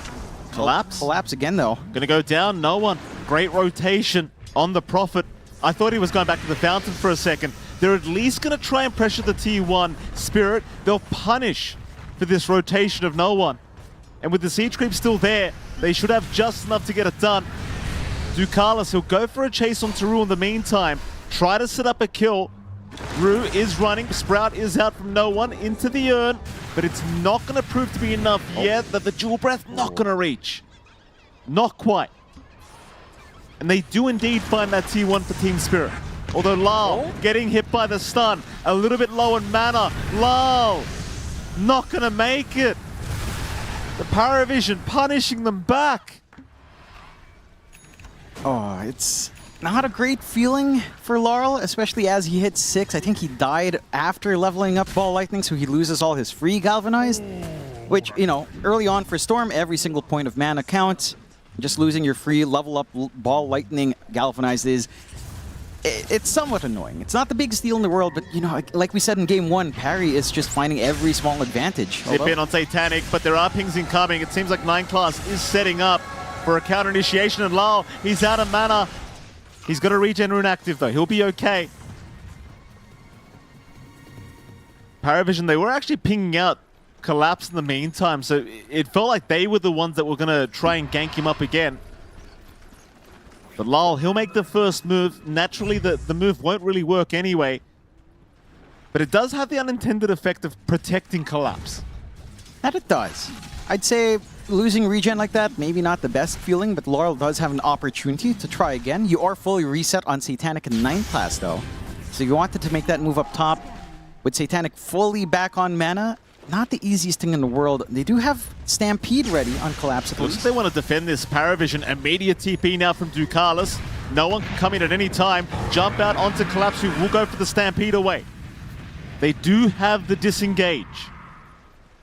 It will force a couple heroes here from PARIVISION as well. Question is, do Team Spirit want to continue? As no one's already got the vessel up now. Yeah, it's going to be so much harder to try to leverage that sustain Pando's been building up on this Ench. And no one has quite a fair bit of throughput at this point. They're getting some good denies, or good D-wards coming out here on Team Spirit, regaining some control up top, opening up some camps for some enchant creeps if they'd want. But they are still holding this tri-lane as well on the side of PARIVISION. They know they can't leave Satanic alone. This Dusa has to get off to a good start. And just contrast that to the lane experience of Yatoro in this game. Left completely alone, terribly #1 in net worth. No contest coming out, of course, as DM can only do so much on the Bristleback to pressure it terribly. That's not really something you expect. So it does feel like for Team Spirit, their target identification has worked out quite nicely. Like, yes, there might be an issue with no one later on the NP, but he's not been the most active NP in the world, not like we've seen in other series with Nature's Prophet. You are still hanging back a little bit more, farming up. Maybe we'll start to see, you know, Power Treads is a decent spike with some right-click amped up on the NP. Maybe you can start to make a move there. The one thing is that it's also more challenging to go on to Collapse with a Centaur. You don't have that easy hold. And arguably, that's the one big weakness for PARIVISION's draft. Their teamfight control isn't quite amazing. It's very sporadic, I'd say, in terms of control. And that's something Team Spirit has shown that they can play against just with Stampede. As long as you have Stampede off cooldown, for the most part, Collapse can always bail you out. And in this kind of interim period for Team Spirit, the supports managing to soak up level 6 is massive. If Rue hits that threat with 6, you know, he's still about hit 5, but you get that level 6 on Sky with Mystic Flare with a Storm. That aggression should really kick in without too much commitment either. It's not going to take too long. And it's not going to take too much for you to start finding that. Oh, lovely amp damage rune. No one trying to come in. We'll think better of it. Rue will show himself. Lal will be able to go ahead and take it. Collapse trying his best to get some catch-up farm going here. He was handing the tips over to 9 class earlier, just paying the respect to this very annoying techies. Odds still very even, in fact favoring Team Spirit at the moment. And that might be the Yatoro TB effect. Yeah. Because his TB is a very scary one to watch. And it is free farming. See if the smoke gank connects. Jump in, Ducalis. Not gonna last. We'll stick around for an extra liquid fire onto the T1 tower. Yatoro will deny it anyway. Ducalis getting tipped by TM. Valiant effort doesn't quite pan out. It does mean they safely secured their Shrines of Wisdom, I suppose. So, you know, you're not too worried. I say Shrines of Wisdom, I just saw the effect afterwards. It's still in 3 minutes, so maybe they can do something about that. Theoretical in 3 minutes. They've got the full disarm up on DM. So the Heaven's Halberd on hand, going to be pretty useful up against Yatoro, even arguably to an extent Panto, although he doesn't have the threat with Impetus. But you have ways of holding off. You have that durability starting to come in for DM. Collapse is just going straight to the Lotus Orb. We saw the win rate of this item before. Pretty useful, again, lacking control here. Could be in trouble. They've got the Vessel and no one, so they can get through Collapse's HP pool quite nicely. But 9 class not looking to make a jump, being very, very annoying with those mines. Let the shenanigans begin, 9 class. Yeah, I mean, it goes both ways, right? Like, when you're up against Ench plus a Dominator hero, like the Centaur, having these mines last long, not really something you expect. The creeps are just free ways to play Minesweeper, and that does take some of the bite away for the techies, especially in terms of breaking smokes. They're really posturing over these power runes. They certainly are. They are going to spawn bottom, though. Lal, going to move in for a shield rune. No one. Did TP, but won't be able to go too much further.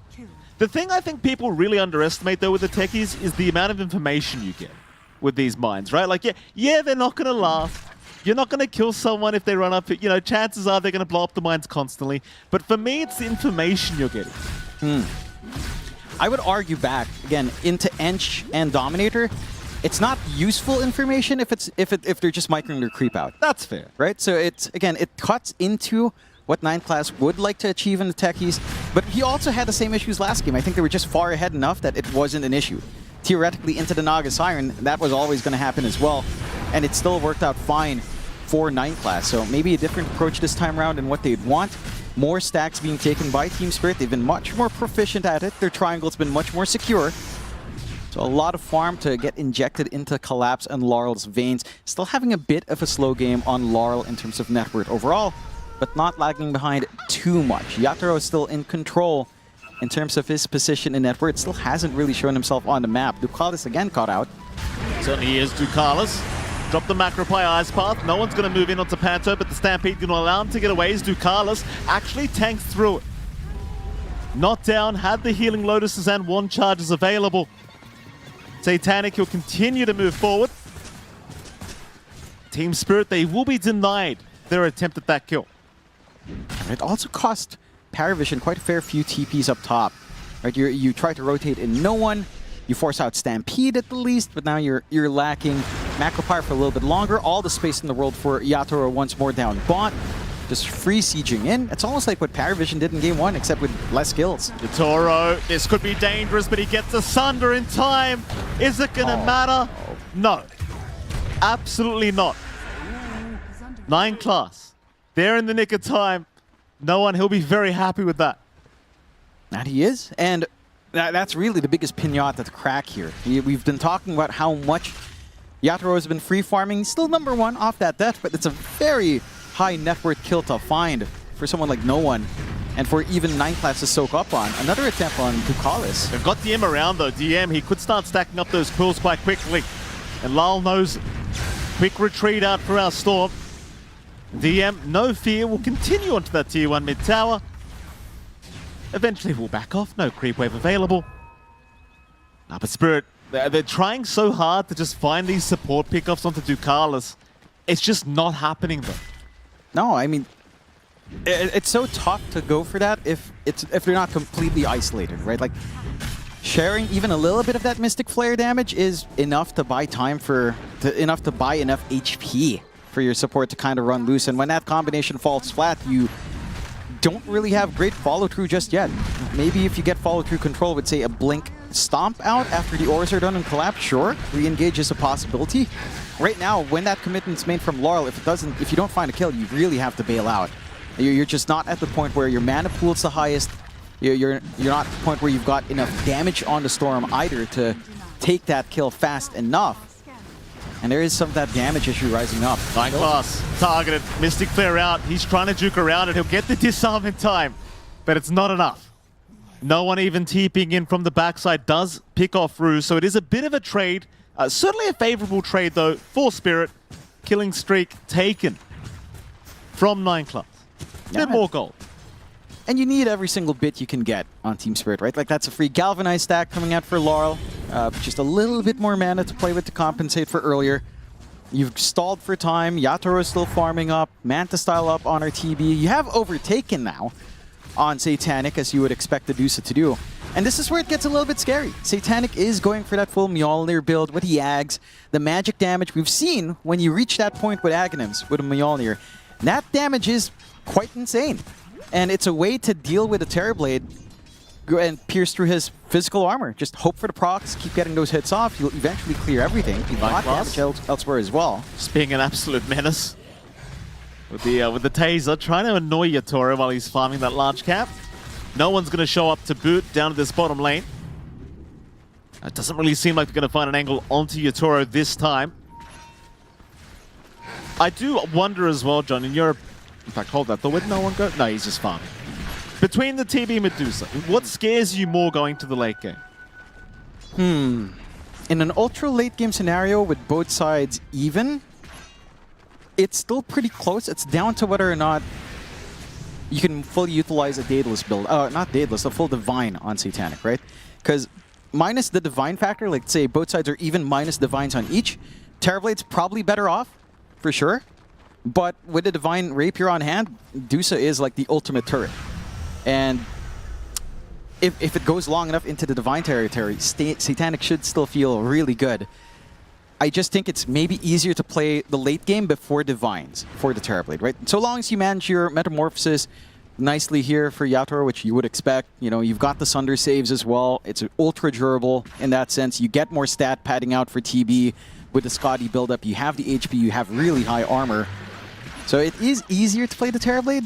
You're just more constrained in a way. DM. Let's try for DM. Collapse is going to be around as well. We'll land the hoof stop into the Mystic Flaring. DM does go down. Really nice pick off now for Team Spirit. They'll even find an Arcane Rune for Lal. And that's the kind of hit and run they need to find here on Team Spirit. Again, just a freebie kill. Not necessary to translate it to too much. Yatoro did commit Metamorphosis as well, but not really pressuring onto objectives, just taking over the map. Finding some stacks, going into the triangle, clearing out some camps. And this time, it's a side of PARIVISION that's somewhat choked out. Not completely, not smothered away as they were smothering Team Spirit in Game 1, but the map control certainly isn't as favorable as it once was, at least. And that's kind of down to Satanic playing a slower hero. They went for this Medusa idea. They have to wait for that form. The Mjolnir is coming in, but it doesn't feel complete without the Aghanims. You really need that extra target and the on-hit effects to kind of work on those secondary attack. And that just means you're waiting for 4,000 more gold, which is a lot of time. And it's a lot of time that Team Spirit can really just keep hunting. They're going to say Satanic. They're going to need a lot more numbers than that to think about the Medusa, though. Satanic will just happily farm right in front of him and walk off.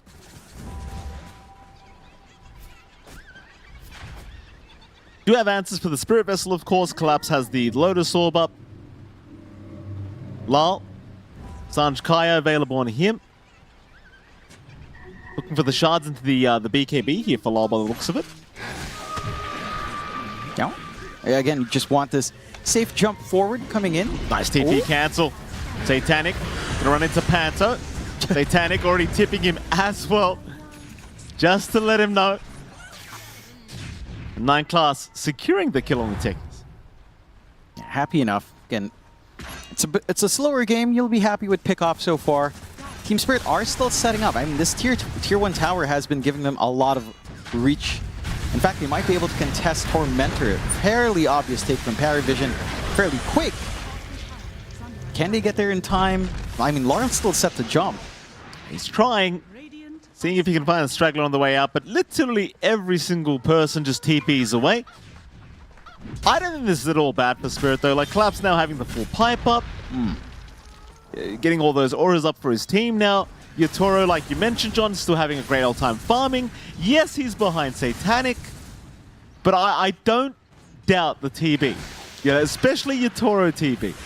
Yeah, that's fair. My concern is actually when you think about the wider picture. We were talking about the Medusa versus Terrorblade for a while. You have to factor in that the NP will scale insanely well on top of all of this. And no one has gone for a full scaling NP. He's gone Mjolnir, already up and running. He can go for more damage. It's DM that's more tempo with Aura, just looking for utility on that Bristle, and he does have his own pipe to block a lot of that early burst. Still hunting. 9 class, caught, stunned, trying, will not make it. These little pickoffs are what you're going to be afraid about, I think, as PARIVISION. The Team Spirit, they do start to snowball quite quickly off of these. That they are. Starting to find their openings, getting some pressure out onto the tier 2s now as well. And for the side of PARIVISION, again, because they are opting for a slower game, they're not going to be able to find that defense, but they'll try to sneak a Roshan in the pit for Satanic and DM. Okay. Not the quickest in the world, but they've got the time for it. Has Lal got a read? He's TPing down bottom. He'll clear out the creep wave. I don't believe he's got any read on this. And so this should just be a free Roshan. Very, very cheeky from PARIVISION. Not quite anticipated, but certainly welcome. Yeah, pretty major win. Secondary life up for Satanic. So there's a safety net while waiting for that Axe to be up, even if he does get caught off guard. It holds off the high ground threat from Team Spirit, as you wouldn't want that without that safety net yourself. So it should devolve into a little bit more of a farm game. I don't expect Parry to play offensive over this Aegis anytime soon. At least not until the Axe is up on Satanic. And again, he's still like 2 parts away. So it's a little bit more time. But if you think about it again, PARIVISION, they still maintain that slight net worth lead. Yes, DM's lagging behind. He's matching Laurel's farm, which is probably worse for Laurel than it is for DM. Like, the Storm's just not had the runaway game it want. Maybe now with Satanic just running up here. Do they really want to try, though? It just feels like it's going to take too much time. 9 class, he's going to realize they're in the tree line with the Mind's Out Rue. Going to get the surprise of his life. TP away, though, is going to work out. Nice disengage from Spirit. And Lal, he should be perfectly fine. He'll stick around for a creep wave. Lal, I mean, they're chasing 9 class, trying to bait him into zipping. It won't matter, though. He's fine. Instead, PARIVISION, they're going to try for this bottom tier 2. And Satanic, he will make short work of it. Yeah, it's got the output. Even to call this as well with that. Liquid Fire, of course, can help things out. And instead of just farming, you know, P-Vision want to keep that aggression up. I do like seeing this coming out from them. I expected, you know, a little bit more cautiousness. Probably not high ground for sure, but more tier 2s to go. And trying to cut off some safe areas for Team Spirit. Yatoro is on the complete opposite side of the map, though, and he's been very safe up top. No vision to scout him out either. I mean, there's one cheeky ward on the extended top jungle, but our Terrorblade has managed to, again, keep pace with Adusa, who can really clear out quite fast, and is inching towards that full Scotty relatively soon. So, Scotty Terrorblade timing is going to be set to come online soon. Ags is already up in Satanic, and this is when Adusa's damage gets really wild. You have to ask yourself on Team Spirit, can you survive through the onslaught? The pipe might help just a tad bit, but Satanic is a pretty massive threat at this point, especially with Aegis still running for 2.5. Collapse, he's going to jump in. Hurricane pushback as well on Satanic. He's still got the Aegis for 2.5, but he is going to be surrounded. This is the big one for Spirit. Can they secure Satanic? He'll stand his ground. His team is now behind him. Who are they wanting, though? The Stampede Away going to ensure that both Collapse and Yatoro are able to escape as Collapse now reinitiating back onto Ducalis with the Mystic Flare out, but it's not quite enough. Collapse now the one in danger, trying to retreat once again with the Glimmer Cape. He'll be fine, but Lal, he's just barely out. No one trying to chase. Can't find him. Everyone survives. How, I don't know, but everyone survived. It's just really good sustained plays from both sides.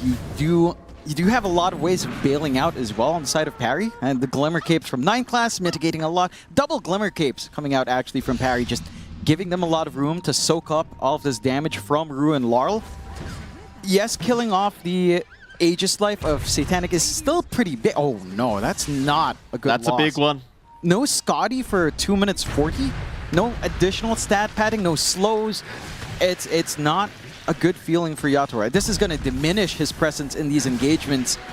And now you're going to be an item advantage up for Satanic, at least for 2 minutes 30 here. 2.5 minutes. He's going to have that full defusal. He's going to be able to stand there. He's going to be able to inhibit someone and even just drain the mana away. We've seen how much mana Laurel needs to get these fights. He's having to weave in and out so much. Even taking like 3 hits from Dusa, which doesn't take too long. Losing that bit of mana can really affect how far you can push the Storm. That's the big spike I always say for TB as well. Like, that Scard is so important. But there you go, 2.5 minutes without it. PARIVISION very, very happy about that. Tier 1 top tower will go down without any contest. In the meantime, no one about to have his own BKB up. Disperser being built on Satanic. Yeah. You're going to have like, some big spikes for PARIVISION to play off now. Very, very soon. In fact, they're playing right now. Tier 2 top tower. Will eventually be taken out. Satanic really just not afraid of anything at this point. There's really nothing to be scared of.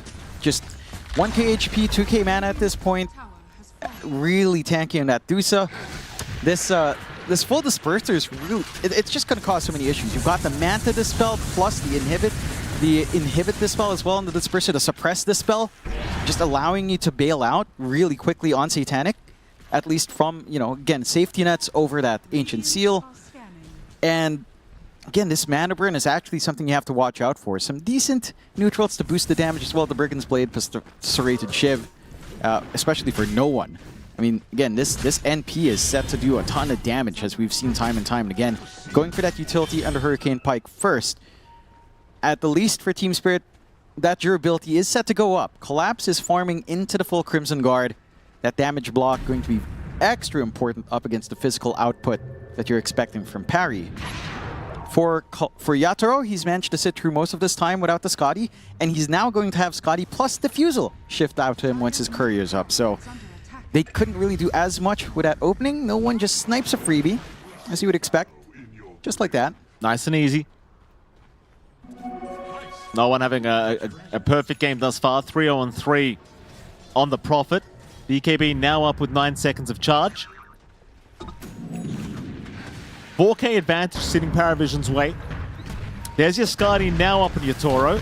Panto will get jumped. TP's in. This could be the fight. Spirit Forces though. Double stun. Collapse. He's going to find 9 class. Can they find no one? I think they can. Right on time. And that is not good news for PARIVISION. They get a little bit excited. It was an unnecessary risk to take. Jumping an Enchantress of all things as a little bit of a freebie right by an outpost. You know, it's a massive risk. Stampede's there for the re-engage. You have to respect a Storm who can zip. You didn't have Satanic anywhere near for a wider team fight either. And that's some severe punishment. Team Spirit, a bit of a shot in the arm to stay alive in this game, evening out that net worth and riding through some highs that PARIVISION found for themselves. Now, there's 40 seconds until no one's up. They are shoving in mid, but they're not looking for the full commitment. I think they understand Metamorphosis was popped. It's going to be on cooldown for a minute 10. Stampede is down for a little bit longer. Not quite the full opening you'd want. And so Parry now can just feel safe. Tier 2s aren't under threat. High ground is kind of being split by the illusions of Yatoro, but not significantly so. And they can actually start to set their eyes out for next Roche. Right? Like Roche 2 with a banner is the major one for the high ground siege. Full disperser done on Satanic, so more ways to just again save with that basic dispel on hand. And he's going for his own Scotty into Butterfly now as well on that Dusa. And as the game goes on, this Dusa gets bigger and bigger. The Terrorblade can somewhat keep up. We are seeing a mirrored build almost coming out from Yatoro. into that disperser. So relatively same in just a slightly different order for each side. We'll see. Smoke out from Parry. Roshan 50 seconds away. If they find this fight... Gonna see Lau blast off! Night class! The timing! It won't matter. Lau's alright. It's spooky. Oh, Team Spirit jumps in. What a dodge! Satanic! Completely blind. Just reaction speeds here from Satanic. It was good to be young, John. Oh, yeah. I mean, I wasn't that good, but it was good to be young. Yeah, Satanic's definitely showing some of that youthful vigor off. And at the least now, with no one dead, the Roshan fight is very feasible for both sides. Stampede's still up, Meta's coming off cooldown in 20, Roshan going to be up in 5. Smoke out from Team Spirit, they know this timing. If they catch Satanic off and get Roshan off of it, you put yourself in a really nasty position on P-Vision if you're not careful here. Oh, they're trying with this smoke. 5-man smoke, in fact, right towards Satanic. Stun is out, collapse. He's found the target, the Mystic Flare. Satanic! He's gone! The mana's out, and now Lol. He wants to really punish. He's gone too far, though. Do they have the damage for Lol? He'll zip through. He'll die eventually, but not without 9 class. Is now Ducalis being chased by Collapse to boot. That'll be another. DM and no one. Forced to retreat. But Team Spirit, they've got a chance at high ground if they want it. Well, I say that, John, they're lacking a creep wave and there's still a tier 2 tower. So never mind. Back to Roshan. A big window for Roshan. Again, just that moment where Satanic actually uses Manta just to farm. Gets punished for it. Instant jump in, coming in there from Collapse. And now Roche number 2 with the banner, cutting off this advance into the high ground for PARIVISION and enabling an opportunity for Team Spirit. A very even game so far in game 2. 10-9, breaking that barrier into double digits for Team Spirit at 32 minutes in. And for the side of PARIVISION, again, look at Satanic just deciding to farm. Collapse claps his hands there. It's like he's happy. You know, he can't dodge this now. And he just melts.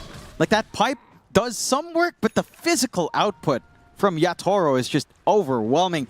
At the least, you get some comeuppance by killing off Laurel. I think if you don't find that Storm, it's a lot rockier for the next engagement. You get, you know, you drain some of the galvanized stacks, you feel a little bit better, and the game, by net worth, is still an even game. So you're still in a good spot for PARIVISION, but you have to be so careful about making these even small choices on Satanic. Like, you have to hang on to that Manta. You know, if you don't, they see you out there with a smoke, you're exposed, you're just gone on. Every piece of utility against a team like Team Spirit matters. Every single one. And it does. Team Spirit now with a 4-minute Aegis. Tormentor to be taken as well. But more importantly, it feels like the first time we can confidently say that it feels as though they're in the lead of this game too. Now they are. Again, they've managed to ride through the rougher point. And mind you, you still want to keep scaling on PARIVISION, right? Like with the Dusa, you are looking for that late game sort of timing. And Satanic switches his build order, going for the butterfly first. That evasion could be his saving grace up against Yatoro because he hasn't queued up the MKB. He's going for that build up into Silver Edge. He maybe wants a full Bloodthorn as well, or the MKB later on, either way.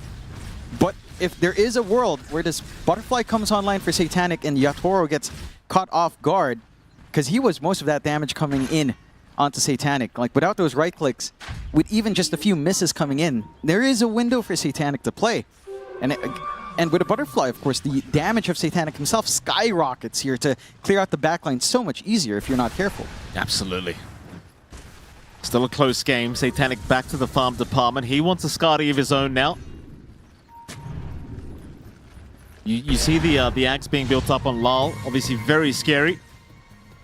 The blue hole to come out eventually.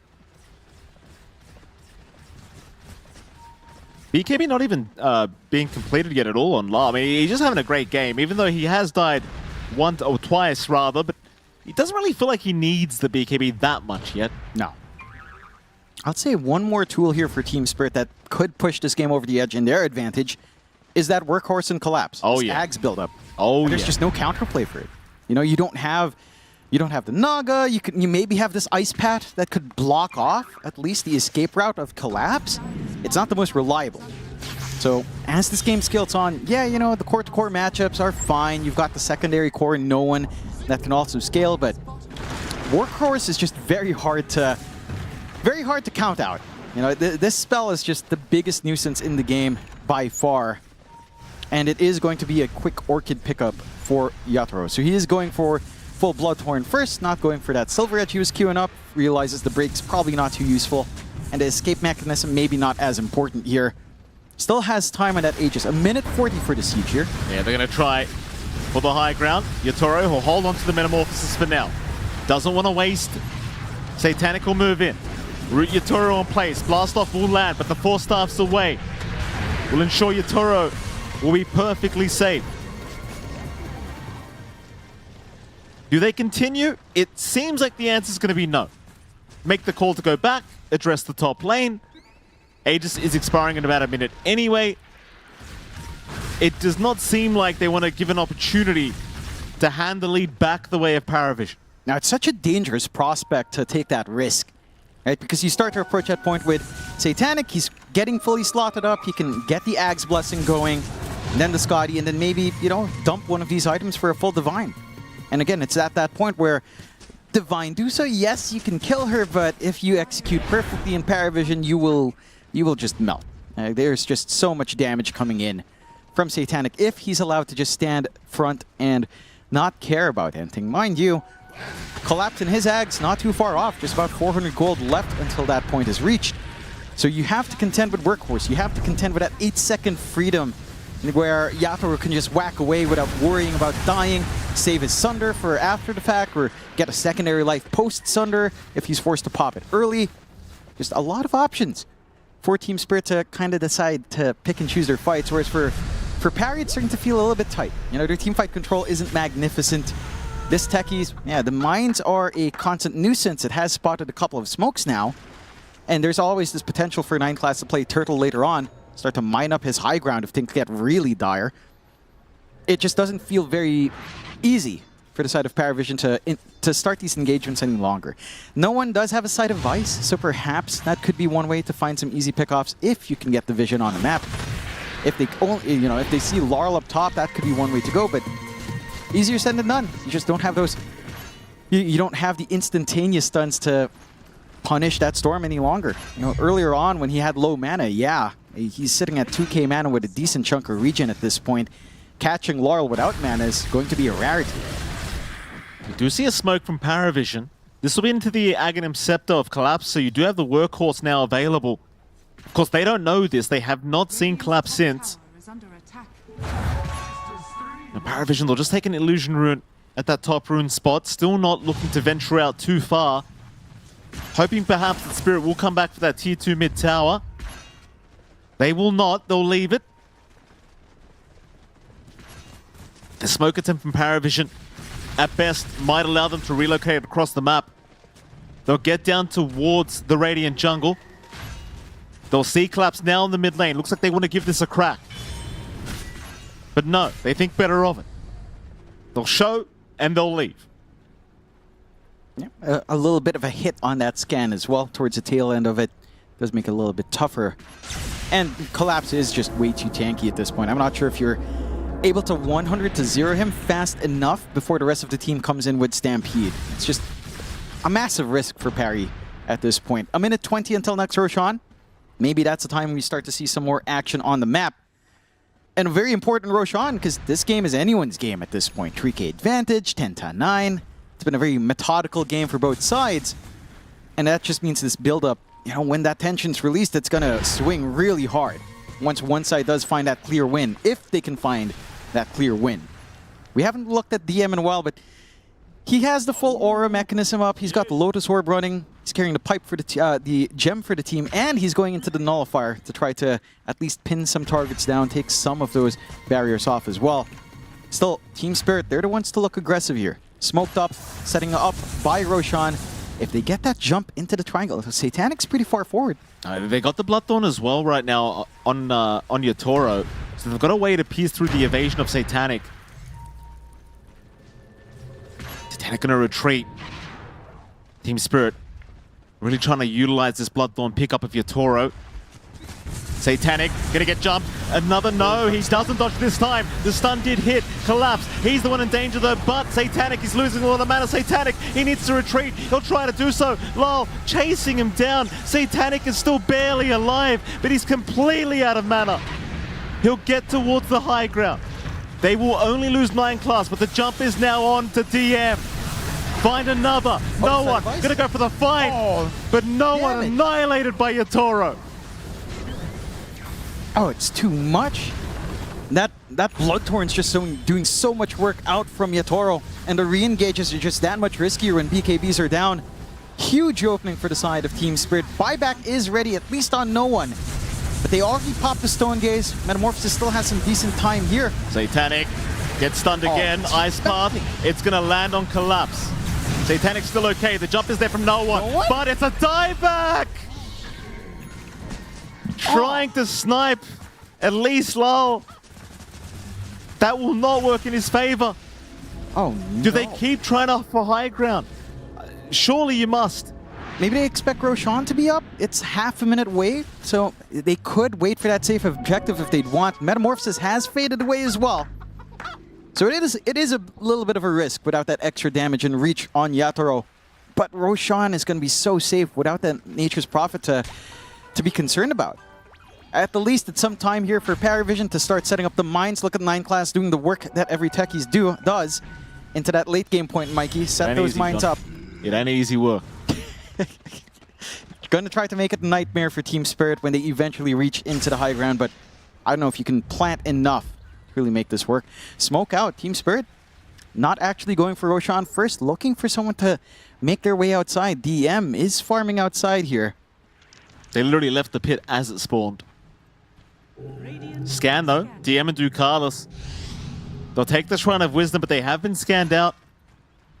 It's like Ducalis will leave himself behind. DM, no, they're running north. Ooh. They are running north. They're gonna find DM. Damage output is still lacking though, just with Lull. Not gonna be it. DM is okay. The smoke continues from Team Spirit. They won't find much else. But they still have that Roshan to play for. That they do. It's only 30 seconds until no one's back up. Less than 30, 20 seconds now. But enough time that Roshan should just be taken for free. Anyhow, refresh shard plus cheese at this point in the game. So secondary use of Metamorphosis set to go. Going to be very useful for that secondary life of Yatoro. And of course, the safety net for the creep's massive. CU does opt to pick up the refresh. Even Collapse wouldn't be too bad with it, and he will take it. Secondary Workhorse, secondary Stampede. It's a tough one for Parry. You're not at that point where this Dusa can just solo carry the game. You are going back for, again, the Ag's Blessing at this point. You've gotten rid of your boots, and you're having to go into the MKB seeing the full butterfly on Yatoro, but you just lack that physical burst. Your right clicks are really good poke. Satanic doesn't have enough time to get enough hits off to actually kill people anymore with all of this control coming in. It's just not a big enough window for Dedusa to leverage all of this damage. And PARIVISION are having a lot of trouble in trying to find ways of holding them back. Like this Workhorse, this Stampede is just doing so much work. Your hold here for teamfights on PARIVISION is just lackluster in this draft. It's all the Medusa basket. Oh yeah. That's all they got now, Parry. DM. A lot of damage from Yatoro. Tier 3 tower will drop. Satanic will move forward. Yatoro, you collapse. They're going to jump. Satanic, already so low on mana. He needs to get out. The Stampede will allow it. Or rather not the Stampede, but the 4 staffs. His DM is going to go down. So will 9 class. And now the Workhorse. Collapse. Bringing Yatoro in. Dragging him right into the fight. He'll refresh again. Lol, he's going to find DM. This could be a dieback immediately for DM. And it will be. As Satanic now looking quite vulnerable. Yatoro going after him. Satanic, he's in a weak position. Can he get out? No, he cannot. Ultra kill out for Yatoro. He'll buy back those Satanic. Maybe he can deal with at least the first life of Yatoro now. He'll move right in. Yatoro, look at the man fight. He doesn't care. The mana, Satanic, it doesn't exist. Satanic. Call it. It's over. Game 3, Jonathan, is where we are going between Spirit and PARIVISION. I mean, it all stems from one mistake as well. It was a very clean game coming out from PARIVISION. Same thing with Team Spirit. They played it fairly well into their game plan, but that one chase down from 9 class, just getting baited by an inch. All of this just came from that. Absolutely, Jonathan. Let's head back to our panel. Thank you very much, guys. We are going to a third game to the series. I don't think anybody was expecting anything else when seeing this matchup at the start of the day. The game was less than 50 minutes, though, T-Gov, so a little bit different than what we're kind of used to from these teams. Yeah, and I feel like the second game is what I thought the first game would be. And then obviously PVision, you know what they did. Yep. So I think for Spirit at least, they changed a couple key bands, got a couple different style of heroes, but they got their game plan, which is a much more methodical game, very low on kills. So for some viewers, might not have been as fun, but it was kind of the Spirit game, right? Strong lanes, chill, wait for your Toro to be ready, break the map when he's calling the shots. You could tell that they tried to speed things up, seeing that the lineup from PARIVISION is a bit of a slower one. The Storm Spirit, like 6, 7, 8 minutes in, going for the top lane gank, unable to kill him because they are rotating the heroes, are using some of the mangoes as well, mana boots, protecting their Medusa. They tried, but the game did slow down. Yeah. But overall, if we look at the big picture, both of them continue to farm up. This is the fight where they overextend, and it's gonna get pretty much all of them killed because you have Stampede. I've seen so many games where Enchantress just baits the whole team in, and I've seen games where you're getting doomed as an Enchantress. But this is also the big turnaround point where he wants to go for the Manta style, he wants to go for farm. Collapse immediately realizes that he can blink in because he tried a couple of times, he Manta dodged it, considering these are young e-gamers. They can click the spells very quickly and items as well. And after that, it's just way too much. Like, if you don't have Medusa, you don't have the damage. This is the type of game where PVision has to be so disciplined because it's so low kill that everyone's going to be finding farm elsewhere, right? And we saw from the first highlight, the overextension, then the Medusa mid. Like, you give Spirit that little drop of confidence in the mid game. You're giving them the Aegis. You're giving them more map play. And yeah, it was an early game. They had a 5k gold lead. But the entire time, Yatoro was top net worth, right? When we look at the last game, when they had that 5k gold lead turning into 6 to 10, Yatoro, he was below all the cores. He felt like he was playing catch up. But when Yatoro's at the top net worth, Lau and Collapse and the gang, they don't mind playing more 4 Protect 1 because this is the recipe. Like, just look at the gold spread on their cores, right? They know exactly how to win this game, waiting for a mistake to happen from PVision. It's the ultimate late game carry. So he needs any kind of buffs he can have on him. And I really like the play that Collapse did at when they were about to end the game, where he doesn't blink initiate. He first of all puts him in the card, then blinks on top of Medusa with Manta style, Bloodthorn, Disperser. He just eats this Medusa alive. Really like the itemization as well, because he opted to go for Disperser. He's going for Scotty. Scotty unfortunately got killed, which delayed it by a good 3 minutes, but also was very active as a carry. This is something that does happen when the game slows down early, which means your TB, he's not the hero that's going to be getting into those early kills, but 90% kill participation on TB. Not too bad. Not too bad at all, but when you look at the two carries, right, it is the joy of these two teams, right? It is the biggest carries, the biggest farmers that you could ever ask in kind of competitive Dota, and it's exactly what happened. The difference this time around, Satanic, he wasn't able to carry his team. He wasn't able to bring them together because, again, like we said, Medusa, it's a slower hero. Terrorblade, in the right hands, you can poke for earlier fights, you can do certain moves, and it wasn't as if there was high kills in the early game. All these kills that you see Yatoro, it's from kind of like that 25-minute mark onwards, right? But yeah, I think for PVision in Game 3, they're going to want to have a little bit more pacing in that first window of the game because they made Spirit look very, very weak. Yeah, but Game 2, Satanic on an AFK farm hero, it's like an even footing. There's one big difference I feel like in this series as well. The hero of the tournament, no surprise, is the Centaur, and I feel like this entire series, it played such a pivotal role. I think game 3, whoever doesn't have the first pick is going to be banning Centaur. This hero is just too valuable. I mean, there are a lot of annoying heroes in this meta, but I think the hero needs to go. Like the auras that he's providing, you could see the damage that he's reducing for Medusa. You're going for the magic build, which means that all these Mjolnir procs are going to be mitigated. The same goes with the Crimson as well. Plus, you have the Lotus Sword for annoying things from the other abilities, Spirit Vessels and such, and then you also have Cart. So, too good of a hero right now. Yeah. It does so much, but that will mean, let's say Spirit, they don't have first pick. They're now going to have to give away a potential Slark or a Nyx, the Timbersaw, heroes that we've, in other teams' hands, have been so dominant. So going into a game 3, is there a solution to Centaur? Do they have to ban it out? Because it's very easy for us to say, just ban Centaur. Yeah. But if all their prep is built around the initial bans, it is going to be slightly difficult. So I'm... Because previous game, Spirit was, so far every team that has first pick has picked up the Centaur, right? Yeah, you can see it here, at least in the first phase, right? You got the Centaur pickups, and very damning if a team is able to get hold of that once again. Yeah, which actually the lineup of PVision, if you see it like that, it's actually quite surprising they got Centaur and Jakiro in the same draft. We did have PVision having the same support Joe this time around with the Jakiro and the Techies. Why couldn't they stall out the game more? Because we praised them so much. I think it's the NP factor compared to the first game where they had Invoker.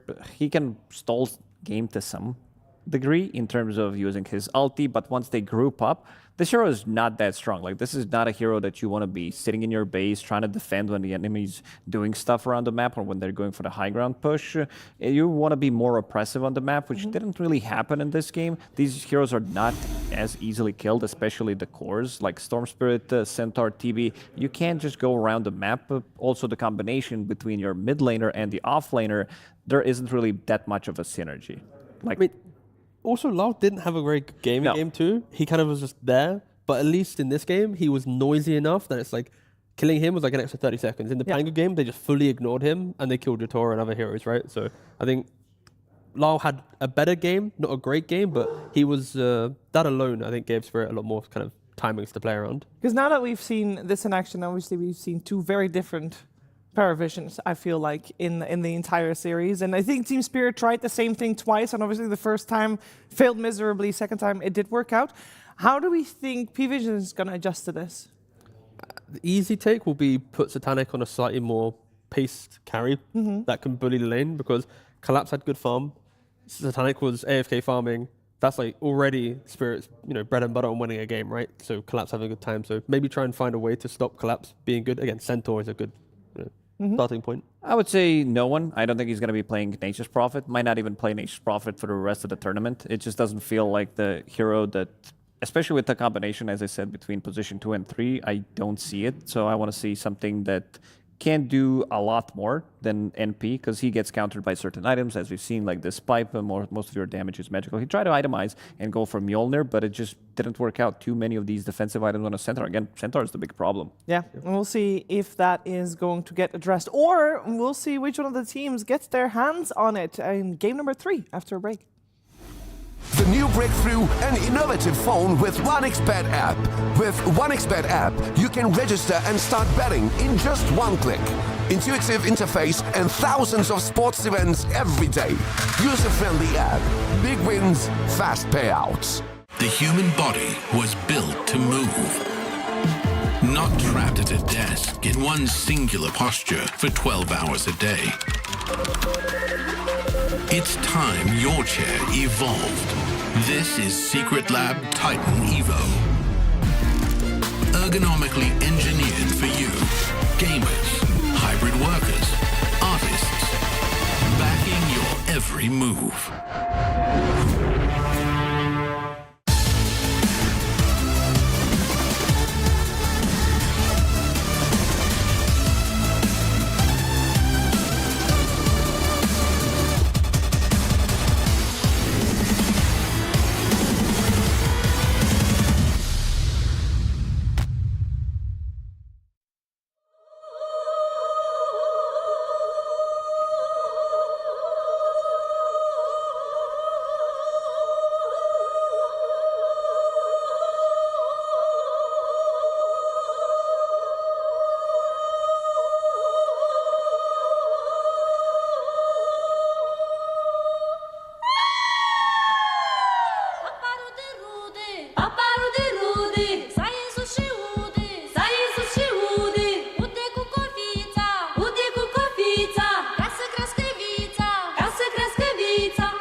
Team Spirit and PARIVISION are going head to head. Game number 3 coming your way to decide which one of these two teams will be top 3 here at PGL Wallachia Season 6. And it has been the story of the Centaur in this series so far. It's been the story of maybe trying to see how you can have a lineup that can go super late game, but also doesn't lose the lanes very hard. And we'll see who comes out on top as we are heading into the draft with Tigov and Lacoste to shine some light on the choices that the teams will make in this one. For game number 3, we got PARIVISION on the Radiant side. We got Spirit on the Dire side. First pick going the way of Team Spirit. Centaur still in the pool. The bans look exactly the same, apart from the time Team Spirit has taken to decide if they still want to ban out that Timbersaw, or would they change it up? I don't think there's need to change it up. I think this Centaur first pick overall looks way too good in terms of what he brings to the laning stage. Gives you the kill threat, gives you the save, gives you great scaling, allows you to push the towers as well. The hero is just way too good right now, what he brings to the table. Okay. And PVision instantly promote the Monkey King to the first phase pick. Of course, they can utilize it in the support role very well. I'm normally, in teams you talk about flexibility, but for them it's like, it's probably going 4 unless no one or Satanic goes, I need it in my lane because I know I can break it. Is it good against Centaur in lane? It can be in the correct, I think it's more supports. Because in a 1v1, sure, Monkey against melee is good, but if there's like a Snapfire or a Hoodwink behind the Centaur or a Lion, there's enough control, the Monkey will never get the right clicks. In a lot of the games, he also did play position for Monkey from the safe lane. Yeah. I think one of the reasons why it's so effective as well is that you can, it's one of the best heroes in the game that can easily, like the fastest, rotate through the twin gate. So he can jump on a 3, go through the twin gate and gank the enemy carry, which will, you kind of have like good 15, 20, 30 seconds to go for this kind of a move, especially if the lane's pushed in, if your carry is farming underneath the tower. And I also want to see maybe something different for DM in this one. Haven't been really impressed by this Bristleback, especially with the Halberd. I could see what he's trying to go for, but yeah, I think maybe some Enigma potentially that could come out, maybe a Beastmaster type of these two type of heroes. I still can't comprehend that in the top 5 most picked heroes in the tournament, Centaur is the second most picked with 35 games. Yeah. 74% win rate. Like, we're going to see it here. Like, still to think that like teams just haven't respected it as much as, again, previous tournaments, fully ignored, or maybe the occasional ban. But in this tournament, at least, it feels like we still have that kind of shock value of, oh, it's in meta, and maybe teams are trying to experiment how to beat it rather than just banning it out. Yeah.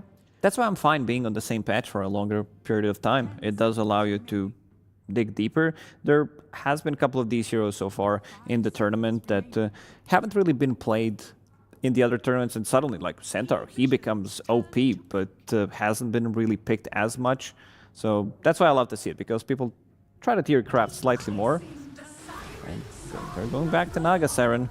Yeah, they ban out Jakiro themselves.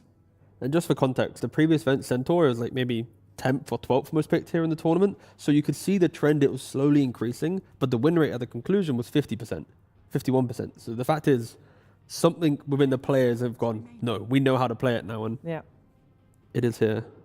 And PVision, of course, we know from the interview with Astini, Naga Siren is a hero that kind of wants to play more towards late game. That's where it really shines, but in the correct hands, it can also be so dominant in the early game if you have the heroes to utilize its wave pushing potential, utilizing, okay, one wave's pushed, they're probably playing the other side of the map. Monkey then uses that vision to go find more things. And this support duo, it does so much. Yeah. So much vision, so much map play.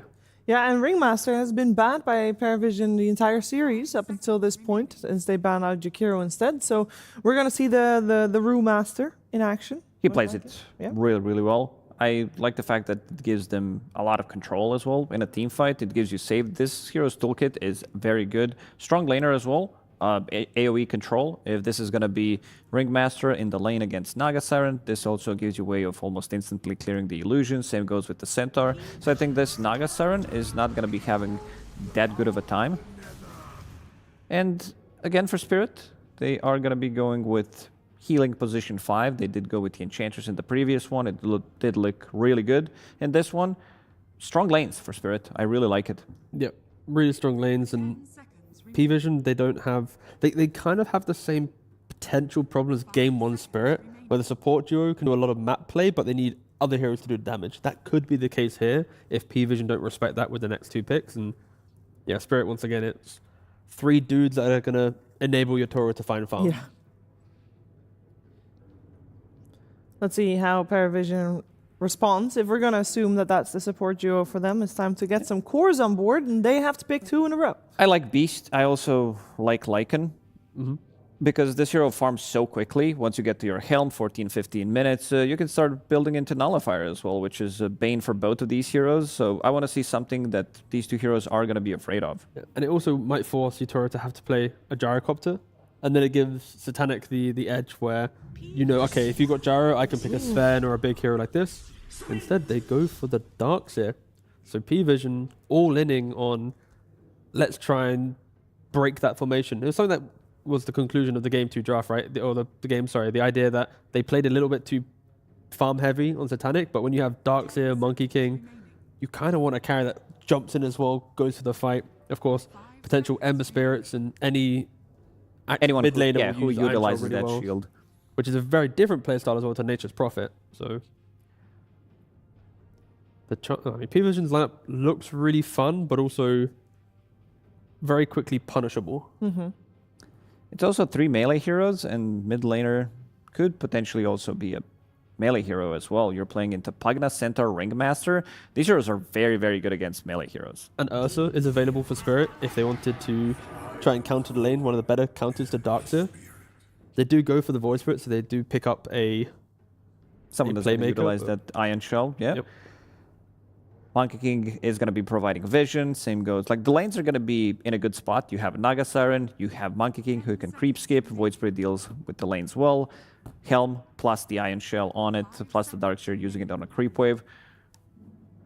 But when you pick Void Spirit Darkseer like this, there's not really much flexibility with it. You don't really see Void Spirit carry, right? So mid and off lane, and these are 2 heroes that can be extremely punished, right? Huskars can beat Void Spirits, Ursas can beat Darkseer. So it will be interesting to see which option Spirit kind of wants to go down. Like, which hero do they want to go, you are removed from the game. How dare you pick so confidently against us? Void Spirit in the past used to be played as position 4 sometimes. Sure. Yeah, that's true. I'm not expecting it this game, but you know, if anybody were to do it, it would be. No, I think you have a good point, because this monkey can still go to the mid lane. It can still go to carry role, and with the Call of the Void facet, something 9 class did play, synergize as well with Darkseer. You have, let's call it a stun. You have taunt in the lane. You have good hero that you can throw this Iron Shell on with the shield as well. So also purple teamed, very important. Very, very color coordinated. Yep. Very good. Yes, smart analysis. We like it. All right, let's see. This is Spirit using all their bonus time for this pick. This is, of course, called the 18th pick because, well, it is the 18th pick, but it's also the one that they can protect after picking it in its Illustrac. They spent a lot of time probably discussing is it the Void 4, is it the Monkey 4? Like, what variation of PVision's flexibility and unique approach to draft is it going to be? And Leshrac, this puck could play to anything, right? Yeah, this puck pick says we don't care. Like, we don't care. It's going to be hero that has a lot of saves behind him. He has Pugna, he has Stampede, he has Box from Ringmaster. This is exactly the type of a hero that Leshrac needs to play. He needs a little bit of extra help.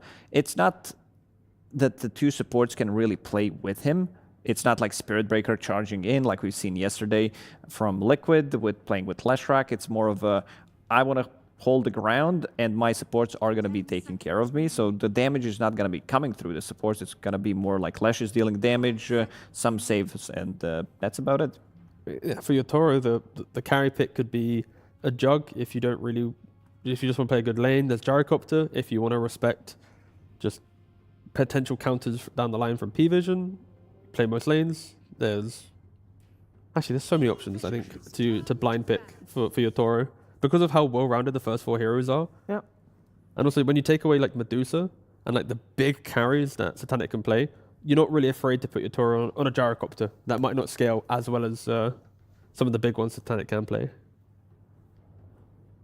And I still feel Ursa or Gyrocopter are the two that come to mind, but they are the most obvious ones, I feel, in this scenario. We'll see which one PARIVISION wants to remove from the pool. They got one more ban to do so. If we're looking towards the other side, we have Medusa already banned out. Marcy is still available. Yes. If you wanted to go Marcy carry on Spirit. And then you can just try and kill the Darkseer a couple of times in lane. This is the old school classic. Good against Darkseer, against all of the illusions. If you're the one getting the first jump, like Nagasara and Darkseer, they don't have enough time to react to what Sven wants to do. He goes in, blink, deletes one hero immediately, and then kind of what you want to do with your lineup falls apart. PVision's damage early on is worrying, right? It's Astral Steps and Iron Shells, pretty much. Everything else is waiting. They do ban at the Morphling, so Spirit, they identify the fact that for PVision to win this game, it's Satanic finding the 1v9 carry, right? And both Medusa and Morphling in certain drafts can be that hero. But yeah, Gyro, Ursa, Marcy, they're the 3 that come to mind, but pick a 4th hero. I don't know if I have it. Okay. These are good options. Ooh, I was scared. And it gives them good speed as well. Yep. Like this carry hero comes online super quickly. I think they understood what happened in game number 1 in terms of problems that they did have with the lineup where they were unable to take the fight, especially the one on Juggernaut who needs a Battle Fury, needs another item to be able to get stuff done. Marcy, Helm of the Dominator, and then whether you need a BKB, can easily join in some of these fights. Do you potentially then go Ursa for... but then it's so slow. It's... like, sure, in the game, you can eventually get like Nullify and stuff, but they do need like an early game damage dealer, but also a strong laner. Because if you can stall Centaur's game, then you can still play out the early to mid game, right? But if you pick a carry that just farms, Centaur farms, buys Aura, he then buffs up the Leshrac and Marcy, you do damage. What if they put Monkey Carry, put Void Spirit 4, and then they pick up a Queen of Pain or something? Yeah, it can work. They could. Yeah. Pugna can sometimes be a bit annoying, but...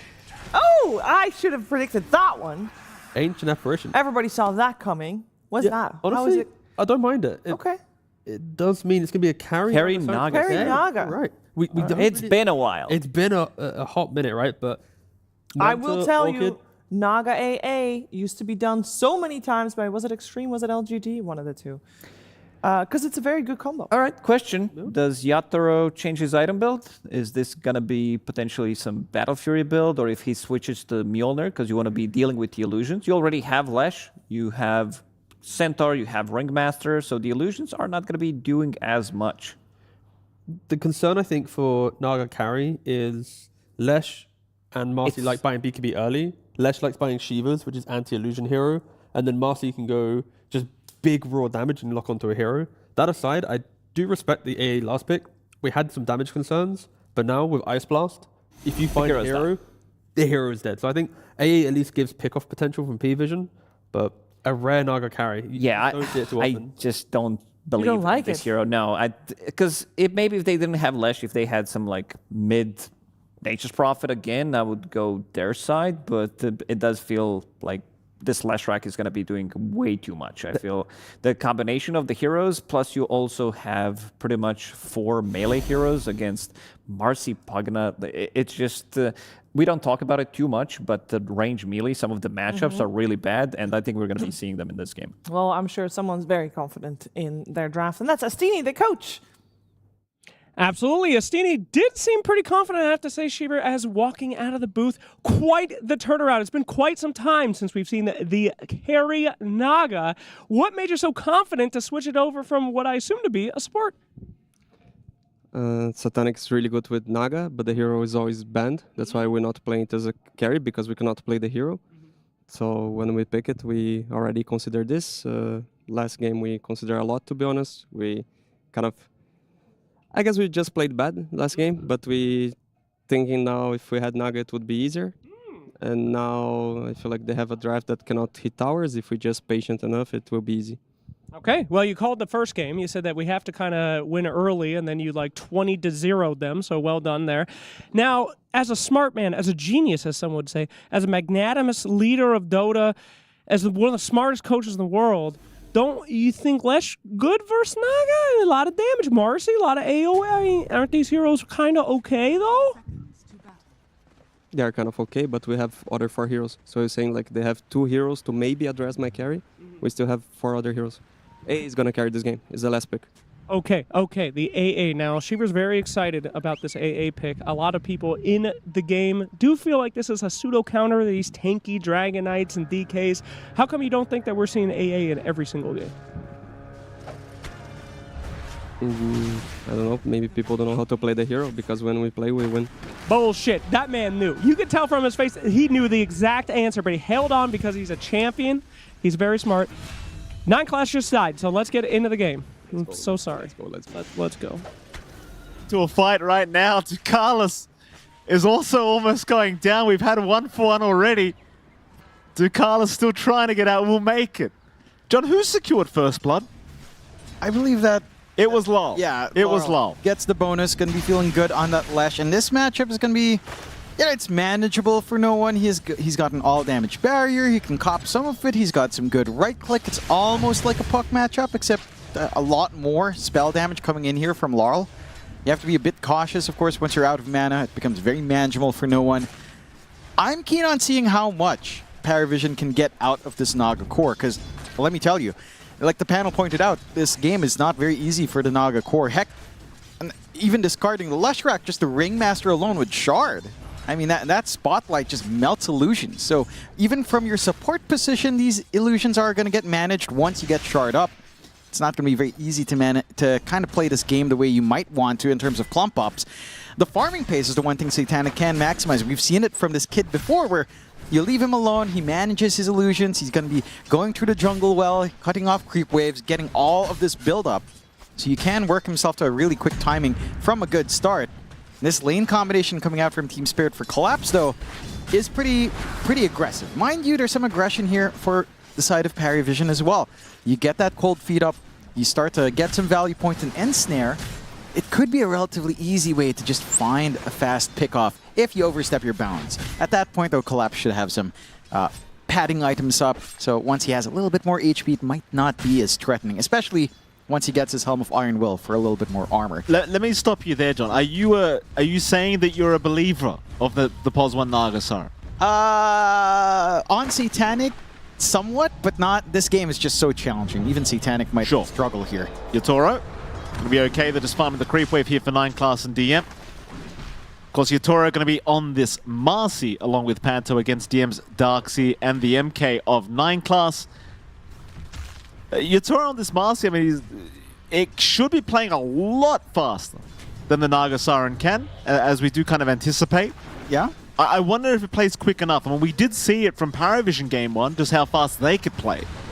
How fast can Team Spirit play that? I think it's not going to be a slow here whatsoever. Yatoro is going for the standard Dominator build-up that we tend to see from the Marcy carry. I'm curious to see what the solution will be. Again, if there's any concern at all for the illusions, or if you're just going to go like big hitter Marcy, going in with Basher, BKB straight up, not even carrying, not going for something like a Maelstrom Mjolnir, which would make sense in this kind of game. Certainly not Battle Fear when you're going Dominator. They're checking mid again, and no one's kind of made it work. Again, almost like a puck matchup with what you have to contend with. A lot of spell damage, decent right-click trade, but with Void Spirit's speed and animations, it can close up. Panto? Yeah, dropping very low, still trying, but a beautiful boundless strike from 9 class, putting an end to all of it. And Panto gonna melt to the Iron Shell damage. This is another thing with this duo between DM and 9 class. You've got this Monkey King that can close the gap at any moment with that Primal Spring. And DM with the Iron Shells just being applied makes it so hard for this laning stage of Team Spirit. Yeah, there's not much you can really do as well, right? Like, you're trying to save people with Decrep, but in this kind of lane, Decrep's not really gonna do you any favors on Panto. At least a defensive Decrep on an ally. Might have to look for it offensively to just block some right clicks if you are concerned. And no one's been doing fantastic work on mid, running away with the lane at 24-9. Laurel lagging quite a fair bit behind. 13-1, always having to expend all of his mana. Water Rune control is going to be 1-1, so no one should still get topped up. And it doesn't seem like there's any sign of relief coming anytime soon. I think that's one thing with the support duo of Team Spirit here is that Ringmaster and Pugna don't really set up anything for you. Not too well at the very least, right? Like, it's not the most amount of control. Maybe, say, Impalement Arts leading into a stun could be nice. You already see 9 class being highly disruptive into the backline, as he tends to do on his Monkey. Yeah, giving a lot of room out for DM to just soak solo XP, soak some farm up without risking anything into Yataro's Marcy, which we heard the panel say you want to bully out with this hero early on. You know, you've got the rebound, you've got the dispose, you can kind of punish melee matchups. Not when the creep wave's just constantly pulled and you're completely dodging the one-on-one there. Absolutely, 9 class, such a frustrating Monkey King player to have to play against. See it all the time, the man specialized in this hero so much.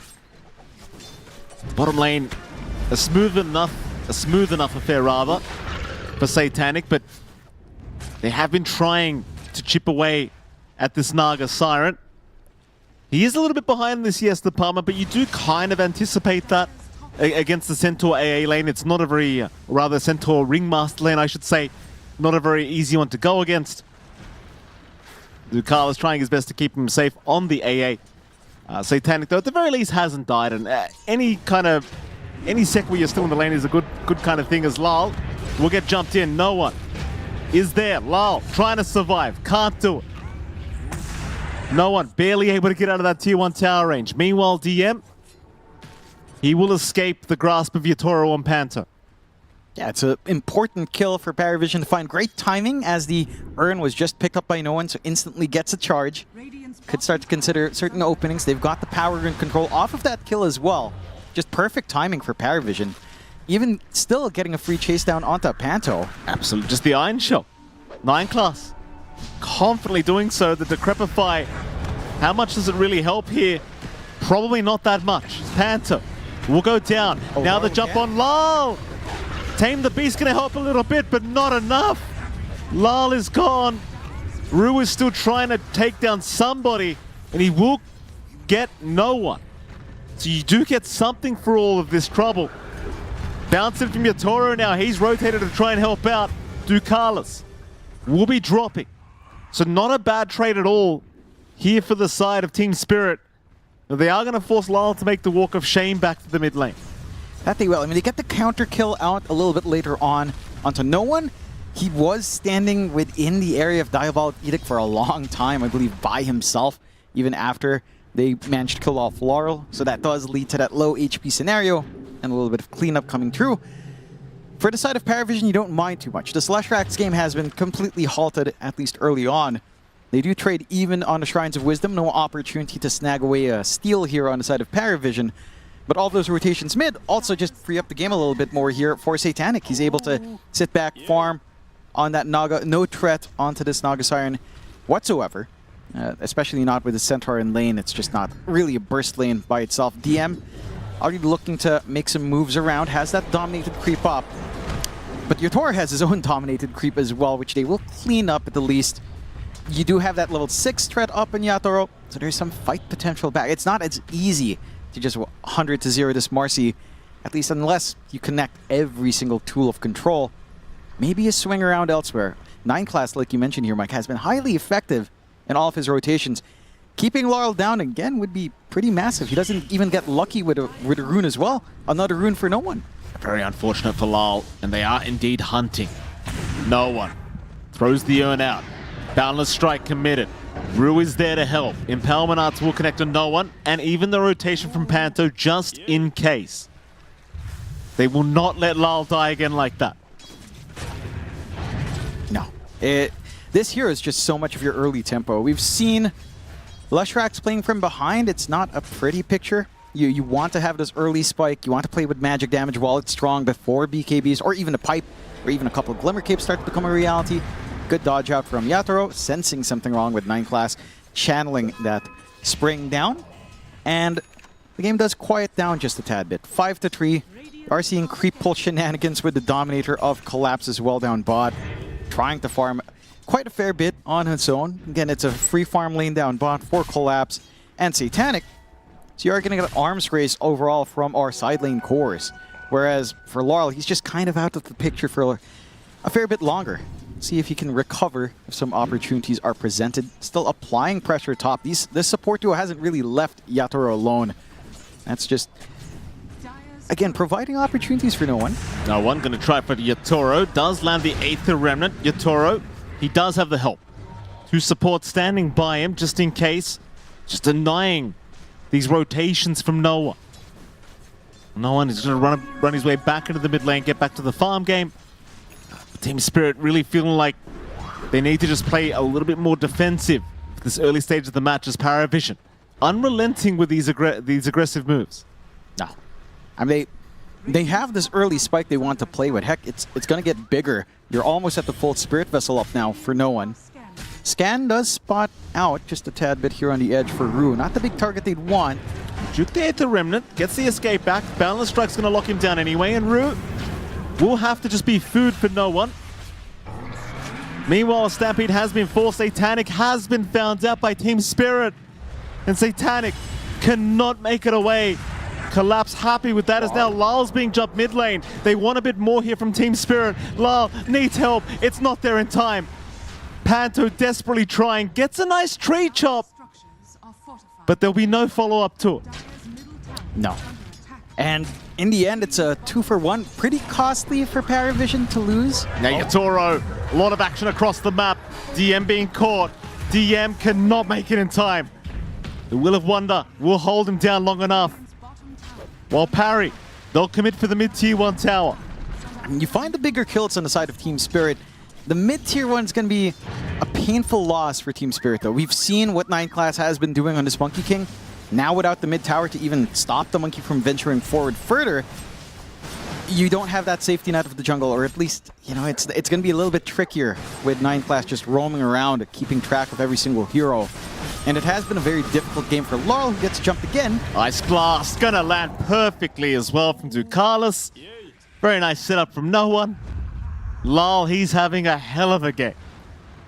Yeah, he doesn't even have a game to speak of at this point. Just trying to get into the blink, trying to be able to jump in, say, with Stampede, with some initiation coming out from Collapse. There's just no relief in sight. You know, they're giving off this build-up onto Yatoro, who is going for a quick BKB now, and probably just into damage. They find a little bit more. They're going to be okay with that Decrepify. Will escape, but it's just such scary times right now for Team Spirit. Everywhere they look, something, or someone rather, is being hunted. Yatoro, he'll miss out on 9 class, trying to guess which tree line he'll be in. Rue, he is going to have to find out the hard way as 9 class will be there to cut him off. And Rue, slowly but surely, will tick out to that Spirit Vessel of no one. I thought PARIVISION were the ones that were going to play slow. Apparently not. Yeah, they're keeping up that pace. It's all down to how these lanes came off, right? Like Satanic had a free lane. You had a really aggressive lane for DM and 9 class, and then this mid lane was just a complete wash in no one's favor. Like, Laurel just has no game. And without Laurel, your launching point just isn't there. Look at 9 class again setting up here. Found Yatoro. Ice Blast to land. 9 class, no, the stun from Yatoro. The dominated creep will put an end to it. Will buy the time. 9 class, he'll get the Wukongs off anyway. Yatoro does need to look to retreat. 9 class now in a bit of danger, getting life drained up, but does run away with the surge of DM, as now no one looking to jump back in on Yatoro, but misses the Aether Remnant. He'll go for Panto instead, the much safer target to try and go for. And they will eventually secure his life. Not the big kill they'd want. Heads up plays coming in there from Yatoro to just bail out and manage. A lot of responses out from Team Spirit just to ensure that happens, so. Like, you have to drag in all of these heroes. You have to make one sacrifice to bail out your Marcy, who is keeping up in farm, which is exactly what you need to get into that BKB timing. It's just concerning because the answers for Satanic don't feel like it's all there. Again, Laurel hasn't had a game. It's looking doubtful that you can expect a quick 15-minute shard for Rue, or even securing the Tormentor at 20. It doesn't quite feel like we'll get to that point here just yet for Team Spirit, although a lot can change in a minute, I suppose. And for PARIVISION, it's just down to how aggressive they can be with 9 class and with no one. Like, these two heroes don't need too much to get going. You're going to reach that point now as well with Satanic already having the Manta, having a safety net up, working into the Orchid next for some additional control, and he can start cutting these creep waves, working the map, start to accelerate this farm more and more, start to pull away from Yatoro and his own timings, and you know, you have a lot of things to answer for on Team Spirit. Aura play as well for DM, going straight for the pipe, mitigating a lot of that output on Laurel. For Laurel's part, he does have that blink. He has a way of getting himself in and out of these engagements, if need be. The issue is I don't see a smooth way for him to actually engage at the moment with that blink. Like, unless there's a way for him to just connect with Collapse, it is tricky. No one. Aetherum's gonna land. Vessel is there. Ice Blast to fly out. Collapse, he will juke it. Will be perfectly fine with the Stampede. Smoke up from Spirit. They want to find some kind of punish for that kind of move from PARIVISION. Heading down through the river, down to the bot lane. Ducalis, he's hanging around. Could be a nice, easy one for them to just find. Very patient, though. They'd much rather Satanic. Satanic directly south of them at the moment. It's farming the Ancients, and they are running the right way here, Spirit. They'll get the wards down. They'll see their primary target, and the jump's going to be there. No chance to use Song. Though Spirit, rather parry, they're going to try and move in anyway. But they'll only find Rue for now. 9 class, he will cut off Lal. That's another great target. But the balance is already committed. Meanwhile, Collapse, he's waiting to see if they're going to need to counter-initiate again. Collapse eventually caught, but the Ice Blast not really going to connect, so maybe now you can force the fight. Spirit, they'll move on to DM. DM is down. Yatoro looking for more, now Ducalis. Ducalis to fall. That's massive for Team Spirit. Huge wins, and for PARIVISION, we've seen this a couple of times from them where they overcommit for these chase downs. It doesn't feel like they let off onto the brakes, right? Like they're just constantly going, they get a kill, like, yeah, we want to find more. They don't chain everything up. Laurel, another attempt. Yatoro's around. A dangerous attempt. But 9 class, of course, can just jump out of there very fast. You gotta love Simeon Stride. Team Spirit. They'll be okay. Very slight net worth lead, still sitting in the way of PARIVISION, but the top of the net worth board right now, both Collapse and Yatoro, as no one. Gonna jump onto Lal again. Lal, he will just melt to the damage of no one. They'll tree chop though. They found the monkey. Yatoro couldn't wait. He'll jump in immediately. Now no one trying for the TP play out. Can he make it? He can. No cancels in time. No, not quite. A little bit unfortunate. Collapse couldn't quite get into the zone with the Stampede fast enough. And they take the 1-for-1. Big kill coming out for PARIVISION. Some, again, slowing down Laurel in this game, but at least with a Kaya Blink, he's already got the foundation down for this Leshrac to actually have some impact. The key thing for PARIVISION is that you are still getting space out. Yatoro, Ice Blast gonna land. Looks like he went a bit too far, and he is gonna pay for it with his life. That's huge for Parry. Rue also chased down. 9 class, he'll throw the Wukong's command out. They've just forced the fight in, and Lal, meanwhile, trying to save the situation, but he's just not that tanky. He needs to get out of there. They'll life drain him up, try to save him, but Lal is down. So is Panto. The 2-for-1 special. Oh no. I was just saying they were doing a great job on kind of catching up and getting this big build up. Yatoro. Snipe. The Carlos. No. He's all right. Close. Still, for Team Spirit though, again, they're the ones who get a little bit maybe over eager for that jump in, getting drawn in by the AA who can kind of slow down your chase. These Ice Vortex slows are not to be underestimated. You know, the loss of strength every single time as well with Death Rhyme and a Bone Chill on top. Like getting the blast under tier 1, a very optimistic play from Yatoro without the backup. And they slowly stream in from Team Spirit. They weren't completely set up for that. More action. They try to jump Collapse. He's going to be okay, but the Ice Blast going to be very well positioned. If they do want to go in again here, PARIVISION, they'll hold out for now. And Collapse, he will make it through just fine. It seems like PARIVISION, they've seen enough. The thing is, with all this action from PARIVISION, you've given so much space to Satanic. Yeah. His farm starting to get out of control. Heart of Taras queued up next. And that's when the Naga can start to feel very silly as Ducalis will be caught out, but that's not really a big deal for the side of PARIVISION. Now he breaks that smoke, he buys that time, and he allows this arms race to still continue on the side of PARIVISION.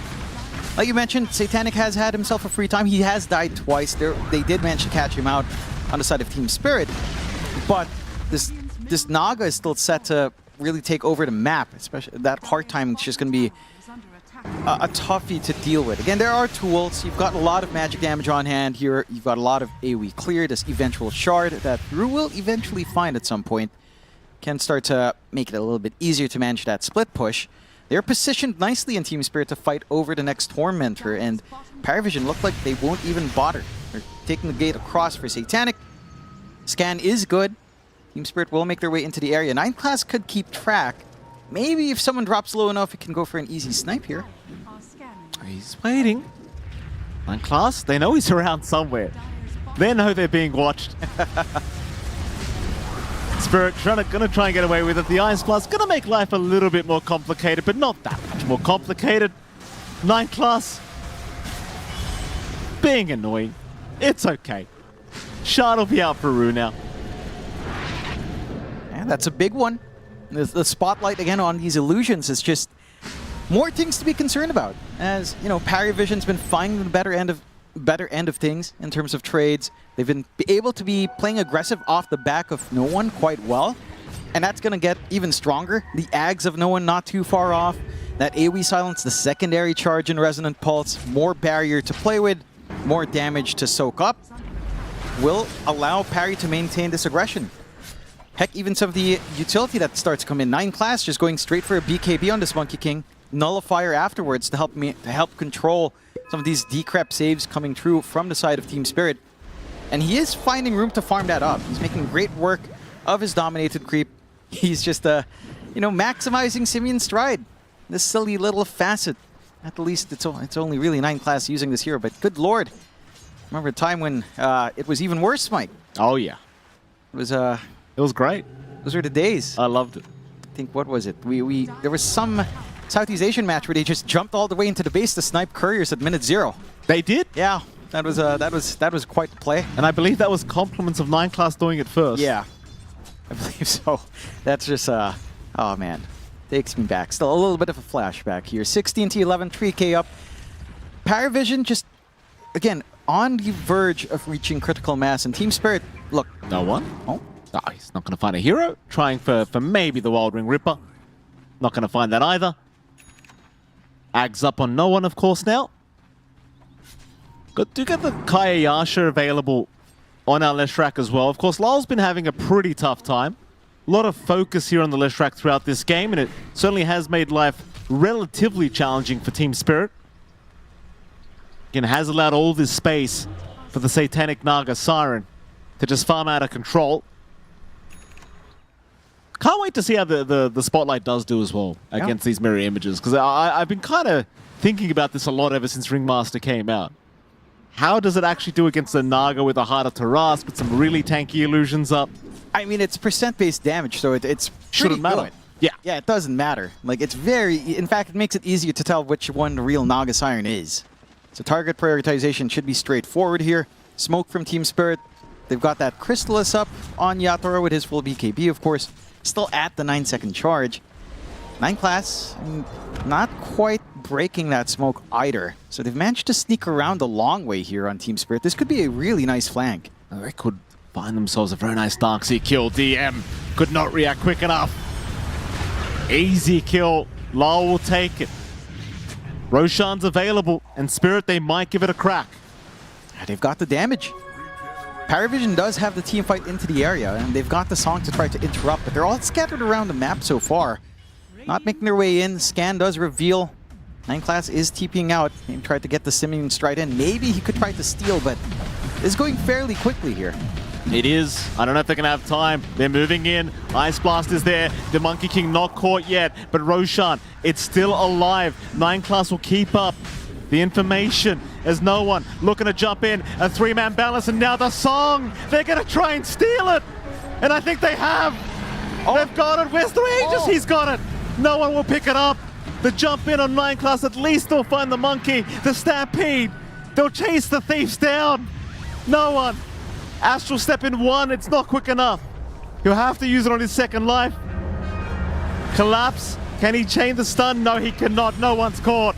Oh, no. Oh. So they get the Aegis, but it does cost them. It cost them a lot. They had to expend Song. They dropped the Wukongs. They used all the jumps on no one. The only thing that was missing is maybe a back wall from DM if you could get in the area. Big win for Team Spirit. It kind of reminds me of a moment in Game 1 as well where Yatura tried for the steal.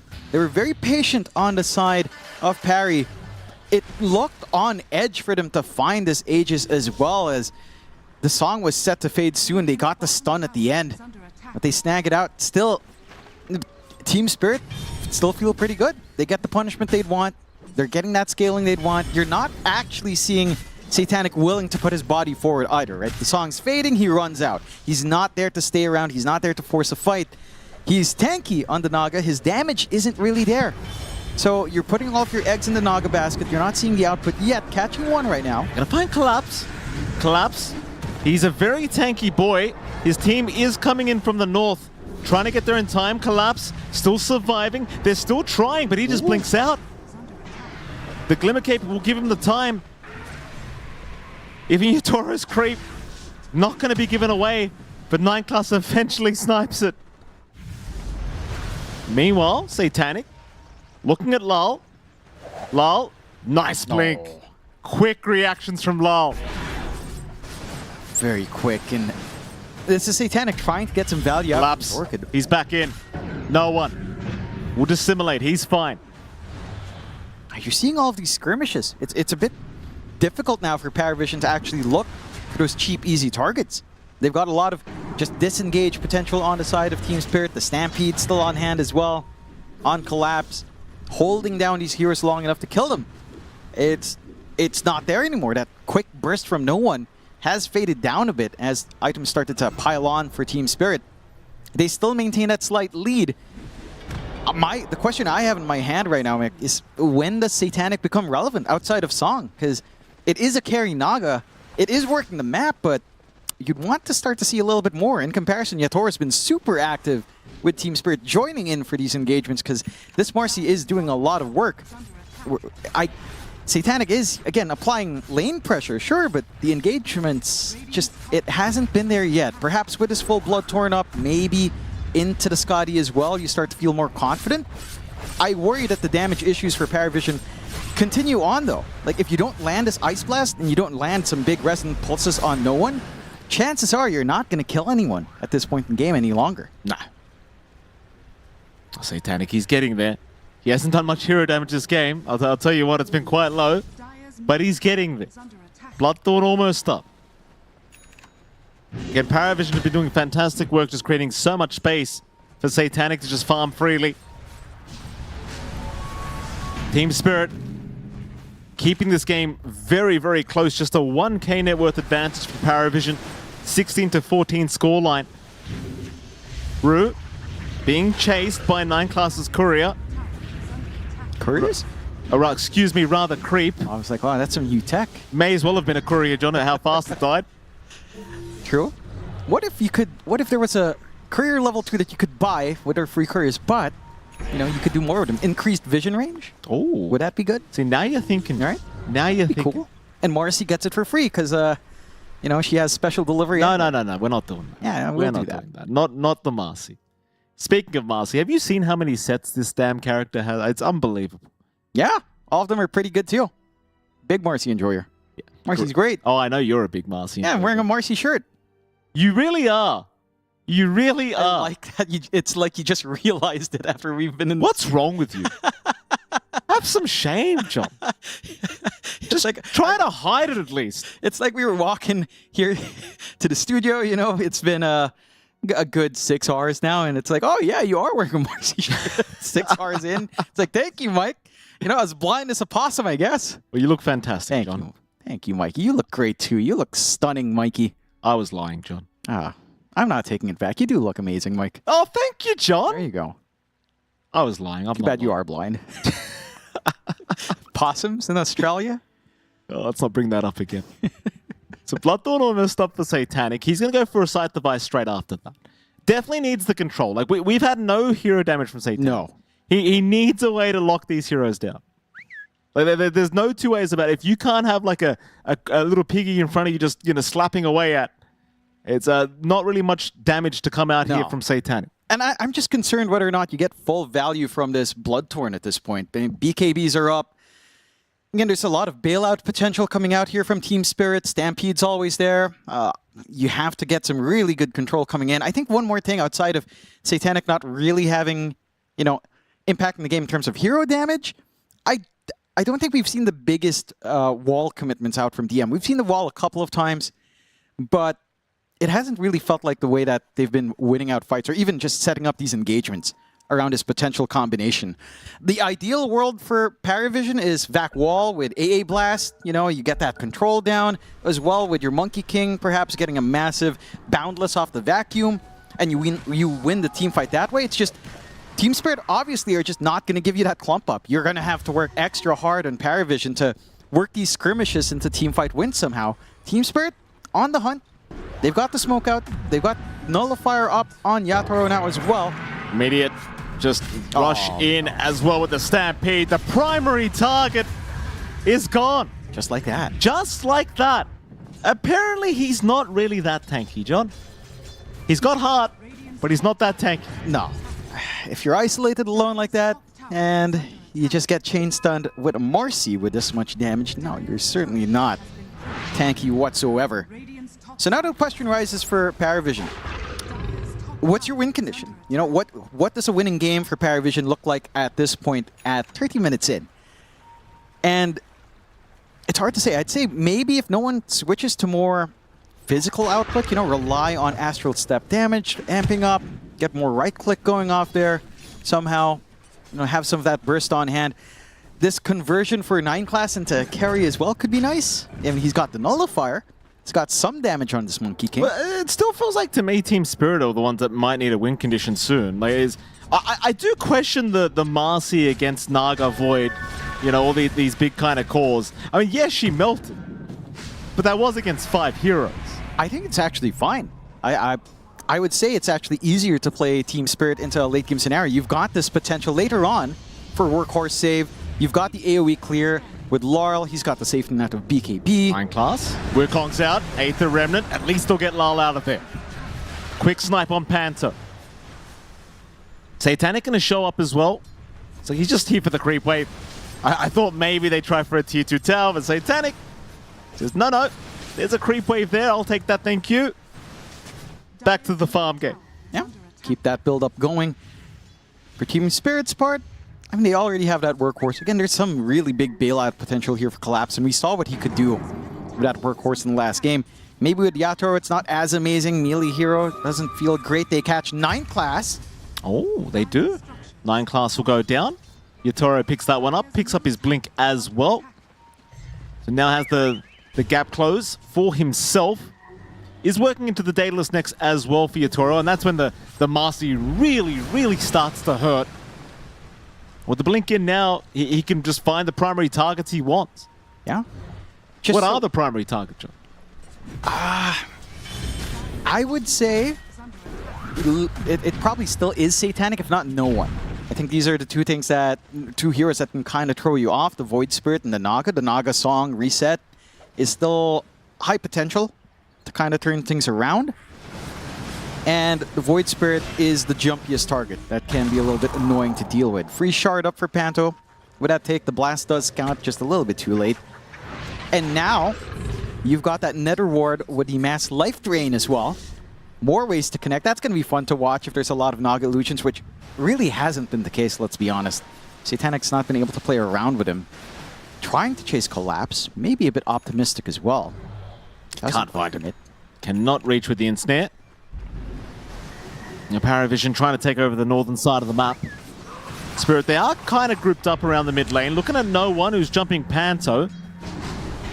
Collapse is moving in slowly from the Dire jungle. In fact, he is going to go for the initiation with a stun in. Yatoro's here as well. Will of Wonder out, trying to lock no one down, and they've got plenty of time to do it. There's your workhorse as well. Parading around Yatoro. Yeah, a little bit of a triumph out for Team Spirit.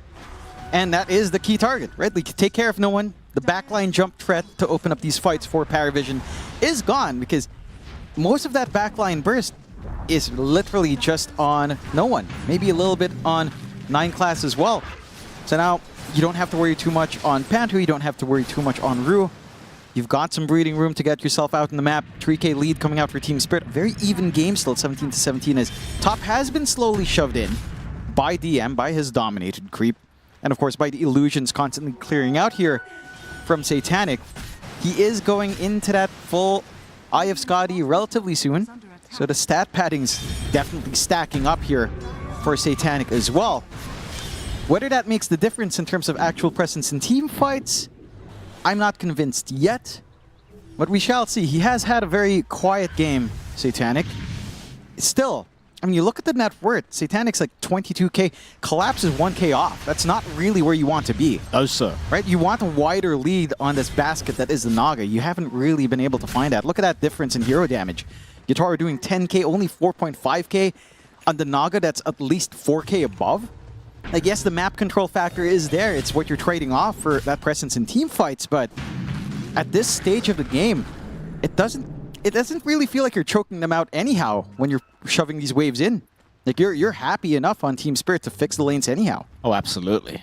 Yatoro now with the overwhelming blink up. PARIVISION, they're going to go for a 4-man smoke. Satanic, he is making his way over to his side. No one will pick up a shield rune for himself. Team Spirit just in the triangle of the Dire at the moment. Roshan available in 3 seconds. And there you go, second Roshan now available.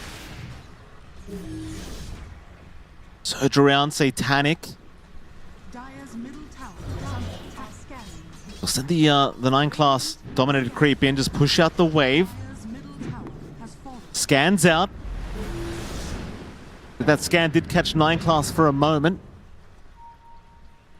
The Team Spirit, I don't believe will really want to budge until they see Roshan being started. The counter initiation is just, the potential of counter initiation is just massive from PARIVISION, especially in the pit. You know, as they saw last time, they've got even more damage coming out though. Yatoro with the full Daedalus. Like you said, Mikey, this is when the Marcy really gets insane. I do appreciate just how well PARIVISION is keeping that lane pressure. Again, it's easy enough to repair on Team Spirit, but it's holding them back from these bigger objectives. And now the nighttime switch for Roshan up top. Full Scotty now up for Satanic, going into the BKB on our Naga Siren just for a safety net, which I do appreciate. Maybe just staying alive long enough, you get some good Riptides off, you start to really stack up that damage. It could be the way to go.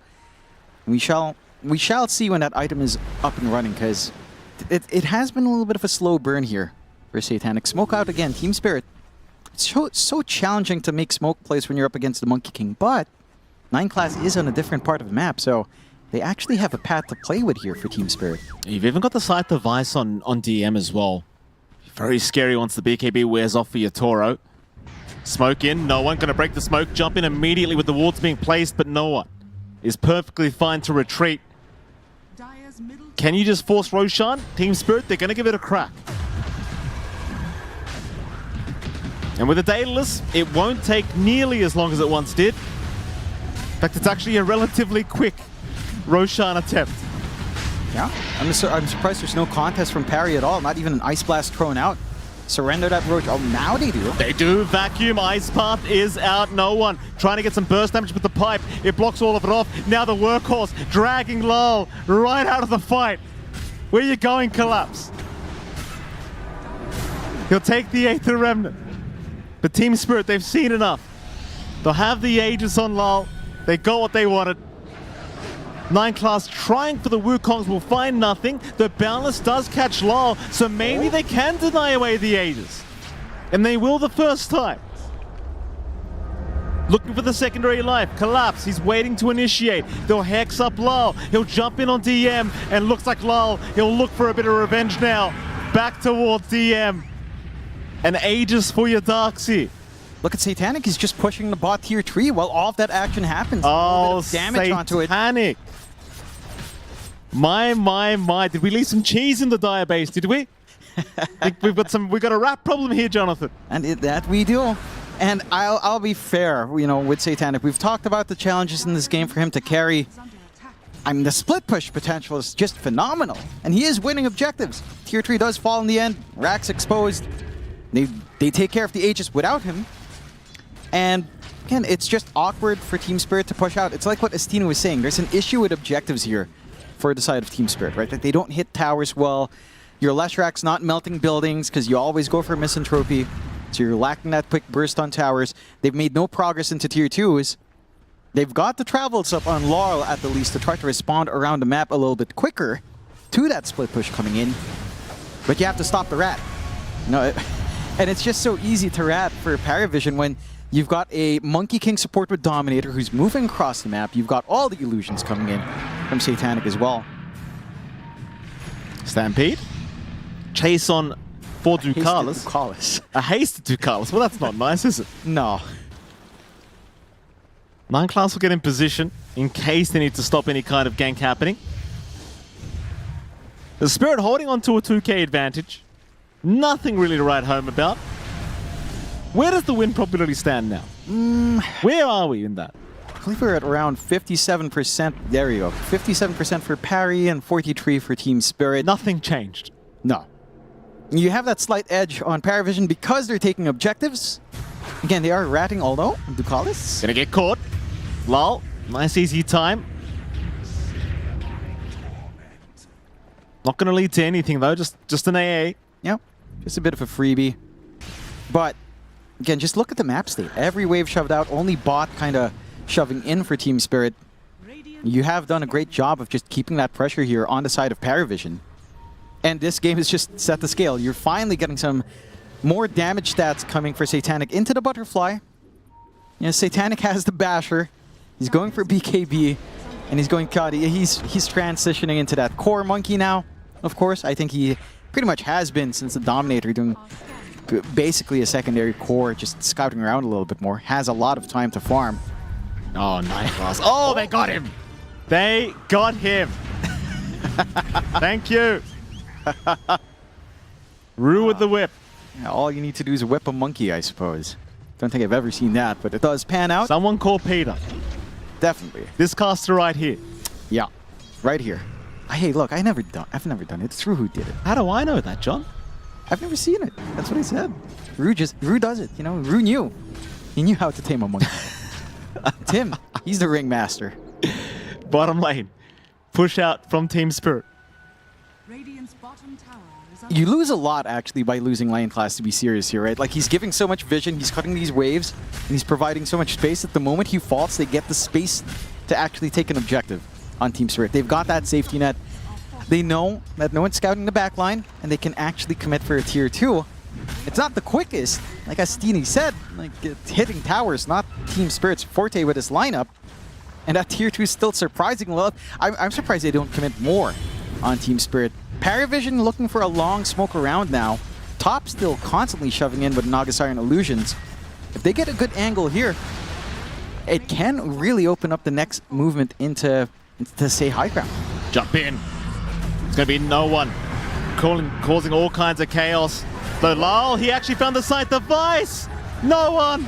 No one's down. The song is not there in time. 9 class. He'll jump in for a Wukongs, but it does nothing.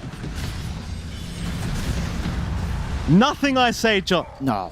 I mean, they had to take that risk. I appreciate no one kind of coming in, but, you know, 9class just respawns. He's not in position to follow through from that control, and Laurel finding the angle to get that sight off really ruins that moment there for no one. High ground siege can commence. They've got the blast, and they've got the Roche banner still on hand. So this is not going to take all too long. PARIVISION, all they can do right now, Satanic DM is just trying to push out top, looking for a spawns back, maybe looking for another tower trade. But you have all the room in the world for Team Spirit now to look for that advantage. Still tier 2s on mid and top, so not much progression into anything else at the least. But that is the first lane of racks coming here in Team Spirit's advantage, and that will make it just a little bit slower to play this rat style coming out from Satanic. Not as fun for Satanic. No. Luckily, there was still tier 2 towers at the top and mid lane, so you can't really go for anything else. Satanic's still trying to farm up that side device now for himself on the Naga Siren. It's kind of the thing, though, with this hero, it just feels like if you haven't got the perfect setup for a fight, there's just not enough control for him to actually hit anyone. No, there really isn't. And I think one thing as well for PARIVISION is that they have to be so careful when they're getting this aggressive jump into the side of Team Spirit with no one, because no one can follow no one. Right, like, you don't have, say, a Centaur on your side. You don't really have a lot of Blink heroes in overall. Like, DM has one, and he can try to keep up. It's just that no one instantly committed 2 astral steps to get into that area by himself, with 9class just jumping in the trees later on. Oh, plus 13 levels on the side of Spirit. Yeah, I mean, that was a massive set of kills down bot. Like, that just instantly opened up this game to Team Spirit. It was a very even affair before. I mean, they're massive. There you are. 3 heroes, 25 and above. It's just, again, off of those kills. And when you think about PARIVISION, they've not really found these big kills in a while. Like, not on cores. The highest level's 21 on PARIVISION, John. Yeah, that comparison it's kind of crazy. It's really ugly for PARIVISION. Uh-oh. Your favorite, John. They found the monkey again. Whipped him. Whipped him good. That's not nice, John. 9class is going to go down. Oh, don't whip the monkey. Don't do that. Still, you know, he has been disruptive. I appreciate the strained efforts coming out here from Team Spirit to lock that Monkey King out of this game. And big props to Team Spirit. Again, you look at the graph, it was PARIVISION's game for a very long time. Off of that one fight, maybe off of a little bit of a mistake out from PARIVISION, just getting a little bit over-eager. Lal's having a think here. Satanic is not alone. His team is somewhat nearby. And of course, Lal not going to go for anything crazy. However, Collapse and Yatoro both saying, let's go. We want the fight. Why are you backing Lal? And eventually, Satanic, he will just TP out of there. PARIVISION, of course, looking to retreat, not looking for a big fight right now. Should have a pretty good understanding of how behind they really are. No one also looking to retreat. And PARIVISION, they've got all their eggs in the Satanic basket. It's a pretty flimsy basket right now, John. It's not a strong basket. No, it really isn't. I mean, Satanic has been split pushing, but that really feels like the extent of what we've seen from this Nagas. They get a freebie on Ducalis. Very nice. Nice little pickup for themselves. Not the biggest, but hey, and you'll take every single one to give yourself an edge. That's been the story of the series. Every small advantage you can find translate into bigger wins later on. And Satanic with a side of Vice, additional control is going to be nice. I just question where damage is coming in from, because it really doesn't feel like you have that much of it. Like, no one's kind of tapered off. Maybe with a Shivas, you start to feel a little bit better with that aura coming in. You know, the weakness coming in. It can be nice, but I don't know, it just doesn't feel like you're killing anyone fast enough anymore. Yatoro gonna move in. No one! Immediate jump! Lol, he got low, but here comes the workhorse! Collapse, saving everyone! The Wheel of Wonder as well on the staircase! Oh, no. There is no escape! There is no running! No one! He's okay, he'll pop his BKB and continue the fight. Yatoro moving back into the Roshan pit. Anime fight in the Roshan pit, but Yatoro, he gets killed by Roshan! Yatoro's down by Roshan! Collapse, he'll be left behind. The song to lock him down. Yatoro's going to buy back the escape act. It is going to buy a bit more time for the Centaur. Yatoro, he's back into the fight now. Just running in from the mid lane is 9 Class. 9 Class is down. Collapse. Looking for more. Where are you going, he says. Finds Ducalis. Meanwhile, no one. Trying to go into Lyle. Lyle's going to be okay to just walk out of there, though, but no one. Getting caught by the split earth of Lyle. Oh, he doesn't have buyback. 2 without buyback, Jonathan. Dieback for 9 Class. 2 of them. For good old no one, and you're in trouble. There a lot of buybacks committed overall, but with Roshan to cover this from Yatoro, and with him dying to Roche as well, denying that gold off, PARIVISION gained nothing for all of their efforts. Like, yes, that kill on Laurel is still big, but not finding that gold from this big Yatoro kill. I mean, it is just a rough ride for PARIVISION, already forced to buy back on a lot of big heroes as well. And just this entrapment in a tight spot. You'd think PARIVISION would be strong in the area. You have a lot of AoE control as well from Team Spirit, and they staggered their spells out beautifully. And that's just that last hit from Roche, denying that gold off. It's still a lot from Laurel, but it doesn't go to no one. If no one found that kill in Yatoro, he would have buyback just in case at this moment. He doesn't. Absolutely tough times now. If you are PARIVISION, mid tier 2 tower to drop. Team Spirit, I mean, this fight, it just went for an eternity, it feels like. Now the mid tier 3 tower under siege by Team Spirit. Hard to expect a defense to come when you've got 2 without buyback, but they are respawning slowly as we are seeing the tail end of that fight. Tier 3's gone. Everyone is back up from PARIVISION, but you know they're lacking buybacks. They'll leave the melee barracks for now. Collapse slowly moving in, just protecting the Roshan banner. There's your spotlight. Illusion's not enjoying that. That is very annoying. So much damage. That is very annoying for an Illusion hero. Oh, it's not a fun time to blast, maybe? They'll back Yatoro. If they can find a dieback on the MOUZ, he'd be massive. They'll jump in the back instead with 9 Class, but he's been caught. He's down again, no buyback available. Yeah, still on cooldown. Already died back earlier at the least, so the respawn timer's not as bad. But how do you crack this nut? How do you deal with Collapse? The overwhelming blink, 6k HP. At 5.6k HP, so much that you have to eat through, and you just don't have that damage. Well, they've still got 1 lane of barracks left, John. They've still got a tier 2 tower up top as well. It's not game over yet. But it really does feel like you're just lacking any sort of answer right now from PARIVISION. But just the pure aggression, the team fight, just everything Team Spirit is offering at the moment. There's still 2.5 minutes on the Aegis. They've got plenty of time to commit. Drew, Ags up as well. Why not? I love that. I mean, that's one of your favorites, John, the empowerment arts. Just with the escape acts. Such a nuisance. You know, just even more slows, more counter control that can come in. And he's got 2 of them. Yeah, 2 charges as well, at least. I believe, how many nullifiers do you have? Only the 1? Yeah, only the 1 nullifier. So you can only take care of maybe 1 save on I'll buy Illusions. How great is it? Like, they don't even last like a second. I mean, that percent-based damage is insane. Right? Like, Illusion heroes are already no in one. spot. Gonna jump in. Ice Blast gonna fly out. Won't connect on Yatoro with the vacuum. Is onto 3. There's no follow-up to it, though. No one is already down. DM trying to escape, but Lulz look like he's caught him. He'll make it up just barely. In goes no one again. He's brought back into this fight, still trying to just pick anybody off. Collapse will drag Lol out of there. They'll try for Ruin Step, but Collapse won't allow it. Jumps back into the Naga Siren. Satanic, he's surrounded. God. Satanic is down. That must be it, Jonathan.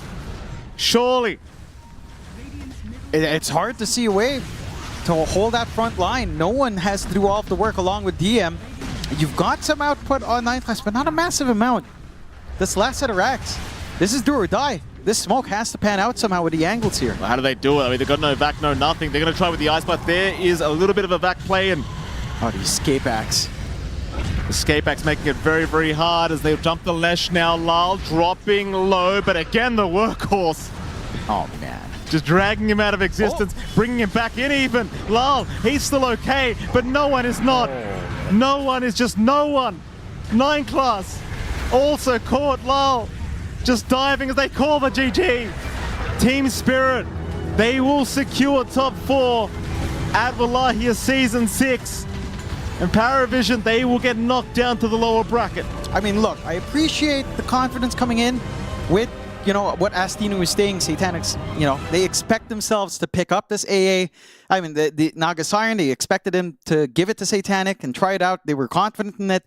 Unfortunately, the pick just doesn't pan out, Mike. It certainly doesn't, but what does pan out is our lovely panel.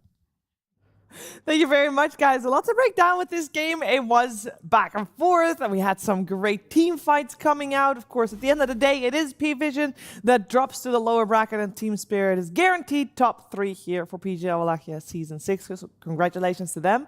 But we're getting the pleasure to break this down, T, because this was a wild one. Yeah. And an emotional one as well. Yeah. Wow. All right. Yes. Yes. It was. Because, of course, PVision, they went for a very map-playing style of lineup. They had the Naga Illusion pushing waves, Darkseid Void Spirit, also kind of connecting on the Ancient Apparition, finding kills, and it was a lot of good early game moves due to the Ancient Apparition. But when the game got even, Naga just kind of was like, hi, I don't really do any damage or anything, and they lost the game. I like that PARIVISION was playing super aggressive onto Leshrac, understanding that he's going to be dealing most of the damage, so they try to shut him down multiple times. I think they kill him like 5 or 6 times, every single ulti thrown on him. No one had his number throughout the whole game, pretty much. This was a good play, good song setup where they're able to take Roshan for themselves. Sure, no one's going to pick it up, but they're going to be losing the Aegis immediately afterwards. And also something that we talked about is this Naga Siren.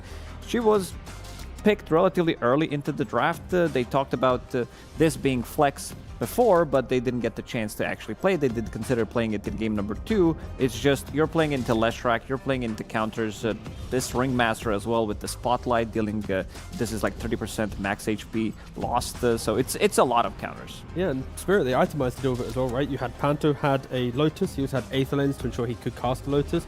Centaur naturally buys Lotus very early on, so the big thing of Naga Siren carry, even though we don't see it often, is going Manta into Orchid.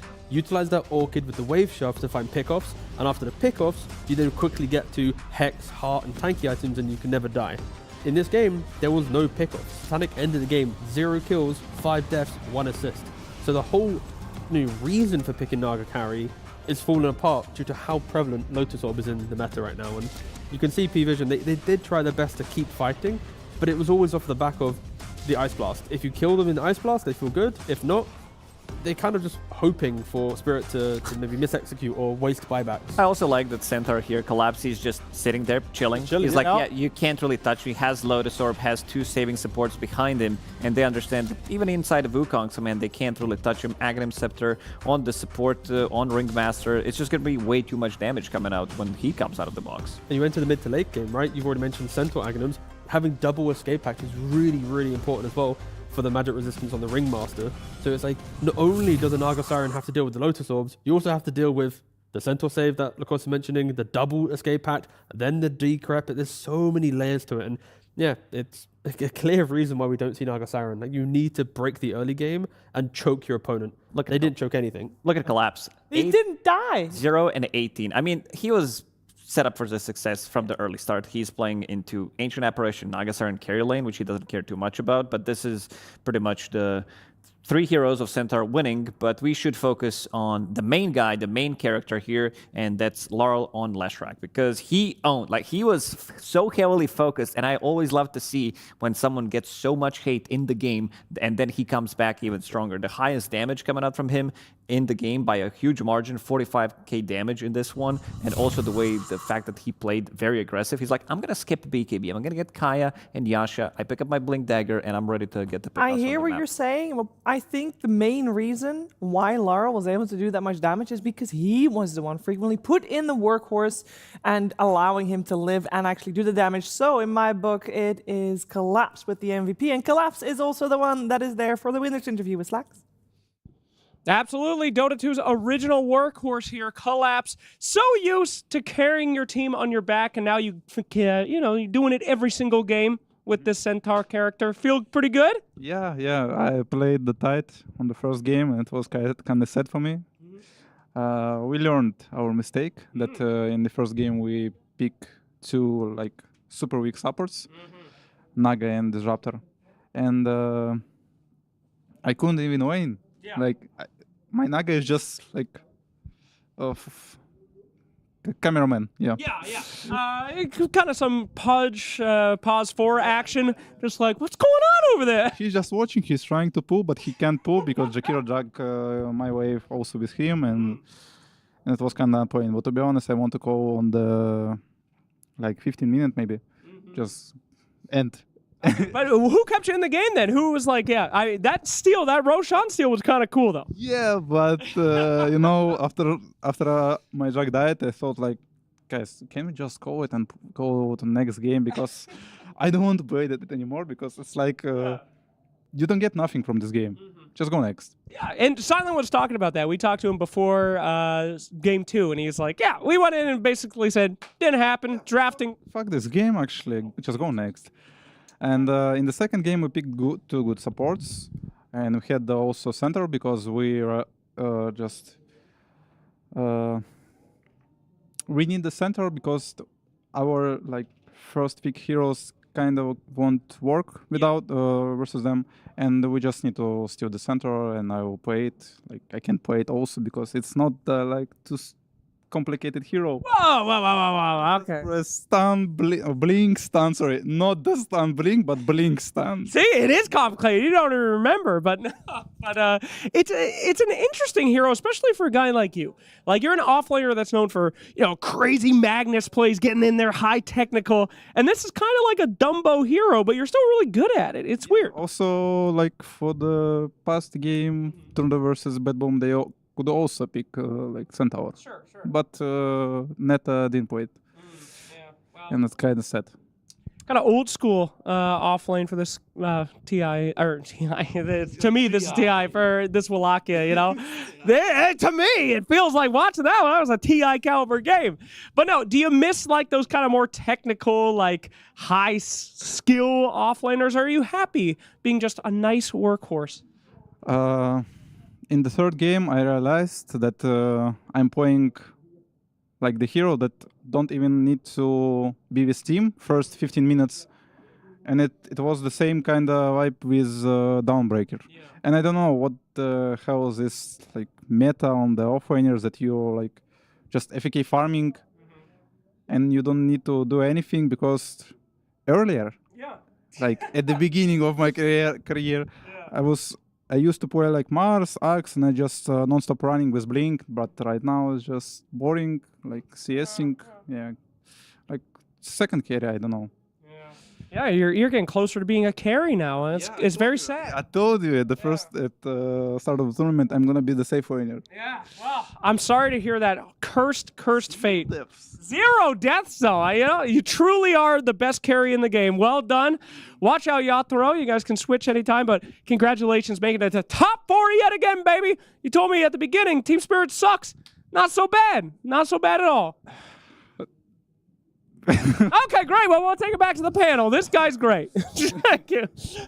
Thank you very much, Collapse and Slacks. Top 3, by the way, very well deserved for Team Spirit. And I do think, I do think Centaur will get nerfed. The Workhorse with such a short cooldown will get nerfed. I do think we should touch a little bit on the type of offlaner that he now has to be, with farming for the first 15 minutes. What happens to running out enemies with Blink Daggers? Fun to watch, too. He gets it eventually. He lands a stun. We saw second game. He uses a workhorse. Then he blinks in, puts his carry in a position to annihilate enemy carry in 1 second. But I do agree with some of the statements that he did say, especially the ones that he does definitely feel like a second carry from the offlane. It is very farm-heavy oriented role, especially with some of those having global presence, like Centaur, Dawnbreaker that he mentioned. It does allow you to be on completely opposite side of the map and allow you to stay on top of the network, and suddenly you show up with one aura, one Lotus Orb, and if the enemies don't have that, they're like, okay, well, it's very difficult to take the fight into that. Yeah, and P-Vision, not out, but down in the lower bracket. That will be still a scary team to go up against, especially the way they were playing in game number 1, T. Yeah, game 1 draft was exceptional, right? It surprised me in how quick it could play, based on the caliber, of course, their players are insane. And then game 2, 3, it felt like they were just taking one step further away from being aggressive. And it was like, game 1 was fast and aggressive. Game 2, we'll meet in the middle. Game 3 was like, so I don't know. That adaptation throughout the series wasn't the strongest, but AA was cool though. I like the AA. Very cool. Yeah. That's about it though. I thought you were going to say pun intended. No. Pun intended. He did say it was cool. It was. Icy cool. Back Yay! All right, great. We are moving on because we got our first in the top 3, and that's great. Team Spirit, they need an opponent, and that's going to be one of our upcoming 2 teams. It's going to be Team Liquid versus OG after the break.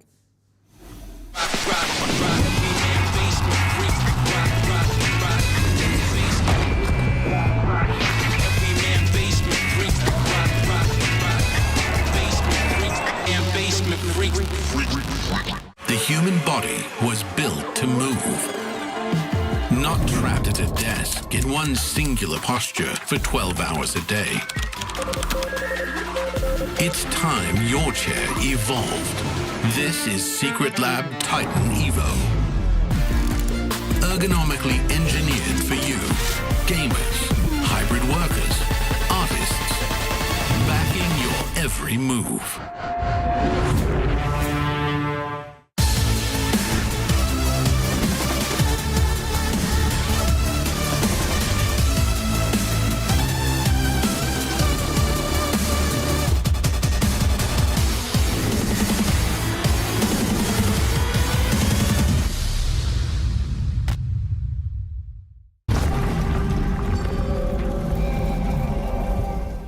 Yeah, welcome back. Final series of the night here for PGL Wallachia Season 6, and we have got ourselves a repeat. That's right, Team Liquid and OG, they did already play during the group stages, but now in the playoffs, OG, that dropped to them 0-2 earlier this week. They have said they will be ready this time around. They have learned this is the only team that they dropped a series to, and now they have the chance to make it right, Lacoste.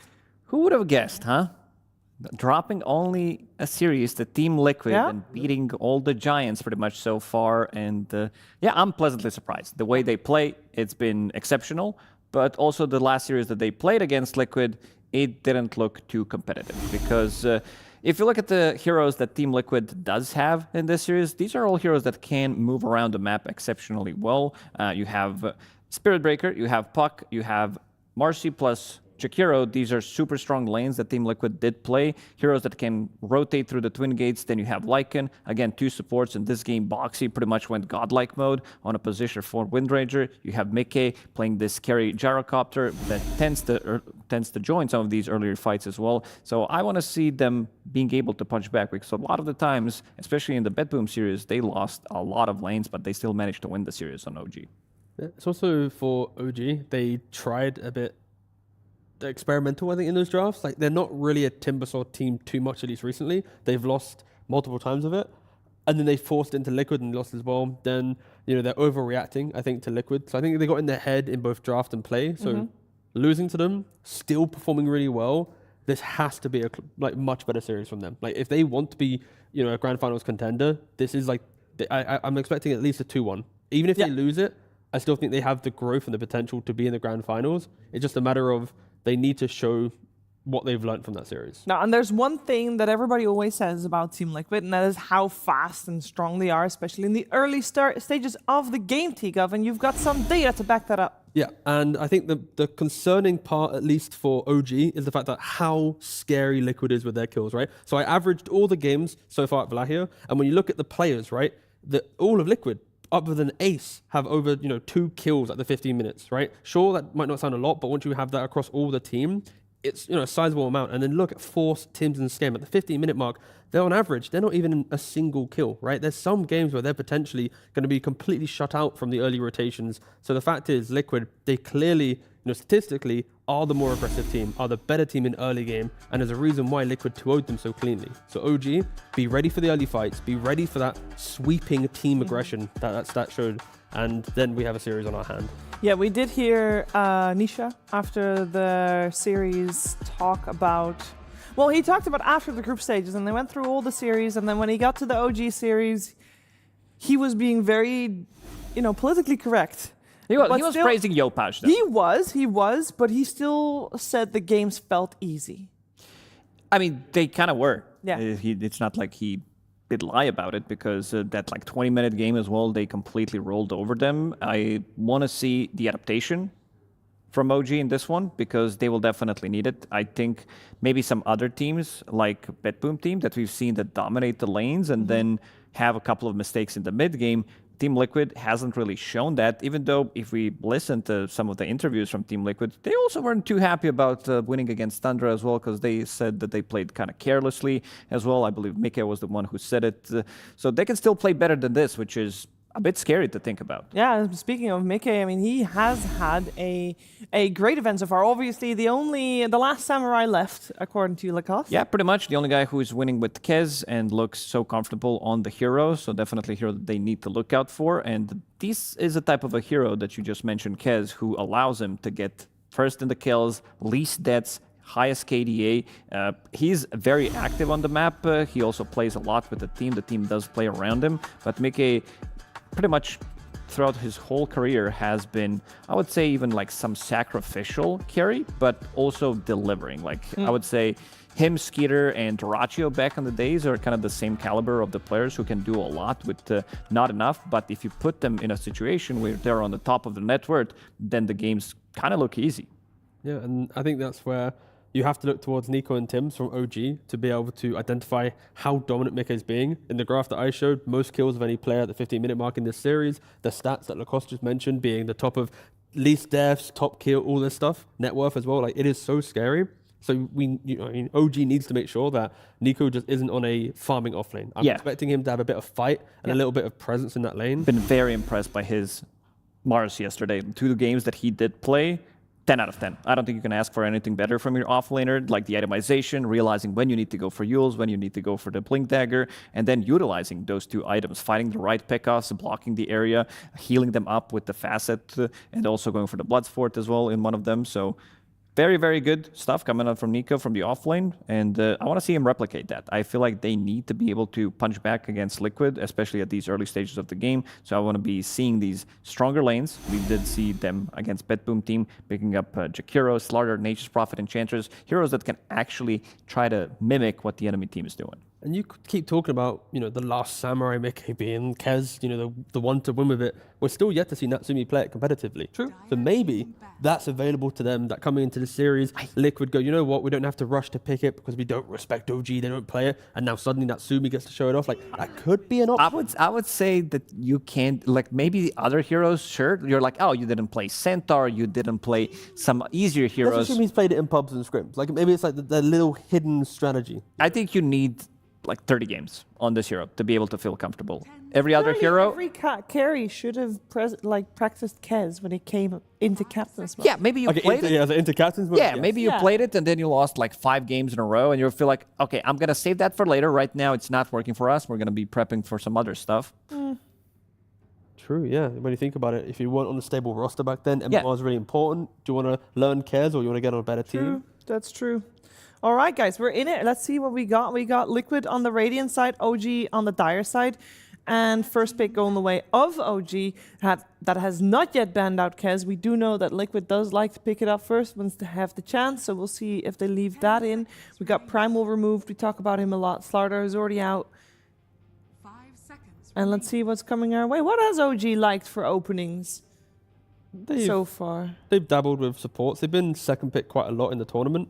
Actually, the majority of the tournament they've been second pick. When they've been first pick, they've gone for Naga Siren, Shadow Demon, and Gyrocopter. They're the 3 that we've seen so far. But with Kez in mind, okay, they actually do go for the Timbersaw. Not the greatest win rate on the hero. I think we keep going back to statistics back from previous TI when the hero was like 0-9, didn't win a single game.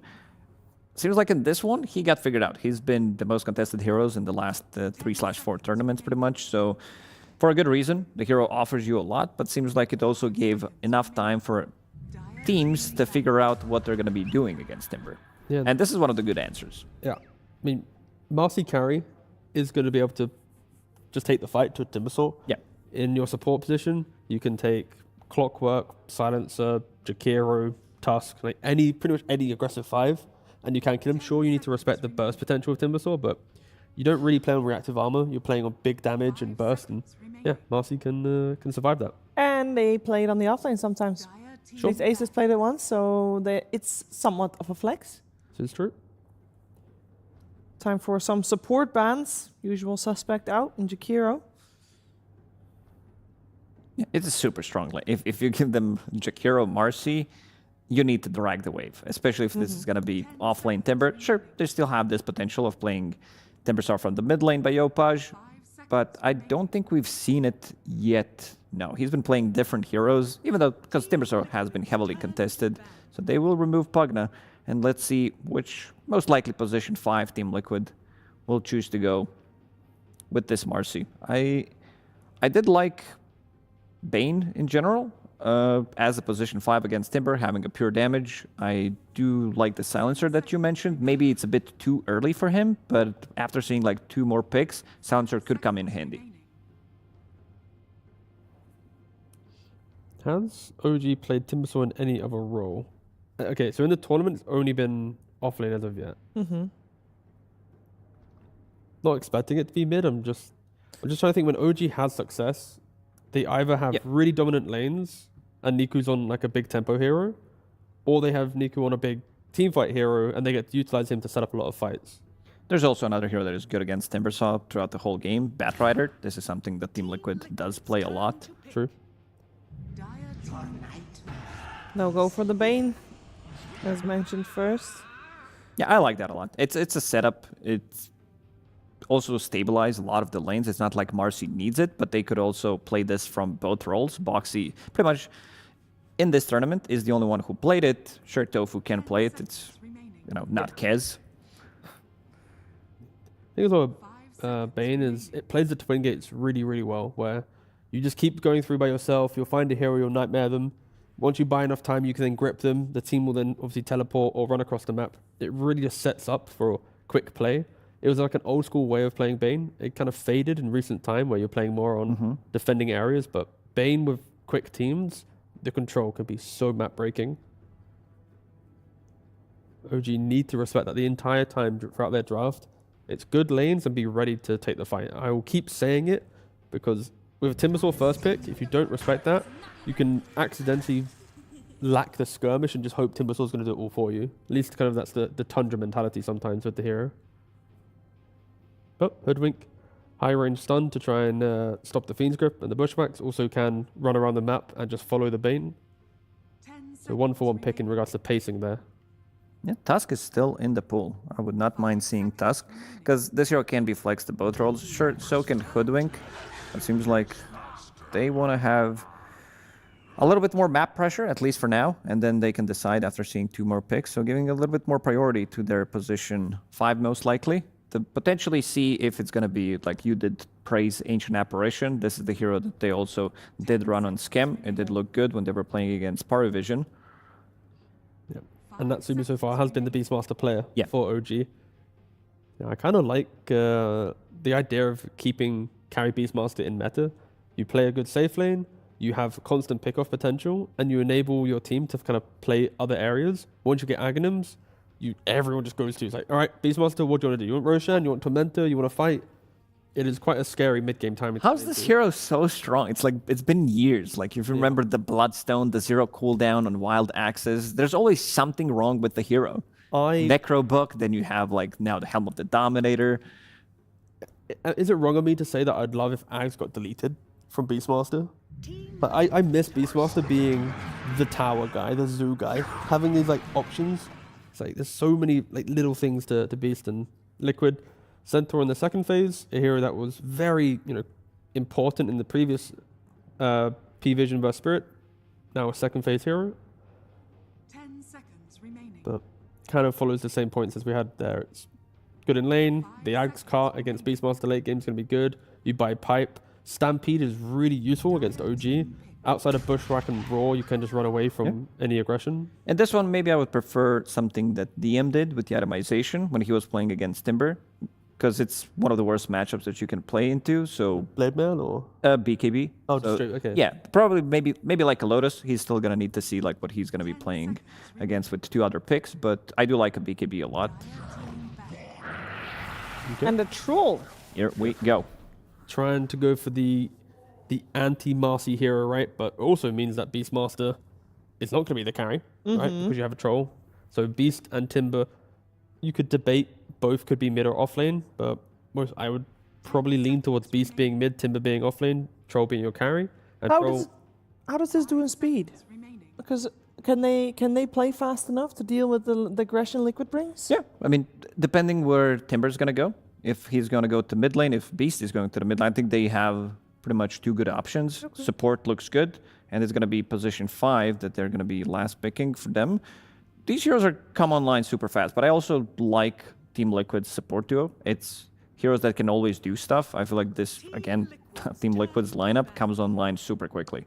Like when you say a team plays fast, and to deal with that, for OG, it's just, are their heroes ready to defend a tier 1 tower? Because you don't need to smoke across the map. You don't need to go and... No, you need to just like go and make 15 kills happen. It's just, can they TP and fight? And for OG, Troll with Battle Trance can delay. Sure, he might die to the burst magic damage that Liquid has in the early game, but Troll can buy time to bring in other heroes. Beastmaster, same thing. I think OG is playing more of a strong lane where they can farm nicely into defensively TP when needed type opening. I'd like to see some Ember Spirit potentially for Nisha.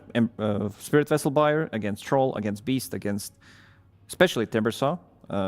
A lot of HP on these 3 heroes and also reducing the healing as well.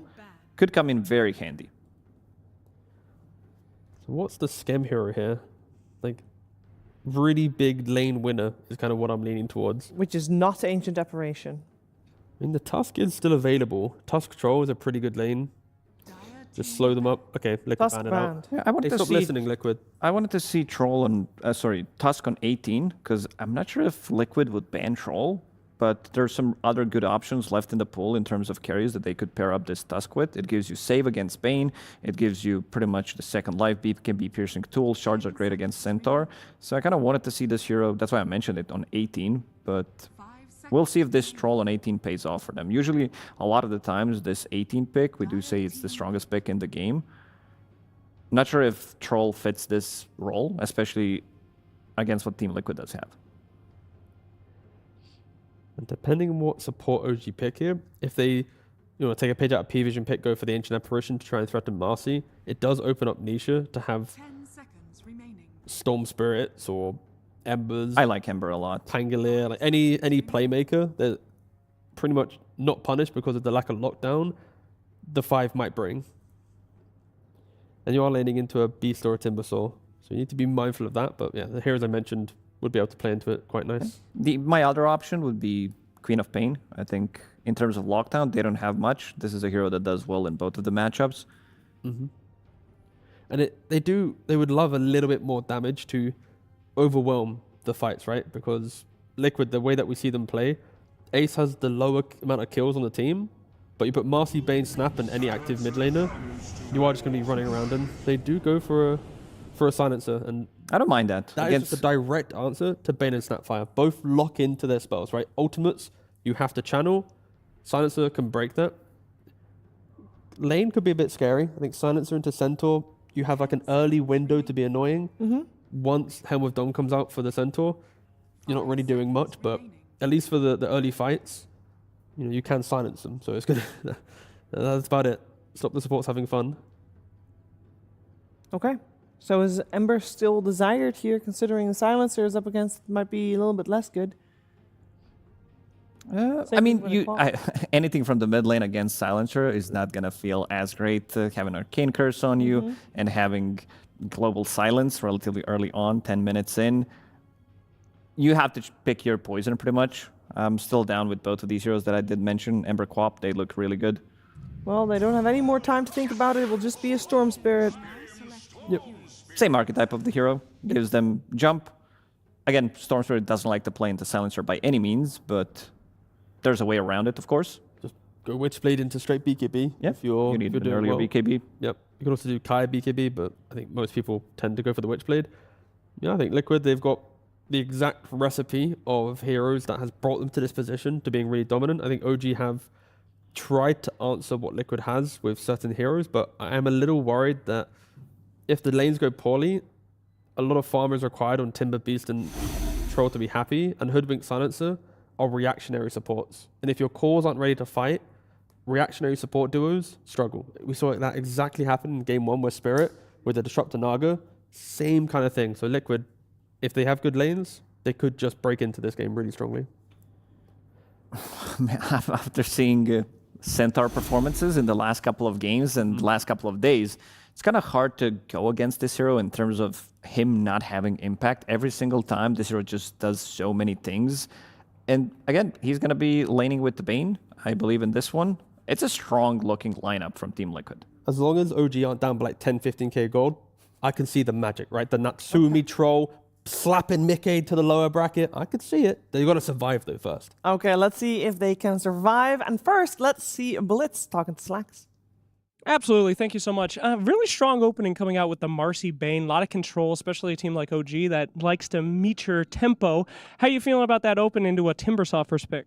I mean, I like it. I think Mickey is probably like the best pace carry in the world. No offense to Skeeter. I think they're probably pretty even in that regard, but I'm going to back my guy. Gotcha. And so I think giving him Marcy or Kez or any of those types of heroes is always just pretty free.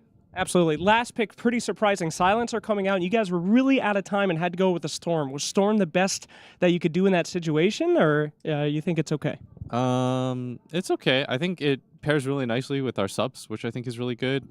We needed another guy to jump in, and I think it's pretty nice. Obviously, it always looks a little bit weird against Silencer, but hopefully, like, the lanes go well enough that it doesn't matter too much. Because I think it's kind of a rough Silencer game. It's not the nicest to play into Marcy or Centaur. You just die. Yeah. It's obviously good into Snapfire and Storm, but I think the other heroes have a pretty okay matchup. Really interesting on Spirit Breaker. Spirit Breaker is a hero that's not been picked too much, kind of a unique pick. What are your thoughts? It's a really good hero for us because I think Boxy kind of gets through the lanes with it, and then he's just a menace on the map. I don't know why you're bringing it up because like it's not in the game. This one. No, I didn't mean that it was in this game. I was just saying like it was a good hero overall. Do you think you should have picked it? Why would you bring that up? No, you brought it up, so then I figured that you wanted to talk about it. But there's usually like a purpose, you know, if you interview somebody. You're one of the highest picking teams Liquid Spirit Breaker guys. Okay, but we didn't pick it this game. I know. I don't have to ask only about this game. I mean, if you just want to keep it to the game, I can. I'm sorry about that. I didn't mean to offend. Thank you so much, Blitz. Hopefully we can get to the game. Thank you so much, Slacks. A very offended Blitz as we do go into game number 1. It goes already started with my voice, Lance John Xfire. Of course, we are here for Team Liquid against the side of OG. The revenge match is here. I wonder, can OG do it or Team Liquid? Are they just too good? Look, I think the last time these guys played up against each other, so you could attribute a little bit to draft, right? We had some interesting ideas from OG that didn't quite pan out. We saw some laughter. You know, John Anthony Vargas, aka Natsumi, had quite a good laugh. The whole team, look, they washed it off, they rinsed it off, they had a good start in their playoffs. Now, it's time to see if they've learned something, because that's what they've been saying, right? You check their vlogs. They've been like, it's either we win or we learn. And they definitely had a lot of learning last time. I will say, I think Blitz was less offended, more just absolutely bewildered. Baffled. So are we. Yeah. That was before the interview, though. Absolutely. Nisha in the mid lane. We'll be up against Yopaj. We're going to have another quick pause. We get Southeast Asians in the lobby, and then we get the Southeast Asian pauses. Look at that. The lag comes with us, doesn't it, John? Yeah. Thank you, Nico. Thank you for that, Nico. You could have spanned it a bit more when it was on sale, Nico. You know? Yeah, we appreciate it, though. Yeah. You know, check the market. Maybe someone's selling that old sticker. I think I saw it up for like a cent or something. There you go. Yeah. Bargain. Absolute bargain for such a good voice line. That's how much I'm worth, John. It is what it is. I can't do evaluations, Mike. I'm not a licensed trader. No. Not like you. I don't know if you're valued at 1 cent. Don't bring up trading right now, John. It's a rough market at the moment. It's funny. Yeah, I get the laugh. It's fun at people's expense. But hey, everything's at some expense, Mike. I'm here at my own Santy's expense. You are. You sure are. How's this mid matchup going to go? Yopaj and Nisha. Well, you're getting excited. It's paused. I won't have anything to talk about when you're on pause. I'm going to be stuck staring at this, repeating my same points for another 5 minutes. You know? Let's relax a bit. Okay. The vibe. I can tell you about the vibe. Okay. All right. And OG. The vibe is apparently good. They've rinsed off that loss. They already won one good series. And they're not letting it get to them. They're like, all right, new series. Let's see what we can do. Let's see if we're going to learn some more. They're keeping it calm. Not like, you know, I mean, I love all of our old Southeast Asian teams, but sometimes they get ahead of themselves. They're like, we're on the top of the world. We stand up before the GG's call. Oh, don't remind you know, this Shout out time to it's 23 calm. Savage. Yeah, I love Shout out to you. Yeah, we love him. Good old New England. Well, how's Liquid been then, John? If you can provide me so much info on OG, how's Liquid been feeling? Outside of Blitz constantly getting harassed by Slacks, they're pretty chill too. Like, out of all the teams in the world, Liquid is one of the chillest teams. They can just relax. If they have a rough group stage, it's fine. They bounce back. And now we can look at the game. Mid lane matchup. Here we go. Beastmaster up against Storm Spirit. A pretty stable matchup for Storm and Yopaj as well. As No. It doesn't end. Don't get too excited, John. Chill pluck. Yeah, lag continues, Jonathan. Go on. How's Liquid feel? Out of all, because I know you've talked to him, John. No, well, yeah, you haven't. Obviously. Oh, I have. Okay, I have. How are they? They're chill. Okay, they're relaxed. Excellent. You know, as we've seen before, you know, we've had to do many a Liquid interview before in other group stages where their day one is just completely horrendous. You know, we've had that. Yeah. And they're like, yeah, you know, it's fine. We also learn. So everyone's learning here. Who will learn more? It's not a matter of winning. It's about learning, Mike. Right. It's not the ending. It's the journey. That's what I for tell both myself. Of these teams. That's what I tell myself. We'll have this pause gone a little bit longer, I'm sure. Okay. What have you learned, Mike LaPhoenix? Nothing, Jonathan. Nothing. Absolutely nothing. Not to come here with you. Yeah. That's what I've learned. At least we're not taking the same flights. That was an adventure. We did do that once. That was nice. Horrible. That was horrible. I slept well. You had to deal with the snoring. Yeah. You know, I took all your space. You did? You were very generous. I don't know if you wanted to give me the space. I had no choice, John. You were asleep. Thank you. And you're welcome. I was hoping you wouldn't wake up after that. I was hoping that too. Oh, don't say that, John. That's not nice. All right, try restart Dodos. Tofu. All right. Tofu's Thank giving you, Tofu. the technical support. And they are restarting Dota. They are all restarting. This is amazing. This is amazing. Now you're all really stuck with us. Now we actually can't provide any analysis. We're here. This is perfect, Jonathan. Oh yeah. This is where we really shine. Mm-hmm. Our perfect moment. Tell me again the story about the possum and why you're blind. No, we're not talking about the possum again, John. That was embarrassing. How did the dinosaurs die, Mikey? The raptor dance, John. It was a very clever joke yesterday. You didn't pick up on it. I still can't It was a pick up great on it. joke. I still don't understand. Because it was Dragon Knight dying to a dragon isn't a dinosaur. Okay, John, but you know the viewers found it funny. Yeah, I watched Twitch chat. They found it funny because I know the train of thought. There was like one guy. Yeah, he was like, haha, you know, it was good. You were acknowledged. I mean, yeah, I'm There you go. acknowledged a lot, Jonathan. Usually in a pretty bad light, but they do acknowledge me. In fact, I've been acknowledged a lot recently on a certain website.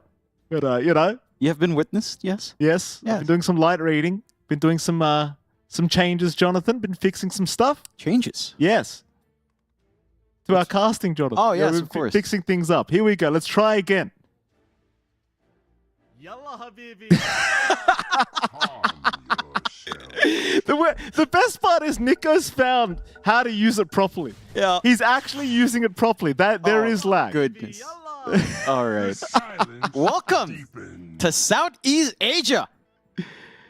Oh, I missed this. This is why we're never getting another SEA tournament, I feel like, ever again. Oh, there we God, go. there I was it going to is. say, we needed to bring it up. It's right there on bot. Terrifying. That's it. But you know what? Just make that the main screen and we can talk over it. You know? Look at that. I'm scared. Wonderful. Beautiful shakes as well. Oh, yeah. Trembling. That's how I feel right now. Oh. We might have to remake, apparently. That's Oh. all right. That's all right, Ace. Yeah. We can remake. Just Southeast Asian things, right? All right. Remaking. All right. Well, that's excellent, John. Excellent. We haven't had this in a while. Exciting times here. This is literally the story of our careers. And this is what we do. Exactly it. And you know what? This is, I will say this is prime for OG. This is exactly where they want to be. You know, they're in a different country, a strange land, different weather, and now they get the proper gaming circumstance for themselves. A remake, right? So they're in a good start to game one. A fantastic start to game one already. This is home territory. Home territory. This is home territory. Absolutely. And amazing. You know, it's great times. This is exactly what you'd want. You know, I'm sure good old Yopaj is like, yeah, good. Yeah, just like back home. There was one time, I remember a qualifier where Yopaj actually had to run to an internet cafe in the middle. He doesn't have to do that now. No. But it's close to it, you know? No. It's the vibe. You know how many times my wife's gotten upset with me because the games went too long, John? How many times that woman's terrorized me over these? I don't have control over the games. No. I don't. She'll ask for the player names. She's like, who was it? Like she's going to do something. Wait, I just realized, is this Agent Lane at work? Oh, it might be. We do have had Lane. Experience with certain things on certain orgs before. We do have Lane on deck. How is Lane, by the way? Is he happy? Yeah, he's chill, right? Like all of OG's chill. He's chilling. He's having to manage a squad of children, but he's fine. Oh. Being a child himself. I know how that feels. It's not easy. I feel you, Lane. I mean, you have 2 actual children, so... You know, I sure do. It's proper. Don't, ladies and gentlemen, don't do it to yourself. Don't do it. Don't have kids? You won't sleep again. You know, it's miserable. Nobody's happy. The money goes. You go to work. They spend it. It's hard. The wife's never happy, John. She's never... I lost a bunch of weight. Guess what? Guess who was upset? She was. You look wonderful, though, Mike. Well, thank you. She didn't think so. She didn't think so. I'm sure she does. I'm sure she does. You know, you look fantastic, Mikey. Thank you, John. Just as fantastic as Boxy is on her sticker. I'd want you on a sticker too, Mike. I don't know what I'd do with it. Nothing inappropriate, don't worry. No. It's fine. And you actually have got that Marcy shirt on, which makes me kind of sick, by the way. It's a good shirt. Yeah. It's from the one time we got to go to TI. That was great. That one time. Yeah. Never again. Good shirt. Never again. Good shirt. Marcy. Well done, John. Yeah, Marcy's great. I have a Dawnbreaker shirt too. You do? Yeah. Yeah. It's fantastic. You might see it sometime soon. Hopefully not. No, you actually will have to. I have no other shirts. That's it. That's the only thing we have. Oh. And yeah, so with this remake, we are going back to the previous draft, of course. No changes there. And we will, you know, eventually get this game underway. Get me in the lobby, John. It's going to be interesting to see if anything. I don't think anything changes. Maybe you get some aggression, but I don't think we've ever seen a reconnect lead to some aggression here. And I think, again, it's going to be fascinating to see how this kind of pans out when it does shape up. I'm going to have to reset the game. I can't. Oh, of course. I have issues as well.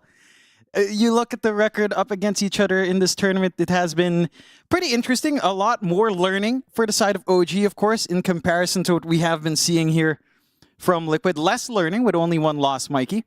More heroes being played by OG. And again, look at that average duration stat. It's gone down from 60 minutes. It's 41 now. Much better stat for OG in comparison to the last time we saw the stat, Mikey. Absolutely. 60 to 40. That's a huge reduction. It's certainly a fantastic reduction here from OG. Unfortunately, coming from losses, but you know, it is what it is. That's okay. A stat's a stat, Jonathan. A stat's a stat. And it is a good stat. You can see that journey up here again with that high win rate for Liquid, 88.9 across all the series they've played. OG having to struggle a little bit more, but outside of Liquid, they have managed to fight against these stronger opponents really well, really well. They sure have, Jonathan. They absolutely have. We should be getting back into the game rather soon. We're actually the ones holding it up for once, so excuse us. But we're coming.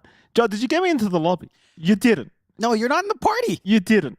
Ah. Well, this is getting embarrassing, John. Blame the cast. The casters launched the game. This is literally cast to start the game. Ladies and gentlemen, this is the one time you can say cast to start the game. I can't even invite you again. You know, you do something, you're so private. You just can't be invited to anything. This is why you get 9 reports when you play, when you forget to change your name. I apologize. I'm trying to get to the party. It's like, you know, I can actually just... The beautiful thing about being together here is that I can actually walk to your desk. Hang on. We're so sorry. The casters just don't know how to do anything. Thank you, Filipino tech support. Sir, let me just type... sir, you cannot... Sir, you need to restart your Dota. Did you restart? I did restart it, John. This is a very strange issue, sir. We'll try again. Okay? Please do. It's really actually... Listen. Start the game. It's all right. Start the game. I'm good. I'll do the PGM. It's fine. Start the game. It's all good. All good. And again, eventually we'll get things right. I can't believe there's been like 0 minutes of game time and we're already set for a banger, Michael Phoenix. Yeah. I mean, we just... what have we talked about so far? We talked about you being blind. Absolutely nothing, of course. We talked about mid for like 5 seconds. So hopefully we'll get back to that mid conversation soon. But man, this is truly the C team. OG have really gathered that C success. They have. Yeah. They have, Jonathan. We have been good for the past few days. We have. We were so close, OG. Agent Lane. We were so... Agent Lane's a little bit too busy back there. Manager Lane, watch yourself. I know you're hearing this. Watch yourself. He did this too during the BetBoom Esports era. Yes, exactly. A few wire cuts really helped out. Why would he do it? Wait, he did it to his own team though. He's doing it again. Why? I don't know. No confidence, I guess. It's the L in his name. That's Agent true. L. That's true. In He this is a series. big L. Poor old Alphon. It is what it is. I am too, Alphon. Don't worry. We're both losers. It's all right.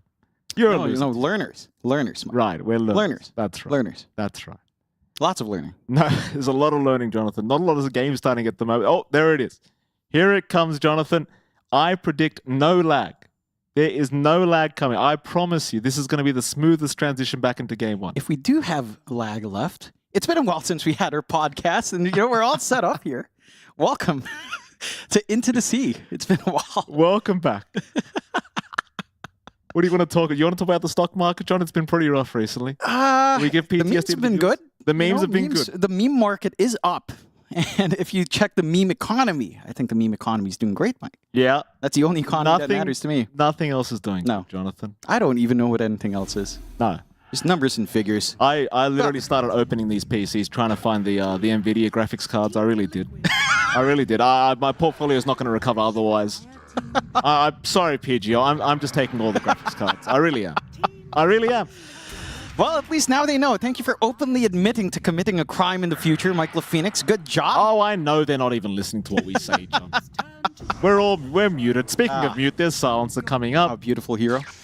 I will say, I think it's very Southeast Asian to close with silencer in a draft. Just the absolute most... Is toxic the right word? Yeah, I'd say toxic. Toxic way to close the draft because no one likes playing against this. No one enjoys playing against the silencer. And, you know, that's probably one of the worst, not the worst hero to play against, but certainly does make you think twice about your life choices when you queue into a game and you get silencer up. We don't see it too much in Pro. It has a lot of glaring laning weaknesses, of course, but it's still going to be annoying here for Team Liquid. Sometimes I wish I could be silencer at home, John. Just, silence everyone.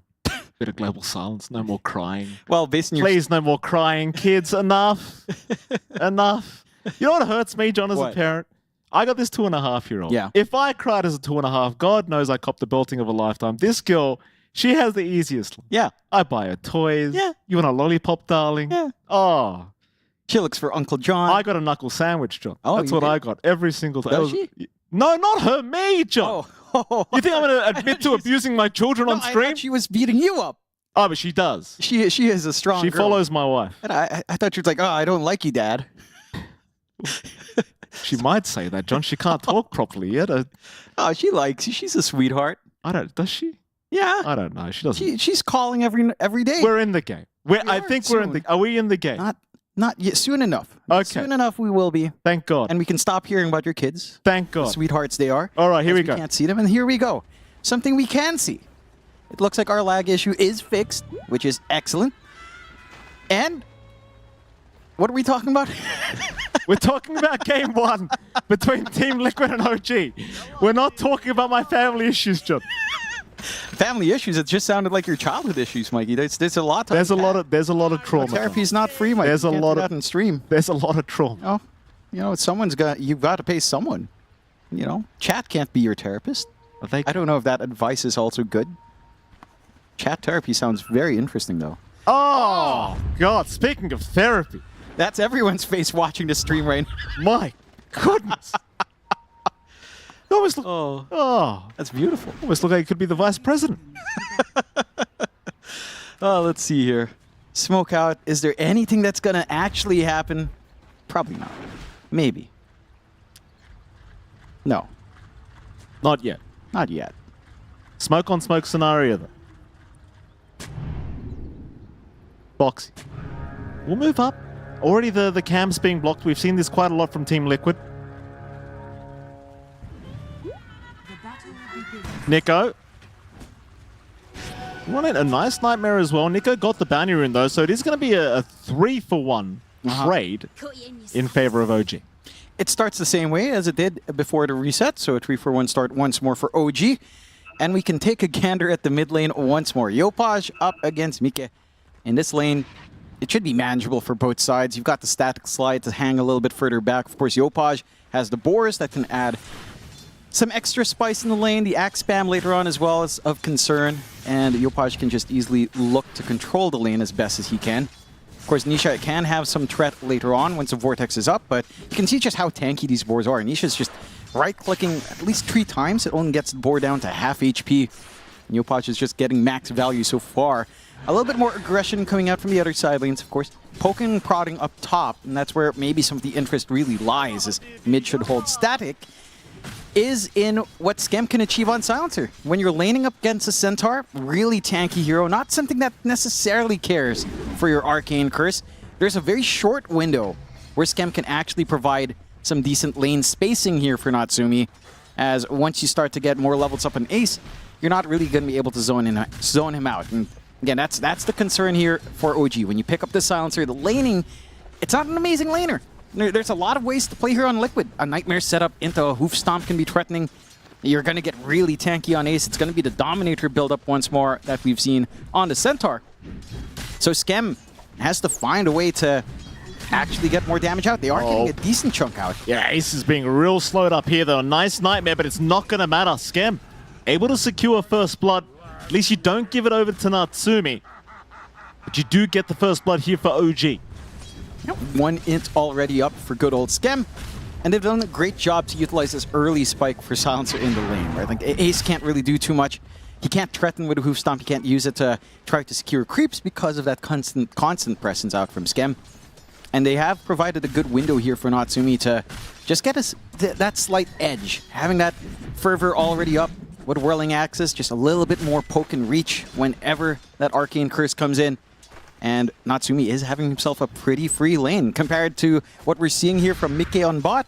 It's been a little bit more of a struggle. Melee matchup for Marcy into the Timbersaw. There's a lot of output that can come in here from Nico. Already level 2 as well. Just about to hit 3. And when you're up against like Timbersaw plus Hoodwink, the tree line's actually really important to cut. Like left side, top of the bot tier 1 is already cut down a fair bit. Just to prevent that, you even have the Quelling Blade up on Tofu, which I love to see up against this duo, as there's just a lot of ways to pin down Mike. So you just want to cut this damage down from Nico. You want to cut down the Bushwhack threat as well. And that will make it a little bit tougher into the level 3 to look for kills later on. Boxy chased down once again. Nice body blocks, though, coming in from Ace. Not going to allow them to quite finish the kill, though. He is still ticking out, but it's not going to be enough damage. Boxy will survive. At this top lane, though, quite devastating to have to play against. Like, Troll Silencer, never going to be easy. At the very least, Ace is still farming very effectively. Boxy the one having to cop the brunt of all the damage, and he's going to have to cop it again, because Skem, he's back to it. Can Natsumi reach in time for the axe slow? It won't matter. Boxy, stick charges, is alive, but needs to continue to run. Meanwhile, Tims will go down to Mickey, and Boxy. Nice deny away. Skem will get nothing for all that trouble. Yeah, so a lot of resources Skem pumped out. A blood grenade out. Yopaj getting pressured out on mid, or at least pressuring out Mike on mid, diving pretty deep now on that Beastmaster. He has taken control of this mid lane really nicely, even securing both water runes, it looks like, cutting off the supply for Nisha on his bottle. No relief for a Storm. And that's what you'd want to see for OG. That tempo has to come in from mid. More aggression onto Nico. They'll try to jump him. Nico falling low, trying to get his way out the old-fashioned way, just walking. Mike will continue the punches, but ultimately they can't get through all the armor. Nico's going to be alright, and now Tim's is connecting back towards Tofu and Mike. They are going to be perfectly fine, though. It looks like Tim's going to miss the bushwhack anyway onto Tofu, so nothing to come from this. Yeah, so much aggression coming out from the side lanes. Both sides just looking for these opportunities. Trying again on Liquid. There they are. Mike going in onto Nico, and they've got him this time. A little shred of minus armor certainly helps quite a lot against the Timber this early on, and we'll be very happy to secure the life of Nico and stop the voice line spam. Yeah, it's some nice kills to find. A slower Timbersaw game, we've seen this before, where it starts to feel less impactful. Yopaj copping quite a few hits here. Yeah, Nisha's getting pretty low though. The ball's just chasing him down. Axes are going to connect, but he'll take care of the ball. So Nisha just barely surviving the onslaught of Yopaj. Yeah, again, he doesn't have a source of refill right now. At least the bounty rune's there, but Tim's with the deny? Very nice deny here from Tim's. We'll pick it up. Gets the bushwhack, even the bounce back. Oh, a little bit lucky there from Tim's. Getting the lucky bounce on the acorn shot. But he'll be very happy with that kill. They've really shut down this mid-storm so far. Level 6 isn't too far off, Yopaj. He is in a good position to secure these power runes again. Like, the supports are just camping mid. So much more emphasis on Yopaj in this game. And with a Beastmaster, you want that early tempo to kick in. He is set for that. He is looking for that build-up into the Ags.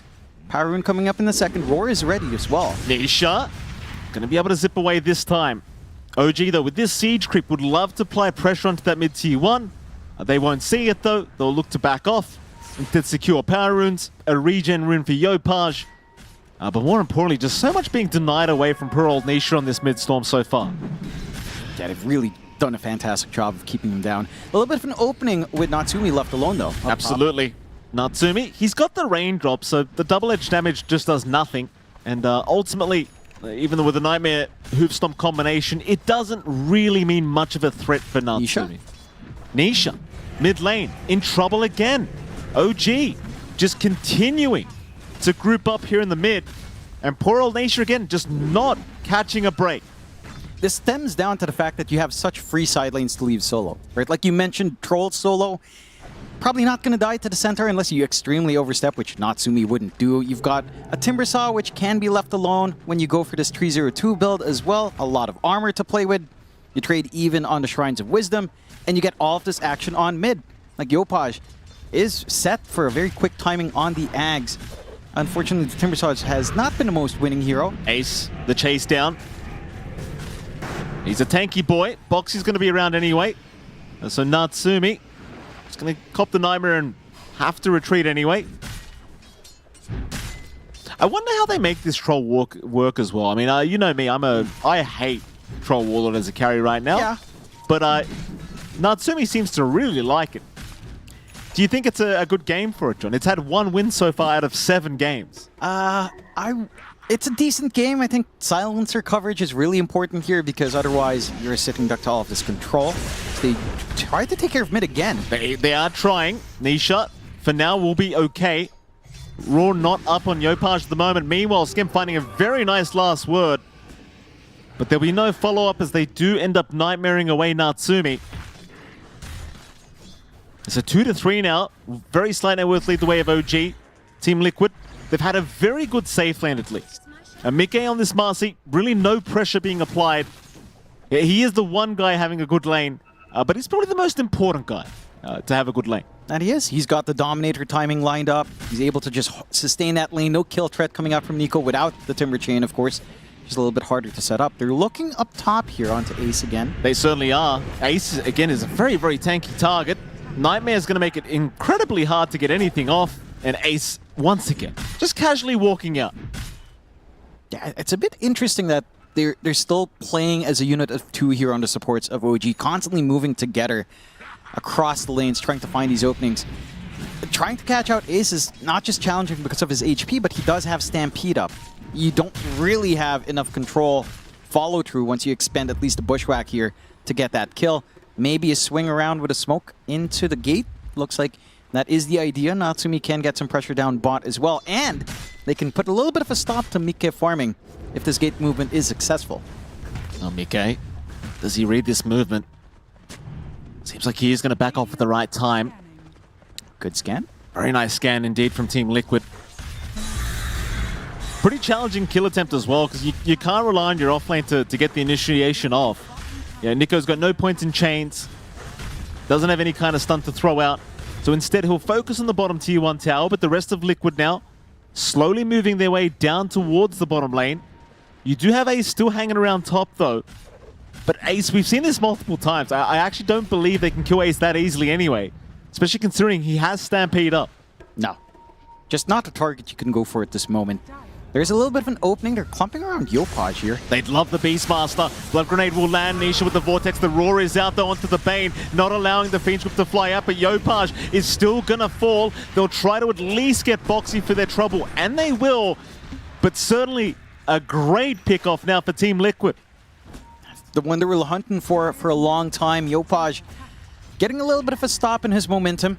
Really important kill for Nisha to be around for as well. Finally gets a Galvanized stack back after dying as he turned 6 a while ago. So it's providing a lot of openings out. Their triangle as well for Liquid, I will say. Their triangle stacks have been very on point. You haven't seen the same stacking potential coming out here from the side of OG. And it's just allowing this really quick way of equalizing on the side of Liquid. Eventually, you're still lagging a bit behind on Nisha, but you are winning elsewhere. Ace is having a fantastic time with his Dominator. Mike is just uncontested throughout this entire game down bot. And for the side of OG, the challenge really rises into what do you do when Stampede is up? You know, if they just decide to run into you, you don't catch that with Global Silence. Can you still manage to fight in? Will you have enough damage on Natsumi? Will Nico be tanky enough up against this Marcy that's just free farming into BKB? And at this moment, probably not. If they do decide to force the issue on Liquid relatively soon, the cores of OG just need more time to farm. Even Yopaj going for the Axe Rush, right? Like it's just a matter of... Nisha! Oh, he ran right into them. Very unlucky for Nisha. OG didn't even know he was coming. They couldn't believe it. Oh. Another great pickoff now into the Storm. No fault of Nisha. Very unfortunate. Is OG. Can they capitalize on anything else? Not really. But they'll be happy with the Nisha kill. Damn, they drag him back down to 0 galvanized, keeping him at a really rough deficit for Storm to play into. That is Global Silence expended. It is a fairly long cooldown, so you might feel like you have an opening. It's just you don't really have the tools up yet on Nisha, although you don't really need much. With just a zip forward and kisses out from Tofu, perhaps you can consider some offense here. OG, though, again, they've got their own tools. Yeah, you've always got the threat of the Roar that can come in if Yopaj manages to work out an angle. They will try with a smoke on the 2 supports, maybe just looking to drop some wards, but even just the Nightmare setup into kisses could be nice. You're not quite at 6 for Boxy.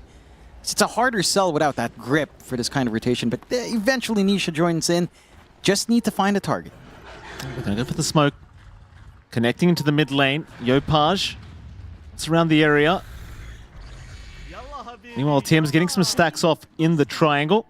It's like they don't end up finding anything quite yet with this smoke, but they are still waiting for this Beastmaster to show up. Yopaj seems to have a pretty good read that the smoke is coming. And so he will avoid the mid lane altogether. They will indeed get out of there just fine. So the smoke amounts to nada. Yeah. Just get back to farm for the side of OG. You've stalled out enough to have this full Battle Fury on Natsumi. Free farming now at an extended pace. With that, of course, coming out #1 in net worth. Again, for Mike, he's looking for fights later on. Like going for this BKB rush. You want to start those engagements once it's up, and it's not going to be too long. the question then for the side of Liquid is, will you have enough damage? Right? And can you keep that scaling? Can you keep that momentum once this BKB's up? Can you constantly force the issue? There are some long cooldowns on OG that they have to be very careful about committal, because you lose that global silence, it's a 2-minute window for the side of Liquid to do what they want. Already that steady shove onto mid, and for the side of OG, and they've gotten the value out at this point, I suppose. They've already taken the stacks on triangle. It's not the most imminent issue to address, so they'll just hand that over to the side of Liquid. Liquid has set themselves some nice offensive wards up top. They can look for the swing around here. They've got the axe up on Yopaj though on the Beastmaster, so he might want to go for a fight. Skem's going to get caught though. There's no TP rotation to be made, so Skem, nice easy kill for Nisha. Like there was a killing spree as well, so a pretty valuable kill for Nisha to pick up. Help him get closer towards that Kaya. Meanwhile, we do see a smoke rotation now from Yopaj and Tims. They'll head directly south, hoping they can run into Mickey. Vision will see him. They just need to land the roar. Yopaj waiting patiently. Mickey will get roared up eventually. Tim's, of course, there to back him up. Mickey actually tankier than you'd anticipate, but they do find themselves a very valuable pickoff. It's even Tofu going to get spotted now by Nico. And Nico not intending on letting him go. They'll land the bushwhack, and it'll be a secondary pickup now for OG. Even up top, a little bit of a forward movement from Ace here. Ace also caught Natsumi with the ulti straight away. And snares are not going to last long enough. Even the Nightmare out from Boxy, putting an end to the chase of OG. And Ace will be just happy to get out of there. I mean, maybe a bit optimistic to again make this move on to Centaur, but you buy a lot of space out. Stampede now down. You still have Global Silence up on the side of OG. You still have those tools available to maybe look to force a fight out if you'd want. You know, Paj is slowly approaching his blink timing now as well. And the side of Liquid are still holding this position up top, this forward movement for them. If a pickup on Skem would still be good, because again, Global Silence being taken out is a little bit of an opportunity, but you're not looking to push too hard. And Nisha is around the area. He does have his full Kaya up on the Storm. Has a little bit more to play with. But again, a lot more conservative in terms of what they're willing to commit so far. Just taking over some camps, forcing that movement across the map, buying Mika space down bot. BKB now just one part away, just lacking the recipe. And for OG, and again, you're getting to scale up Yopaj into the blink. You've got the aura play for Nico, having that full pipe, mitigating a ton of the damage that you're relying on the side of Liquid at this point in the game. And you've got, again, Natsumi just going into the Sanjiasha. Very straightforward troll game so far. Stat res is going to feel really important up against the Bane. And you're not really being contested. I think my major issue with Liquid right now, and, you know, just from the state of game, it's been tough for Nisha. Right? Like, the Storm hasn't really recovered. He needs to find some of those kills later on. He's still stuck at one galvanized bottom network core by a huge margin as well. So it's been a slower game for Storm, but it's not true Nisha's fault. There's no connections to make so far. Even with this threat of the supports just combining their spells, the Global Silence just makes that really awkward to think about that full commitment. So in a conservative game like this, it will feel better for OG. I mean, you've got the Troll. He can scale. Marcy can as well, but because you went for this BKB rush on Mikke, Natsumi will be able to escalate a lot faster here. Here we go. Into the mid lane they'll go. They'll see Ace on the Centaur. Jump in immediately from Yopaj, just wanting the nice quick kill. Ace isn't really that fast to take down, but they've got enough burst damage. Nico will claim the kill for himself in the Timber. And immediately, OG makes the call. They want Roshan.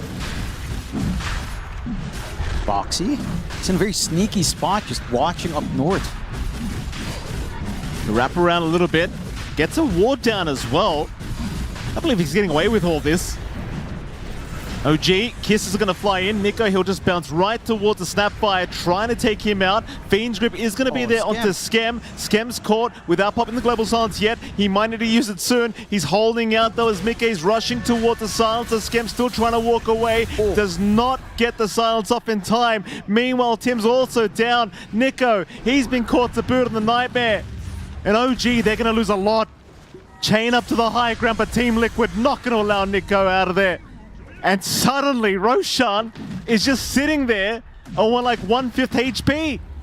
Yeah, really rough for OG, that decision from Skem to not pop Global Silence. Maybe he felt like, all right, you know, they popped their 2 channeling spells. We don't need it. Maybe not expecting Nisha to swing around. That was secondary life for Nisha. 7 galvanized stacks on top. All off the back of Boxy actually just being able to sneak at the top of Roshan. Gets the ward down, knows there's something up when the boars just hang around the area. And they get the vision in and they get the time stalled out. OG, that hesitation to try to take control in this team fight, try to hold on to one resource in Global Silence does cost them massively. Very even game in terms of net worth. They still have a lot of play. Mind you, you've got the troll ult ready, Roar is back up, BKB for Yopaj still a ways off. But 2 lives on Nisha it's a lot to work through. Your control is so tied into long cooldowns outside of Bushwhack that it's tough to see them stall that out enough to actually catch the storm. They'll try with a smoke though. Now wrap around. The Liquid holding their position around the Tormentor high ground. Seems like they've read the smoke is coming in the scan. Gonna give all the info away. They know OG's on the way here with this smoke. Nico does get spotted. Ace, he's looking for the back. There goes Nisha jumping in right onto Skem once again, but this time the Global Silence does come out in time. Mickey still willing to fight. In fact, he'll just rebound out of there with his BKB. Nisha creating all sorts of havoc. They will take down Skem. Tofu does drop to boot. Meanwhile, Ace, he gets a double, and now the Fiend's Grip gonna channel up Natsumi. Natsumi's still perfectly fine, though, still alive a little bit longer as Nisha and Mickey, both of them go down. Nico's cleaning up. Oh, they miss the Bushwhack. They do miss the Bushwhack. Tims. Can Nico fix the mistake? It won't matter. They'll have to leave it. But OG, they make the team fight work. A little bit rough this time around. Big difference in forcing out that Global Silence from Skem. Managing to actually get some impact. He doesn't really channel the big spells, but... And the timing's also not ideal. Stampede already flew open. A toughie for OG, but it's this decision to try to kite around from Liquid that maybe cost them, right? Like with the Stampede up, they don't go for a clean disengage or a full committal. They're trying to dance and kite around the area, hoping that they've got enough control. You see Mika standing with a BKB, doesn't want to really pop the Unleash, pops it later on as the backline starts to fall, but again, as the BKB fades, he's not confident in coming in with that early BKB pop. And without that BKB, it's just uncomfy to unleash away. Would have been a nice clean fight if they found a follow-through on the second life just early on the Bushwhack for Tims. But overall, that's a good bounce back for OG after losing Roshan in that manner. They take control back in the game. They've got that lead of 4K. And you're starting to get more and more into these big spikes. Again, Yopaj not too far from BKB. Kaya Sanj coming up next for Nico. You've got more utility lined up. Skem with the Solar Crest being built up. Tims with a nice nice Glimmer Cape to save as well. Yopaj sees Tofu, will take him out. Yopaj, he does not mind vegetarian. Nisha did not like what he sees. He'll get out of there. For the side of Liquid, it's tricky for Mike, right? Like, he is farming up quite fast still, keeping up with a Battle Fury troll, just because you've got this crazy facet in Fleeting Fury. He's going for more Dispels, which is the right call. Like, the only reason Liquid had a rough time there, where Mike couldn't use his damage, was because he popped BKB to dispel off the silence. Having a secondary source of Dispel for our Marcy, saving that BKB for when you actually want to pop Unleash, going to make a world of difference for how the Marcy starts to approach these fights. So, not too far off either here for the side of Liquid, but this is the point as well for Natsumi where he is just going to look to play forward. Like, Satanic's almost up, Sanjin Yasha's done. This troll is becoming tankier and tankier. You do have the control pieces ready. And lots of great single target control here from Liquid. Even Nisha's got a Manta up now. Something you see every day on the Storm, but it certainly helps with the Global Silences. Yopaj not going to get there for the Roar. The Bushwhack will not land either. Meanwhile, Liquid, they love what they see. Ooh. They'll come up north. Where did that Beastmaster go, they say? They'll find him. Fiend's Grip out. Kiss is in as well. No chance of the survival for Yopaj. They'll at least get Tims out of there. Meanwhile, Ace will get chased down by Nico, but he's going to be perfectly fine.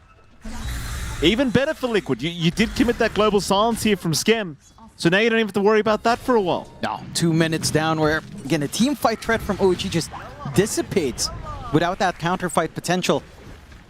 And you're just forced to sit back and play this build-up game.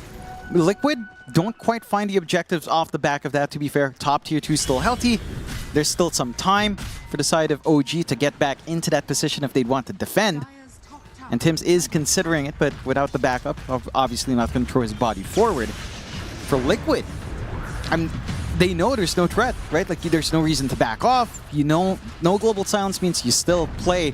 In fact, it's going to line up with the next usage of Kisses and Grip. And again, forced to use it defensively doesn't even save Yopaj. It does feel like you'd want at least one Lincoln, if not Lotus up here on OG to help save the day. And Nico is working towards that one Lotus Orb. So, will be a start. You'll have to stay right next to Yopaj, but as long as you block one spell off, it's a huge window for the side of OG. Satanic fully done out for Natsumi as well. But this Marcy's just becoming a menace. Like, this Manta buildups you mentioned, Mikey, it's just genius. Because all you need to do is dispel Global Silence. And if you don't feel like you need a BKB, which, you know, the BKB in this game isn't necessarily the best choice, with Roar still being a threat, you can use the stats of Manta nicely, lower cooldown. It's fantastic. It's just heads up from the side of Liquid. Liquid having a very clean game, 9-12 now. 1k advantage for OG.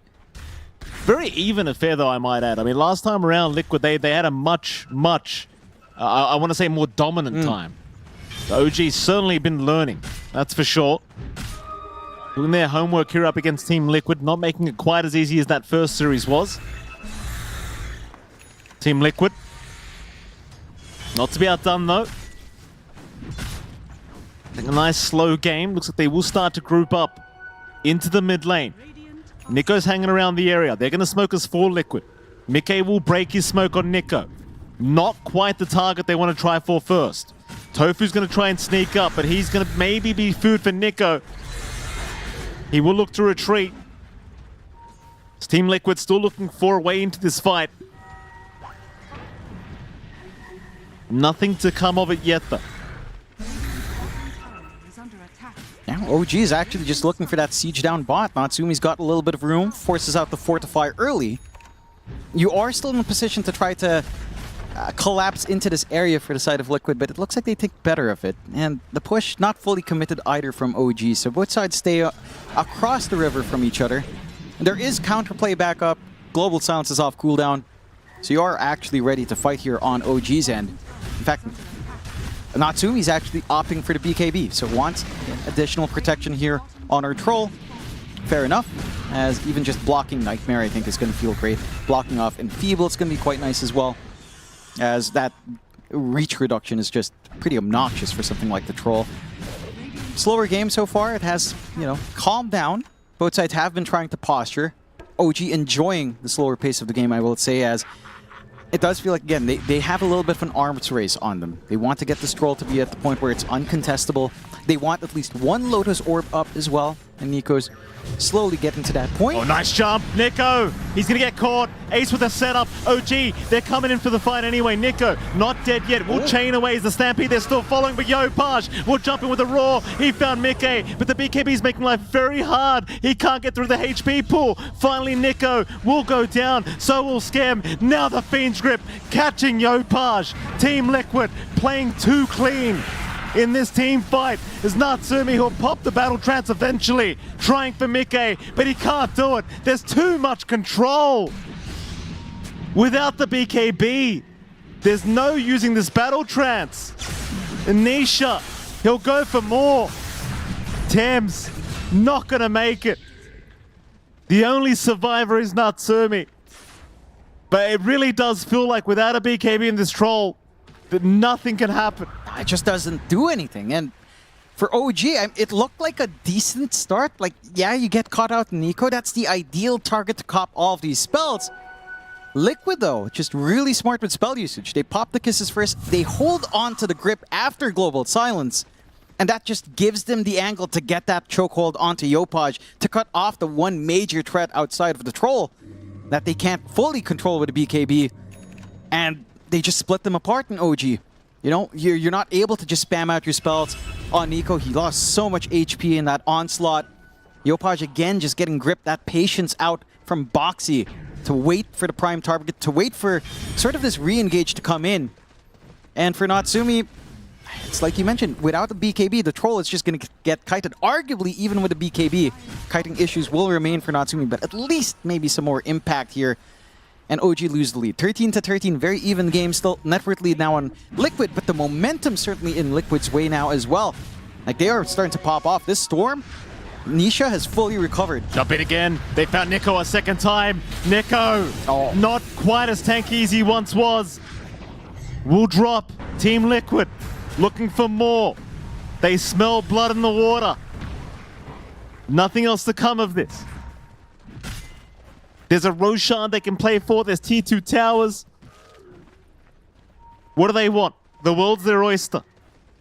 There's just no threats. Like, Global Silence is back up, to be fair, but again, it almost feels like it's not a concern. If Global Silence is up, just reset with Stampede first anyhow. You've got the Dispel on Ace. You can choose to back off. Ace just one part away from the full Ags now, so you have to contend with a Workhorse save as well.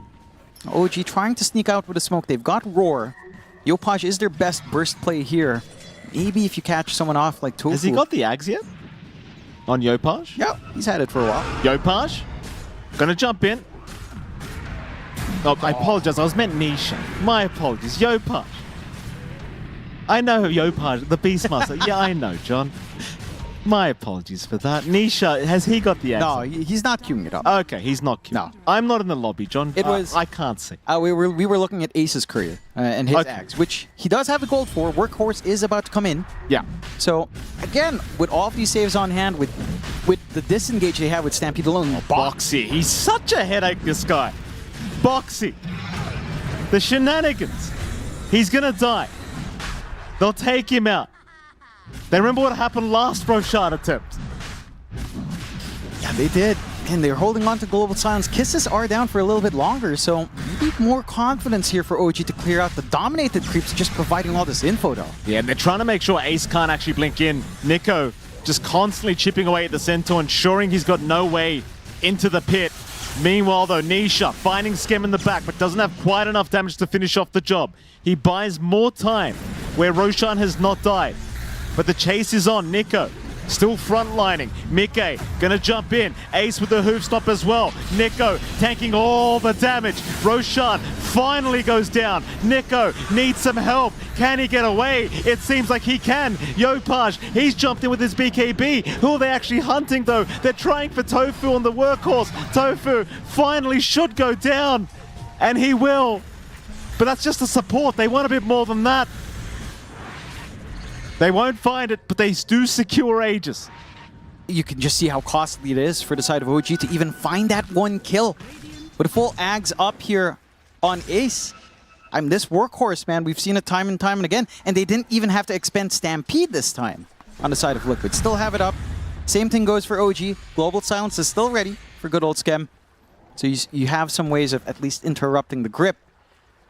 But man, it just feels complicated for OG to play this game. Like, Nico has to cop a million spells, survive, hope the re-engage is good. You try to split up the Centaur as well. Like, the Workhorse target in Tofu's not the best, but he does stall so much time. Those 8 seconds just feel like an eternity for anyone having to play against the Centaur.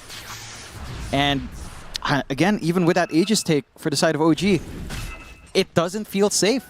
Like, it's just easier for Liquid to play their game, easier for Liquid to find these angles, easier for Liquid to look for that burst so far and have safety nets. OG, I'd say the big point for them, and when they start to feel even better in teamfight control, is if Skem can somehow farm up a refresh. I mean, he's going for the Lotus Orb first, looking for counter control, but if you can get that double Global Silence off, it starts to feel really oppressive, even with the BKB and Mantis up on Liquid. The issue is, will you have time to get to that point? It just doesn't feel like Skem has that time, the luxury of time in this kind of game. Well, you got a Lincoln Spear on Mickey now. You got a Basher up on Natsumi.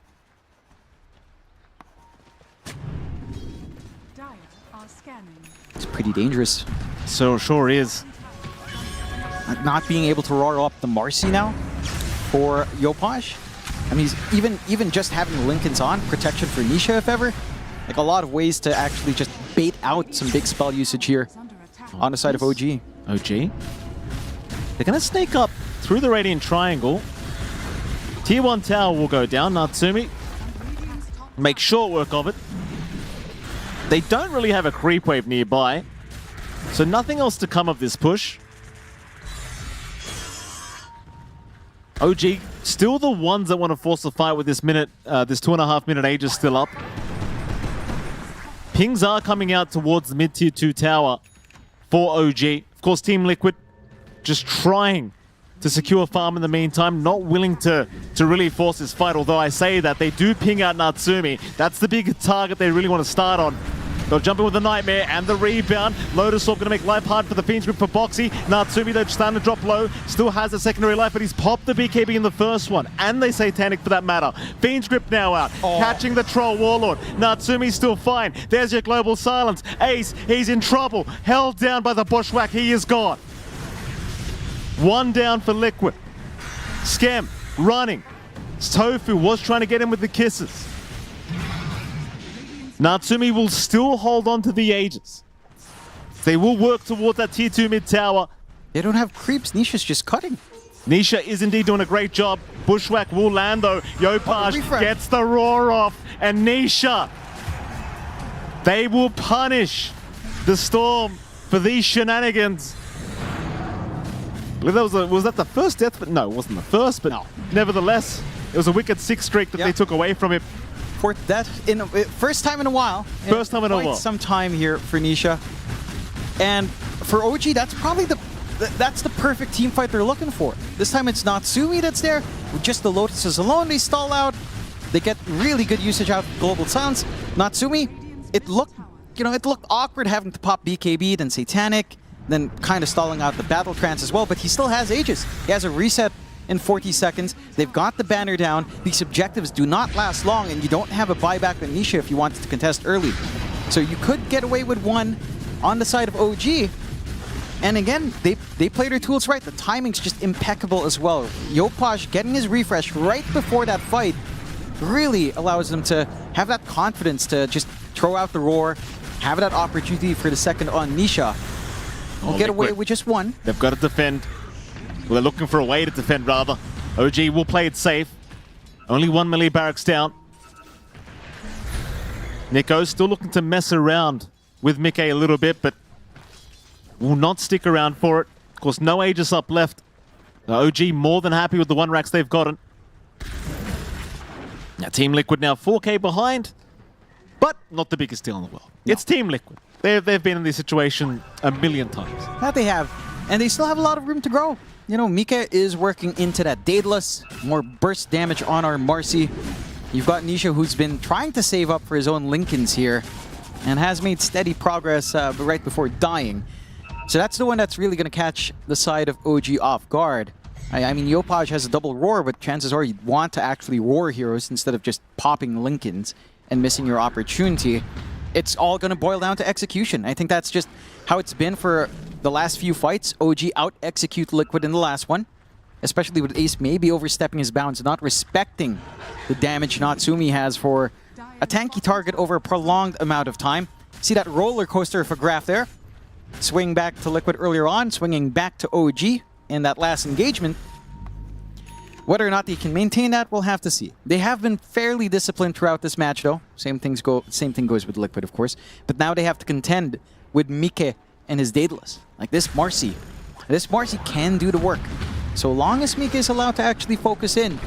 There's a lot of obstacles here for OG in trying to pin him down. Again, Manta plus BKB for the Global Silence, the Lincolns for the Roar. Actually finding a way to stop him is challenging at best. Absolutely. Nisha, he's working towards the Lincoln Sphere himself, and then the Aghanim Scepter. You're at that point now where that AoE Vortex is going to feel very, very good. In fact, starting to feel kind of necessary. Yep. Somewhat. I mean, it could be really good setup for Ace to come in, right? Or follow-through for Ace's control as well. Like, there's a lot of ways to make use of that Ags that comes out here from Nisha. If he'd want that first, he hasn't really committed to either part just yet.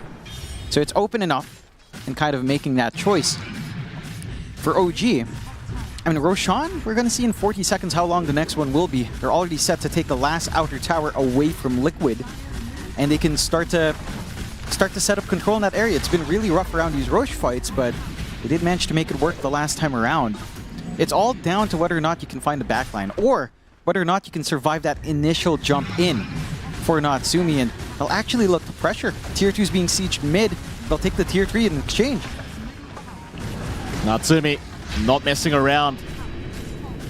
Not very often you see a troll warlord in this position these days, I'll tell you, John. Usually you're just stuck in the jungle somewhere. Natsumi having a great old game one so far. And Team Liquid nowhere near out of this game yet. Yopaj getting hurricaned up to the high ground. You love to see it. Does he have a TP? Yeah, 60 seconds. He has a refresh for it if he wants. He has a blink, so he's fine. He has a... Okay. Yeah. That's all right. Yeah. You're all right, Yopaj. You know, it's just a little in dedication to his friend RTZ. From their time in... Our friend. You know, our friend RTZ. Our tour. One for the boys, as they say. Always for the boys. This one could go for either boys as well. 40 seconds until Roshan. And again, it's a lot of the momentum swings have been tied to that Roche take. Liquid's been very good at sneaking around. They're out for the smoke again. If they find this win, Roshan's not too far off. Absolutely. 5-man smoke from Team Liquid. OG, they're going to hold on to the dire triangle for now. It's Nico with the closest target to Team Liquid at this point. And he's proven to be really annoying to try and burst down at the start of the fight. Oh, second scan hits. It certainly does. Scam may get caught first. They do love just bursting down the silencer immediately, as now the Stampede just to try and catch up to the rest of them. Ace, oh he's found a 2-man! Completely blind. They'll try to burst him down. Ace, he's not going to survive it. 1 for 1 so far. The buyback was there from Skem as well, ensuring there's no follow-up as now Mickey trying to go on Yopaj. The Fiend Rip to lock him in. Where's the follow-up to it? Yopaj, he'll make it through as now Natsumi.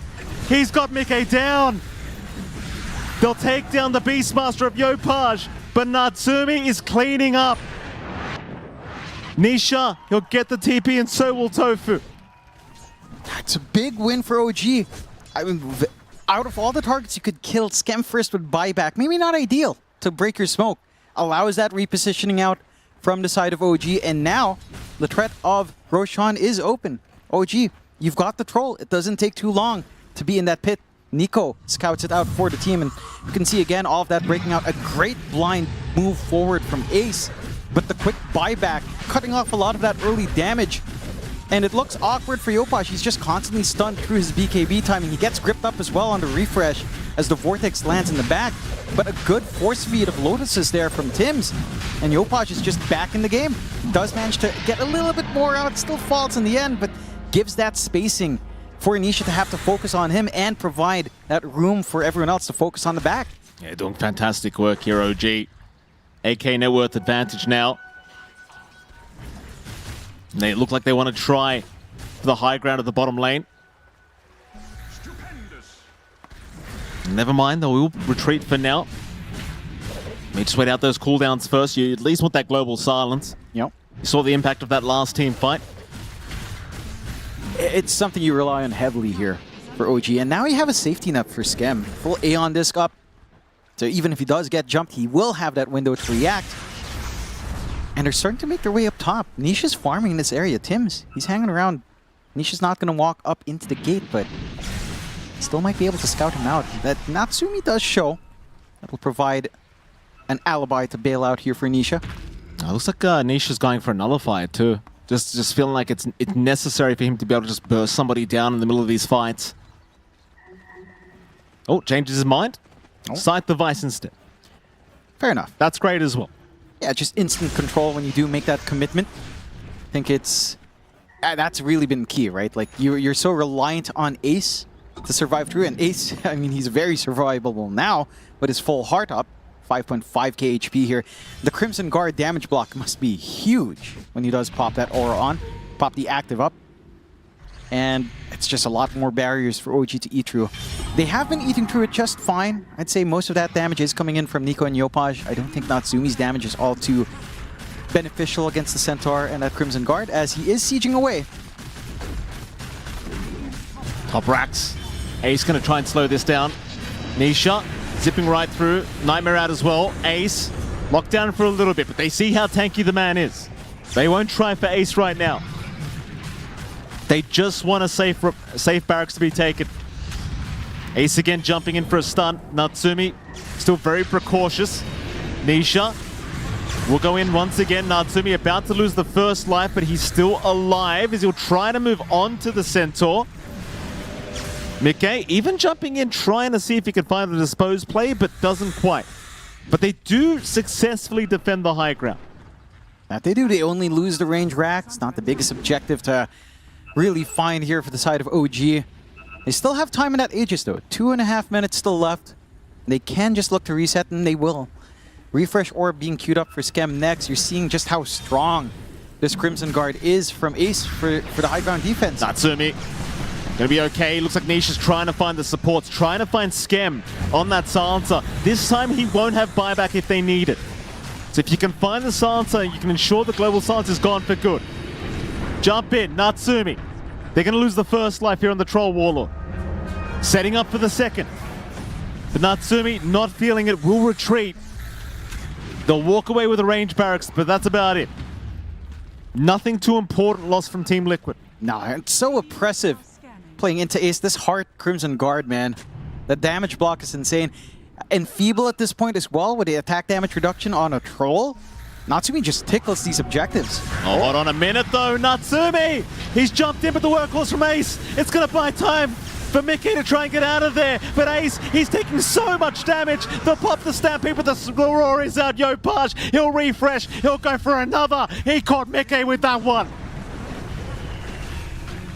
No buyback on the Marcy.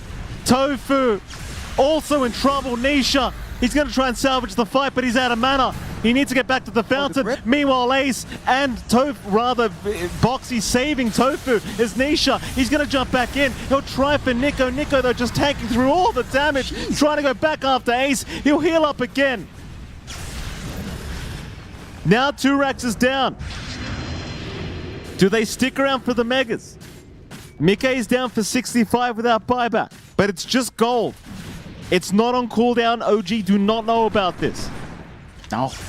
It's a massive risk to go out again without Skem, but at the same time, all of their damage disappeared in Liquid. Mika is literally their burst. You do have some poke damage on Nisha. It's just not enough, right? And the saves are big. There's only so much you can do. At this point in the game, Natsumi's just ripping faces apart. Has the Ags flying now as well. The full Ags blessing actually on top. So he has those whirling axes to dispel every single time. Really wonderful solution to take care of Enfeeble. Like absolutely the one biggest thing holding them back in some of these soft pushes is just Enfeeble debuff. 70% attack damage is massive. And now he has access to a free Tormentor as well. Wonder who gets that lucky shard here for OG. Skem now can drain more from the enemy's brains, which is always fun. I mean, still, Liquid, they're not out of it, right? Like, their 2 racks is down. Bot is holding steady. Mika is a beast. He has a lot of output. I think you're seeing some of the weaknesses of the Workhorse with a melee hero. Right? You saw the position Ace had to maintain. He had to stand still with Workhorse just to try to get Mika to get some damage out. And when that fails, you know, you're running out of time on the Workhorse Stampede. You have to pop the actual Stampede. It's not ideal in comparison to just dragging a range core around, maintaining safer spacing. When Workhorse fades, you're not in the middle of the entire enemy team. On a melee hero, it's harder to utilize that in terms of offense at the very least. Times are very, very tough for Team Liquid. Backs against the wall. They're not out of it yet, though. They are not out of it yet. Still in this game. Still 1 barracks holding. OG looks like they're going to wait for the next Roshan to try and go high ground again. This OG squad has been very disciplined I should say, during this Wallachia Season 6. Something that's been surprising a lot of the viewers and the SEA fans that are pretty familiar with this team and players. I mean, I'm going to say it. They haven't looked this disciplined in a long time. Yeah, it just sounds crazy when I say, oh, Southeast Asia Control. It just hasn't... Well, you don't need to say that, really John. Happened. You know? I mean, you know, that's a reality. Let's be real for a moment.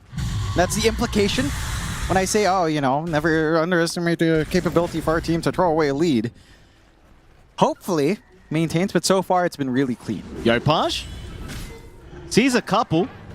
Nisha and Tofu going to try and back out of it. Yopaj not going to find Tofu. We'll look for Nisha, but Nisha with the zip TP are going to be perfectly fine. Meanwhile, mid, Ace spotted by Natsumi. He's a very, very tanky Sentinel. Natsumi was doing more damage to himself than he was to Ace. They did manage to force some spells out. Workhorse down, not the longest cooldown. Unleash down is maybe something you can capitalize on. 40 seconds for it to be back up. And bigger tool gone. Crimson Guard has been popped. A shot? Still?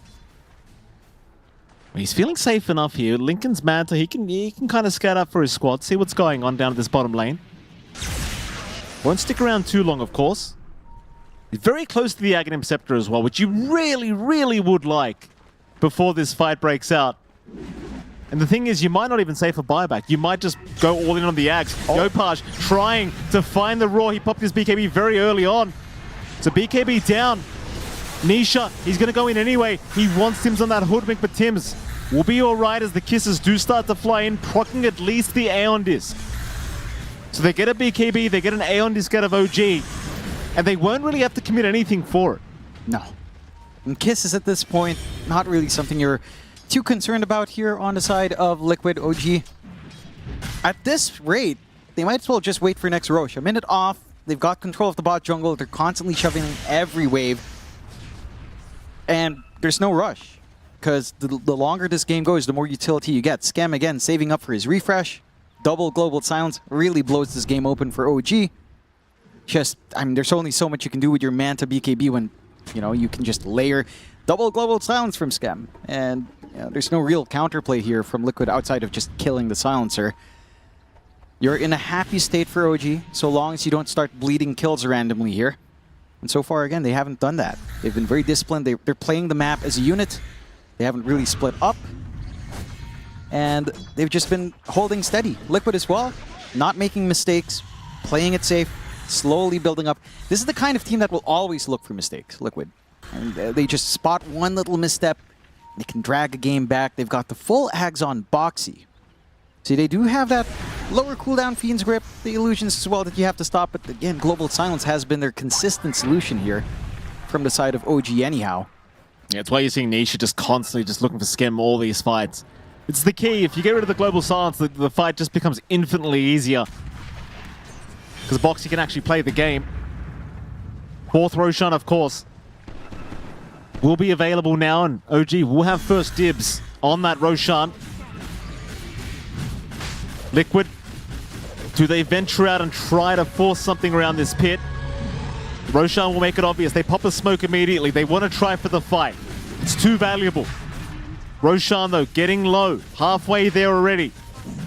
Not too much time to think about this. Ace might just need to jump in. The kisses, it'll give the information necessary. Fiend's Grip out on Nico. Hold down the timber, and Ace! He takes the Aegis! He's got it away from Natsumi! Nico's going to go down. Natsumi, meanwhile, he's on Mickey, but Mickey's still able to get out of there. Yopaj jumps in with the Roar. The Nightmare's going to buy a bit of time, but Mickey's still going to drop. They will at least deny the Aegis away, as now the buybacks are incoming. Ace, he's so tanky. Natsumi still trying to get through the Centaur. Nico will help out. They'll get the first life. Meanwhile, Nisha silenced up, trying to run. They'll root him in place. Nisha with a little bit low mana, but he's still going for the man fight. Mickey jumping back in with the workhorse. Ace once again saving this game for Team Liquid. Can they keep going? Liquid, they need to retreat. They're falling. In fact, Nisha's got a double. They'll buy back on Yopaj though. Nisha trying to find Tims. He's out of mana, he's out of hope, and he's out of life. He's gone. But he's got buyback. Oh my goodness, Ace. What an Aegis steal from Ace. I'm surprised Natsumi didn't preemptively pop BKB. It reminds me of maybe a couple of times where a preemptive BKB might have saved the day for OG. Doesn't quite end in disaster, but it's a lot of commitment out of OG with these buybacks now. 2 buybacks on either side left. That's all they have each to play with if things go south here. And for Liquid, this stalls out the endgame. No, you don't have that safety net for OG. You didn't win hard enough with the buyback commitments to feel safe to go into that last set of racks. So you're going to be stuck playing a little bit of a farming game, unless Liquid overstep. But chances are they won't. The side of OG going to be pretty disappointed handing not just Aegis, but every single tool to Ace. He got the refresh shard, he got the cheese. He got everything. Yeah. He got everything, this man.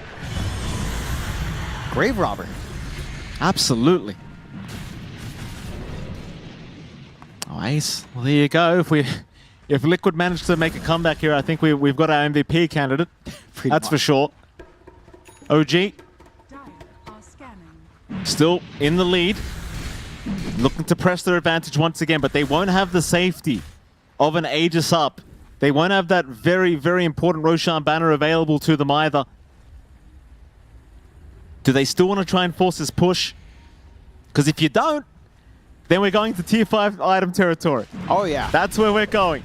I mean, hey, look, that average game time for OG, right? When they're winning, it's longer. I mean... when they're losing, it's shorter. It is their territory. That's what they want here. They were born in the late game. I mean, they already set us up for it, right? Like, this is still game 1. We had how long of a lobby remake earlier, Mikey? How long of a pause? That was about 20 minutes. Yeah, just about. You know, the classic Southeast Asian experience. And OG, not too bad. This might be the play. They're the last series up against Liquid. Yeah. Maybe the game plan is to drag it into midnight. Yeah. And see what happens the next day. And so Liquid are smoked up. They want to end this today, Mike LaPhoenix. Absolutely. Let's better get the melatonin ready. The boys might have trouble sleeping tonight. It's going to be a long one. Nisha having a hunt around. Not going to see anyone quite yet. Team Liquid still in the Hunter's 5. OG understanding that without that Aegis, they are pretty vulnerable now. The fights have been a lot more even than they should be. And that's just props to Team Liquid. They're just that great of a team. That they are. They're just so good at, again, exploiting these weaknesses that OG has. Just getting these jumps in, getting these saves with a workhorse. This Centaur is just obnoxious, man. Like, how can a hero have 6.2k HP with Crimson Guard the way it works? As well, with that barrier, it's just insane how much you're blocking. Just stall out. Scan does spot the side of OG. Whether or not they want to do anything with that info in Liquido remains to be seen, as they are hugging, again, across the river so far. And, you know, we're close enough to next Roshan to consider it. 3 minutes away. Stall out for a little bit longer. Start to maybe stack some camps. In fact, no, OG. They're the ones to smoke. Line drawn on the map. They want to take the gate. They could get a rear flank here onto Liquid. And Natsumi just put out the BOT2s. Liquid will start to move in. Top tier 3 tower is where they'll go. Smoke rotation from OG. They're coming right from behind. Through the twin gates, all the way from the back. So Nisha's going to have the chance to take down the tier 3 tower. He'll move on to the melee barracks. Liquid must be a little bit confused as to where OG are at the moment. OG still coming in from the rear. Mickey not spotted yet. Yopash will have his smoke broken. He'll blink forward, but he doesn't find anyone there. Nisha, meanwhile, he jumps right in onto Scam. The Aeon Disc will allow the global stance to come out, and now the Roar, but no, the workhorse, Ace. He's not allowed on, but Ace is going to go down. Now Nisha's gone a bird. Liquid look to retreat. OG. I thought it was a pretty horrible start to the fight. Yopash just blinks into nothing, but Nisha, he took the fight thinking they could burst down Skem. Skem had the Aeon Disc ready this time. Yeah, and even with the Nullifier, it's just enough time, that little bit of burst for him to actually cast the Global Silence. And that means the follow-through to save just isn't there. Gets enough of a window to get that advantage up for OG. And OG, it was a long wraparound. I would say it was fairly obvious for Liquid as well, wasn't it? No one was there to defend that tier 3 for a solid, what, half a minute. And they were in position to try to break the back, but it didn't seem quite ready. Mickey? Huge opportunity. Mickey! Oh. That's a lot of damage from Nico. That Whirling Death really hurt. No buybacks being committed though from Liquid. Calm and composed. Now, this siege is still a challenge. At the least, you're not dealing with Crimson Guard barriers. And again, you have that self-dispel on not so. Oh, the Fiend's Grip.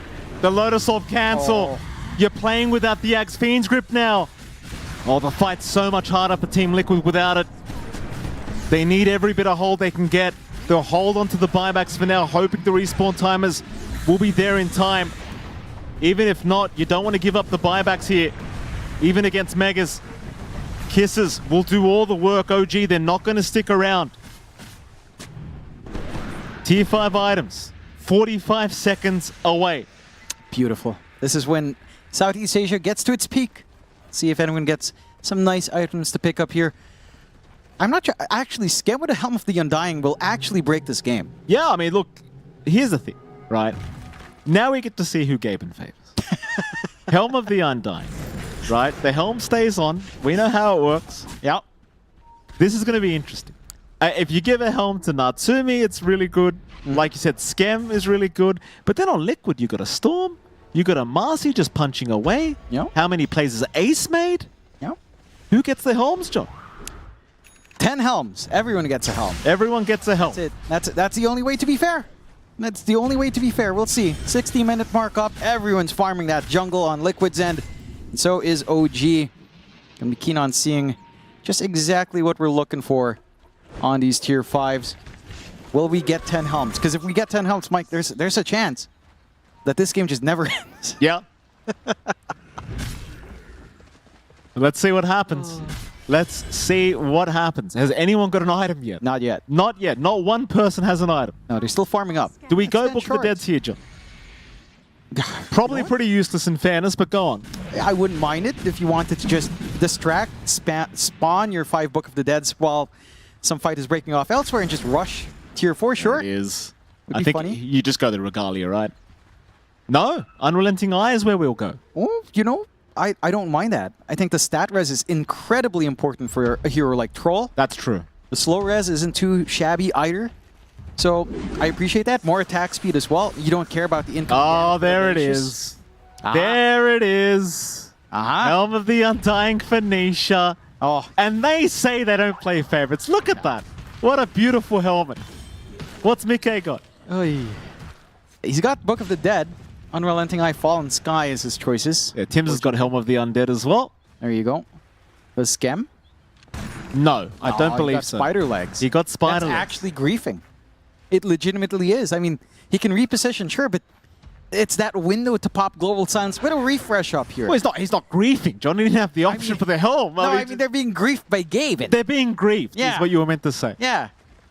Just being griefed. And look at that, John. Book of the Dead. Book of the Dead. Book of the Dead. Yes. See, I can't hate Team Liquid, John. They understand me like nobody else does. Look at them. How many do they have, though? Three. 3 of them. 3 Books of the Dead. 3 of them. And here I was saying Nisha was favored. My I know. goodness. No, they're all favored. Liquid, they've got the blessings. The 3 books. That's the King Killer trilogy for you, if you've ever read. No, John. I don't. The only book I read is Necro Book. Book of the Dead. That's all I read. Unfortunate. It's a good series. It's stuck at 2 books out of 3, though. So there you go. Not quite a trilogy. So I guess you're better off in Liquid with the 3 books set. Roshan, half a minute. What are you even talking about? I don't know anymore. Liquid. Half a minute. Smoke up, Jonathan. OG. Roshan available in 15 seconds for either side. 5th Roshan of the game, I do believe. I'm not confirming with you, John. I know you're not keeping count. Yeah, it's if I recall right, we saw the 4th a while ago. So yes, 5 does come after 4. OG sneaking up, Boxy targeted, but no, nice blink away. They'll try for Ace instead. Yopaj, he does find the Bane. Boxy cannot be saved. They might find Yopaj though. Meanwhile, Natsumi, he's onto the main target. He found Mickey, but Mickey will just rebound out of there. Meanwhile, Nisha going after Tims will take him out. Buyback on Boxy, buyback on Yopaj. Tims does not have buyback. Stampede pop. Now the Fiend's Grip. They've got Nico held down. Mickey's going to jump in. Do they have the damage? They do. Nico's down. He'll buy back. Now Scam targeted on the silencer. He's already popped the global, but he's down. Yopaj, he died to Roshan. Now Natsumi's gone. Oh, what Mickey ace? Mickey. Oh, he's gone down. Nico trying to salvage the game, but it's 2 versus 4 right now. It could be 2 versus 5 if they want. Nico, this will be a dieback on him. Only Natsumi left. Oh no. Liquid, how do they always do this? They find ways, and they found the right way to get that done. Yopaj was trying to jump the back line, and his roar, yeah, it's nice. He gets some control in the back. He's just directly next to Mike, and he just melts. That damage is just ridiculous. They're going for Roshan. Tier 2 bot does melt. The buyback's forced out, and now you have that full Ags up on Nisha. You've even got the defense coming out. Ace just holding the creep waves back. So no sneaky shenanigans here from Natsumi. What can he do? A minute until Yopaj is up, 80 seconds until Nico is back up. It's a long time. It's a lot of time here for Liquid to look for the end. Look at that roller coaster rising back up. That's what I'm personally praying for too, John. Not relating to Dota, I might add. Bottom lane, they're going to push in here, Team Liquid. They've got Books of the Dead too, John. Don't forget. Actually, you know what? That makes the most sense against Troll because he's forced to target randomly. 4 towers is where we're going. They know they're out of options here, OG. It's 3 versus 5. You've got no choice. You've got to fight. You cannot wait, OG. But like you said, so many units for Natsumi. They'll jump in. Nisha, he's found both supports. Nisha taking him out.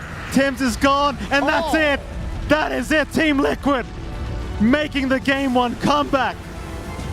Literally stealing the game from OG. That they do, but man, the way they get that done, the way they find these flanks in, and for OG, a very disciplined game coming out from them. Liquid, again, just not a team you can ever count out. The net worth lead was never fully significant at that point in the game. And for OG, I guess that's another lesson learned here. Well, that's an hour for us, John. Let's go back to our panel. Thank you so much, guys. Oh my gosh, they almost did it. And now Team Liquid got extra scary because we know they can play really, really fast. We've seen them do that.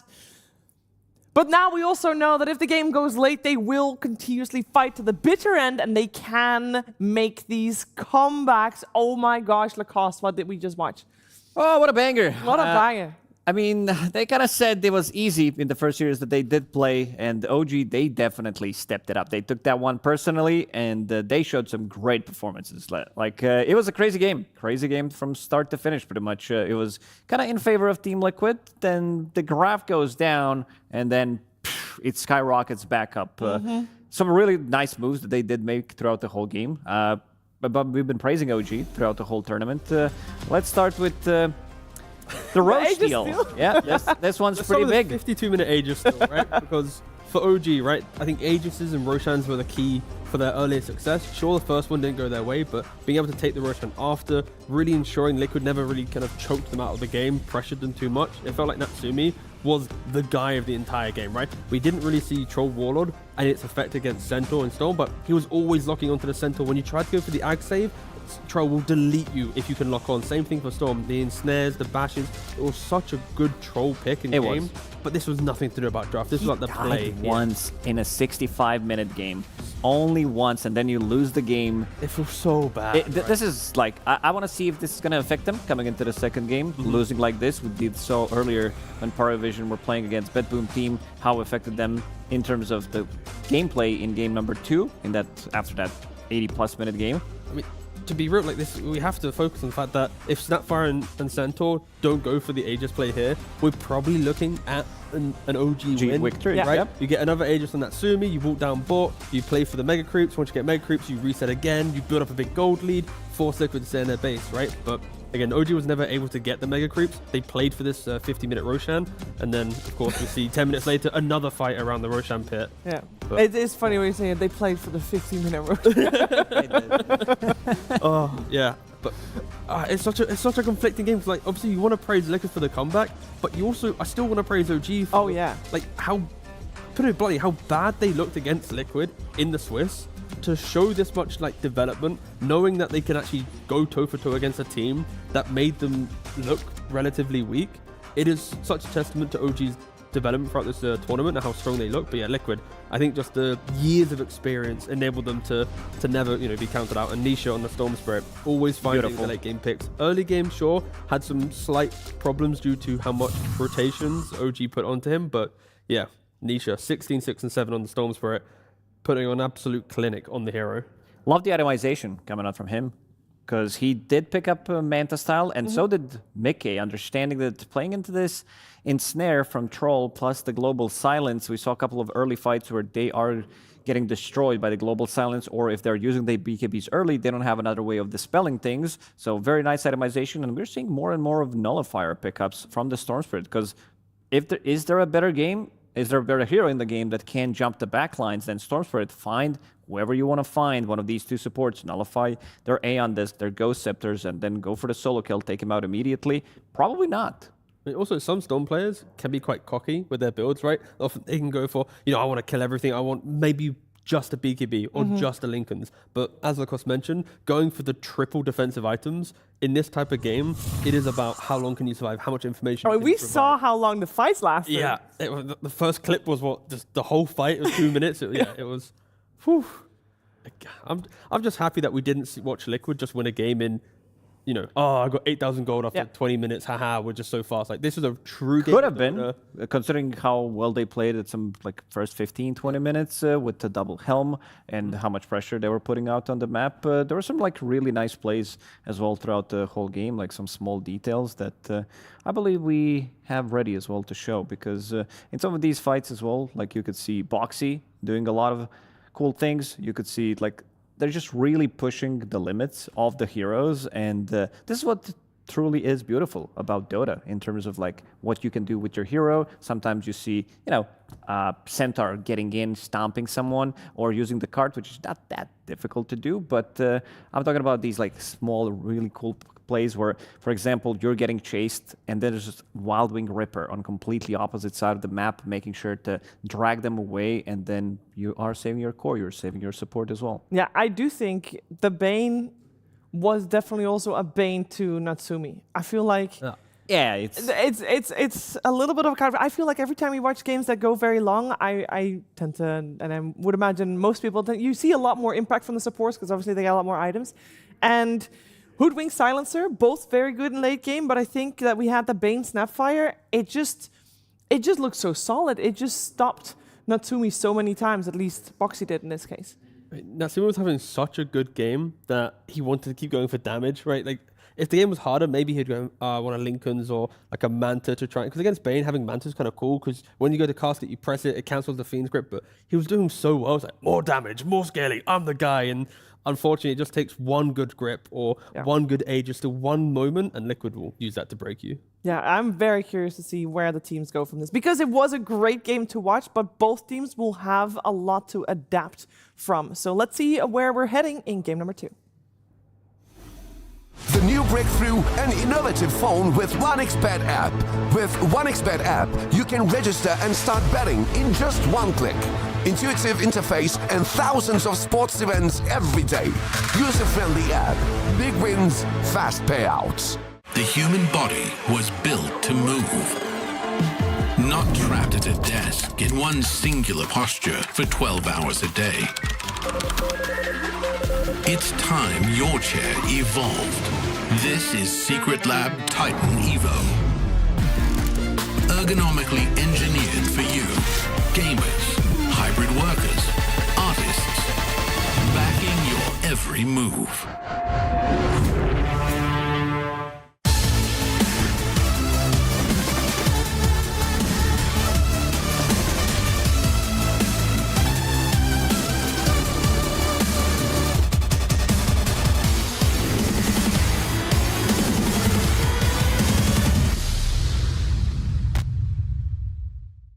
Hello everyone and welcome to another edition of Dream Team Simulator. Today I'm here with the OG fam. How we doing today? Good. Good. Great. Great! You just got owned, man. My boy said great. How are you doing? Super great. Oh, super great. Super good. Okay, well, that got... All right, anyway, we're going to be playing a game where I'm going to show you some teams. You're going to pick some players. You have to build the ultimate team out of those players. If you get your own team, feel free to pick yourselves or not. Are you ready to play? Yeah. I am. He is. Let us begin. Your first team coming out from the Dream Team Simulator is Team BetBoom. Should I just pick one? You can pick whatever you want. You can start. That's the strategy. Do you want to start with support? Do you want to start with carry? You can pass or need to choose? No, you don't get to pass. Why would you say that? Yeah, it's so toxic. Who would you like? Can I start? Yes. Save. Save. Do you agree? Is save the one you want to pick? Yes. They're the best. Agreed. Okay. In position 4? Yes. Yeah. Okay, great. Let's move on then. BetBoom. Apparently we found one of them. Will work for that team. Moving on to the next. Here we go. Your next team is going to be Heroic. Who would you like from Heroic?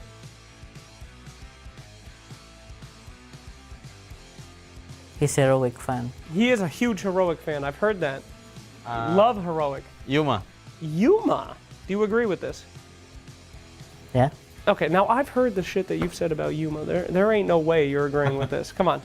I know you want Davai. I know it in my heart. Yes. Davai Lama. He's my old offlaner. Do you like Davai? Do you want Davai over Yuma? He doesn't like Davai. Okay, let's not. You don't have to say that. You can imply it. The audience doesn't need to know this. Yeah, Davai is fine. The tension is rising in this room right now. Okay, Davai is fine. We have saved Davai. Let's continue. This seems like a very not toxic team so far. A lot of good vibes on this one. GamerLegion, gentlemen. This is one of them. RCY. RCY. Yeah. Do you think maybe speed? He can make content. RCY. Okay, you didn't even entertain that idea. RCY, we're just going to move on without saying anything after that team. Here we go. The next one is... That's going to be MOUZ, guys. Wow, that was a reaction right there. He saw MOUZ and went, Jesus. All right, who would we like from MOUZ Esports? Maybe Kaori. Okay. Yeah. Thoughts? There's a lot of good boss vibes. Agreed. Kaori. Okay, well, no discussion needed. Let's go ahead. Kaori, and your last one. Okay? It's a big deal. Scary. What if it's you? Okay, that's going to be Tidebound. All right? Is this good enough to carry, or are you going to need to swap it around? You're looking for the best team possible. Does Shiro have what it takes? Yeah. Do you agree? Yeah. I like that. That's good. Okay. So be it. We're going to stick with Shiro. Is that correct? Yeah. Shiro it is. All right, gentlemen. Let us look at our team here. Save Davai, RCY, Kaori, and Shiro. Are they sticking in the original roles? Or are you swapping it up? We need the best chance at victory. Sticking. Who plays what? Sticking, same roles. Okay, same roles. Same roles indeed. Now I have a big question for you, gentlemen. You're at the TI Grand Finals. This team pops up. They say, hey, you want to scrim us? Day before. Do you accept the scrim? Is it worth your time? This team right here. Depends on my manager. Depends on the manager. You're going to slide that one over to the manager. Yeah. Okay? Same thought? Yes. Okay. How would you rate this team? 1 being the best, 5 being the worst. I think 7. 7. Yeah. Fair enough, sir? Yes, 7. 7. Well, in our 1 out of 5 scale, they have both chosen 7, which I believe is 1 out of 5? 3 levels worse than the worst. So I'm so sorry for you, gentlemen. We did our best. That's going to be a 7 out of 5 on this team. Thank you so much for playing Dream Team Simulator. We'll see you next time.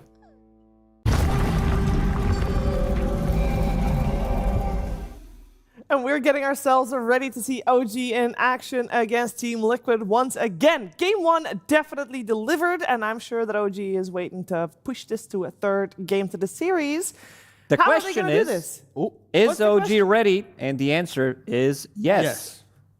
I think they're ready. I think they might be ready considering the performance that they did have in game number 1. It looked very, very solid. Kind of feels bad that, ending a game where your carry died once. And he wasn't part of a lot of those kills. Like, he was very active and he was a menace to deal with throughout the whole game. And you did talk about the Boxy on Bane, like double 4-staff cart. It's not an easy troll game by any means. Natsumi definitely delivered. It never is an easy troll game. No, that's a good statement.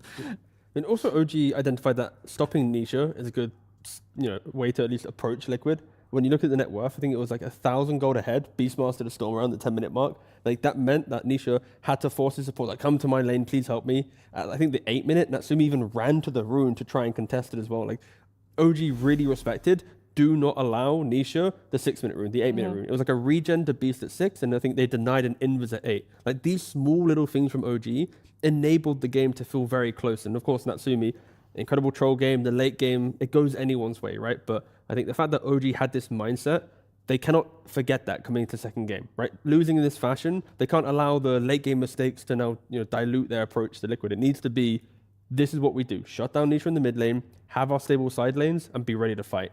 Yeah, in that first game, we saw OG on the dire side with first pick. This time around, it is swapped. So we have Liquid on the dire side with first pick. And therefore, our banning situation, picking situation, first pick, is going to look a little different as we already have a change up in terms of first phase banned. Because Liquid, when they are second phase, they did ban out Primal, Beast, and Chen. But they do the same when they're first pick. Yeah, this time they will remove Marcy. Let's talk about these tempo carries that they like to play. Kez is still in the pool. I could also see them going with Kez potentially. They've been mostly opening up with a core on side of Liquid. Couple of supports here and there. Some Bane, some Shadow Demon as well, which they didn't have the great success with. Talking about Shadow Demon, I don't think many teams did have good success with the hero. Again, for Liquid, if they do want Kez, the draft should be quite simple. Ban X, pick Kez.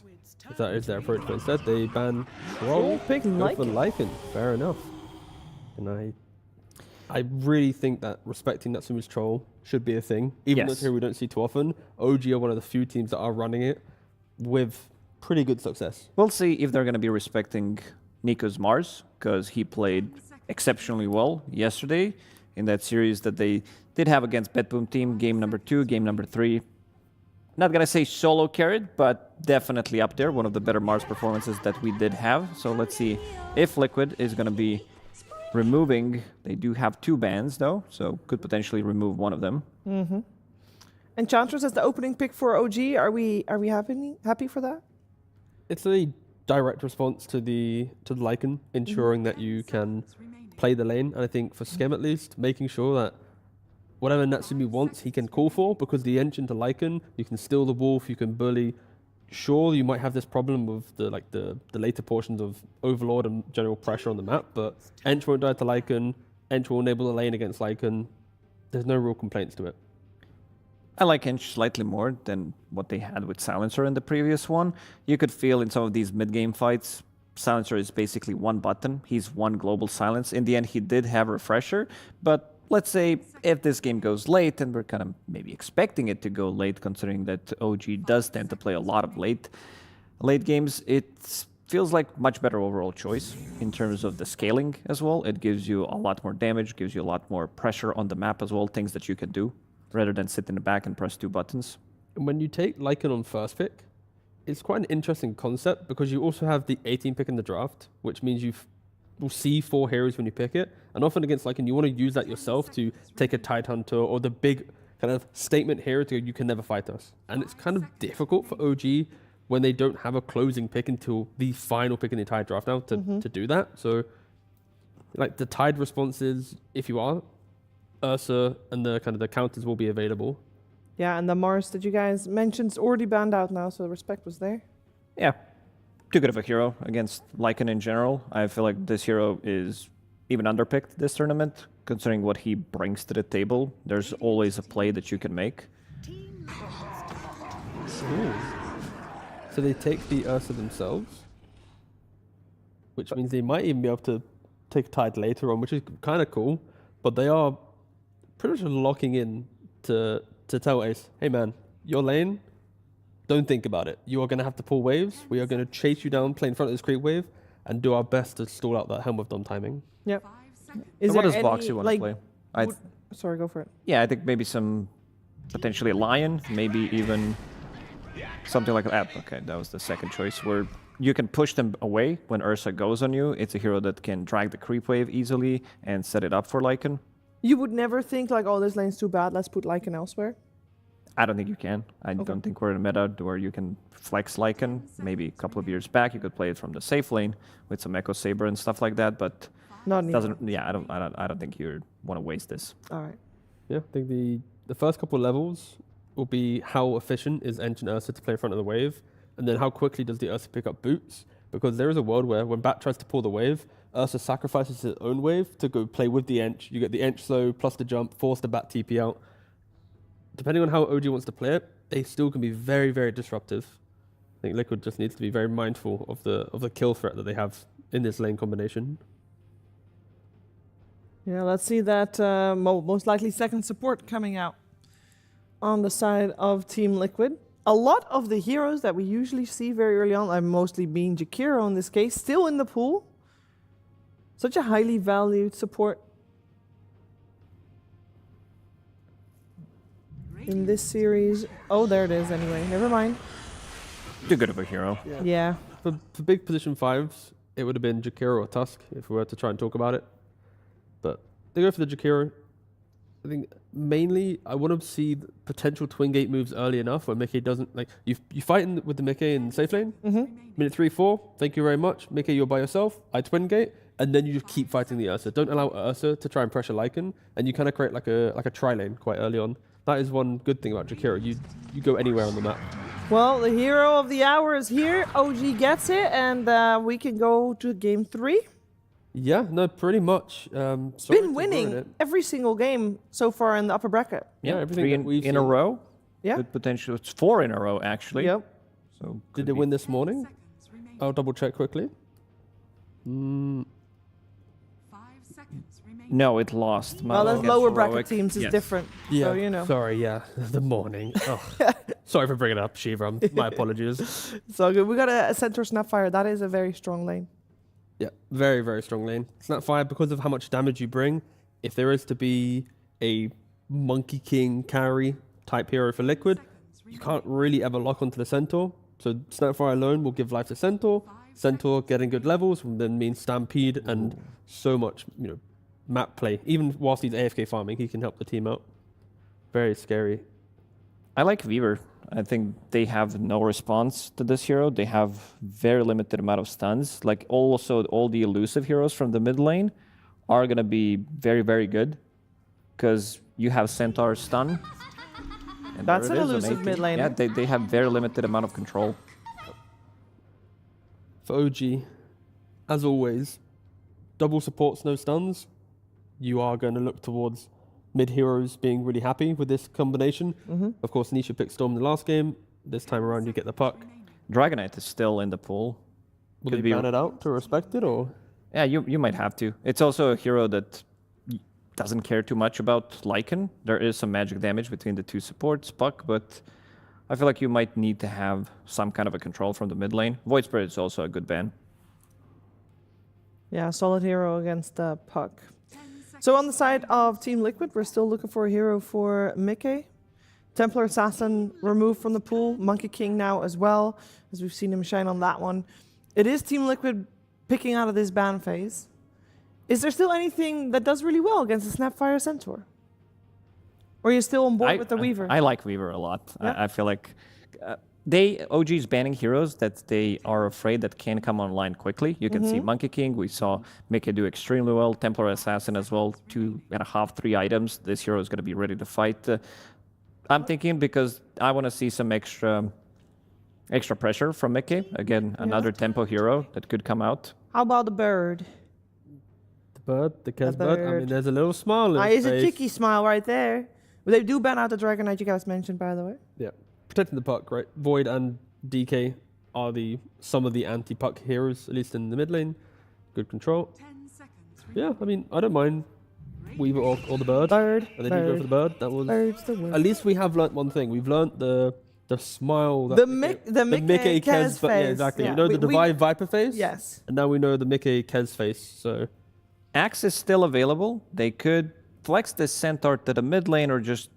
and then play Axe from the off lane. It is potential. Does this look like Yapage's Centaur mid? It might actually, it might look like it. Okay. If they asked him, do you want to play Centaur, what do you think the answer would be? Yes. All right, let's see though, because would it actually be a good Centaur mid game? I personally not a fan of Centaur mid. Okay, well then, why would they be a fan? You know, they have, by the way, so much bonus time left. They don't need to rush this at all. They can just think hard on what they want to play against this puck. More I think, okay, I value Axe into Kez so highly that I don't care about Centaur going mid because the Axe matchup is so good. So if that is what they say, then nah, still cool, Ember. But they go for the Ember. An Ember into puck, it's perfectly fine. You're really annoying. You also, when you look at Liquid's lineup, it's Lasso, Ice Path, and Coil. Right, they're the main key fight angles, and Ember is one of the best heroes at just soaking one or two of them. So that is going to be Yopage's job the entire game, is to soak up that initial spell, and then everyone else will just kind of collapse on top. Centaur jumping in, Ursa jumping in. My question is for Liquid, how much Ace is going to be getting out from his lane? He is playing in a very strong lane, playing into Enchantress and Ursa. Extremely difficult to deal with. They have strong side lanes. They have a strong lane. OG picking heroes that can do a lot early on again. But one thing that is going to be X factor this game is Mikez. Like it's hard to tell how well he's going to do. This hero is just insane. Even the pro players, their coaches, viewers, everyone who's watching Dota, they're like, okay, we are having not a good read on this hero, how strong the hero actually is. Yeah, Kez is going to be able to delete the supports, delete Ember. Ursa, Centaur, maybe not, because Centaur can buy Lotus and Ursa has it in Rage. But I think OG, they just have such strong lanes that as long as they don't just get destroyed, there's always going to be a game to be played. Like Liquid, good lanes, good tempo, but again, OG has that something about it. X factor. Like they should. They easily could have won game one. They didn't. I feel the same thing, where it's like it should just be based on who plays the game better. No draft is really too strong. Okay, we're going to find out who takes this victory. But before we do that, we are going to check in with the coach of OG, 343. Absolutely, we're here with 343. Now, this must not have come to a surprise for you. You got the last Samurai there with the last pick of the Kez. You knew it was coming. You didn't ban it. Do you feel prepared? Yeah, Jolly B country. Jolly B country. I've eaten it myself. KFC, baby. Ain't got nothing on Jolly B. That's my boy. No, but seriously, though, you guys, you okay? Yeah, I think we're fine. All right, good. Now, Centaur has been kind of played in different positions. We saw it earlier.